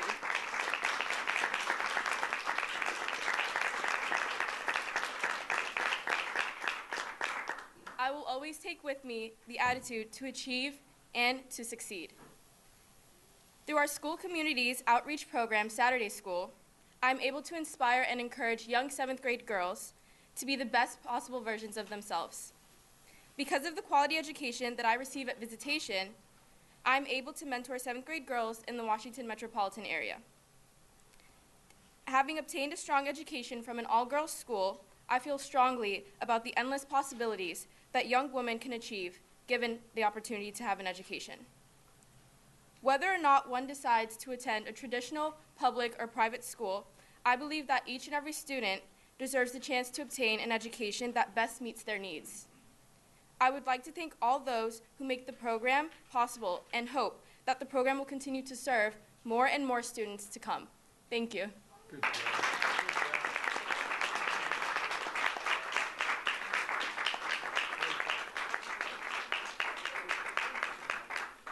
At this time, I'm very pleased and honored to introduce the Vice President of the United States.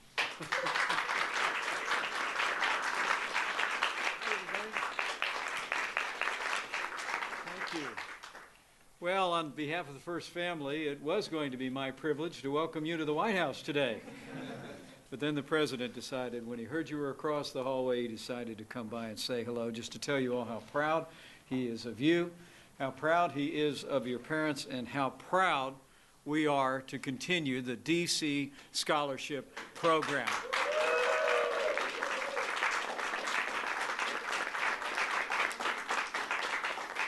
And we're so grateful to have someone who has been so dedicated to opening doors of opportunities for American children and families all across this country for so many years as the Secretary of Education. Would you join me in thanking Betsy DeVos for her wonderful leadership?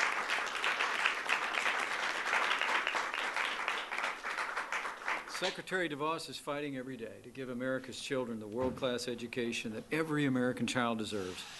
And on behalf of the President and families across America, Betsy, we thank you. And we thank you. Today is just an early installment of the impact that you're having on expanding educational opportunities for all of our children. And to Sagonish Tadella, wow, what an impressive young lady. Give her another round of applause, please.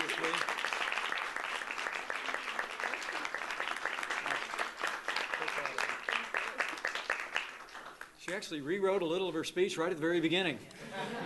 She added greetings to the Secretary, to the Vice President, and to the President, which I thought was very impressive on your feet. And congratulations on all your great success. You really are. You really are a wonderful example of why President Trump is fighting so hard to expand educational opportunities for all of our families in the country. And we thank you for being here. To all the advocates, to the administrators, especially to the parents who are here, the parents of these wonderful, beautiful children who are gathered here, to all the great teachers who are here, welcome to the White House. You are making a difference each and every day in the lives of all these wonderful kids. Give yourselves a round of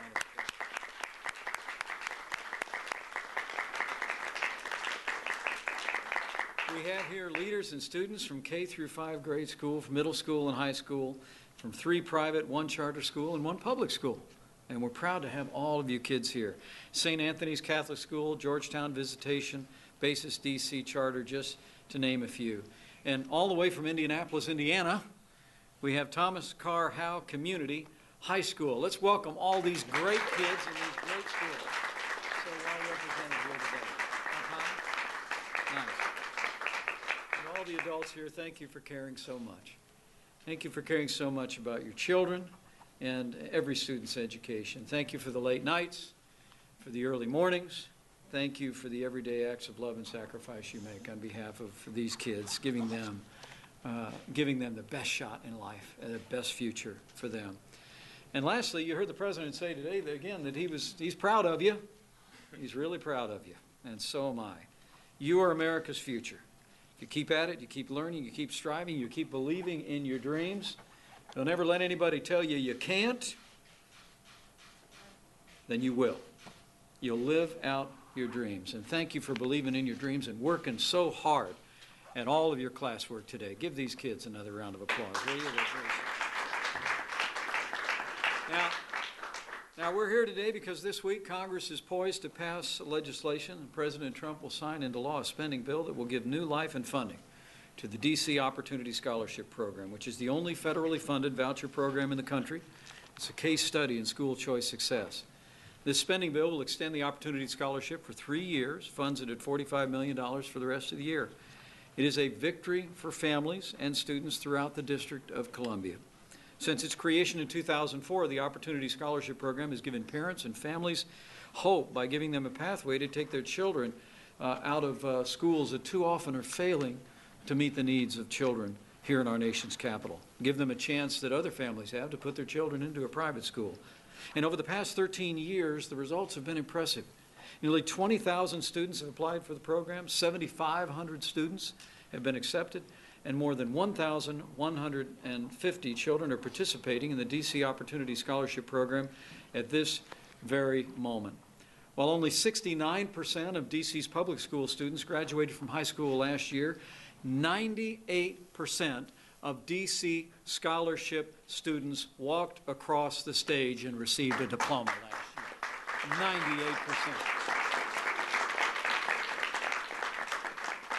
And get this, 86% of those kids were accepted into college to continue their education and climb the ladder of success. President Trump could not be more proud to extend this crucial program, but his commitment to school choice doesn't end there. I have to tell you that this is a president that truly does believe that parents in America ought to be able to choose where their children go to school regardless of their income or their area code. And in the days ahead, we're going to continue to work each and every day to give every family in America the opportunity to choose the school that's best for them. So with thanks again to our Secretary of Education for bringing us to this moment, with thanks to all of you for all the hard work that you're putting into all of your schoolwork today.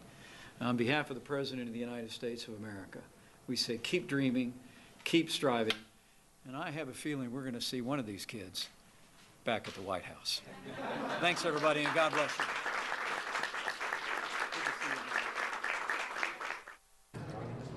All right, everybody, that was Mike Pence, Betsy DeVos, and President Trump speaking earlier today at that school choice event. You can see we're still keeping an eye on this fire in Texas right now. We'll keep you guys updated, but we do know that no injuries have been reported. That school, though, has been destroyed.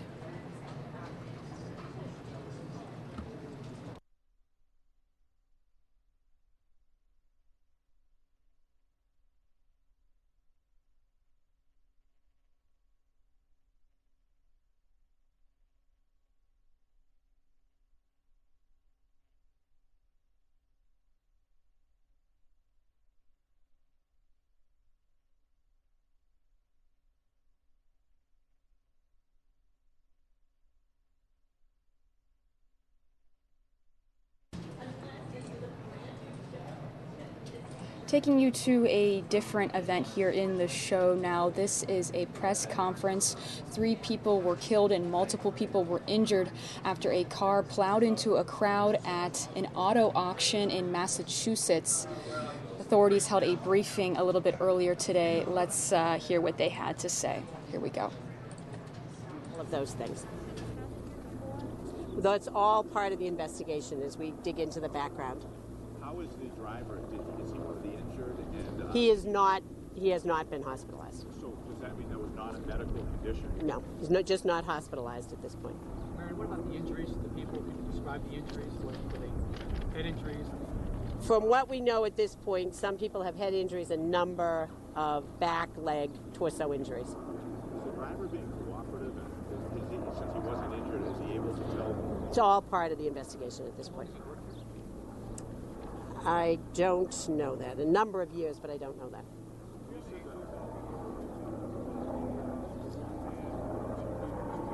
I do not have that at this point yet. Some of this information is very new, so I don't have that information yet. Where the victims were, you said a male and two females. You know, he accelerated up. I mean, he was in a lane. So there are lanes across the building. There are red lanes alternating with blue lanes. The red lanes are for the cars. The blue lanes are safe lanes for people to stand in. But obviously people are crossing back and forth because they may be looking at a car that's in lane number 2. So there's a lot of people moving through. The cars are moving across the building fairly slowly, following as you would maybe in traffic, a couple of paces behind each other. As cars exit one end of the garage, other cars are being brought through. So there were folks struck in both the red and the blue lanes, both people crossing and people standing on the sidelines, if you will. And as we understand, both inside and outside. No, it's inside. Well, there were people outside, but to look at the cars, primarily people would be inside looking at those cars. So all the victims were struck inside the building? We don't know that yet. If there may be folks who were close to the other side of that wall who were injured as well. We're looking at all of that. Can you confirm the distance he traveled? One witness said about 8 yards inside that warehouse. Is that true? It's the length of the warehouse. I don't know the length of that length, but it's a fairly long building. I mean, a number of cars could line up the length of the car. Fair estimate? Is that an accurate 80 yards. Length of a football field? Yeah, probably about a football field. We're looking at all that. We have reconstruction here.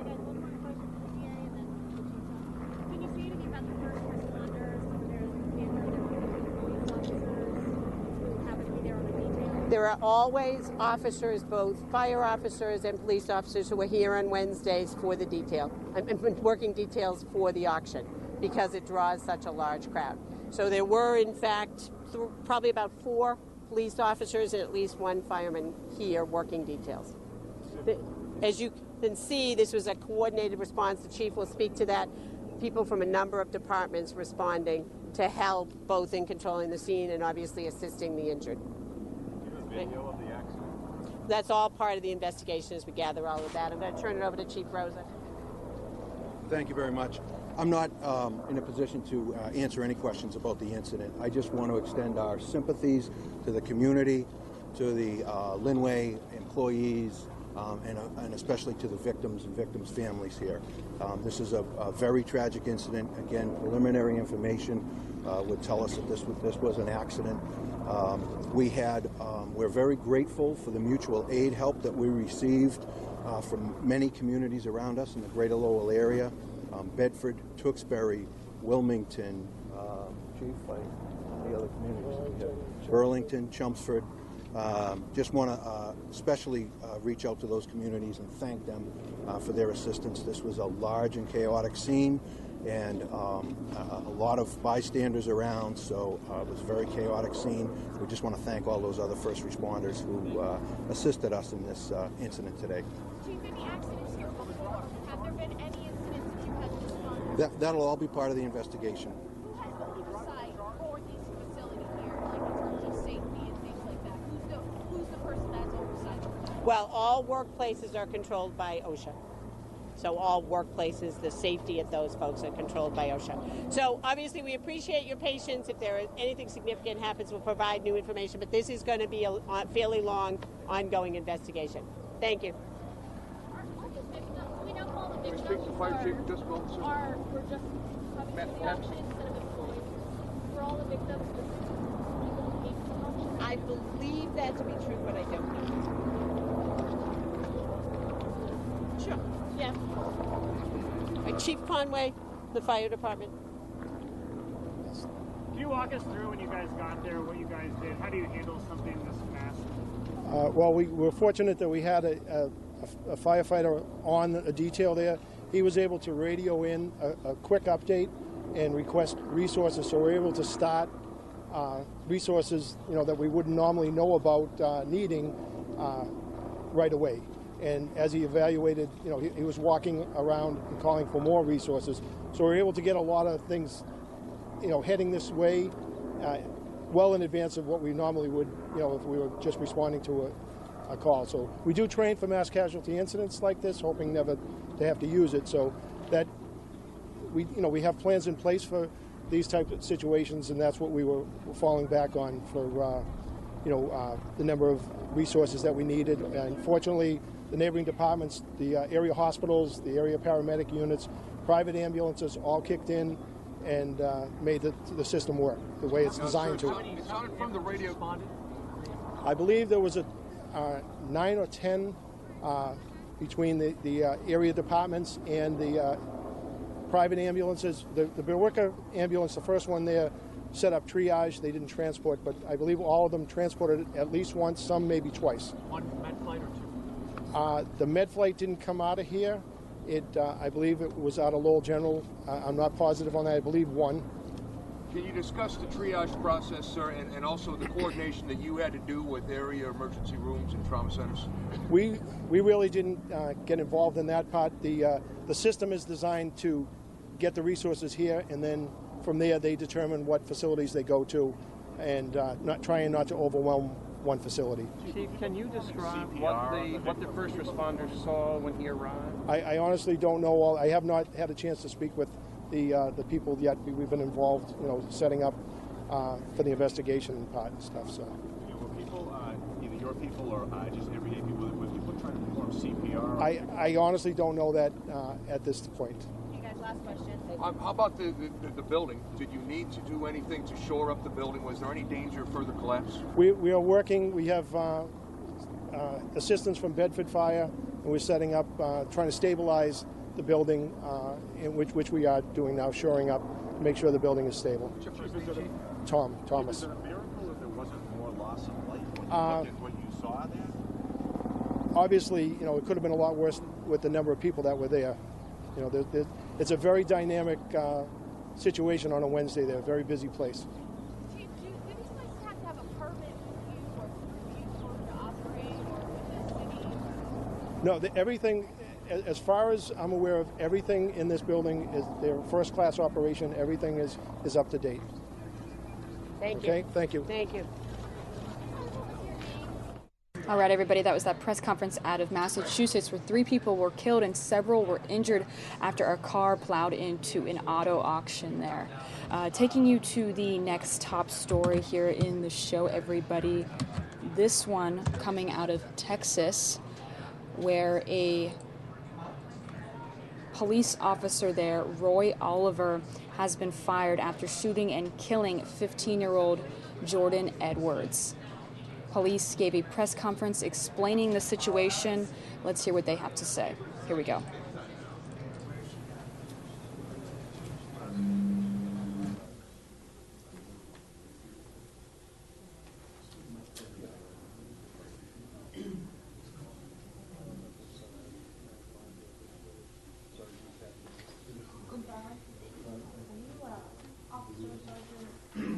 I'm just regular police officer Gonzalez, yes. Yes, I'm the public information officer, and I'll make that introduction in a minute.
All right, 6:30.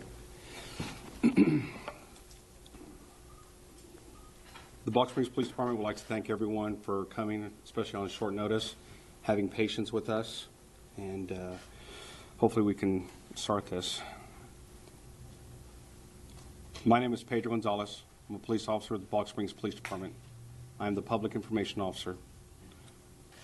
On April 29th, 2017, at about 11 p.m., the Balch Springs Police Department received a 911 call reporting several underage intoxicated juveniles walking around in the 12300 block of Barron Drive. Officers arrived at the location and discovered a large party. While inside the residence trying to locate the owners of the house, officers heard multiple gunshots coming from outside, causing a chaotic scene with numerous people running away from the location. Officers immediately exited the residence to investigate the gunshots. Officers confronted a vehicle backing down the street, and despite multiple verbal commands from the officer, the vehicle continued to reverse, backing into the main roadway. The vehicle then pulled forward as the officer continued to approach the vehicle, giving verbal commands. The vehicle continued on the main roadway, driving away from the officer. It has been determined Roy Oliver, who was the second officer at the scene, violated several departmental policies. The Balch Springs Police Department cannot give further details on which policies have been violated, since Roy Oliver can appeal the termination. On May 2nd, 2017, Chief Haber terminated Roy Oliver from the Balch Springs Police Department. Roy Oliver was hired as a police officer with the Balch Springs Police Department on 7/25/2001.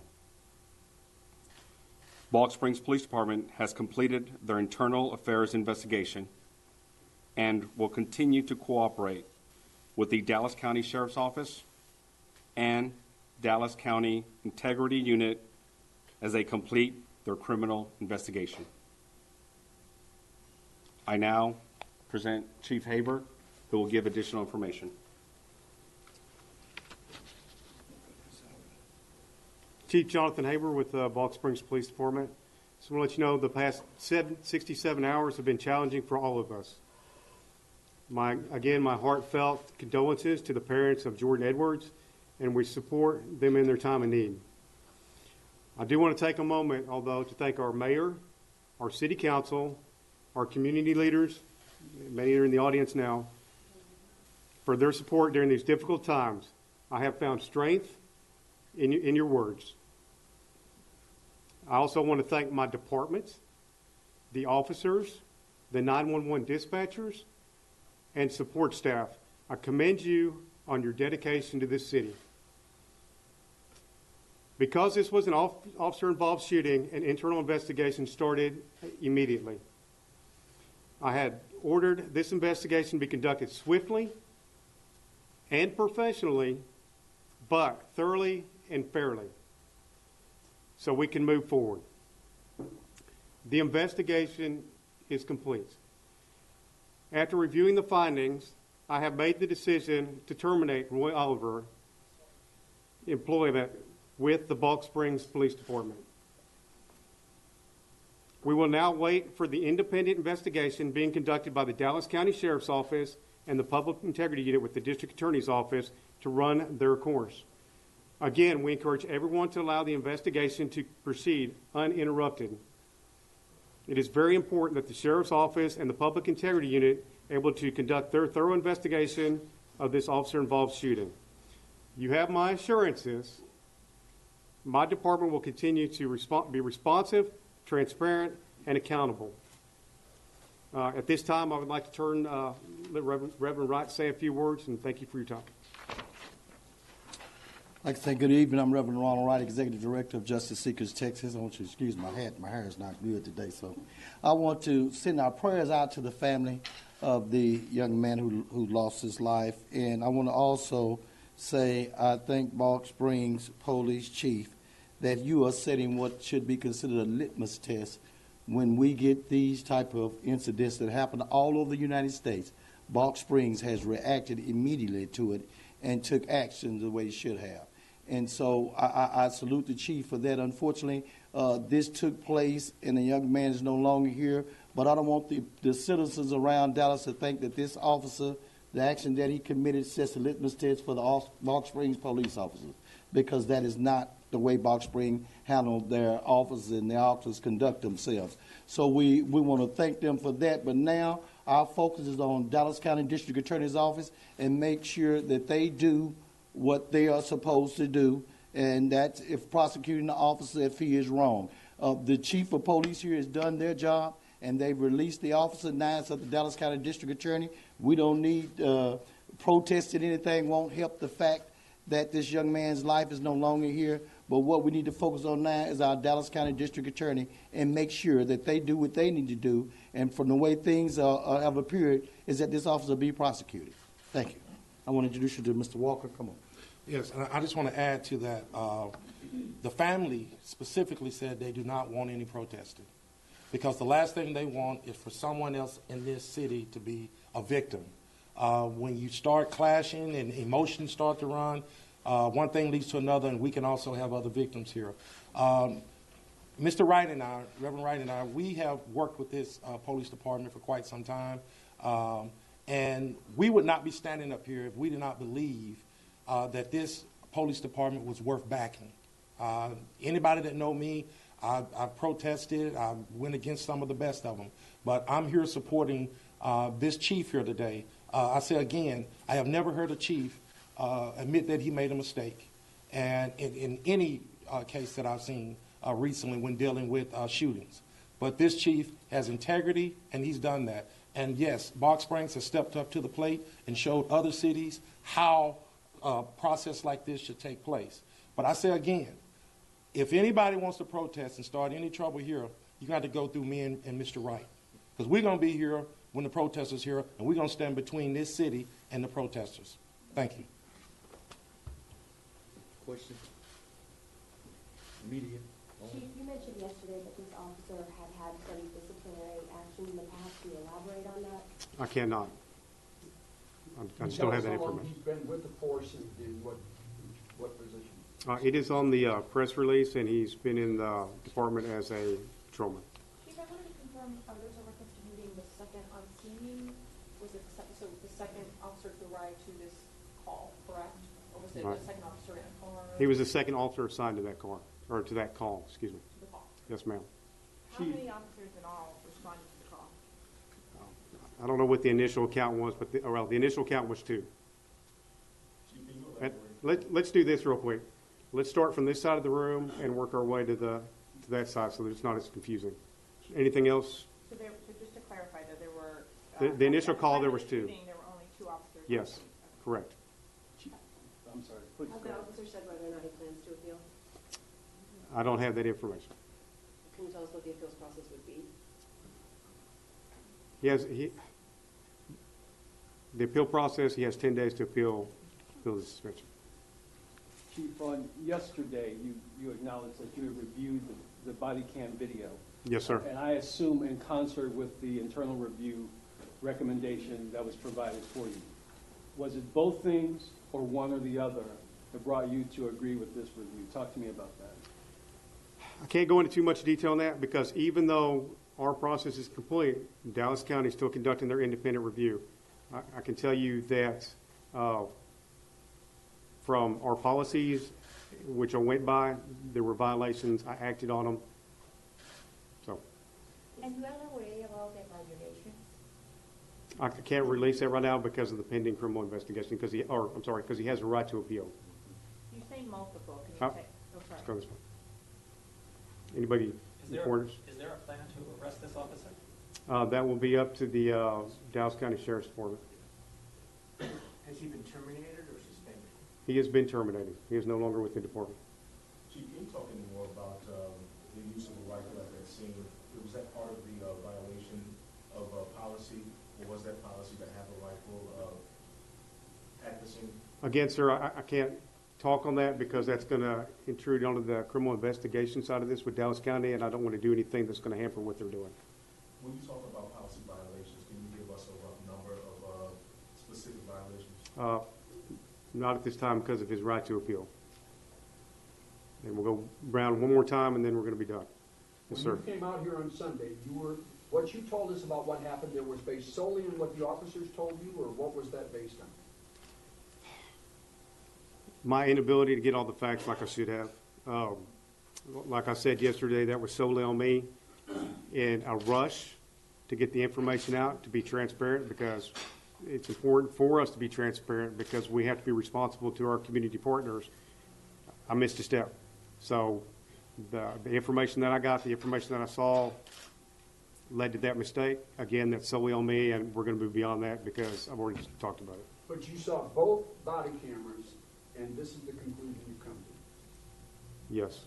Was the first officer also under review? That is something that we're looking at now. Just, I can't discuss that right now. Currently still with the department? Yes. And still Yes. actively? Yes. Chief, part of this internal review also speaks to your concern about the credibility of this department for this community and beyond on making this statement. So what did you say to this community about making this decision on this officer's ability to stay either employed or terminated with your department? Okay. Can you shorten the question up just a little bit? I don't know. What do you tell this community about your Okay. decision? Because you could have easily just said he's terminated. Yeah. Look, I've been in law enforcement 25 years. I love what I do. I've worked for 2 separate communities. It's more than just the job. It's the community. You know, we wouldn't have jobs if it wasn't for you guys. I look at it as a partnership. And we have a partnership with our community. I love the city of Balk Springs. These guys, I love working with these guys. I love working with our community partners. It's about everybody coming together as individuals and working together. And for me, that at the end of the day, that's what it's about. What I've seen through this tragedy, I have seen people come together for us, for the police department, for the community. I've seen people that have fought, bickered, everything, couldn't stand talking to each other, that have come together and united behind us, behind this department, behind the family, because they knew that we were going to come forward and we were going to be transparent and we were going to give that transparency and be honest with them, because we have an honest relationship with our community. We have invested in this community day after day after day. These guys with this department could have turned around everything that's been going on the last couple of days, said, you know what, I'm just going to go hide at the station. Why am I doing this? These people, everybody's talking bad about us. But, you know, they came in, they double shift. They've been out answering calls. They've been out communicating with the community and talking to people, meeting them, talking to them at convenience stores. They didn't go hide. They went to go interact with their community because that's who they're here for. And they love this community, and we love this job because we get to interact with people, and we work for the community. Yeah, Long-winded One, story. Which was the ranking officer on the scene, and the other officer involved? Is it accurate to say he's under investigation, or just part of the internal review? Part of the internal review. The first question, they were both patrolmen. Before you move to that side, Chief, the family has issued a statement, the Elvis family. It says in part, we are grateful the decision has been made to terminate the officer responsible for Jordan's murder. Is that what this is, to your knowledge, a murder? I'm not going to go that far because it's going to interfere with the investigation with Dallas County. So. Do you have any idea, through contact with the sheriff's investigation or the DA's investigation, how long that investigation might take? I do not.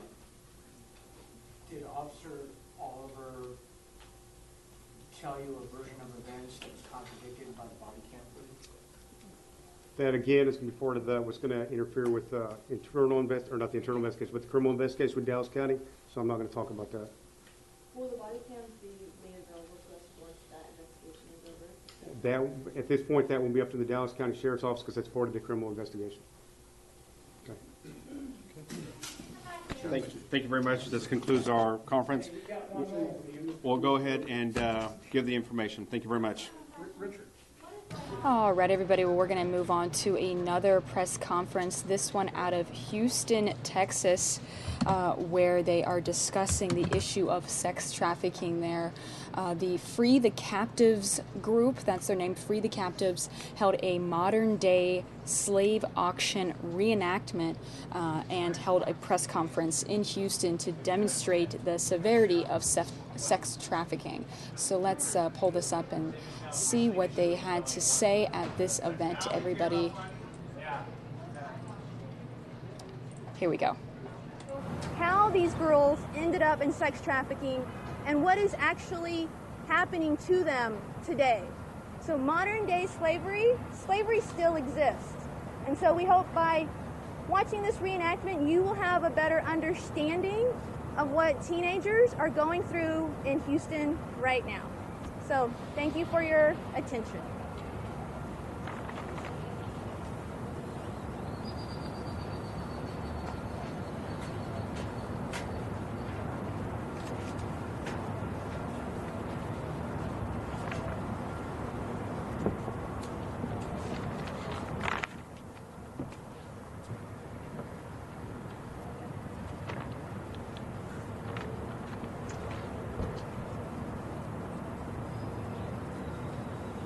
All right, everybody, so welcome to our modern-day slave auction.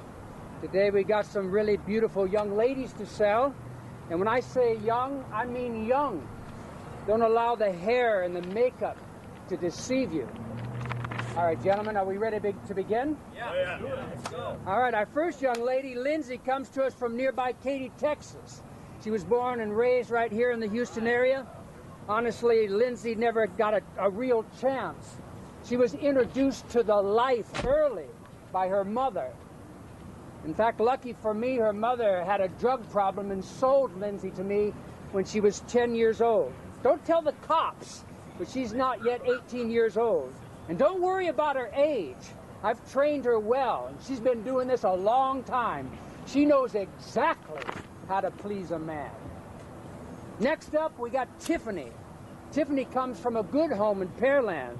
But like all of my girls, she had daddy issues. Daddy worked too much. Mom was always busy with the other kids. Tiffany never caused any trouble, was always quiet. Nobody ever paid any attention to her until one day her life came crashing down when one of her cousins molested her. That was great for me. I found Tiffany on Facebook and Instagram. The teenagers are always posting too much personal information on public media. It didn't take long for me to figure out what Tiffany's weak spots were. Starve for attention. Once I had her snared, it wasn't hard for me to convince Tiffany that she was damaged goods and that no one would ever love her but me. And she can love you too.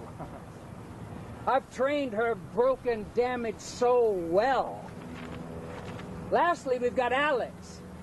She's one of 100 girls that Houston throws away every year. Alex is from a foster home in the 3rd Ward. CPS took custody of her years ago. She's been to 12 different foster homes in her short, young life. I found her while she was on the run, hungry, pathetic, just a drip of a girl walking down Bissonnette. I got her before all the other pimps did.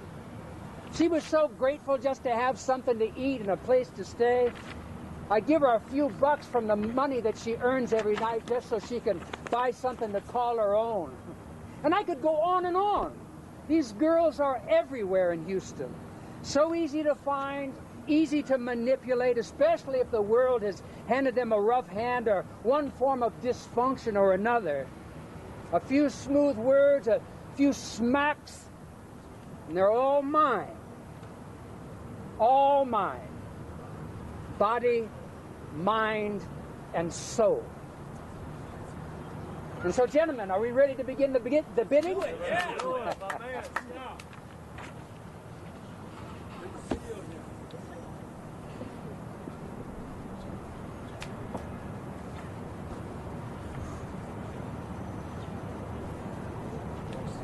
Ladies and gentlemen, this is what sex trafficking looks like in Houston, Texas.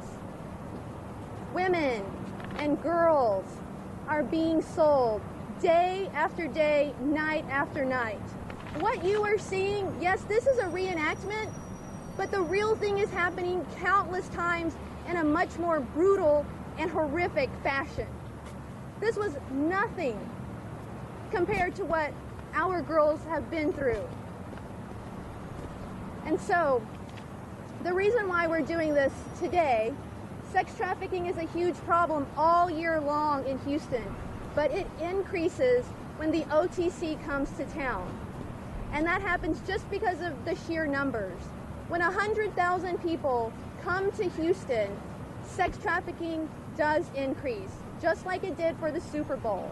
So whenever there's an increase in buyers, the traffickers know this, and they are recruiting young girls to come and meet this horrific demand.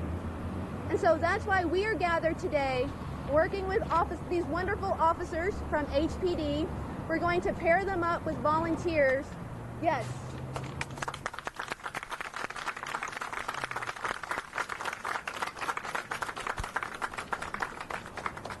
We're going to pair them up with volunteers to hand out flyers to people who are attending the Astros games tonight. So it is a message to both people who are coming into town and people who live here all year long. Our girls are not for sale.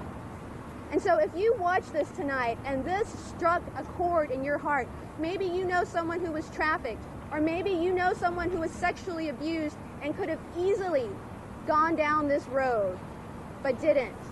We need your help. So we have a general volunteer meeting this Sunday from 4 p.m. So one major thing that we're doing is the We See You rally in October. It's October 13th and 14th. We want 1,000 Houstonians to line the streets of Bissonnette. So Bissonnette is basically known as the Amsterdam of the U.S., right? The red light district in the U.S. And day in and day out, men, the Johns, are driving up and down Bissonnette, slowly checking out women and girls that they can buy, with absolutely no shame, no shame.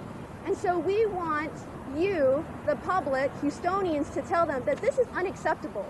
You cannot buy our girls. They are not for sale.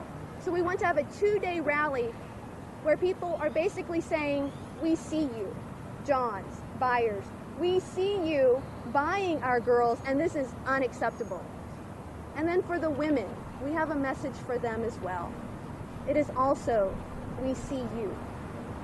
You are special. You are not what the traffickers and the pimps have been telling you all of your life. You are worth fighting for. We see you, we believe in you, and we are there for you. So it's a key message for both the Johns and the women on the streets. We see you. So come out this Sunday, help us get this rally kicked off in the planning stages, and thank you for coming out today. So at 5:30, we will pair you up with these amazing officers, and we will head out to do the flyer distribution. In the meantime, help yourself to some snacks and refreshments. We are so blessed by the Woodlands Church for providing this and just giving us their support today. So thank you for coming out. Your time is greatly appreciated.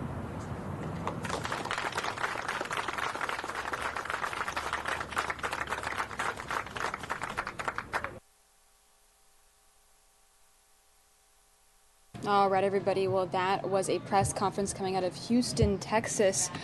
This group called Free the Captives were trying to discuss the severity of sex trafficking happening there in Houston.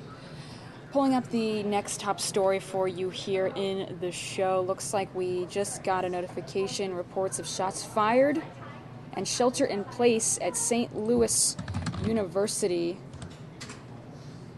So I'll keep an eye on that and see if we get any live feeds pertaining to that breaking news event, everybody. Let me actually check that really quickly here.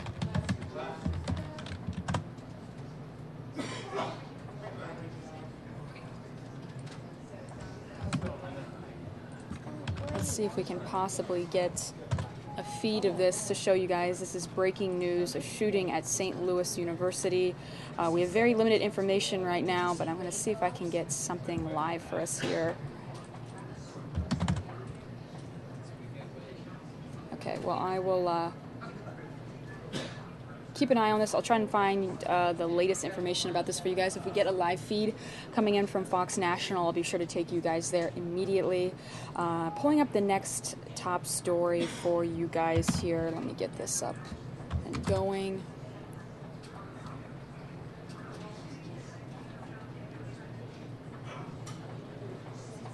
This is... Okay, perfect. This is what I wanted to take you guys to.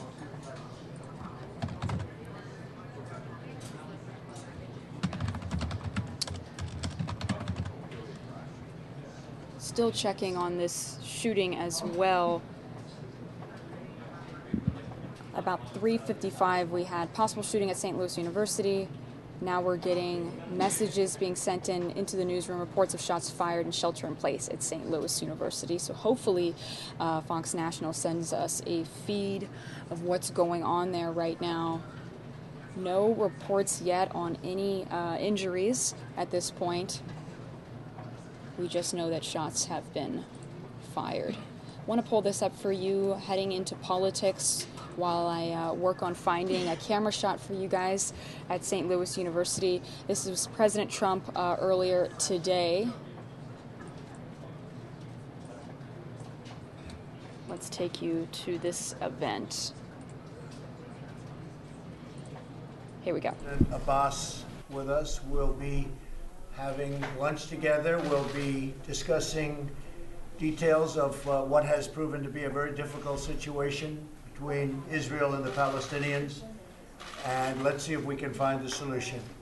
It's something that I think is frankly maybe not as difficult as people have thought over the years, but we need two willing parties. We believe Israel is willing, we believe you're willing, and if you both are willing, we're going to make a deal. So I want to thank everybody. I want to thank Rex Tillerson for being here. Rex, would you have anything to say? Well, Mr. President, I think it's a historic opportunity because there are a number of positive conditions in place, and I know under your leadership and the willingness of the President, Prime Minister, that we hope good things will happen. Thank you, Rex. And Vice President Mike Pence, sitting right here, has been a long-time supporter of peace, and certainly peace between the Palestinians and Israel. And Mike, to say something? Thank you, Mr. President. I'd just like to welcome the President and his entire delegation here to the White House. It is good to see you again. My family and I had the privilege of your hospitality during a Christmas visit just a few short years ago, and we welcome you and look very much forward to our discussion. He's made great progress, hasn't he? You think of it. He's doing a great job, and Rex is doing a fantastic job also. Thank you all very much. Thank you. Thank you. Right, everybody, that was President Trump earlier today at the working lunch with Mike Pence and President Abbas there. Pulling up the next top story for you here in the show, you guys. Let me get this up for you. Again, we're still working to find more information about this shooting at St. Louis University. We don't have any shots yet, any camera shots at the university right now, so we will keep you guys updated. And as soon as National gives us any sort of footage from that, we'll be sure to take you there. Pulling up for you guys now this event, keeping you updated on world news here. This is coming from the United Nations. Let me get this up and going for you guys. No, I would drop the graphic into the track view and I'll put the graphic in Slack on the email to you. So taking you to the United Nations briefing where they discuss Syria and other topics. Let's keep you guys updated on what's happening there. Here we go. Yes, I mean, even though this happened,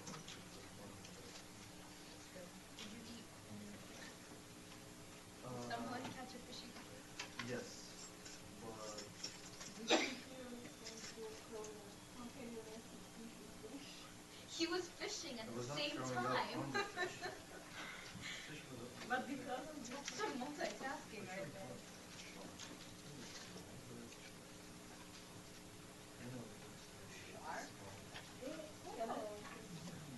Yeah, look at that.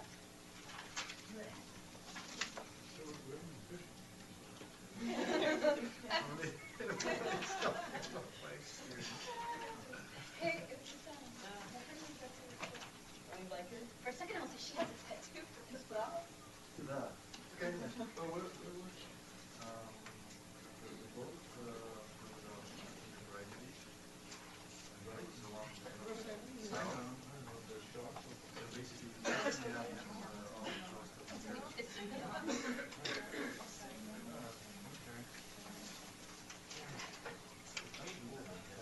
It's lovely out today. Yeah, I didn't like that. Yeah, that's not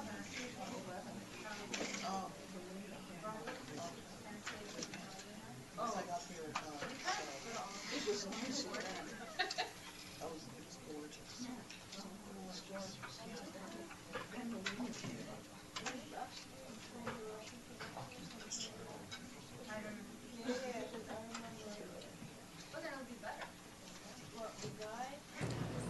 All right, you guys, let me make sure I've got this at the right place here. It looks like it took a while for this event to start. All right, let's take you back. Can I start? Thank you. All right, good afternoon. In a short while, I will be joined by Yukio Takasu, the Undersecretary General for Management, who will be here to brief you on the financial situation of these United Nations. Staffan de Mistura, the Special Envoy for Syria, spoke to reporters in Astana a bit earlier today and told them that the United Nations is very concerned at the reports of escalation in Syria, including reports of alleged airstrikes. He noted those reports had come at a delicate moment in the Astana discussions, where proposals to de-escalate the conflict are under very serious consideration. And we have the full transcript up in my office.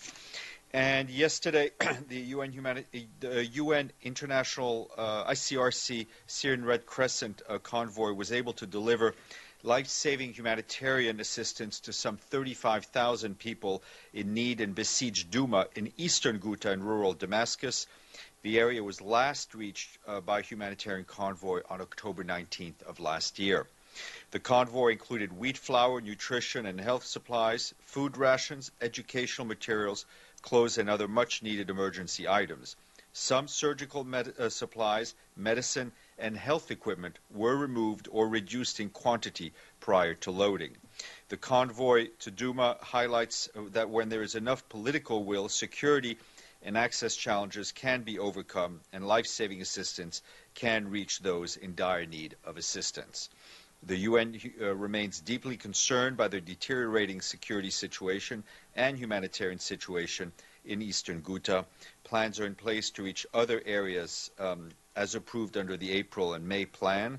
Some 400,000 people are in need of humanitarian assistance in eastern Ghouta overall. We call on all the parties and those with influence over them to make the necessary actions to ensure that other areas in eastern Ghouta can be reached as soon as possible.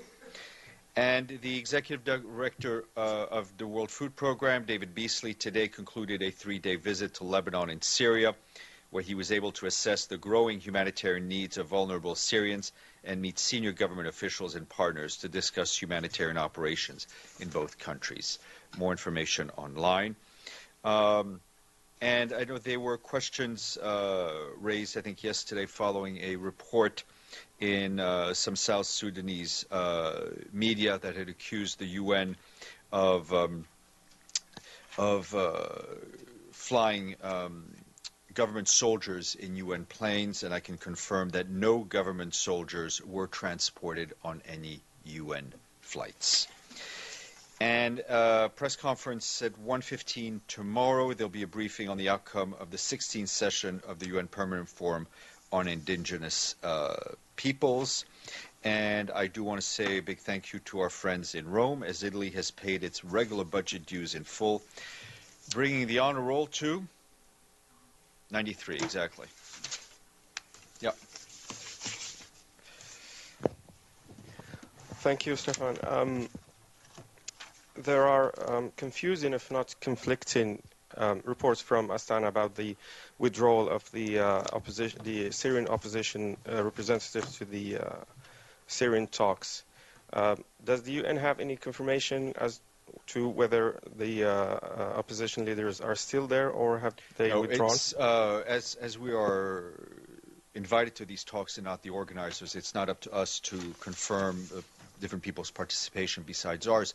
I think Mr. Demistor, in his remarks, made a comment to the fact that he would hope to see the opposition, the armed opposition, represented tomorrow. But again, as he says, let's wait and see. Oleg. Thank you, Stefan. We've been talking a while about safe zones in Syria now. Apparently the Russian, the Turkish, and the side are discussing some sort of de-escalation zones, and this proposal was discussed as well with President Trump. These zones supposedly will include some sort of peacekeeping presence over there, possibly the UN. What do you think about this idea? Would the UN be ready to introduce any sort of peacekeeping force? I think we're getting ahead of ourselves. I think let's let the Astana meetings go forward and see what is being agreed to, what is being asked of the United Nations.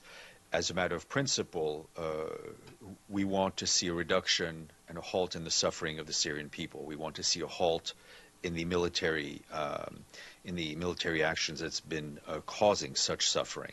But I think it's important to look at what will be agreed to in Astana, and then we can comment. Mr. Lee. There's a couple of World Press Freedom Day questions for you. Some are not actually about the UN itself, so I know, I think, how you'll answer. I wanted to ask you on Thailand. In Thailand, an event scheduled to be today was disallowed by the military junta. Meanwhile, in Cameroon, there's a journalist, Ahmed Abba, sentenced to 10 years for reporting on the Boko Haram conflict. And there's an Amnesty International report on Nigeria. I'm just wondering, I did see Antonio Guterres' statement. Well, how is the UN actually following up on that, on these three cases and anything else you say, to actually convey to governments that, at least on one day a year, they shouldn't disallow journalist events? Well, I think in no time should governments be putting any hindrance on the work of journalists. I will look into the specific cases you mentioned, but I think the Secretary General's principled stand is elaborated in his statement, and some of these issues are being addressed through more discreet channels, and others are being taken up directly with governments. But I guess in the question of, for example, the Thailand one, it's pretty widely it's been widely reported. Is the resident coordinator there, whoever is the UN presence there in the country? I think in most of these countries there's it, also a human rights presence, and I would encourage you to check with them. Abdelhamid and then Anna. Thank you. First, I will raise the same issue about 1,500 Palestinian prisoners entered their 17th day of hunger strike, and so far not one word issued from the SG or his special envoy. Some of them are now in a very fragile health. So why there is no statement on this humanitarian issue? This is something that has come up repeatedly at the briefing. We have supported the work of the Office of the High Commissioner for Human Rights, who is on the lead on this issue, and I think we've answered the question over the last couple of days. My second question, do you confirm that the SG has received a letter last Friday signed by 100 senators asking him not to single out Israel in being biased, as the letter said? And it says that they expect Israel to be treated as a normal country, not better, not worse. Is Israel a normal country? That is there any other country in the world that occupying another people to be treated normally? And what is the position of the SG from this letter? We've received the letter. It's in the process of being answered. For the Secretary General, Israel is a full member of this organization that has the same rights and the same responsibilities as any other country. Anna. Thank you, Stefan. I have actually two brief questions. Both of them are on Libya. First, it's been reported that there was an breakthrough agreement reached between two Libyan leaders, Sarraj and Haftar. And UN was very proactive as always. Do you have a roadmap? What's going to happen in the nearest 6 months, let's say, in Libya about these peace talks? And also, do we have any information who's going to replace UN Special Envoy Martin Kobler? On your second question, no. On your first question, we're very much aware of the meetings that took place in the United Arab Emirates. We welcome these meetings. We're encouraged by the results, and I think these are good steps in which will build on and advance the implementation of the Libyan peace agreement. But I'm not going to go into a 6 months roadmap. Thank you. Yes, you.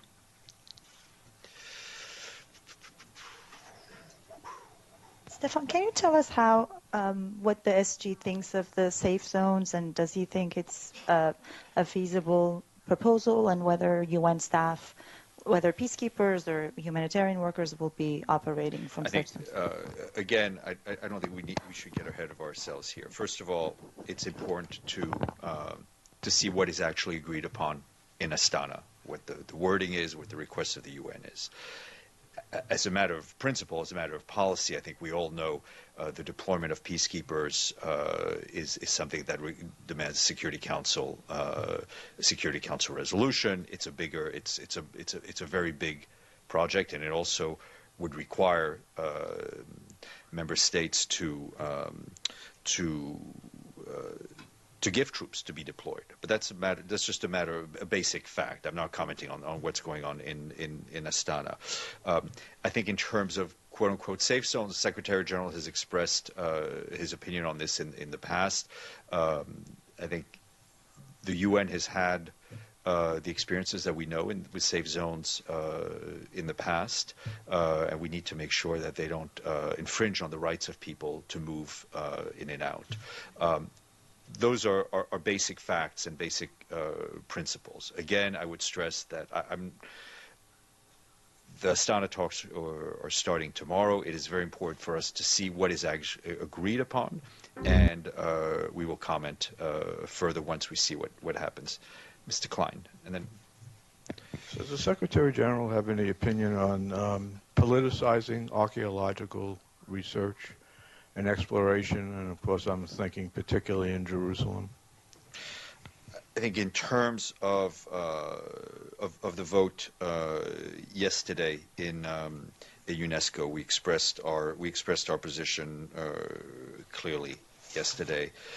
It's very important that final status issues be decided in direct negotiations with the parties, and also recognize that when you're talking about Jerusalem, you're talking about a city that is, when you talk about the old city and its walls, you're talking about a city, an area that is critical to the history and the present and the future of the three main monotheistic religions. And so I think we've explained and elaborated our position on that. I'm not going to go any further. Well, I mean, consistent with that, though, and I'm sorry I missed yesterday's press conference. I was in jury duty. The transcript is great read when you're sitting in the jury room. Well, anything is great read. Fortunately, it was only one day. But anyway, no, let me just... did that statement, or is there an opinion that you can comment on as to whether archaeological exploration, to the extent it doesn't disturb existing structures, but just the research and exploration into history would be seen as changing the status quo of Jerusalem? The decision taken by UNESCO is one taken by the member states of UNESCO.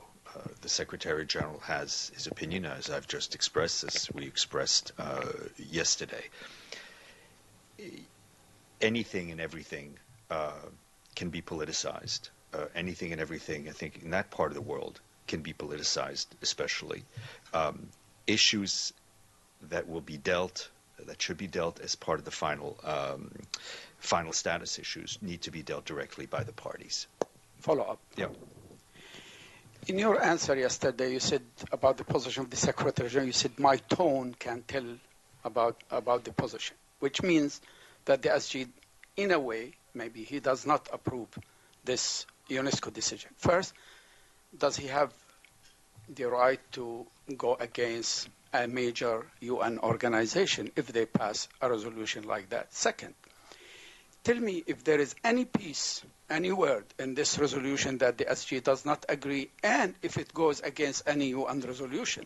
There is resolution 476 and 478 regarding Jerusalem. It's an occupied territories, and Israel has no sovereignty over the occupied territory. Is there anything that the SG does not agree with? I know what path you want to have me walk down. I'm not going to walk down that path with you. It is not up to the Secretary General to disagree or disapprove or go against a resolution. That's not what this is about.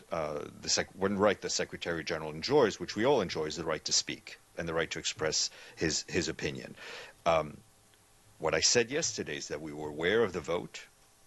We remain aware of the vote today, and we'll probably remain aware of the vote tomorrow. For the Secretary General, there is no question about the importance of the old city of Jerusalem and its walls for the three monotheistic religions, or about the importance of religious and historical links to Jews, Muslims, and Christians to the holy sites. Any undertaking perceived to repudiate the undeniable common reverence for these sites would not serve the interest of peace and only feed violence and radicalism. That's the Secretary General's opinion. Rosalind Daniti. I want to go back to Astana and this proposal for de-escalation zones.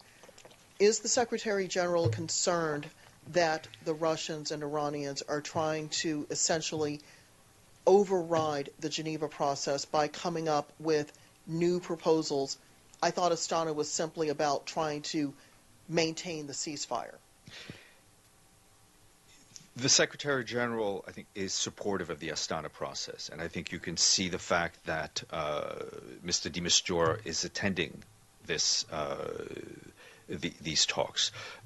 We have always seen it as something that is supportive of the Geneva process. We have been told that by the conveners of the Astana process, of the Astana meetings, and we continue to hold on to that belief. But in terms of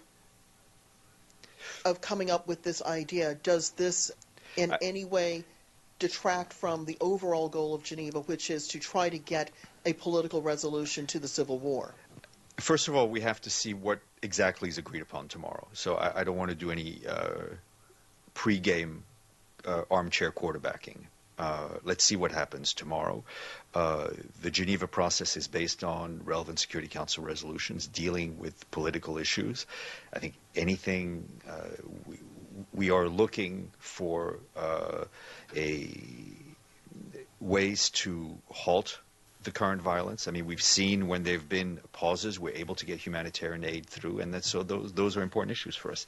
Edie, and then Stefan, does the Secretary General have any comment on the announcement today by the United Arab Emirates that there had been a significant breakthrough in talks on Libya between the rival parties, Field Marshal Hifter and Prime Minister Sarraj? Sure. I mean, as I said, we welcome this meeting. We're encouraged by the fact that it took place. I think these are good steps that will build upon and advance the implementation of the Libyan peace accord.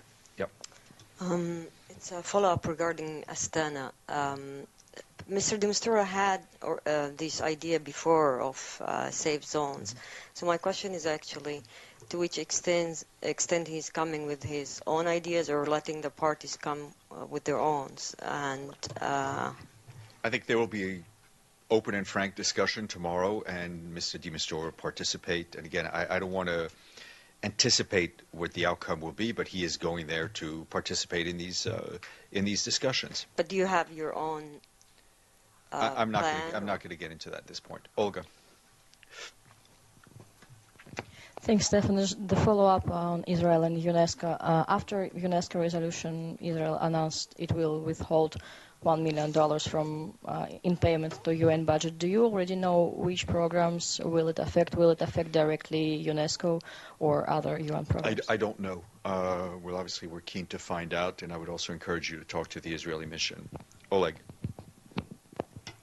Stefan, can we get any update on the activities of Ismail Sheikh Ahmed? Nothing much to report since we last reported on it. Yep. Sure. I wanted to ask you about Myanmar, Western Sahara, and the John Ash case. Mm-hmm.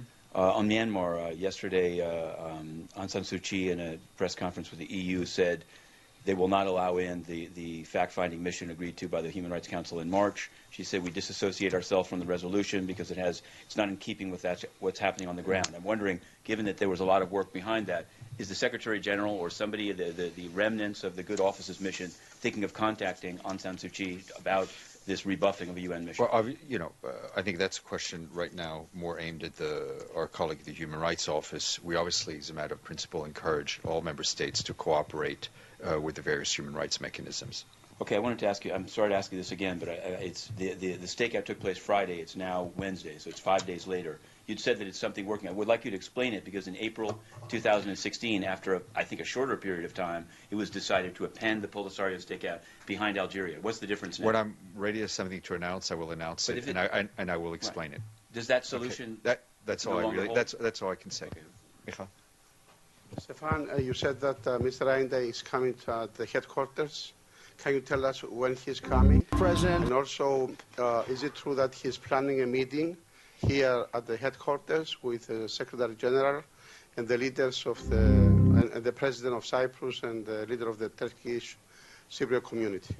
I will get you a date soon, or if maybe one of my colleagues who are hopefully watching in my office will get us a date before the end of the briefing.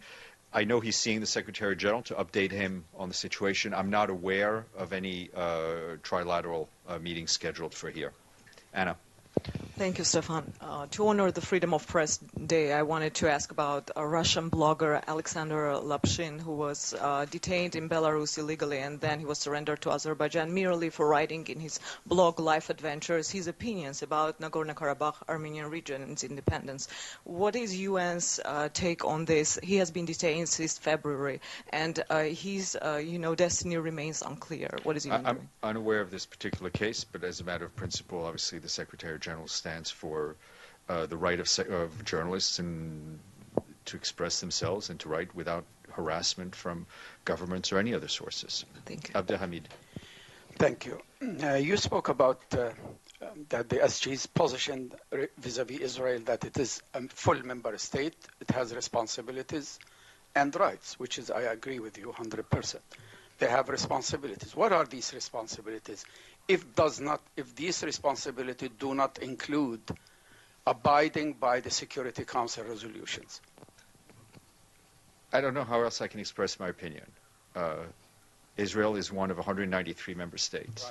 Right. All member states have the same responsibilities to abide by their charter obligations and any other obligations they may have in the UN. And they all have the same rights. Full stop. Mr. Lee. Sure. Great, thanks a lot. John Ash case and DRC. There are two new filings in the John Ash case, and I wanted to ask you about, in particular, one of them is a superseding indictment of Francis Lorenzo, and it describes him in paragraph 3 as an agent of an organization, to wit, the UN, did corruptly solicit and demand, etc. But I guess what I'm wondering is if now the U.S. Attorney is describing Mr. Francis Lorenzo as an agent of the UN, does this change the way the UN is looking at the case? We're looking at the case. I'm not aware that Mr. Di Lorenzo is an agent of the UN, but again, we're looking at the case, and when we have something more to say, we'll let you know. And another filing at the same time says that Englaf Sang provided money to and educational loans to a staff member of the Office of South-South Cooperation. And that's not something I ever saw in the audit. We have obviously, we're following the case. I don't have anything to say while the proceedings are ongoing. Thank you. All right, you guys, that was an update from the United Nations. Taking you to this event now. And then coming up a little bit later in the show, we are going to have Mike Pence, who will be speaking live for you guys. As you guys can see, I updated the lower third. This is the event I'm about to take you to. An escaped psychiatric patient in Maryland. Let me pull up the event for you guys here. So authorities there giving a press conference. Howard County Police in Maryland provide an update on the new search for David Watson, the prisoner who escaped custody last Friday outside the hospital. Let's see what they have to say during this update. Here we go.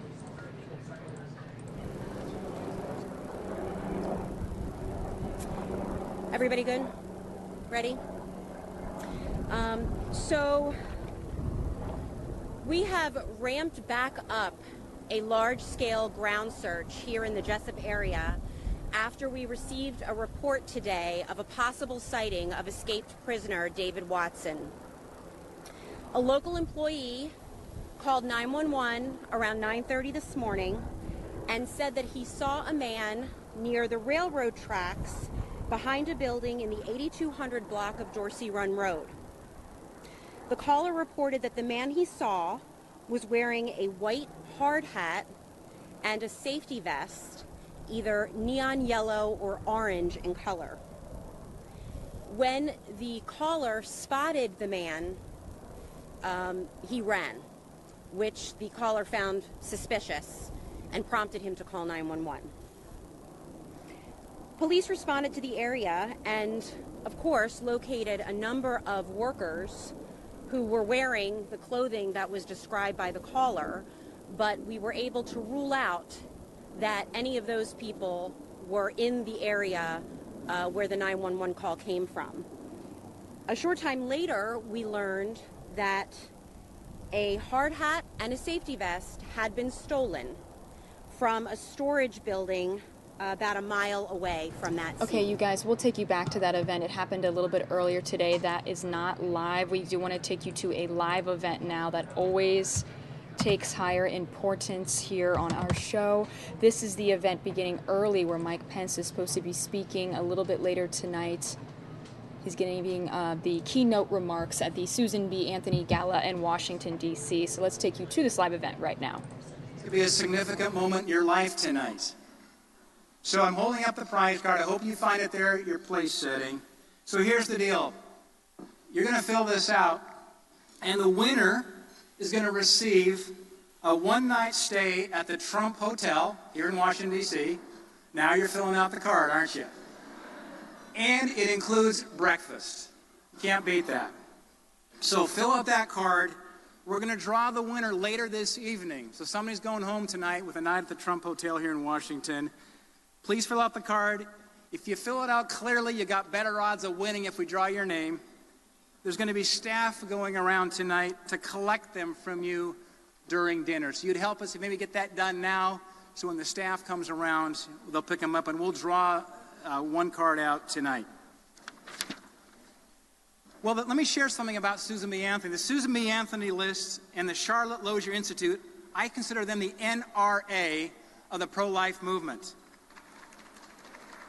I first learned of SBA before my days in Washington, D.C. You see, I spent 28 years in business before I ran for U.S. Congress. In fact, the last seat I held was student body president of my high school before I served in Congress. But it's always clear to me that in both policy and the political arena, they are taken very seriously by members of Congress across the spectrum, both rank and file and leadership. More than any other organization, SBA has been able to harness the political power of the pro-life movement and drive the pro-life agenda for our party and for our nation. Now, the fight for life is truly a fight to defend those who are most vulnerable in our society. We have a special treat tonight. When we close out this evening, we're going to sing the well-known hymn, Amazing Grace. The author of Amazing Grace was John Newton. He was an 18th century slave trader from England. And you read about Newton's biography, it's fascinating. By his own admission, in John Newton's words, he was a ruthless businessman in the slave trade. In fact, slave revolts on his ships were quite common, such though that Newton mounted muskets on the deck aimed at the slaves' quarters. But through a series of serious illnesses, a storm that nearly took his life, some existential moments in John Newton's life, he was transformed by the grace of God. Newton went on to become a great preacher, an Anglican preacher, and he was a mentor. He was a mentor of William Wilberforce, a member of Parliament and a leading abolitionist, because William Wilberforce believed that slaves were not property. They were human lives created in the image of God. Frustrated by the lack of progress in Parliament, does this sound familiar here in Washington, D.C.? Wilberforce nearly left politics to pursue the ministry. And thankfully, there were several of his mentors, including John Newton, who said, Mr. Wilberforce, we submit to you can do both, and you can remain in politics.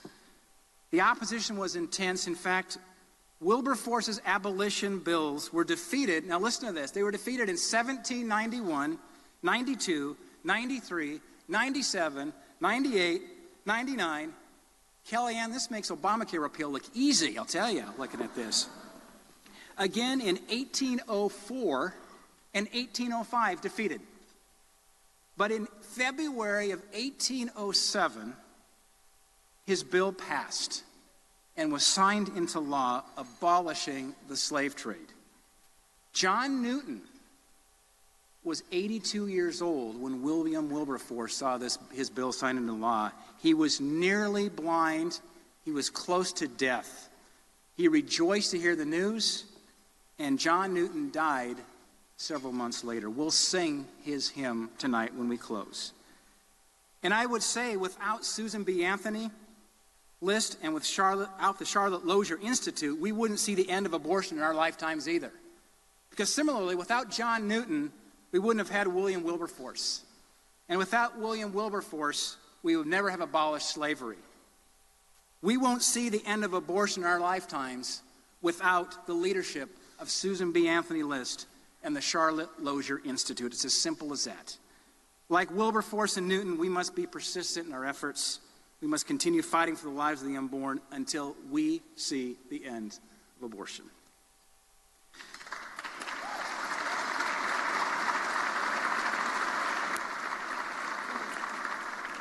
Before I turn the stage over to Susan Hirschman, I want to first pause for a moment of silence.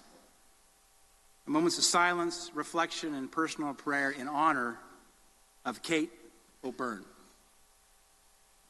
She made an incredible contribution to the pro-life movement, and I know Kate has been a mentor and a friend to many who are in this room this evening. So will you please join me in a moment of personal prayer and remembrance and bow with me.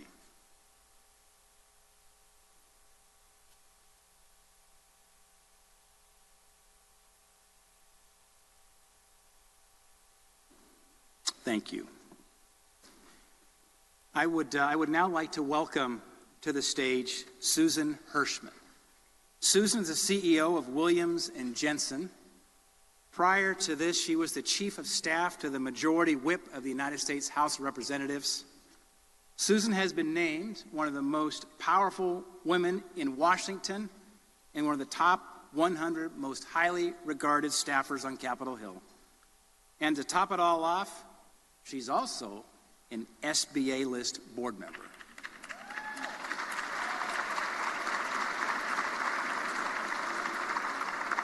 I thought that was the best part, too. Please welcome to the stage Susan Hirschman.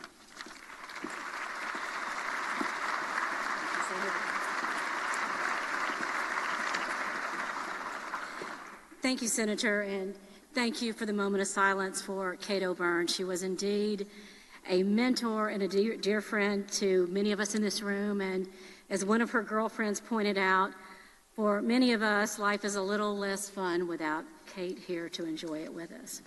So, speaking of women leaders, I believe that one of my very favorite Margaret Thatcher quotes is really appropriate for this award presentation. She said, "If you want something said, ask a man," no offense. "If you want something done, ask a woman."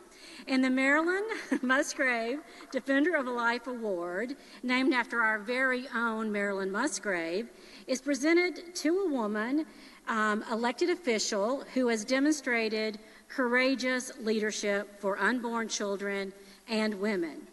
No offense to Lady Thatcher, but neither Marilyn or tonight's award recipient has ever had to be asked to defend the unborn. They took that lead on their own. Tonight's award recipient, Madam Chairman of the House Budget Committee, Diane Black, has been leading on life and women's issues her whole career. When Diane put her hat in the ring to run for the Republican nomination for Congress, Susan B. Anthony recognized that she would not just be a pro-life vote, but she would be the same kind of leader that she had been in the Tennessee legislature. We took the slightly unusual step of endorsing her in the primary, even though there was another pro-life woman in the race. Her achievements have far exceeded pro-lifers' highest hopes. She has been an extraordinary spokesperson for our movement, a role model for her colleagues, and a successful champion, getting her bill, the first pro-life bill in over a decade, to be signed into law. Her legislation, which allows states to defund Planned Parenthood, was just the start of what she will help our movement achieve for the most helpless in our society. And by the way, she does it all with a loving heart and endless compassion. So it is my pleasure, on behalf of the Susan B. Anthony List, to present the 2017 Marilyn Musgrave Defender of Life Award to Representative Diane Black.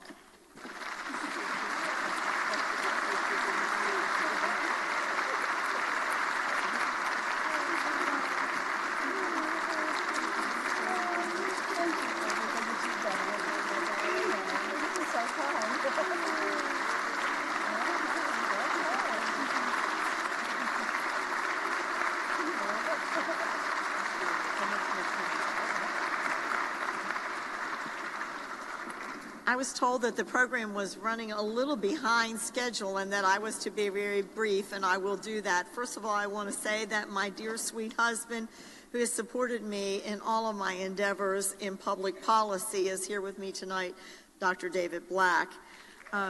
Yes, please give him a round of applause.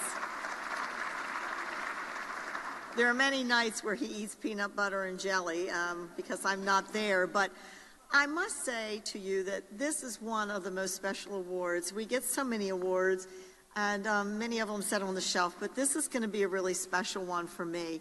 And I want to tell you that there are two influences that have impacted me over my years of being a pro-life woman. One is my dear sweet mother, who is 92 years old.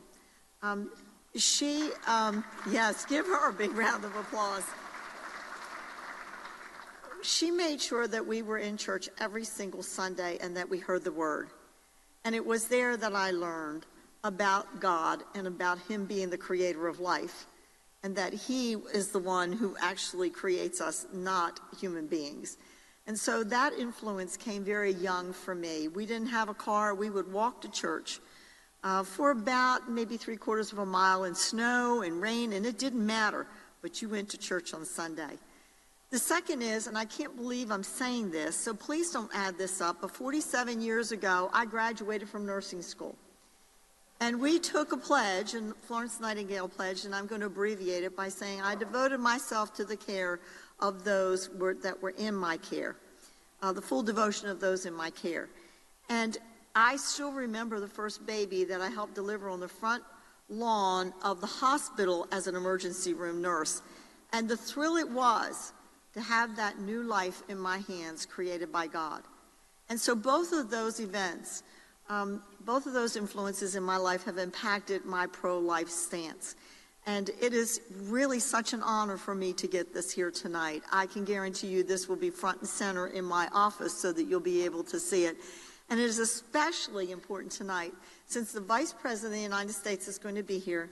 And when I came to Congress in 2011, and he left to run for the governor of the great state of Indiana, that he was the one who handed over the pro-life legislation that he was carrying to me. So this is a special night for many reasons, but thank you all so much for what you do for life. We can never thank you enough, and God bless you in your work. Thank you again. All right, everybody, taking you to a live look of the White House right now. We'll continue this event live on the Fox News Now stream.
the Senate last session.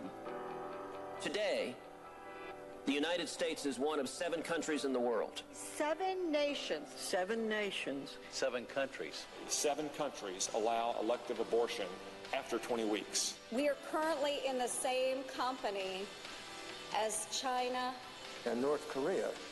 I'd like to get us out of that club. The Charlotte Lozier Institute, in addition to providing scientific evidence, also looks at some of the demographics of abortion. Federally qualified health centers outnumber Planned Parenthood clinics by a factor of 20 to 1. For every Planned Parenthood clinic, There are 20 federal community health centers. 20 to 1. The work that they have done has just been incredibly helpful to us as policymakers. And they're factual, they're credible. This data that's given to us by the Charlotte Lozier Institute is really important. We're winning on facts, and we're winning hearts and minds on science.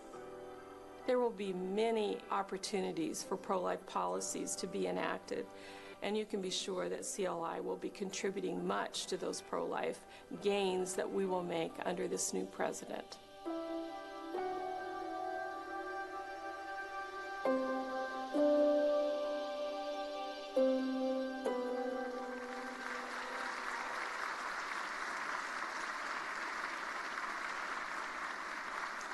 Hi, thank you for having me. I'm Joyce M. Bartholomew, a Christian recording artist and a pro-life advocate. I had the honor and privilege of meeting Marjorie Dannenfelser in Naples, Florida, where she invited me to come out here. I'm so privileged. She's such a humble lady. And then doubly privileged to be hopefully meeting and hearing Vice President Mike Pence. And this song is What Was Your Name that I wrote. And it's just a collection of all the stories from my pro-life ministry and all the experiences from that.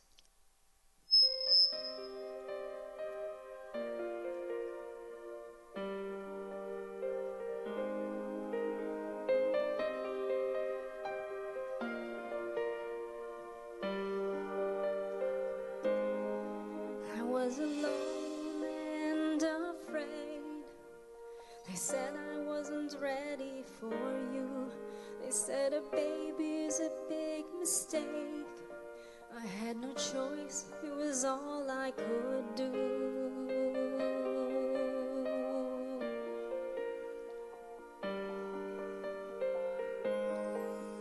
God alone ordained all your days for you. You could have changed our world. I wonder what God wanted you to do. Were you a boy or a girl? Oh, oh, were you a boy or a girl? Oh, oh, were you a boy or a girl? What was your name? What were you meant to be? Wish I could have known you. What was your name? What were you meant to be? Wish I could have known you before you saw eternity.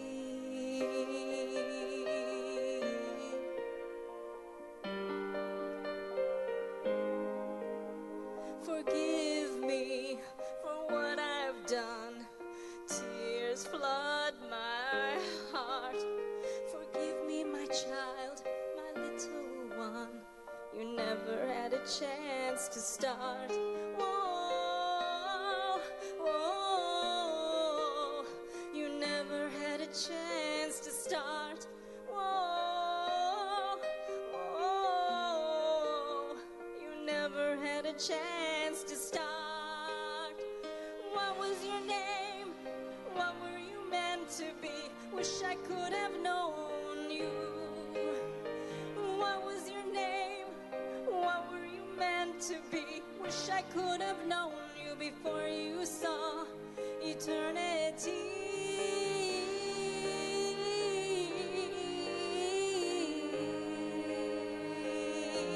Eternity.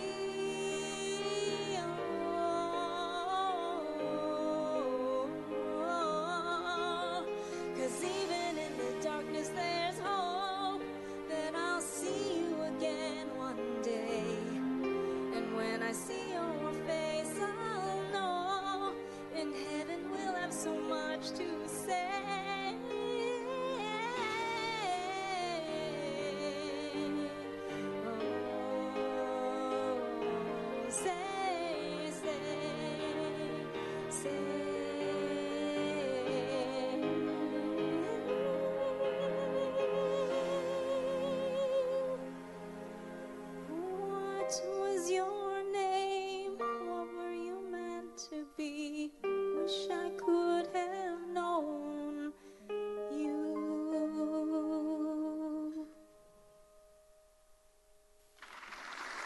you.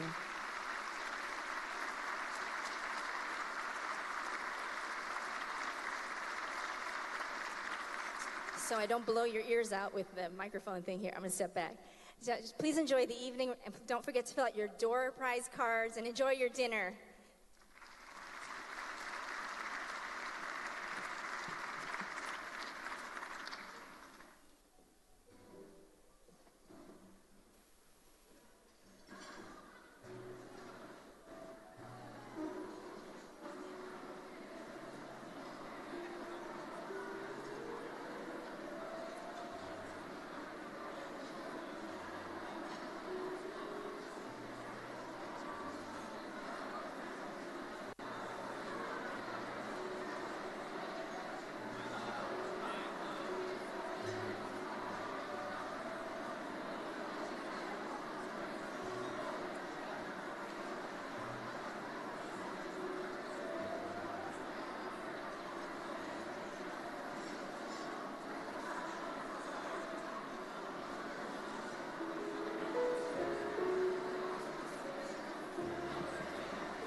All right, folks, we'll take you back out to that coverage once their dinner there is wrapped up and Vice President Mike Pence will be talking there in just a little bit. Let them have their dinner. Well, folks, we're going to have a very busy day tomorrow here on the Fox 10 News Now stream. As you may have already heard, but if you didn't, this is breaking news that the House Republicans are set tomorrow to vote on the health care bill. They think they have enough votes to do it. Let's see. Last time it almost went to the floor to vote before being pulled back, and now it looks like they are going to vote for it this time around. So we're going to have extensive coverage for you on the Fox 10 News Now stream tomorrow on that piece of voting. You're not going to want to miss it. You're going to want to see everything that is happening. Good thing about us, we have no commercials. We go Monday through Friday, 9 a.m. to 9 p.m., giving you 12 hours of non-stop coverage here on the Fox 10 News Now stream. If you're out on the East Coast, we go noon to midnight every night, Monday through Friday. So, folks, we're here for you. We're with you. We're breaking down these. It just seems like every day we have a show.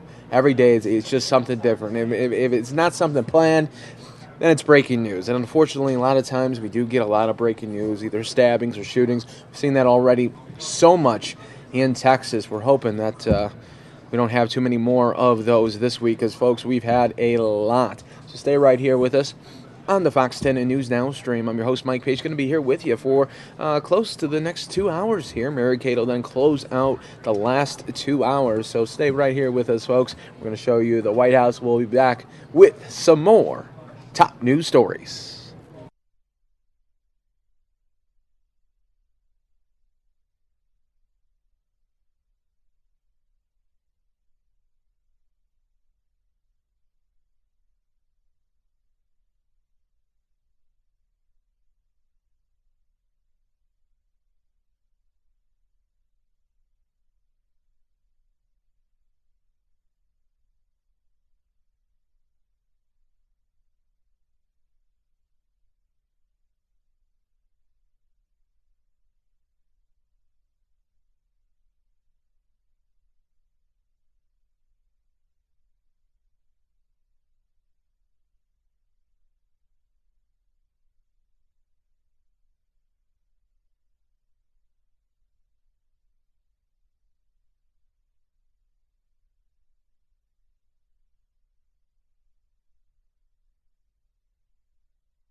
All right, folks, coming up next here on the Fox 10 and News Now stream. I didn't get to show you in its entirety earlier on my show because we had so much going on. We had President Obama in Chicago. We had the breaking news in Texas, and a lot was happening during my show earlier in the afternoon here. But I do want to show you, just a day after the DOJ announcing that no charges would be filed against police officers in the shooting of Alton Sterling there in Louisiana.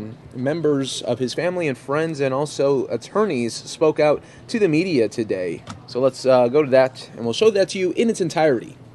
If you follow his history, follow him, he tries to do the right thing. He's already prosecuted officers who have used force and killed someone in Louisiana. The second officer is up for trial, so this isn't his first rodeo. And why do we outrage? We learned that Officer Salamone walked up to Alton Sterling and put a gun to his head, and that the Attorney General opened his investigation, proceed forward, to prove not only that the department down here has a higher standard and disapproves of the actions of Mr. Salamone that night, but to speak to America and to show, just like in Walter Scott yesterday, that when an officer does something, he can be held accountable. But it is not an indictment against all officers. It's an indictment against the one that does not hold the high standard of being a police officer. It's the most powerful, highest position in this country. They can arrest you. They can take your life. They can save your life. They can protect you. With great burden comes great responsibility for police officers. That's why they have to be respected. But that's why they have to be held accountable when they do something like Officer Salamone. So we're not angry. We're not going to, as I said yesterday, let rage rule, because it's not over. Everyone online, everyone on social media was saying, oh, it's over. DOJ isn't doing anything. That's fine. They can step aside. Attorney General Landry can do something and will do something. I believe he will do something. And hold him accountable. Accountability is all people ever ask for. You get too caught up in black, white, who's right, who's wrong. You run to your corners. Just give justice when justice is due. It is due in this situation. The actions of the officers that night were absolutely heinous. And the only reason that they can't proceed with their charges is because the angle at the end, they can't prove for themselves independently where his right hand was. They're not saying he was reaching for a gun, for all the people out there that believe he was. They're not saying that. They're just saying they can't disprove the mindset of Officer Salamone, who believed he was. But our position is, how can you believe the mindset of someone who first walks up and sticks a gun to somebody's head? That shows you where his mindset was when he first arrived. So, of course, we're not going to believe. All right, folks, and just like that, looks like we are going to be going back to our coverage of the Susan B. Anthony Gala in D.C.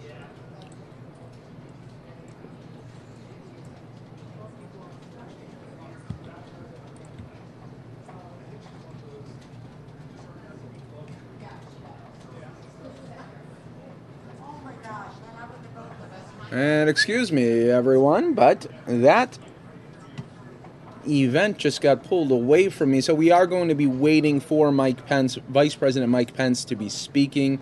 I thought the section that they were giving me was live. Okay.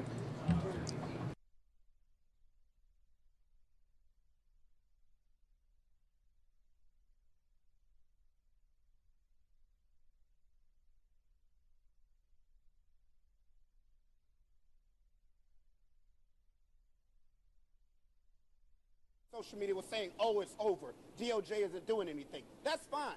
They can step aside. Attorney General Landry can do something and will do something. I believe he will do something. And hold him accountable. Accountability is all people ever ask for. You get too caught up in black, white, who's right, who's wrong. You run to your corners. Just give justice when justice is due. It is due in this situation. the actions of the officers that night were absolutely heinous. And the only reason that they can't proceed with their charges is because the angle at the end, they can't prove for themselves independently where his right hand was. They're not saying he was reaching for a gun, for all the people out there that believe he was. They're not saying that. They're just saying they can't disprove the mindset of Officer Salamone, who believed he was. But our position is, how can you believe the mindset of someone who first walks up and sticks a gun to somebody's head? That shows you where his mindset was when he first arrived. So, of course, we're not going to believe he was reaching for a gun when you instigated the whole thing and ran up on a man who was not flashing a weapon and stuck a gun to his head. So we're waiting on justice from Attorney General Landry. And I'm telling you, it is coming from the evidence that we've seen so far. Let me just say that we are even more shocked after leaving the meeting with the officials from the Justice Department as we were when we saw the video. But we are encouraged that this is only one step in a long process.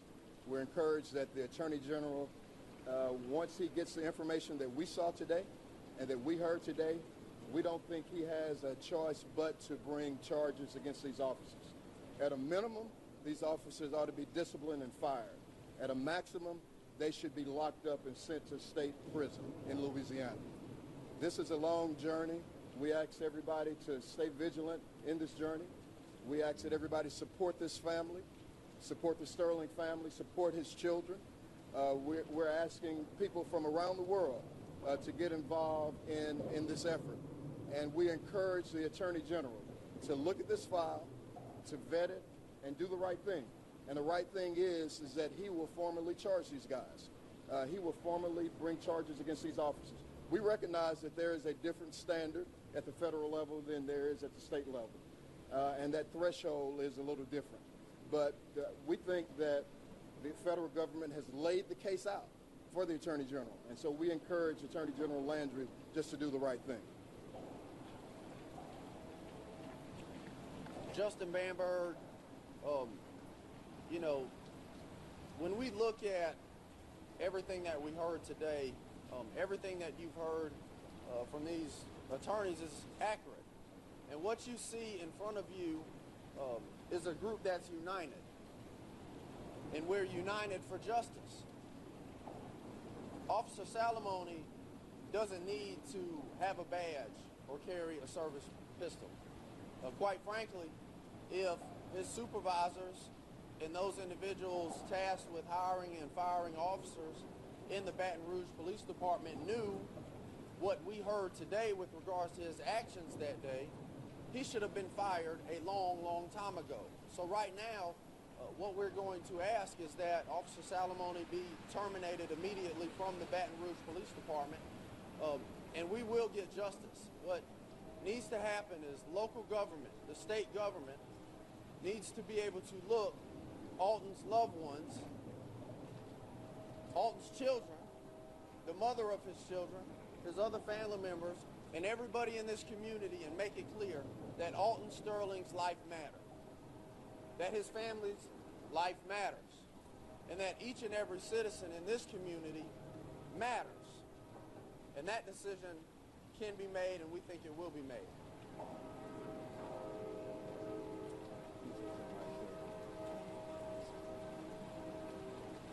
Just to repeat what most of the other attorneys have said, I can tell you right now, we as elected officials and leaders in Baton Rouge have asked for Jeff Landry to open up this investigation, to pursue charges, and even if he hires a special prosecutor or appoints a special prosecutor, that's okay with us as well. We just want justice to be served, and we think it will be done.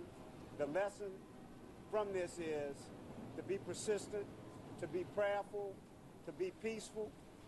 Baton Rouge has remained peaceful, and we will remain peaceful throughout this process. And we just want to say at the end of the day, we understand what Blaine Salamone has done is wrong, it's criminal, and we hope that he'll be charged for it. Edmund Jordan. attorney for Sandra Sterling, and I'm also a state representative here in Baton Rouge. Jason Williams, representing members of the family, of the Sterling family. This weather is indicative of what is going on in the state of Louisiana today. I think it was just said, but I think it needs to be reiterated. Taxpayer dollars are still paying the officer that took this young man's life, and that's offensive. Based upon what was unfolded today by the prosecutors, it is very clear that the actions taken on that day were repulsive and demand prosecution. Jeff Landry is the top prosecutor for the state of Louisiana. The entire state, dare I say, the whole world, are looking at the next steps of the state of Louisiana. It demands prosecution. As a state representative representing District 61, where this incident occurred, I'm certainly encouraging the Attorney General, Jeff Landry, to bring forth the charges and the investigation that this community so much deserved.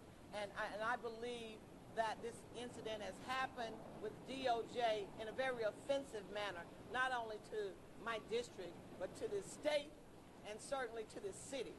I believe that this information should not have been leaked without talking to the family first. So it is already disheartening that he was killed on the soil, but to add injury to insult, that you all would allow this to be released without speaking to the Alton Sterling family, without speaking to the attorneys, without speaking to the governor, without speaking to the mayor, is offensive to me. And I'm demanding change in this whole process from the top down.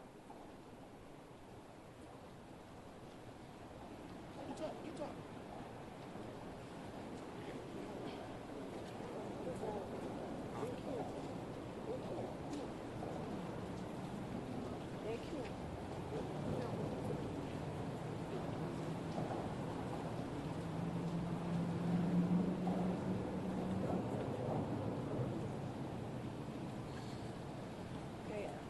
Sandra Sterling. I want to tell y'all some of the hurt I had yesterday. I was at work, and when I got back to my car and I seen my phone blowing up, I couldn't believe what I heard on the phone. And I'm on the interstate and I lost it. I panicked. So yesterday to me was the first day that it happened. I went back to July the 5th at 1:30 in the morning. I suffered all day yesterday. I suffered. And what I heard today, the suffering still continues. So now that I know that it's not a civil matter anymore, now it's a human matter. Because Alton was human. He's no longer here, but his voice still will be heard through us. So stay behind us, because we love Alton, and we don't want this to end. Remember his name. I'm Quieta McMillan. I'm the mother of Alton Sterling's oldest son. And I'm just asking everybody to just step forward so we can continue to get justice. Because it can't stop right here. We deserve it. If nobody else, we deserve it. So Jeff Landry, please, open up your heart, your eyes, and give us the justice that we deserve.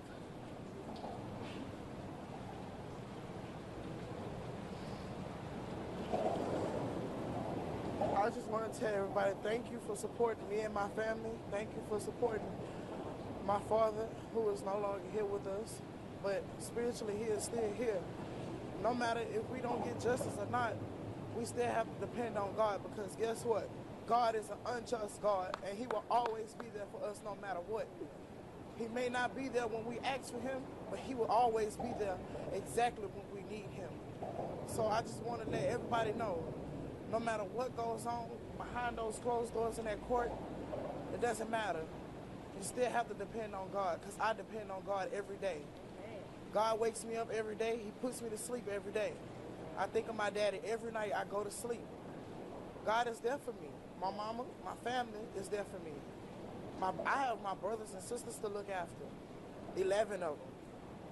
I have to look after every last one of them, because guess what? I'm that next legacy. I'm here after my dad. My dad is now long gone, so now I'm here. So I'm that legacy, and I have to look after those kids. No matter what anyone says on social media or anything, I'm here. I would never choose money over anything. I will always be here for my family, and God will always be here for all of us. Thank you. Kim.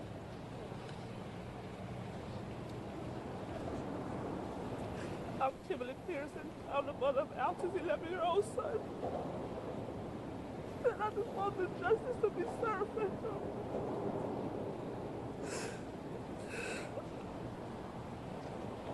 He didn't deserve it. He really didn't. He was a good man. And my son tells me every day he misses his dad. And I just want justice to be served for him.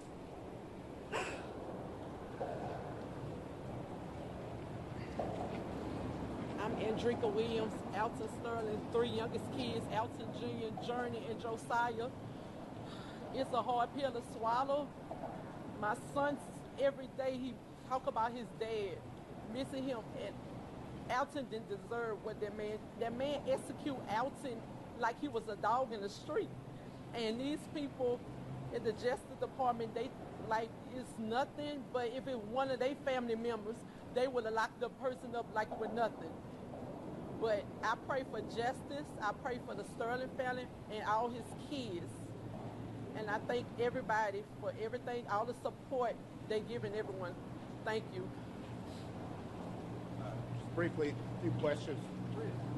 Where did you get the information about what the officer said to Mr. Sterling? Directly from the investigators for the Department of Justice. They told us very detailed facts. We asked why they started the meeting with, they were so disturbed. And we kept asking, and they told us. They told us verbatim what they said. And there was enhanced video, yeah, enhanced audio that many of us had never seen before. And from that enhanced audio, you heard the words of this officer who walked out to this gentleman, put a gun to his head, and said, "Bitch, I'm gonna kill you." Yeah, and this is before the struggle. Yeah. This is before the ground, the tackle. This is, we'll have to see the video for ourselves. Given that information, what reason that they did for not charges? Their reasoning was that the shooting didn't happen right then. It happened 47 seconds later, and it's the immediacy of it, which is fine if that's what they're going to say, you know, was their factor in. But that is great ammunition for the Attorney General's office to pursue charges showing the mental state of that officer from the beginning. The totality of the event that they measured the standard by was 71 seconds. 71 seconds was the totality of the event. And that was from the time when he told, or Salamone told Sterling, "I'm going to shoot you." And at the next instance, and 71 seconds later, he shot him. And let me say this, guys. I think all of us, and I think I can speak for Chris and Mike, we've all been measured in our statements in the past because we wanted to give this process an opportunity to play out in justice as well. And I can tell you, after what we heard today, there's no doubt that this man needs to be prosecuted. This man came up to Alton Sterling, threatened to kill him, and at the end of the day, he killed him. And so there's no need to be measured anymore. We have the facts. We know what happened, and now it's time for the Attorney General to do his job. In reaction to the fact that the rumors were true that the DOJ was not going to press those charges against those officers, your reaction to that? I mean, look, our reaction, I can say, is disappointing. It's more disappointing the way that the news came out. But what I will say is this. There's a different standard on the federal level, to be clear, than there is on the state level, and we have to keep that in mind. And so with that in mind, I will say, I think even the DOJ would tell you that they found Blaine Salamone's actions disturbing and maybe warranting of further investigation on the state level. How difficult was it to hear this news from media reports and not hearing directly from the DOJ? How difficult was that? It was hard because the whole 9 months, in my heart and my mind, I was thinking that they was going to come with the, that they were going to prosecute. But to hear that they wasn't, it tore me up all night. I went back to day one, on the floor crying and hysterical. So it hurt me really, really bad to find out that way. How did they explain away this information being leaked? How did they explain away the information? They told us that it was DC or, I mean, they really didn't explain other than our push that heads should roll for that. Someone needs to be fired.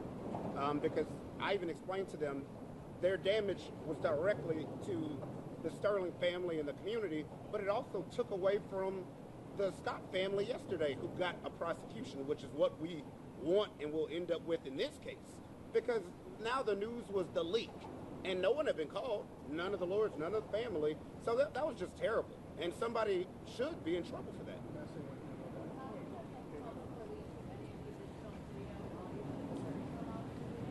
So there's 6 videos in total that the FBI has utilized in determining what they put together in Quantico. They pieced together 6 different ones, a dash cam, 2 body cams, 2 witnesses, and I may be missing one other.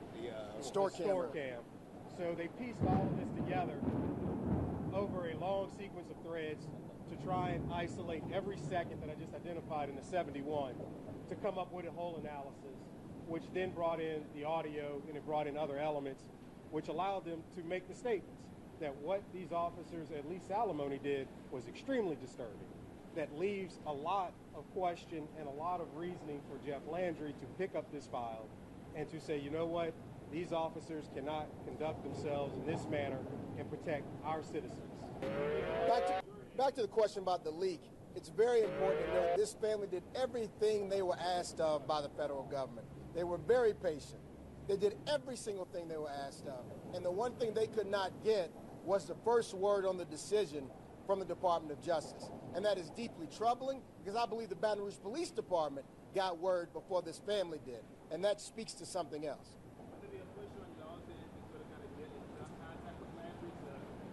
My understanding is Jeff Landry understands his responsibility and is already moving swiftly to move forward with this prosecution. I don't see how he cannot. After police officers' first words are, I am going to shoot you in your fucking head. Did they address anything about the length of the investigation, and did they say anything about the... All right, folks, and we do have some breaking news happening right now in the Fox 10 and News Now stream. The House Rules Committee is preparing the revamped health care bill that is going to be expected to be voted on tomorrow. So let's bring that to you live. That's a lot of people will be talking about today and tomorrow, of course.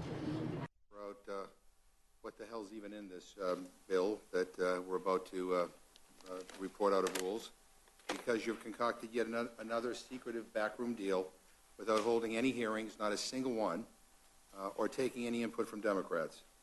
However, what we have learned from those reports and the little time we've had to review this latest amendment is that you've managed to pick up a few votes for your toxic bill by providing an additional $8 billion over 5 years in a futile attempt to soften the devastating impact your legislation would have on the millions of Americans with pre-existing conditions. $8 billion over 5 years may sound like a lot of money, but it will not even come close to mitigating the exploding premiums that millions of Americans with pre-existing conditions will experience after being forced into inadequate high-risk pools due to your bill. Some analysts have already estimated that an additional $200 billion will be needed over a decade, not $8 billion over 5 years. Now, numbers don't lie, and this latest deal will still leave millions of vulnerable Americans priced out of the insurance market. This, of course, will be on top of the 24 million Americans that the nonpartisan Congressional Budget Office has already estimated would lose their insurance coverage under your bill. Moreover, this agreement still guts essential health benefits, imposes a discriminatory age tax on older Americans, robs the Medicare Trust Fund of $75 billion, and cuts $880 billion from Medicaid to help pay for a $1 trillion tax break for the wealthiest Americans. Now, let me say that again, not 8, not 80, but an $880 billion cut to Medicaid to pay for a $1 trillion tax break for the wealthiest Americans. It is no wonder that groups like the American Medical Association and AARP are still opposed to your bill. This latest backroom deal is nothing more than a Band-Aid on a catastrophic injury. And, Mr. Chairman, I'll just conclude by saying I think it comes as no secret to the chairman here, but on behalf of Democrats, we are disgusted. We are disgusted with this process. which is indefensible, and we had discussed it with this bill that you are bringing before the House tomorrow. And with that, I yield back my time. I'm happy to yield to the gentleman. Today, we're taking on something I'm fond of saying about kicking the can down the road, but now we're not kicking it down the road, we're just kicking it down the hall to our Senate colleagues. And if you recall, Mr. Chairman, in the cap and trade measure, we had a thin vote coming out of the House, and then we never saw it again.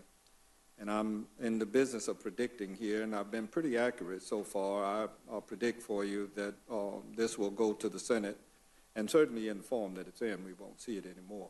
But, Mr. Chairman, earlier today, a number of patient advocacy groups came together to express their strong opposition to the latest version of the Republican health care repeal bill, stating in a unified voice that, and I quote, current law protects patients from being charged more for health insurance based on a pre-existing condition. This bill, including the MacArthur and Upton amendments, would undermine that vital safeguard. The various patches offered by lawmakers, including high-risk pools and financial assistance with premiums, do not in any way offer the same level of protection provided in current law. These organizations, and I'll cite to them and ask unanimous consent without going into all of them at this point in the interest of time, but the organizations that I just cited to are not the only ones that are in opposition to the bill. The American Cancer Society followed up by contributing an additional letter stating that the latest update is particularly egregious because it would further incent states to apply for waivers from current law market or rules that protect patients with pre-existing conditions. This was similarly followed up by a separate statement from the American Medical Association that reads in part, none of the legislative tweaks under consideration changes the serious harm to patients and the healthcare delivery system if AHCA passes. And it states further, not only would the AHCA eliminate health insurance coverage for millions of Americans, the legislation would in many cases eliminate the ban against charging those with underlying medical conditions vastly more for their coverage. The American College of Physicians then added to the chorus by declaring that the American Health Care Act will bring great harm to patients, many of whom are treated by our members, notwithstanding the amendment that reportedly will be offered today on funding for high-risk pools. Footnote right there, we had high-risk pools, and I believe that's why we ultimately got what you all call Obamacare. More than 30 states had high-risk pools. And the experience, and I ask all of you to go back and check it out, the experience was that it didn't work, and largely for the reason that there was not enough money. Mr. McGovern has already pointed out, and I reiterate, that you're going to be about $190 billion short with the little $8 billion walkback that you just put into this measure, allowing that there is out there $130 billion that could be utilized, and I'm sure that we will hear that, but you still come up short. Now, on behalf of 200,000 members in rural America, the National Farmers Union expressed its opposition, stating, and I quote them, the most recent amendment to the AHCA only moves further away from the National Farmer Union's member-driven policy of affirming the right of all Americans to have access to affordable, quality health care. The conundrum, colleagues, that we face, in my judgment at least, is clearly one where all of us want better health care, and most of us believe, as does the National Farmers Union, that the right of all Americans to have access in affordable quality health care is just that, a right. And some in this body do not believe that to be the case, but I certainly do, and I feel that we are a great country and would be greater if we exercised ourselves accordingly. The United Steelworkers also joined in by stating, the amendments to the bill do not change the fundamental flaws in the legislation enough to make it worthy of your support. Harmful tax cuts are retained, and the bill would not do anything to reduce costs or to prevent Americans from losing health insurance. In fact, this bill would make these problems worse. And then the AARP, of which I'm a member, says the Upton Amendment would do little to reduce the massive premium increases for those with pre-existing conditions. And continues with, we urge all representatives to vote no on the American Health Care Act in its current form. Mr. Chairman, it's clear to everyone but Donald John Trump and House Republicans that this bill is dangerously irresponsible. I ask unanimous consent to insert in the record the joint letter co-signed, and I've never seen this in the years that I'm here.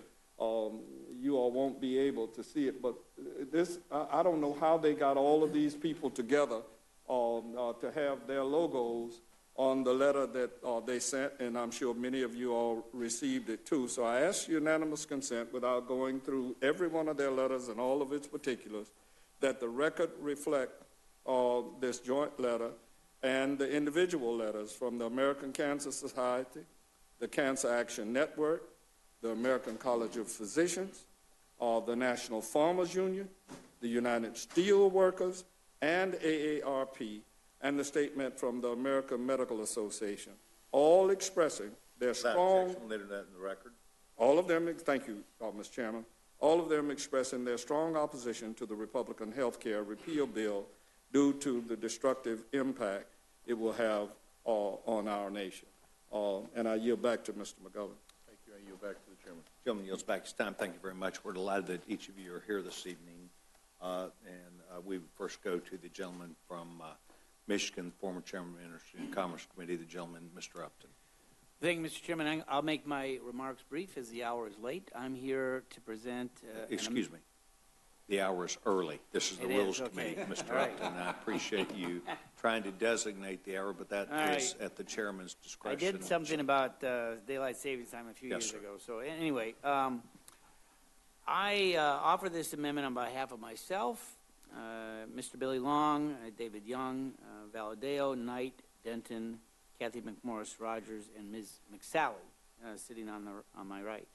This amendment does a number of things, and I'm just going to do some quick talking points. It strengthens the American Health Care Act by reaffirming our commitment to protect patients with pre-existing conditions, something I've always cared about. The amendment dedicates $8 billion solely to reduce premiums and other out-of-pocket costs for patients in the individual market with pre-existing conditions who face a gap in coverage and who live in a state who has applied and received a waiver to redesign their insurance market.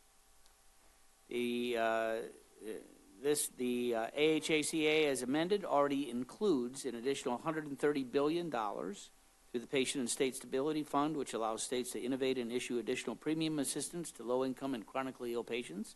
It is important to note that these new resources are on top of the protections in our plan for those with pre-existing conditions, and the Republican bill already ensures that insurance companies are prohibited from denying coverage based on a pre-existing condition. They're banned from rescinding coverage based on a pre-existing condition and prevented from raising premiums on individuals with pre-existing conditions who maintain continuous coverage. That's already in the bill. So what this amendment does, it adds, in essence, $8 billion to states that may apply and receive a waiver with the understanding that they're not going to get a waiver unless they have established a high-risk pool, of which today, well, no state has asked for a waiver, but there's, how many states actually have high-risk pools today? How many? 35. So they've got to have that, and they've got to petition to get a waiver. If that's approved, this will be additional money to make sure, to ensure all they can to make sure that those premiums don't go up. And with that, Mr. Chairman, I yield back. Thank you very much, Congresswoman McSally. Welcome to the Rules Committee. We're glad that you're with us. Gentlewoman's recognized. Thank you, Chairman Sessions and members of the committee.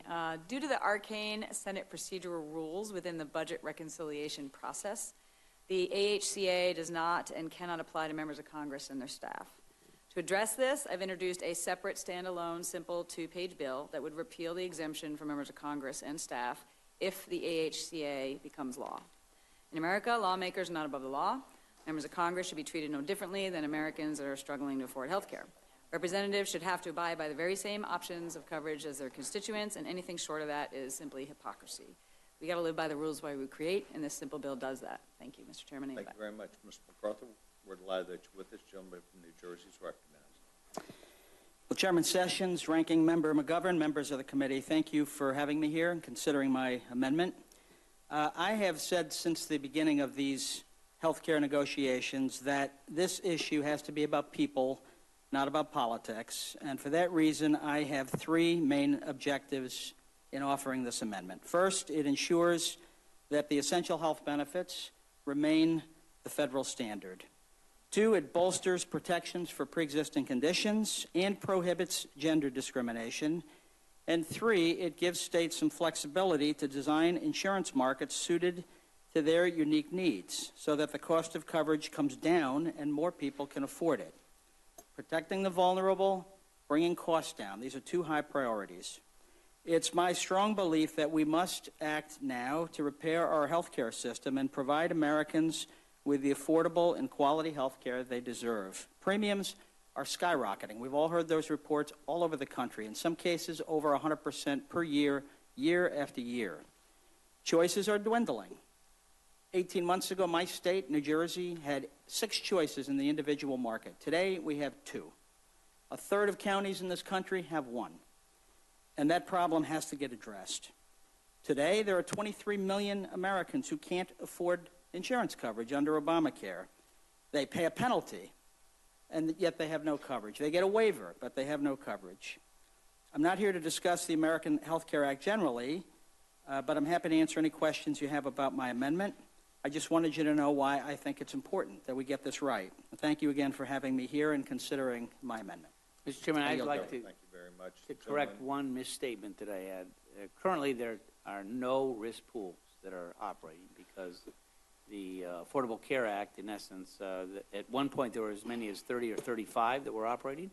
Once the Affordable Care Act was enacted, they have disappeared as they've not been able to maintain any strength. So for a state to receive a waiver, they'd have to create this, and of course it would have to be approved by the Secretary before this money would be able to be applied to it. So I wanted to correct that. Thank you. Thank you very much. The record will reflect the gentleman has provided information that would correct an earlier statement that he made in testimony before the Rules Committee this evening. Thank you very much.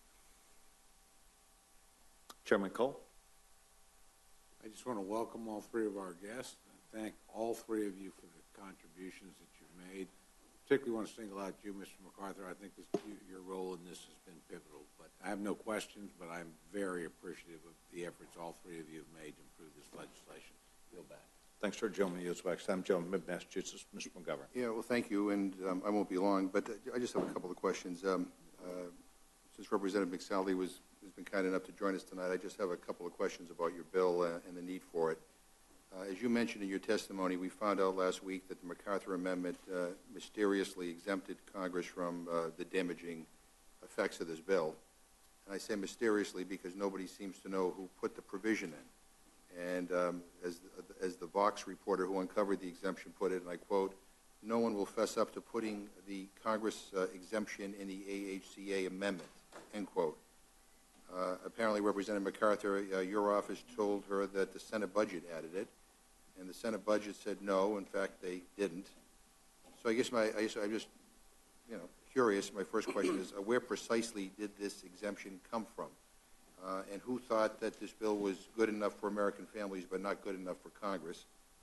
Mr. MacArthur, you wrote the amendment. Did you put the provision in, or Ms. McSally, your bill tries to fix it? Do you know anything about how the exemption got in there in the first place? This budget reconciliation process is not intuitive to really anyone. I mean, this is very arcane. And so as we've been going through this process in the House, trying to comply with Senate rules, it can only apply, any content can only apply if it's referred to specific Senate committees. So somebody consciously knowing that, someone consciously moved the legislation. So again, my forward understanding without- is in order to without- comply with these arcane Senate rules of budget reconciliation, where if a matter is going to be referred to some other committee other than the ones that are listed in the original budget resolution, then it'll no longer be applicable and the budget reconciliation process doesn't go forward. So all I know is I heard it didn't apply, Yeah, and I just said, wondering let's fix it. Who put it in? Yeah, and it's in the first- who put the specifically, exemption- just to be clear, exemption it's in the first specifically related to his amendment. It's not related to other provisions in the bill, so. Yeah, so who put this exemption in the beginning? Well, first, I don't believe that members of Congress or our staffs should receive any special treatment. And I don't think anybody believes that. But Ms. McSally's bill Well, it's not an amendment, it's a bill, but it's to fix the fact that, is it a drafting error, or did somebody? It's not an actually error, try to but the exempt Congress? challenge, as Ms. McSally has said, the challenge is getting House policy, drafting House policy to conform with Senate rules. And I had every intention in drafting my amendment that there would be no special exception for Congress. Senate rules required us to accomplish this. What Senate rules? Did you talk to the Senate parliamentarian? Who did? I didn't personally, but the requirement is, because exempting us would require it to go to a different committee, that we needed to accomplish this through a standalone bill, which we have. Ms. McSally has introduced it. I'm an original co-sponsor. I hope you'll support the bill. I think it's worthy of support, and none of us should want to exempt Congress. Well, none of us do, but from where we're sitting, it looks like you guys got your hands caught in the cookie jar and then got exposed and then decided to fix it after a reporter uncovered it. Well, that's your interpretation. I wouldn't describe it that way. I think we fixed the issue in the only way that the Senate suggested that we could, and that was through a standalone bill that was introduced around the same time. Yeah, well, let me finally say that, you know, I mean, organizations, I mean, Mr. Hastings went through a list of organizations that I respect. I mean, from the American Medical Association to the American Heart Association, American Lung Association, to Cystic Fibrosis Foundation, March of Dimes, I mean, AARP. I mean, all these organizations have reviewed your latest, you know, so-called improvements, and I was strongly opposed to the underlying legislation as they were before. Nobody buys into this notion that somehow this protects people with pre-existing conditions. They dispute that very, very strongly. And in fact, as I began with my opening, I mean, the numbers aren't there. And I think it's only a matter of time. I think one of the reasons why we're rushing this bill to the floor tomorrow is because next week Congress is out of session. Members go home, and they're going to hear directly from their constituents about how upset they are about the fact that essential health care protections are being taken away from them. And so I don't want to prolong this, but the fact of the matter is I think anybody who's watching this is scratching their head, wondering that how in the world can Congress be dealing with health care issues in a way where we don't have hearings, where fixes are being worked out in a back room, and we're just seeing the language for the first time right now, that their input is being pushed aside. American people don't matter. All so that there could be a vote before we go on recess because the president wants us to. I mean, I think health care is a very personal issue. It's very important, and people want us to get it right. And I don't think anybody here believes that we're getting this right, even those of us with different opinions in the process that we're utilizing here. I got to be honest with you, this process, to put it bluntly, is a goddamn mess. I mean, it really is. And I don't know how anyone can defend it. fixes upon fixes to fix the fixes to fix the fixes, and it's going to be brought to the floor tomorrow, and we're going to have a debate, and and that's how we're going to serve our constituents. I mean, I mean, you guys can defend it, and you'll have to defend it, but I think you're going to be surprised how upset the American people are going to be at the way you're handling this. And I hope that Mr. Hastings is right, that the Senate just says, we're not dealing with this the way you sent it over to them. And but this is not the way we should operate. We're a deliberative body. I think the whole process and the way this is being handled is an insult to this institution, and more importantly, it's an insult to the American people. I yield back my time. Gentleman yields back his time. Thank you very much. The gentleman, Mr. Woodall. Thank you, Mr. Chairman. I wanted to thank our witnesses for being here. I saw your legislation, Ms. McSally, when you introduced it almost a week ago, and I'm grateful to you for that. I sit on the Budget Committee when I'm not on the Rules Committee, and so I have to deal with those arcane reconciliation provisions. In fact, it's the Budget Committee that gives those instructions out, and so I know how frustrating it is to try to do the right thing and get word back. And of course, you and I, we can't even talk to the parliamentarians on the other side of the aisle. They only talk to senators, so you and I are always in a game of telephone as we try to work through those issues and to get word out back that something that would be common sense to any of the four of us as we work through it just can't be done. It can't be done through the reconciliation process, and I take some responsibility for that. Again, it's the Budget Committee's reconciliation instructions that require that of you, but it would have been very easy for folks to have just taken their toys and gone home, and you all said, for Pete's sakes, we're not going to let silly procedural rules get in the way of doing what we know is the right thing to do, and I appreciate you doing it, and I appreciate everybody sitting on the panel co-sponsoring that legislation. Truth be told, I was prepared to vote a month ago on this bill with the work product that came out of the Energy and Commerce Committee, that came out of the Ways and Means Committee, but you all never stopped believing that we could do something better. Never stopped believing that while we had the health care code in front of us, that we could make an improvement that would prevent anxiety from taking the grip of one more family, that would prevent one more person from an unintended consequence, that would rescue one more constituent from a bad outcome. I'm grateful to you for that. People often think these kinds of things are my way or the highway, and so much of the press reports it's my way or the highway. Each one of you is a testimony to the fact that if folks refuse to quit, if folks stay at the table, if folks continue working, we're going to end up with a better work product at the end than we had at the beginning, and I thank you for that. I'd like to ask you a question about your language, but they've all been litigated in the media for day and upon day upon day, and so I know it all inside and out, and I thank you for that. So, Mr. Chairman, I yield back. Gentleman yields back his time. Thank you very much. Gentleman from Florida, Judge Hastings. Mr. Chairman? Yes, sir. At age 80, I guess much of this is in my past, but I'm sort of like a good laboratory for or a template for people. Before I came to Congress, and when I was going through the impeachment process as a judge, I had health complications, and I did not have insurance. I wound up having quintuple heart bypass surgery. Fortunately for me, I got to Congress about the time, in spite of my protest because of my health, got here in time to have the necessary surgery. Since that time, I've had two other surgeries. Most recently, 3 years ago, knee surgery. And contrary, and I agree thoroughly and hope and believe that Ms. McSally's amendment will be made in order, and I support it fully. Contrary to the belief of some believe that Congress people don't pay any insurance. And I do.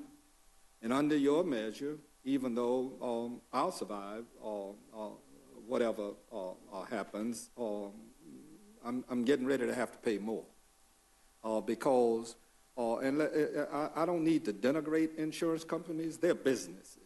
And I've learned the hard way here that businesses or corporations don't have consciences. And so toward that end, I often wonder, do their mamas and uncles and aunts and others get sick? But I gather that it doesn't matter because they have a bottom line. And the reason the risk pools don't work, and that's the question I want to ask you, Mr. Upton, and I might add, like all of you, and certainly in the case of Mr. Upton that I've known for a long time, I have great respect not only for his dedication to not just this cause, but substantial numbers. And I don't believe there's any member of the 435 plus 6 of us that does not want to have a favorable outcome for all people who are in need of insurance. But before you spoke, Mr. Upton, if you recall, among the things that I said was that this bill is $8 billion that now gets for 5 years. And I commented, and you did as well, that there's $130 billion that's out there that can be put together. So the question that I have for you, over a 10-year period, just what is your reasonable estimate of how much it would really take in order for risk pools to be able to meet the needs of pre-existing condition persons? Well, let me say a couple things. And I do appreciate our friendship, and I'm glad that you survived. And I care, like you, about pre-existing illnesses, that they be covered. And that's why we ensured those number of things about insurance companies will be prohibited from denying coverage based on a pre-existing condition. I would like, and we all said that on the record, Dr. Burgess, who's the chairman of the powerful health subcommittee, every member on the Republican side, I want to say, and certainly every member on the Democratic side as well, supported the idea that we get a CBO score on this new bill. And sadly, we don't have it before. That was going to be my next question. I would have, you know, I called for the CBO to release the score, and I'm disappointed that they don't. And at some point we will have it. But based on what we do know, and our amendment, I should say, is carefully targeted at those states that may seek a waiver. Obviously there are none today. I don't know what Governor Scott or the future governor will do. I'll get to him in a minute. All right. Well, I know I talked to my governor this morning. He's not interested in seeking a waiver. I would guess that most governors, maybe all, I don't know, will not seek a waiver. And in that case, my amendment just covers something if maybe it happens. And one of the reasons why we targeted the money, so it's $8 billion, it's $1 billion the first year, $1 billion the second year, and $2 billion years each, 3, 4, and 5, because chances are if a governor does take this course, you'll have fewer at the beginning than at the end. I asked the question, is $8 billion, I asked the question, is $5 billion enough to cover those that might need some help if a governor sought a waiver in that first year? Because remember, after the first year, they have continuous coverage. That's right. The answer, not a lot of facts behind it, but the answer was $5 billion should probably cover that. In which case, a number of us said, well, we want to make sure that it is covered, and that's why it is $8 billion and not 5. Now, if I could just finish this with 1 or 2 sentences. So let's say it's not. Let's say it's more than that. I've said that I will fight with a good number of my colleagues who I've spoke to for more. But until we know what that number is, this, we believe, is sufficient to cover those where a state may, in fact, seek a waiver, knowing that they also have to establish a high-risk pool for them to even qualify to even ask the Secretary of HHS to allow that waiver to come. So I feel, but in addition, we have the other provisions as it relates to the insurance companies. Now, you too, since you've exposed your age at age 80, you are I'm happy about that. Yeah, no, that's good. It's not exposure. That's I hope good. I'm around to say 81 real soon. And I'll confess, I got carded just coming into this building today. I would, this does not impact Medicare. I don't remember when you had your operations, Mhm. but it doesn't impact Medicare at all. And those provisions allowing you to be covered. I'm not on Medicare. I'm in the exchange. Well, you And ought to that's be in what I wanted to Medicare say. too. Yeah, but I don't use Medicare and did not use Medicare with my hospitalizations. But what I was saying and wanted Ms. McSally to know is that we didn't exempt ourselves from Obamacare. The members were required to follow through. As I recall, we actually had that. Remember, that bill came from the Senate. Yeah, at the House. and it was to help Ms. McSally and Mr. MacArthur. It was a staffer that put it in the middle of the night over on the Senate side. But let me ask Mr. McGovern to ask the question he wanted to. I just wanted to follow up. Like, who did you ask? I mean, that's the whole point of a CBO is because we want to get. We don't have a CBO. Right. So who did you ask? Who gave you these figures? $8 billion. Who? I'm sorry. Who? You said you asked. No, I know Mr. Hastings had an answer. I didn't hear. No, you asked for the $5 billion. Was that enough? I asked. And he asked who? I asked some of the drafters of. So I made this proposal. I'm not a lawyer like you. I asked legislative counsel. I asked a number of staff, very tied into the. What is the estimate? They thought $5 billion would cover. But are the drafters economists? I mean, are they experts? They're pretty good health policy people. Right, I know, but this is important stuff. Well, and that's why. And you even conceded that it was important that the CBO, that you would prefer CBO analysis. I mean, you're saying you're not sure how much money is needed, and I know that earlier today the White House press secretary tried to justify this closed, irresponsibly rushed process by saying it would, I quote, be literally impossible to predict the effects of your bill. Literally impossible. That's the White House. So here's an answer. ACA, Affordable Care Act, had $5 billion for 4 years for all 50 states. That was in the ACA bill. And the money ran out. Yeah, but Mr. Upton, we did away with pre-existing conditions for the entire country. Therefore, there is some difference. I want to move on because this would be less states, and it's anyway. Well, we'll get back to that. But Mr. McGovern is absolutely correct, and here's why we shouldn't be about the business of rushing. We know why you're rushing. You got to go home next week, and that makes sense. And we also know that the person down at the White House doesn't like losing, he says, but he's getting ready to lose a lot. But all things considered, you're entitled to your politics, and I respect that. But when the deal goes down, every last one of us knows that the last measure that was scored by CBO said that 24 million people would lose their health care. That was the first thing out of the box. And then the second measure moved the needle, and now you've gone right. You didn't come to Democrats. You didn't go with everybody in your own caucus, or you being a moderate, or somewhere along the line, or those in the Freedom Caucus felt placated, and so now they're on board. So let's just take the wraps off of all of that and have it clearly understood that we need a CBO score. And I predict for you, I'm in the prediction business up here, I predict for you that the CBO score is going to show that your measure as offered today is going to allow that more people are going to be without insurance. And it doesn't take rocket science to get to that. My friend and I in handling the rule today, my good friend, Mr. Cole, he made the comment, and I certainly respect and understand that. As a matter of fact, like him, I know his governor. He says he trusts his governor. And you just got through saying, Mr. Upton, that you talked with your governor.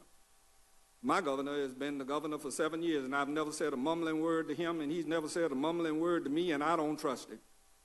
And I don't trust him for a lot of reasons. He came from an organization called Columbia HCA, and that organization paid $1.7 billion in fines, the largest fine ever in the history of this country.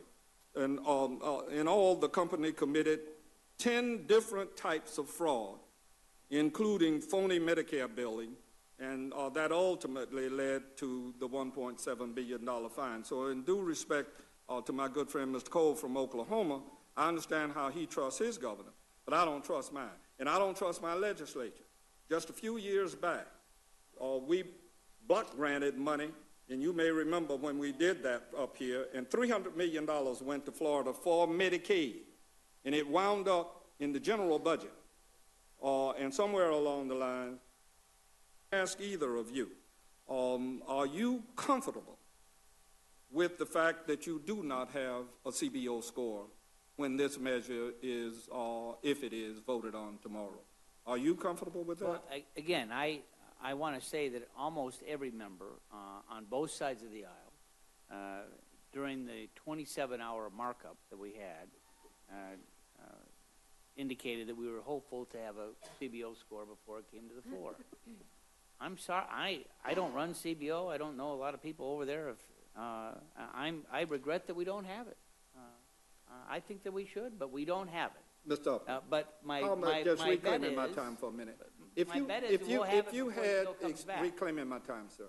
If a person has asthma, how much do you think it would cost for them to have insurance under your measure? I can get an answer for you. I don't know what the actual. If a woman is pregnant, how much do you think it would cost under your measure? We'll be glad to get some numbers. Let me give you the two figures: $20,000 for pregnancy, $4,000 for asthma, over $100,000 if you have cancer. That $5 billion or $8 billion will get eaten up in a heartbeat. But Mr. Chairman, this process is a disgrace, and we have before us a bill that obviously is going to kick. I talked today about disaster relief, about how important it is when you have 1,000 people or 10,000 people affected, and you're only one person, like somebody somewhere in Alabama or Texas or in Mississippi this past weekend. In Bolton, for example, only a handful of houses were destroyed, but one person was killed. But those persons' houses aren't eligible for FEMA.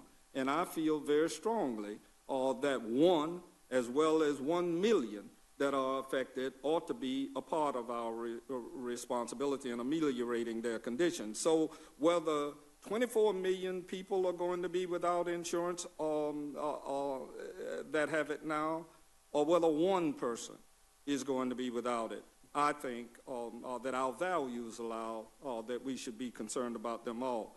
But I went off up here last week on a good friend of mine, Mr. Walden, who asked me to tone it down, and I was arguing to him that if you're going to take $880 billion away from people and give it to, in many respects, some of the richest people in this country, with no quarrel with being rich. Some of them had good genetic accidents, and I understand that.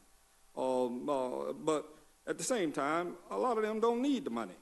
And yet we're going to take money, and that's basically what you all are doing. And another one of the reasons you want to pass this measure is so you can take some tax benefits out of these medical circumstances and use it for tax cuts somewhere else, which in the final analysis, if we use that one-page plan that the man over there on Pennsylvania Avenue gave us, then here again, we're getting ready to give rich people a whole lot more money.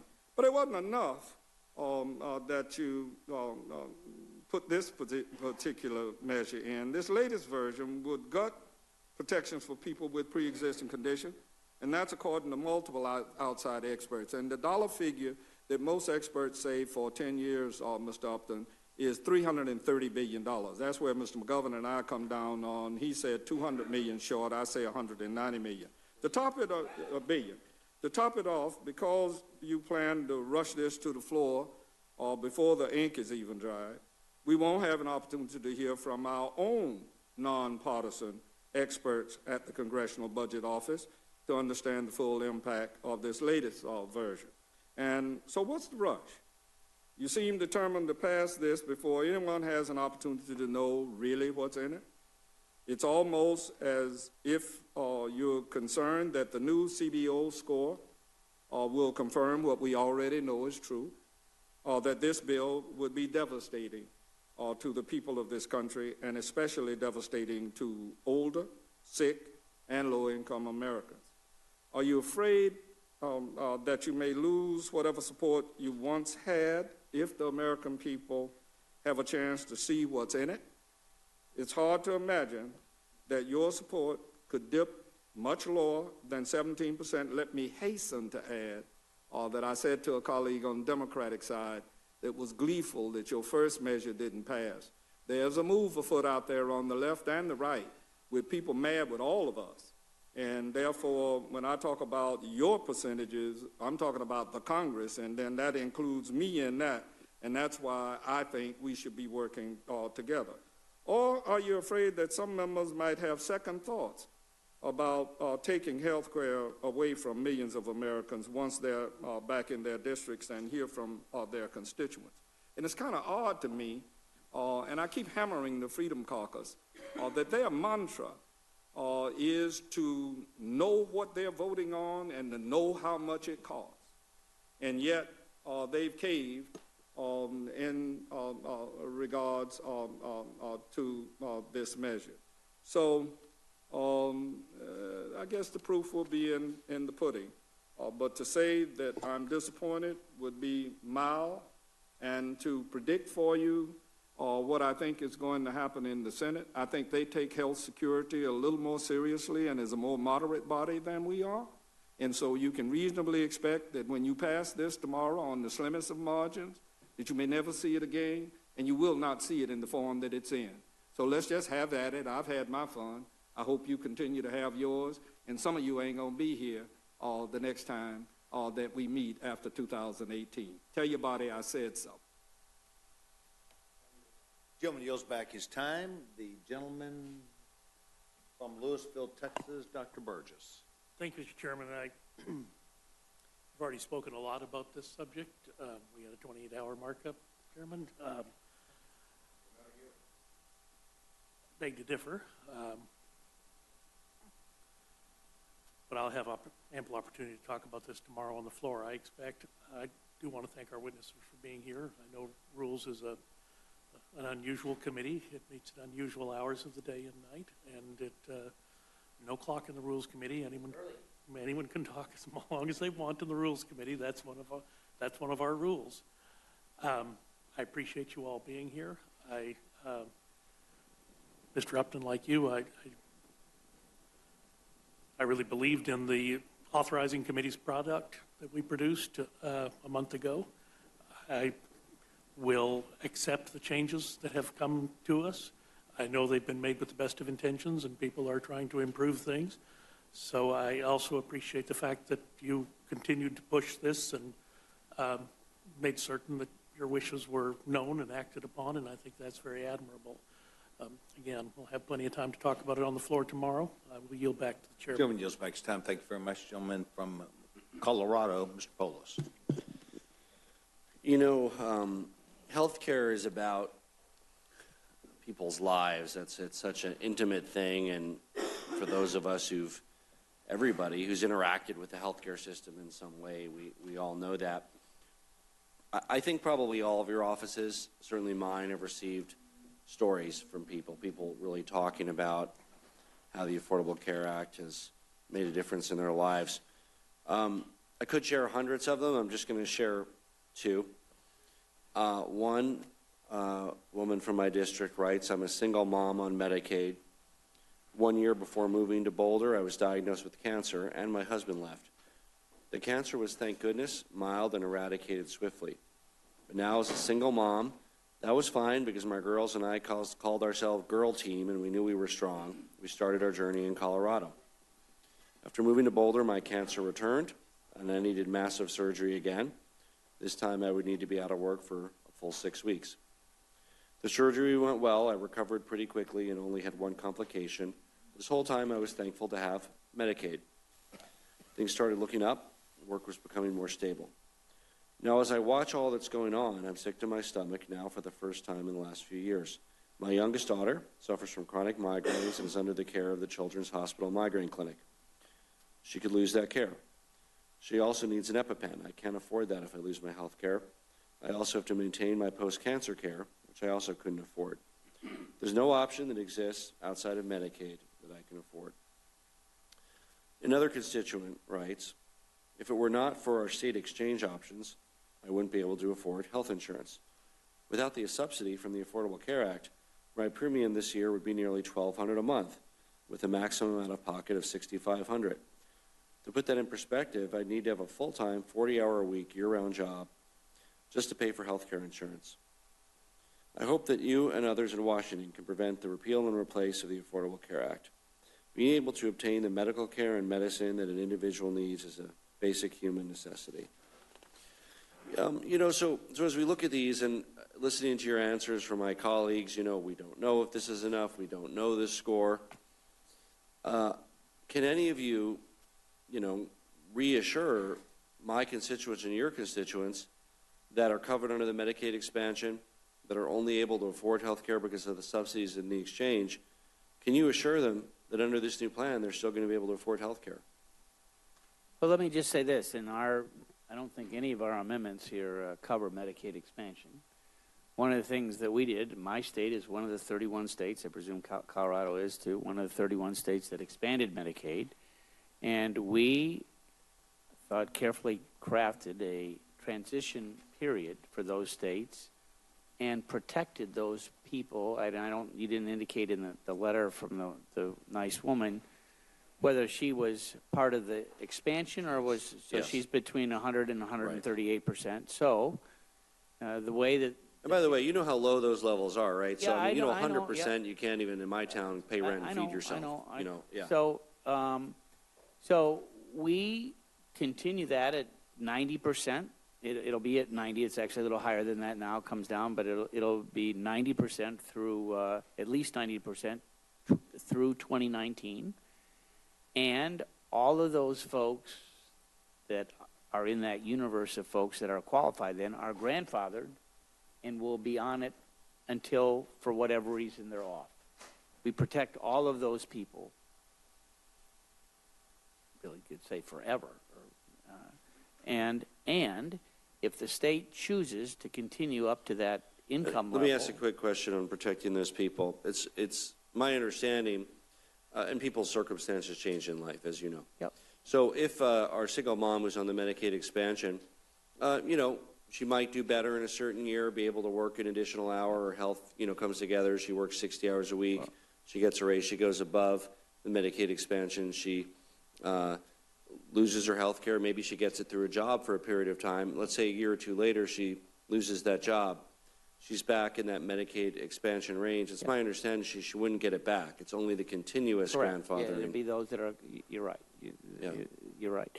Now, a state still could include her at, and I don't know what the Colorado match is I don't know what it is. In Michigan, it's 63. I know in West Virginia, it's 73 cents on the dollar. In Illinois, it's 50. I know West Virginia is at the high mark. I think Florida may be at 50, right? Are you at 50? 60? So, and I know that, too, that as this bill, should it pass, move to the Senate, this will be an issue that the Senate probably will be more generous than what the House has done. And we'll see where things go in conference. And be glad, I don't know if I'll be on the conference or not, but be glad to work with the gentleman and others. Again, my state's one of those transition states. I've heard from my hospitals. I want to make that transition period one that really is. Yeah, and I just do want to be clear that that grandfathering you referred to, people's condition, people's income. All right, folks, we are now going to go to the Susan the Anthony Gala, where Vice President Mike Pence is expected to speak soon. And he's there. Friends, it is great to be back to the Susan B. Anthony list, the most effective grassroots pro-life organization in America.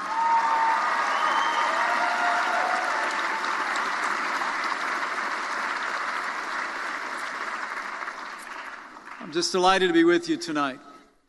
And I bring greetings from my friend, a great champion for life, and the 45th President of the United States of America, President Donald Trump.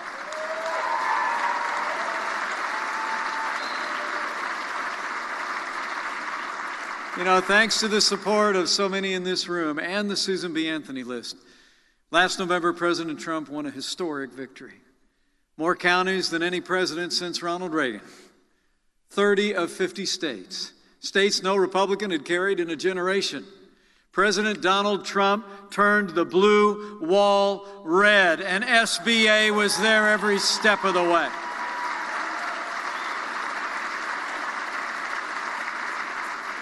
So really, I'm just here on behalf of the President to pay a debt of gratitude to all of you who helped in this election and who are helping to have a president in the Oval Office who's fighting every day.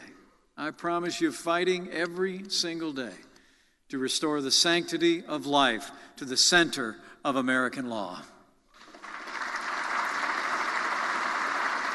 You know, it really is great to be back to the 10th annual Susan B. Anthony List Gala. This organization, 25 years in the making, 25 years strong, is named after the leading light of the women's rights movement in the 19th century, a leader who fought tirelessly to empower her fellow women and to secure for them the rights that were and are and ever will be their birthright.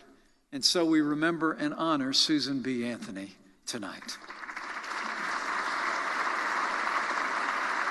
Today, women leaders of the pro-life movement, I believe, are Susan B. Anthony's heirs. Like so many of the women here tonight, leaders in communities, leaders in business, leaders in public life. And there is someone who I believe actually best embodies the spirit and the courage of Susan B. Anthony in our own time. Would you join me in giving a standing ovation to Marjorie Dannenfelser, who is a champion, the best leader the pro-life movement has in the United States of America.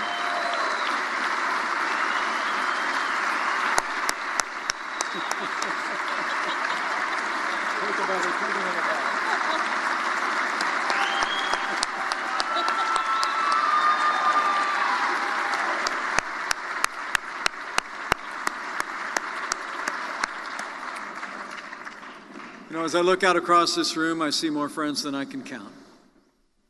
We fought together, we've prayed together, we've believed together. It's really hard for me to express before my friends of so many years the deep humility and gratitude that Karen and I feel. To stand before you today, for my years in the Congress, my years as a governor, as the 48th Vice President of the United States of America. And I want to thank you. Thank you for the privilege to serve. Thank you for giving my family the opportunity to serve this country. You know, I actually spoke at this very gala. I think Marjorie mentioned it back in 2011. But so much has changed since the last time I was here. 6 years ago, I came here after the Susan B. Anthony list helped restore a pro-life majority in the House of Representatives.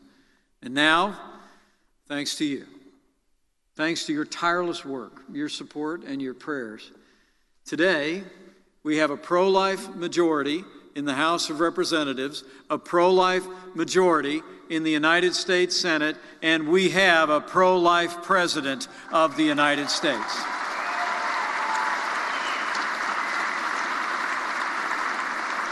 Thanks to SBA and the countless hours of volunteer time and resources provided at events like tonight, life is winning in America. Even before day one of this administration, President Trump has also been keeping his promises to stand for life. The president knows that personnel is policy. That's why he's literally filled this White House and federal agencies with pro-life leaders.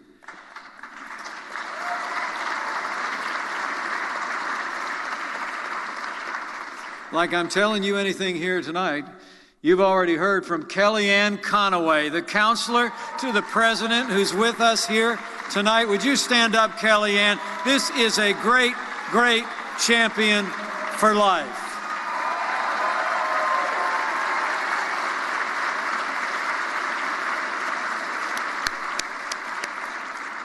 And how about the president's world-class cabinet? full of great pro-life leaders. Marjorie mentioned a few. Dr. Tom Price, running Health and Human Services. Dr. Ben Carson at Housing and Urban Development. Rick Perry at the Department of Energy. And how about Ambassador Nikki Haley at the United Nations? Folks, this is the A-team. And I know that everybody in this room was proud when just last week, President Trump picked the former president of Americans United for Life to be the Assistant Secretary for Public Affairs at the Department of Health and Human Services. Charmaine Yost is on the team.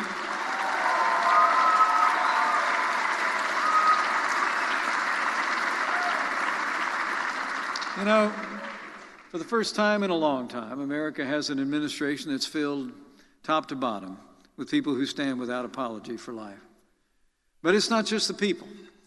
It's also the pro-life policies that President Trump is implementing across the board.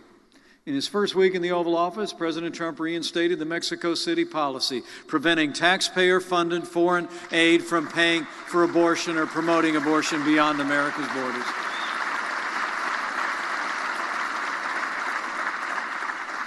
Only a few days later, the President personally sent me to speak at the March for Life, and I had the high honor of being the first sitting Vice President to ever speak at that annual gathering.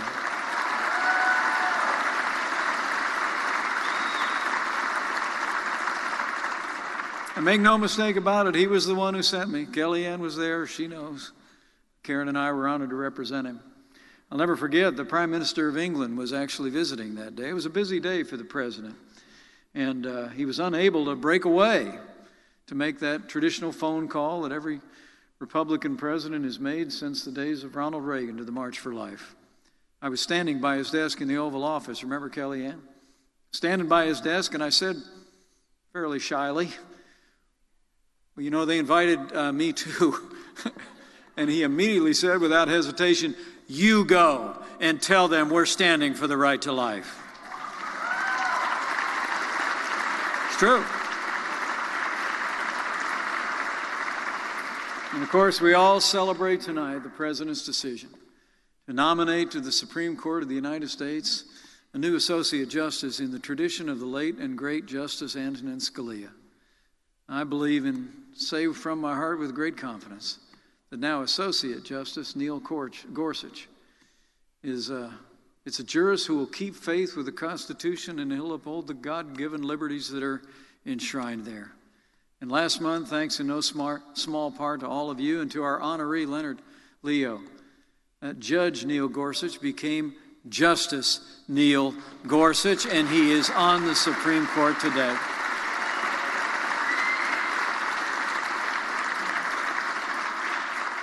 My friends, President Trump's been keeping his promises to all of you and to the American people.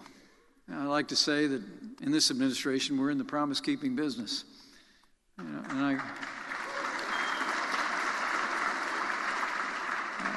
I will tell you from my heart, it is the greatest privilege of my life to serve as Vice President to a president who is so dedicated to caring for the most vulnerable in our society, the aged, the infirm, the disabled, and the unborn.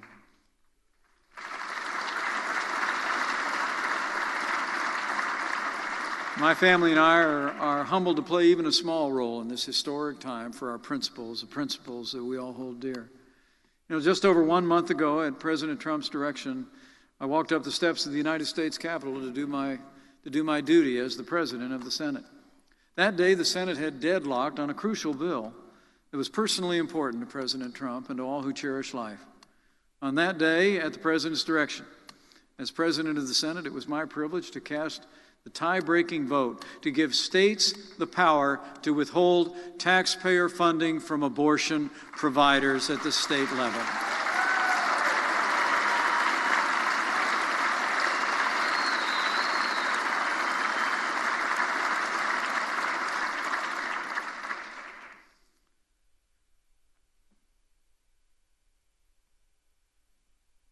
I'm just waiting for him to move the teleprompter.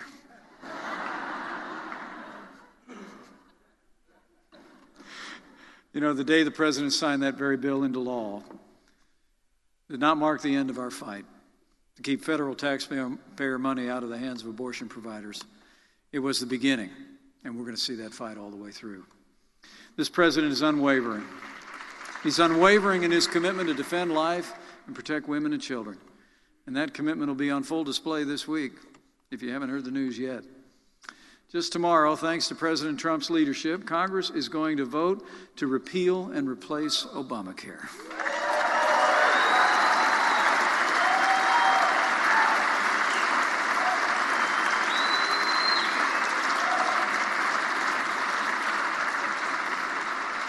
And when they vote to repeal and replace Obamacare, we will finally defund Planned Parenthood.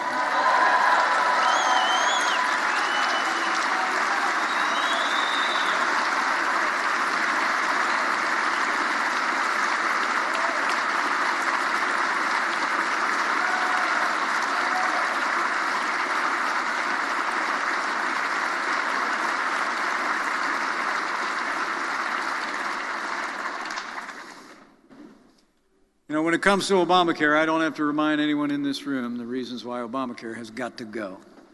Despite all the promises that were made, despite the tireless work of everyone in this room to stop it so many years ago, Obamacare has allowed taxpayer money to be used to purchase health insurance that covers abortion, among all of its other failings. We all remember all the promises of Obamacare, don't we? If you like your doctor, you can keep it, right? If you like your health insurance, you can keep it. They promised you that health insurance premiums would go down. All the promises of Obamacare have been broken. And tomorrow, we begin the end of Obamacare once and for all.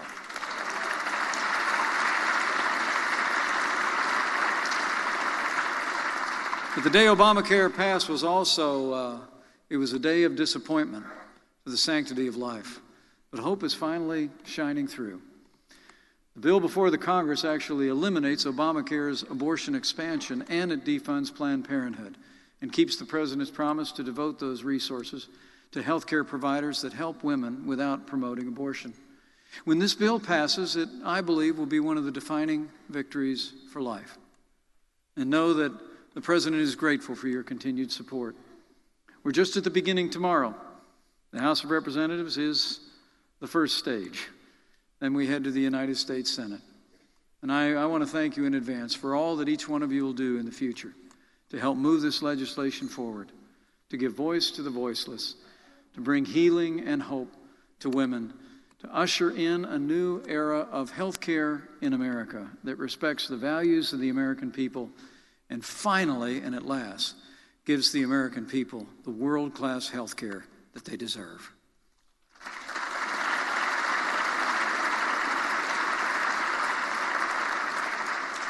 My friends, life is winning in America, and SBA is one of the big reasons why. Your support here tonight is making a difference in the cause of life in America, and I hope you know that. The President and I just came to say thanks. Life is winning through the steady advance of so many areas of science that illuminate almost on a daily basis when life begins. Life is winning through the generosity of millions of adoptive families who open their hearts and homes to children in need. And life is winning through the compassion of caregivers and volunteers at crisis pregnancy centers and faith-based organizations who minister to women in cities and towns across America. Life is winning, I believe, also through the quiet counsel between mothers and daughters, grandmothers and granddaughters, between friends across kitchen tables and coffee on college campuses. I think the truth about abortion is being told. Compassion is overcoming convenience. Hope is defeating despair. Life is winning in America because of all of you, because of your support and your prayers. I truly believe we've come to a pivotal moment in the life of this movement, the life of our nation. And in this moment, President Trump needs all of you to let your voices be heard, to continue to stand up and speak out, as if it's the most important moment in the history of our movement, because it is. We need every ounce of your energy and enthusiasm. We need your determination and conviction, your passion, and we need your prayers. We need you to continue to embody the spirit of Susan B. Anthony, the namesake of this organization and our gala tonight, a great defender of women's rights. You know, in the rotunda of the United States Capitol stands a statue to that extraordinary American hero and her sisters in arms, Lucretia Mott and Elizabeth Cady Stanton. It truly is a beautiful depiction, immortalizing their grace, their courage, their steely strength. But for all its beauty, those of you that have seen the statue know that it still remains unfinished. The smooth and gleaming marble of those visionaries contrasting with the rough, unhewn block of stone behind them. I've often wondered what that unfinished statue represents, but now I think I know. The work that Susan B. Anthony and her compatriots began so long ago has not been completed, and so the statue remains unfinished. Yes, the strides toward freedom that they boldly made will echo always, securing suffrage rights for women being chief among them. But their accomplishments, made all the more heroic by the criticism and condemnation they faced in their time, have given shape to America as we know it today and will inspire the people of this country forever. But of all the wrongs that women faced, that Susan B. Anthony and her fellow freedom fighters fought to right, too many still survive to this day, and abortion is the worst of it. That's why we gather here. That's why with President Trump we march forward to complete their mission, to complete their work. Today, tomorrow, and every day hence, let us strive with all our might to finish the work that Susan B. Anthony started, to ensure that the timeless promises of the Declaration of Independence, of life, liberty, and the pursuit of happiness ring true and are preserved, not only for ourselves, but our posterity. And this I know we will do. You know, on January 20th, when I took my oath of office, I only had two decisions to make. One was who would administer my oath of office, and I chose Justice Clarence Thomas.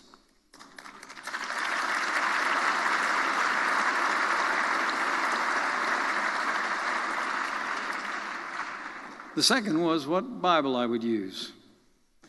And my son told me I had to use one of mine, so the family would have it. But it was my great privilege to actually use the Bible as well, that the 40th President of the United States used in January of 1981, President Ronald Reagan's. Now, I'll never forget, the tradition is that you open the Bible to a particular verse. I did it when I was governor, and I did it that day. I opened the Bible to the verse that I had chosen. It was the same verse that I most often quoted on the campaign trail as I traveled around the country campaigning on behalf of President Trump and with President Trump. And in the days as we labor ahead, as we advance this cause and continue to restore the sanctity of life to the center of American law, these words that I chose, I think, are worth remembering today. In fact, to my great delight, I found out that they were exactly the same verse that President Reagan took his oath of office on. When I learned that, it gave me a chill. It's these ancient words, that if his people who are called by his name will humble themselves and pray, that he'll do as he's always done. He'll hear from heaven. He'll heal our land. Those words are as true today as they were in millennia past. And so I close tonight with faith. Faith that with your continued help, with God's help, and with President Donald Trump in the White House, we'll heal this land. We'll renew this one nation under God, indivisible, with liberty and life for all. Thank you very much. And God bless you. And may God bless the United States of America.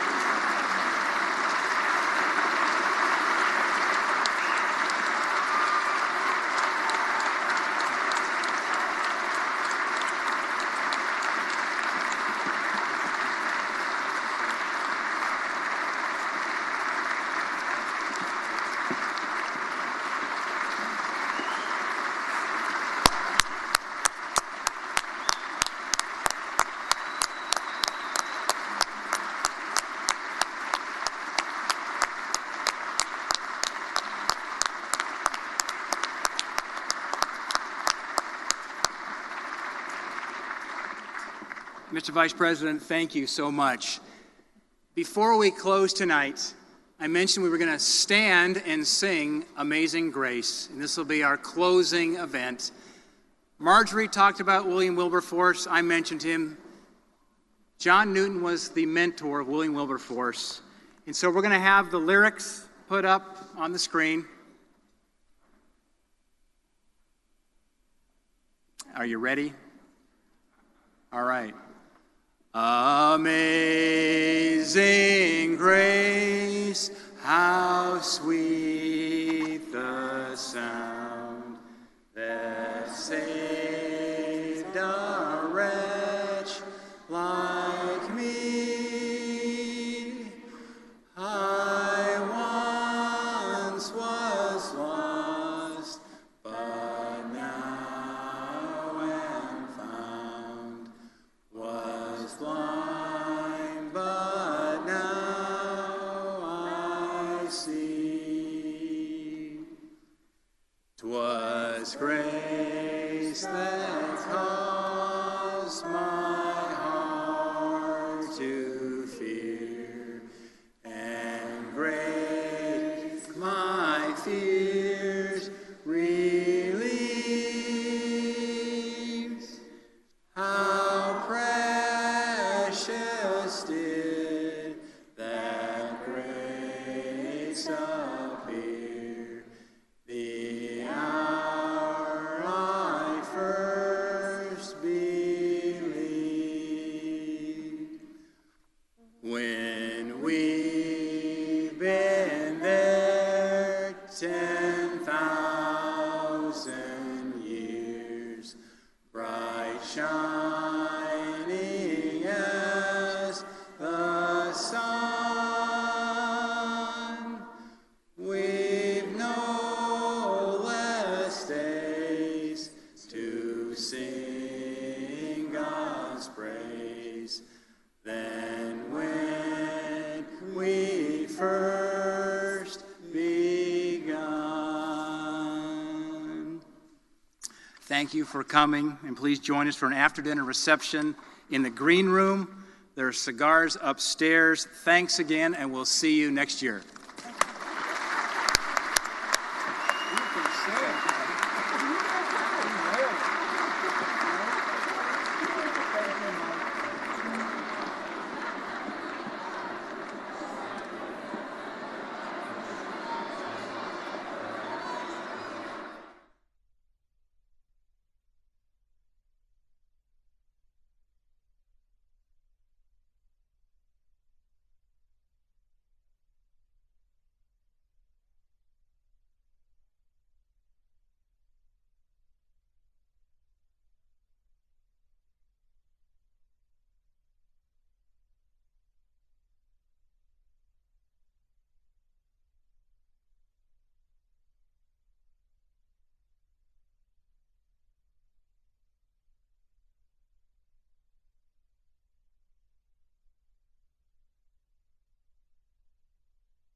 All right, folks, welcome to the Fox 10 and News Now stream, part of Fox10Phoenix.com. I'm your host, Mike Page. Barricade is coming up next here. I have one more video here for you. It's the most trending and viral video that we have for you on our YouTube page from today. As always, you can always see these videos that I played for this last video here for you, always on our Fox 10 Phoenix YouTube page. But this one was a heated exchange between Sean Spicer and CNN's Jim Acosta today, debating Obamacare. Take a look, everyone. Relationships and respect that have been developed, and I think this is something that he really wants to have happen. And back to health care, why even monkey around with pre-existing conditions? That's the most popular thing in Obamacare. Why are you guys spinning your wheels, messing around with pre-existing conditions? I wouldn't call it messing around, or however you phrased it. I think the president wants to do everything. Right now, people with pre-existing conditions are covered. They're not discriminated against. No, just hold on. You're going to change to a system where who the hell knows what's going to happen? It depends on what state they live in. If they live in this state over here, that governor may seek a waiver. And all of a sudden they're thrown into this system where hopefully that fund is going to cover their pre-existing conditions. It is a big change for people who live with those kinds of illnesses, is it not? Well, look, the big change, I guess we have a very different view of this, because my view, and I think the president's view, is that Obamacare, if you have a pre-existing condition and you no longer have a health care provider, and your premiums or deductible are going through the roof, then you don't have coverage. And we just read it out. I mean, if you have throwing the baby out with the bathwater. No. What I'm saying to you right now, because it's not you're a saying question it's not of working. But then why change pre-existing conditions? We're not. No, we're strengthening. I think, look, we have done everything to not only strengthen, but to guarantee. If the governor can say, here's my waiver and no more Sure you pre-existing can, Jim. conditions. I walked through this. But I think the fundamental point that seems to be getting lost is that if you have Obamacare right now, in case after case, you are losing it. So if you have a pre-existing condition and you have a card that says Obamacare, but no one will see you or you can't afford it, then you don't have coverage. Why not fix that? We are. Fix that. We're guaranteeing it, but I don't know how much. Why We have literally the component have to be altered. Why not just keep that The protection president in has made it place? very clear that pre-existing conditions are covered in the bill under every scenario. I don't know how much clearer we can state it. So anybody who has a pre-existing condition under Trump care, they're going to be fine. Yes. Without question. There you go. Thank you, Sean. Thank you, Sean. Want to follow up on healthcare. I just want to know why the White House is pushing so hard for a vote on this healthcare bill at a time when, as you just said a few minutes ago, it's literally impossible to analyze its impact on the healthcare system. Why not wait for that analysis to come out? The vote is going to happen, as I've said like 8 times now, when the Speaker and the Majority Leader and the Majority Whip want to. Our job is to work as hard as we can to work with members of Congress who want to see their healthcare system improved. That's what we're doing. That's what we've done.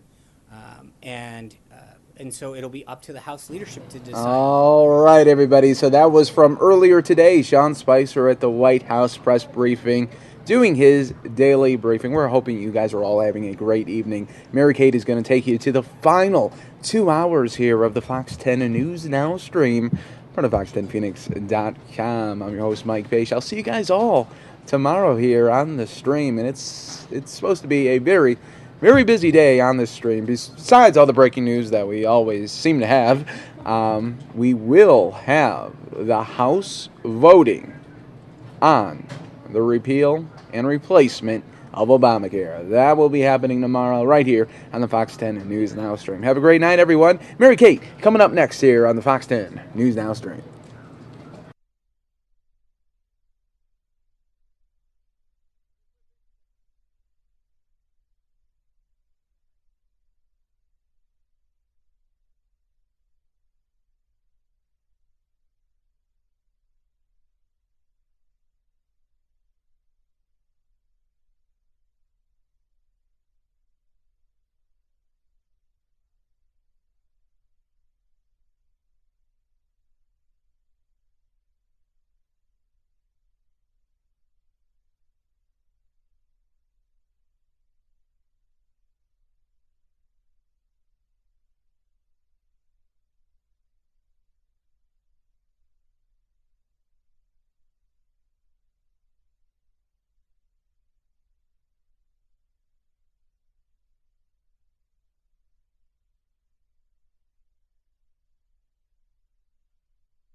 All right, everybody, hello and welcome to the Fox News Now stream. I am your host, Mary Kate, and I will be taking you into the next few hours of the show tonight, you guys, pulling up for you this event that happened earlier today at the Department of Defense in Washington, where Air Force Commander spokesperson spoke to a room full of media today discussing the situation in Baghdad, as well as the efforts to defeat ISIS. Let's hear what they had to say.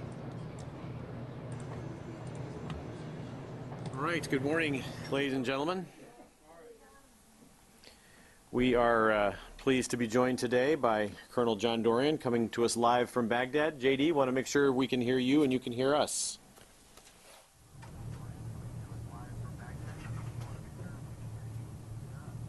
I've got you loud and clear, Jeff. Thank you.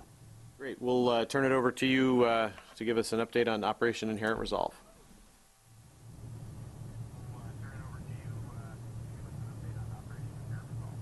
Very good. Good morning. We'll start in Syria and move on to Iraq. The Syrian Democratic Forces and Syrian Arab Coalition are dominating ISIS in Tabqa city, advancing deeply into the city on multiple avenues of approach. They've retaken Tabqa Hospital, which is the enemy was using as a staging area for foreign fighters and a storage area for their weapons and resources, a tactic that we have seen from them elsewhere. The city center is also in the hands of our partnered force. Many of you have probably observed the video footage of ISIS flag being lowered, which is a signal to all the people in the city that ISIS' brutal control of the city is coming to an end. The coalition has continued conducting precision strikes to support the SDF advance in Tabqa, most recently engaging ISIS fighters in fighting positions that would otherwise have threatened our partners as they liberate long-held neighborhoods. Coalition strikes have also taken out ISIS command and control nodes, and the result has been to cause disarray, reducing the enemy's ability to maintain an organized defense of Tabqa city. The SDF also continues clearing operations in the countryside north of Raqqa, liberating more than 70 square kilometers this week. As the SDF progresses further in clearing these areas and completes the liberation of Tabqa, the coalition continues shaping operations to isolate Raqqa and increase the ever-mounting pressure on ISIS. The coalition has disrupted or destroyed ISIS supply routes in and around the city, and has also destroyed more than 40 barges ISIS has used to move fighters and supplies along the Euphrates River. In southern Syria, as we continue to apply pressure on ISIS, we reduce their freedom of movement. U.S. and coalition special operations forces continue to advise, assist, and accompany vetted Syrian opposition partner forces throughout the Hamad Desert. Vetted Syrian opposition groups continue to clear ISIS from the towns and villages around the Antanf border crossing between Iraq and Syria. This secure border facilitates the passage of 500 to 900 people each day, opening up opportunities for local goods to flow in and out of Syria, stimulating the economy for the people. Moving on to Iraq. ISIS continues probing attacks along the Iraqi security forces perimeter around Mosul, using small arms and indirect fire and vehicle-borne improvised explosive devices to conduct the attacks. What ISIS is finding is that this force, the Iraqi security forces, are more than capable of stopping attempts for them to escape, as the ISF have built up the perimeter in a manner that makes a breakout very difficult. Coalition forces continue using strikes to eliminate enemy fighters and resources, including 3 strikes this week that damaged or completely destroyed vehicle-borne improvised explosive device factories, as well as several VBIDs. Coalition air and artillery strikes have also been used to strike ISIS snipers, rocket, and mortar teams with precision. ISIS fighters continue to fire their weapons not just at Iraqi security forces, but also at civilians trying to escape the city. ISIS continues firing their rockets and mortars randomly into civilian areas. The removal of these ISIS fighters and resources from the battlefield protects our partnered forces and the civilians who would otherwise be harmed by ISIS. And now I'll be happy to take your questions. Sure, we'll start with Bob Burns from the Associated Press. Colonel Dorian, on that last point about what's happening in Mosul, you don't describe what sounds like been much progress lately in West Mosul. Has it come to kind of a stalemated situation there? And also, can you give us an update on what's going on in Syria along the Turkey border with the presence of U.S. forces up there?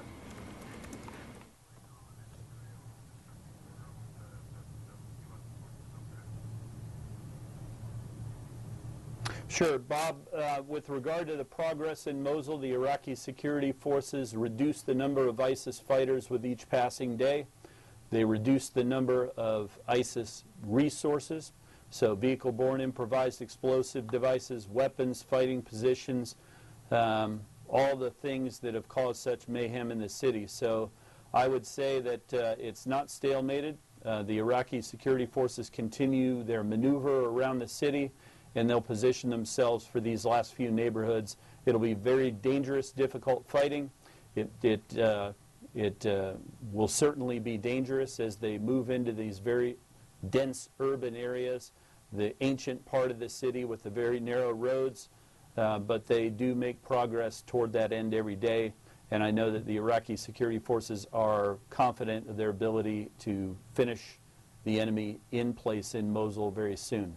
With regard to the border with Turkey in Iraq, we have seen some instances of firing across the border in both directions. This is something that has continued intermittently since for the last week or so. And just to follow up then, could you talk about the presence of U.S. forces there, how many and what they're doing?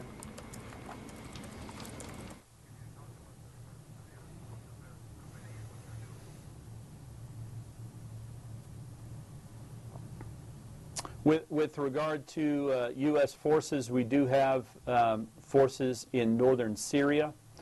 We don't have a lot of forces in the very northern part of Iraq. So we have conducted some patrols. You've seen those widely reported. Our presence there is very overt in Syria. And those operations continue. The purpose of them is to observe and report on any security incidents and then reassure our allies on both sides of the border, our ally Turkey and our partner force, of our commitment to their security. Okay, next we'll go to Tom Bowman, National Public Radio. Colonel, if I could just quickly follow up on that. Roughly how many troops are patrolling? Dozens? More than that in armored vehicles, presumably?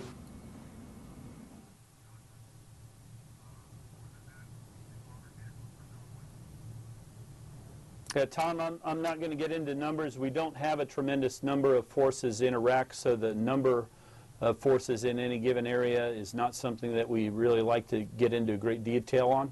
What I would say is that these are very capable forces that are capable of defending themselves, and certainly they're capable of observing what's going on in the area, and their presence seems to be a stabilizing presence. To get into Raqqa, you talked about shaping operations for Raqqa.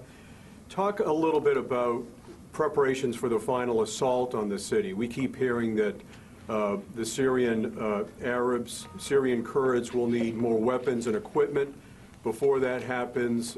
Talk about the kinds of weapons and assistance they'll need, and is that imminent?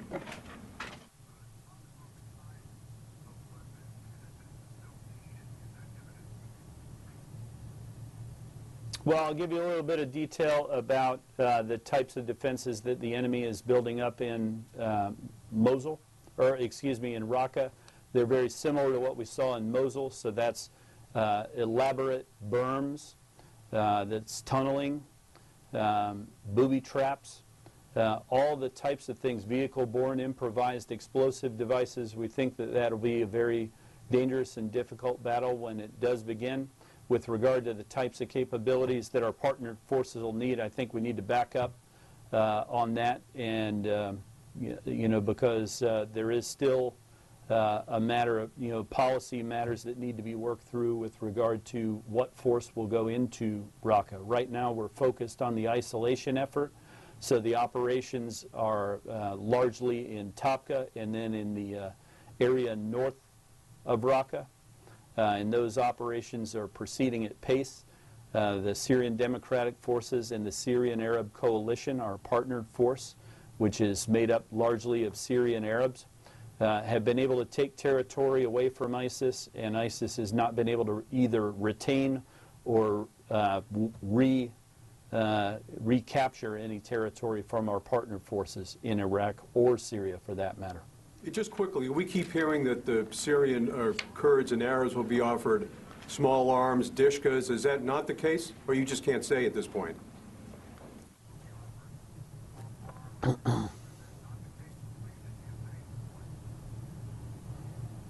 Well, I don't have any information to share on this with regard to what weapons that we provide. Currently, what we do is we provide light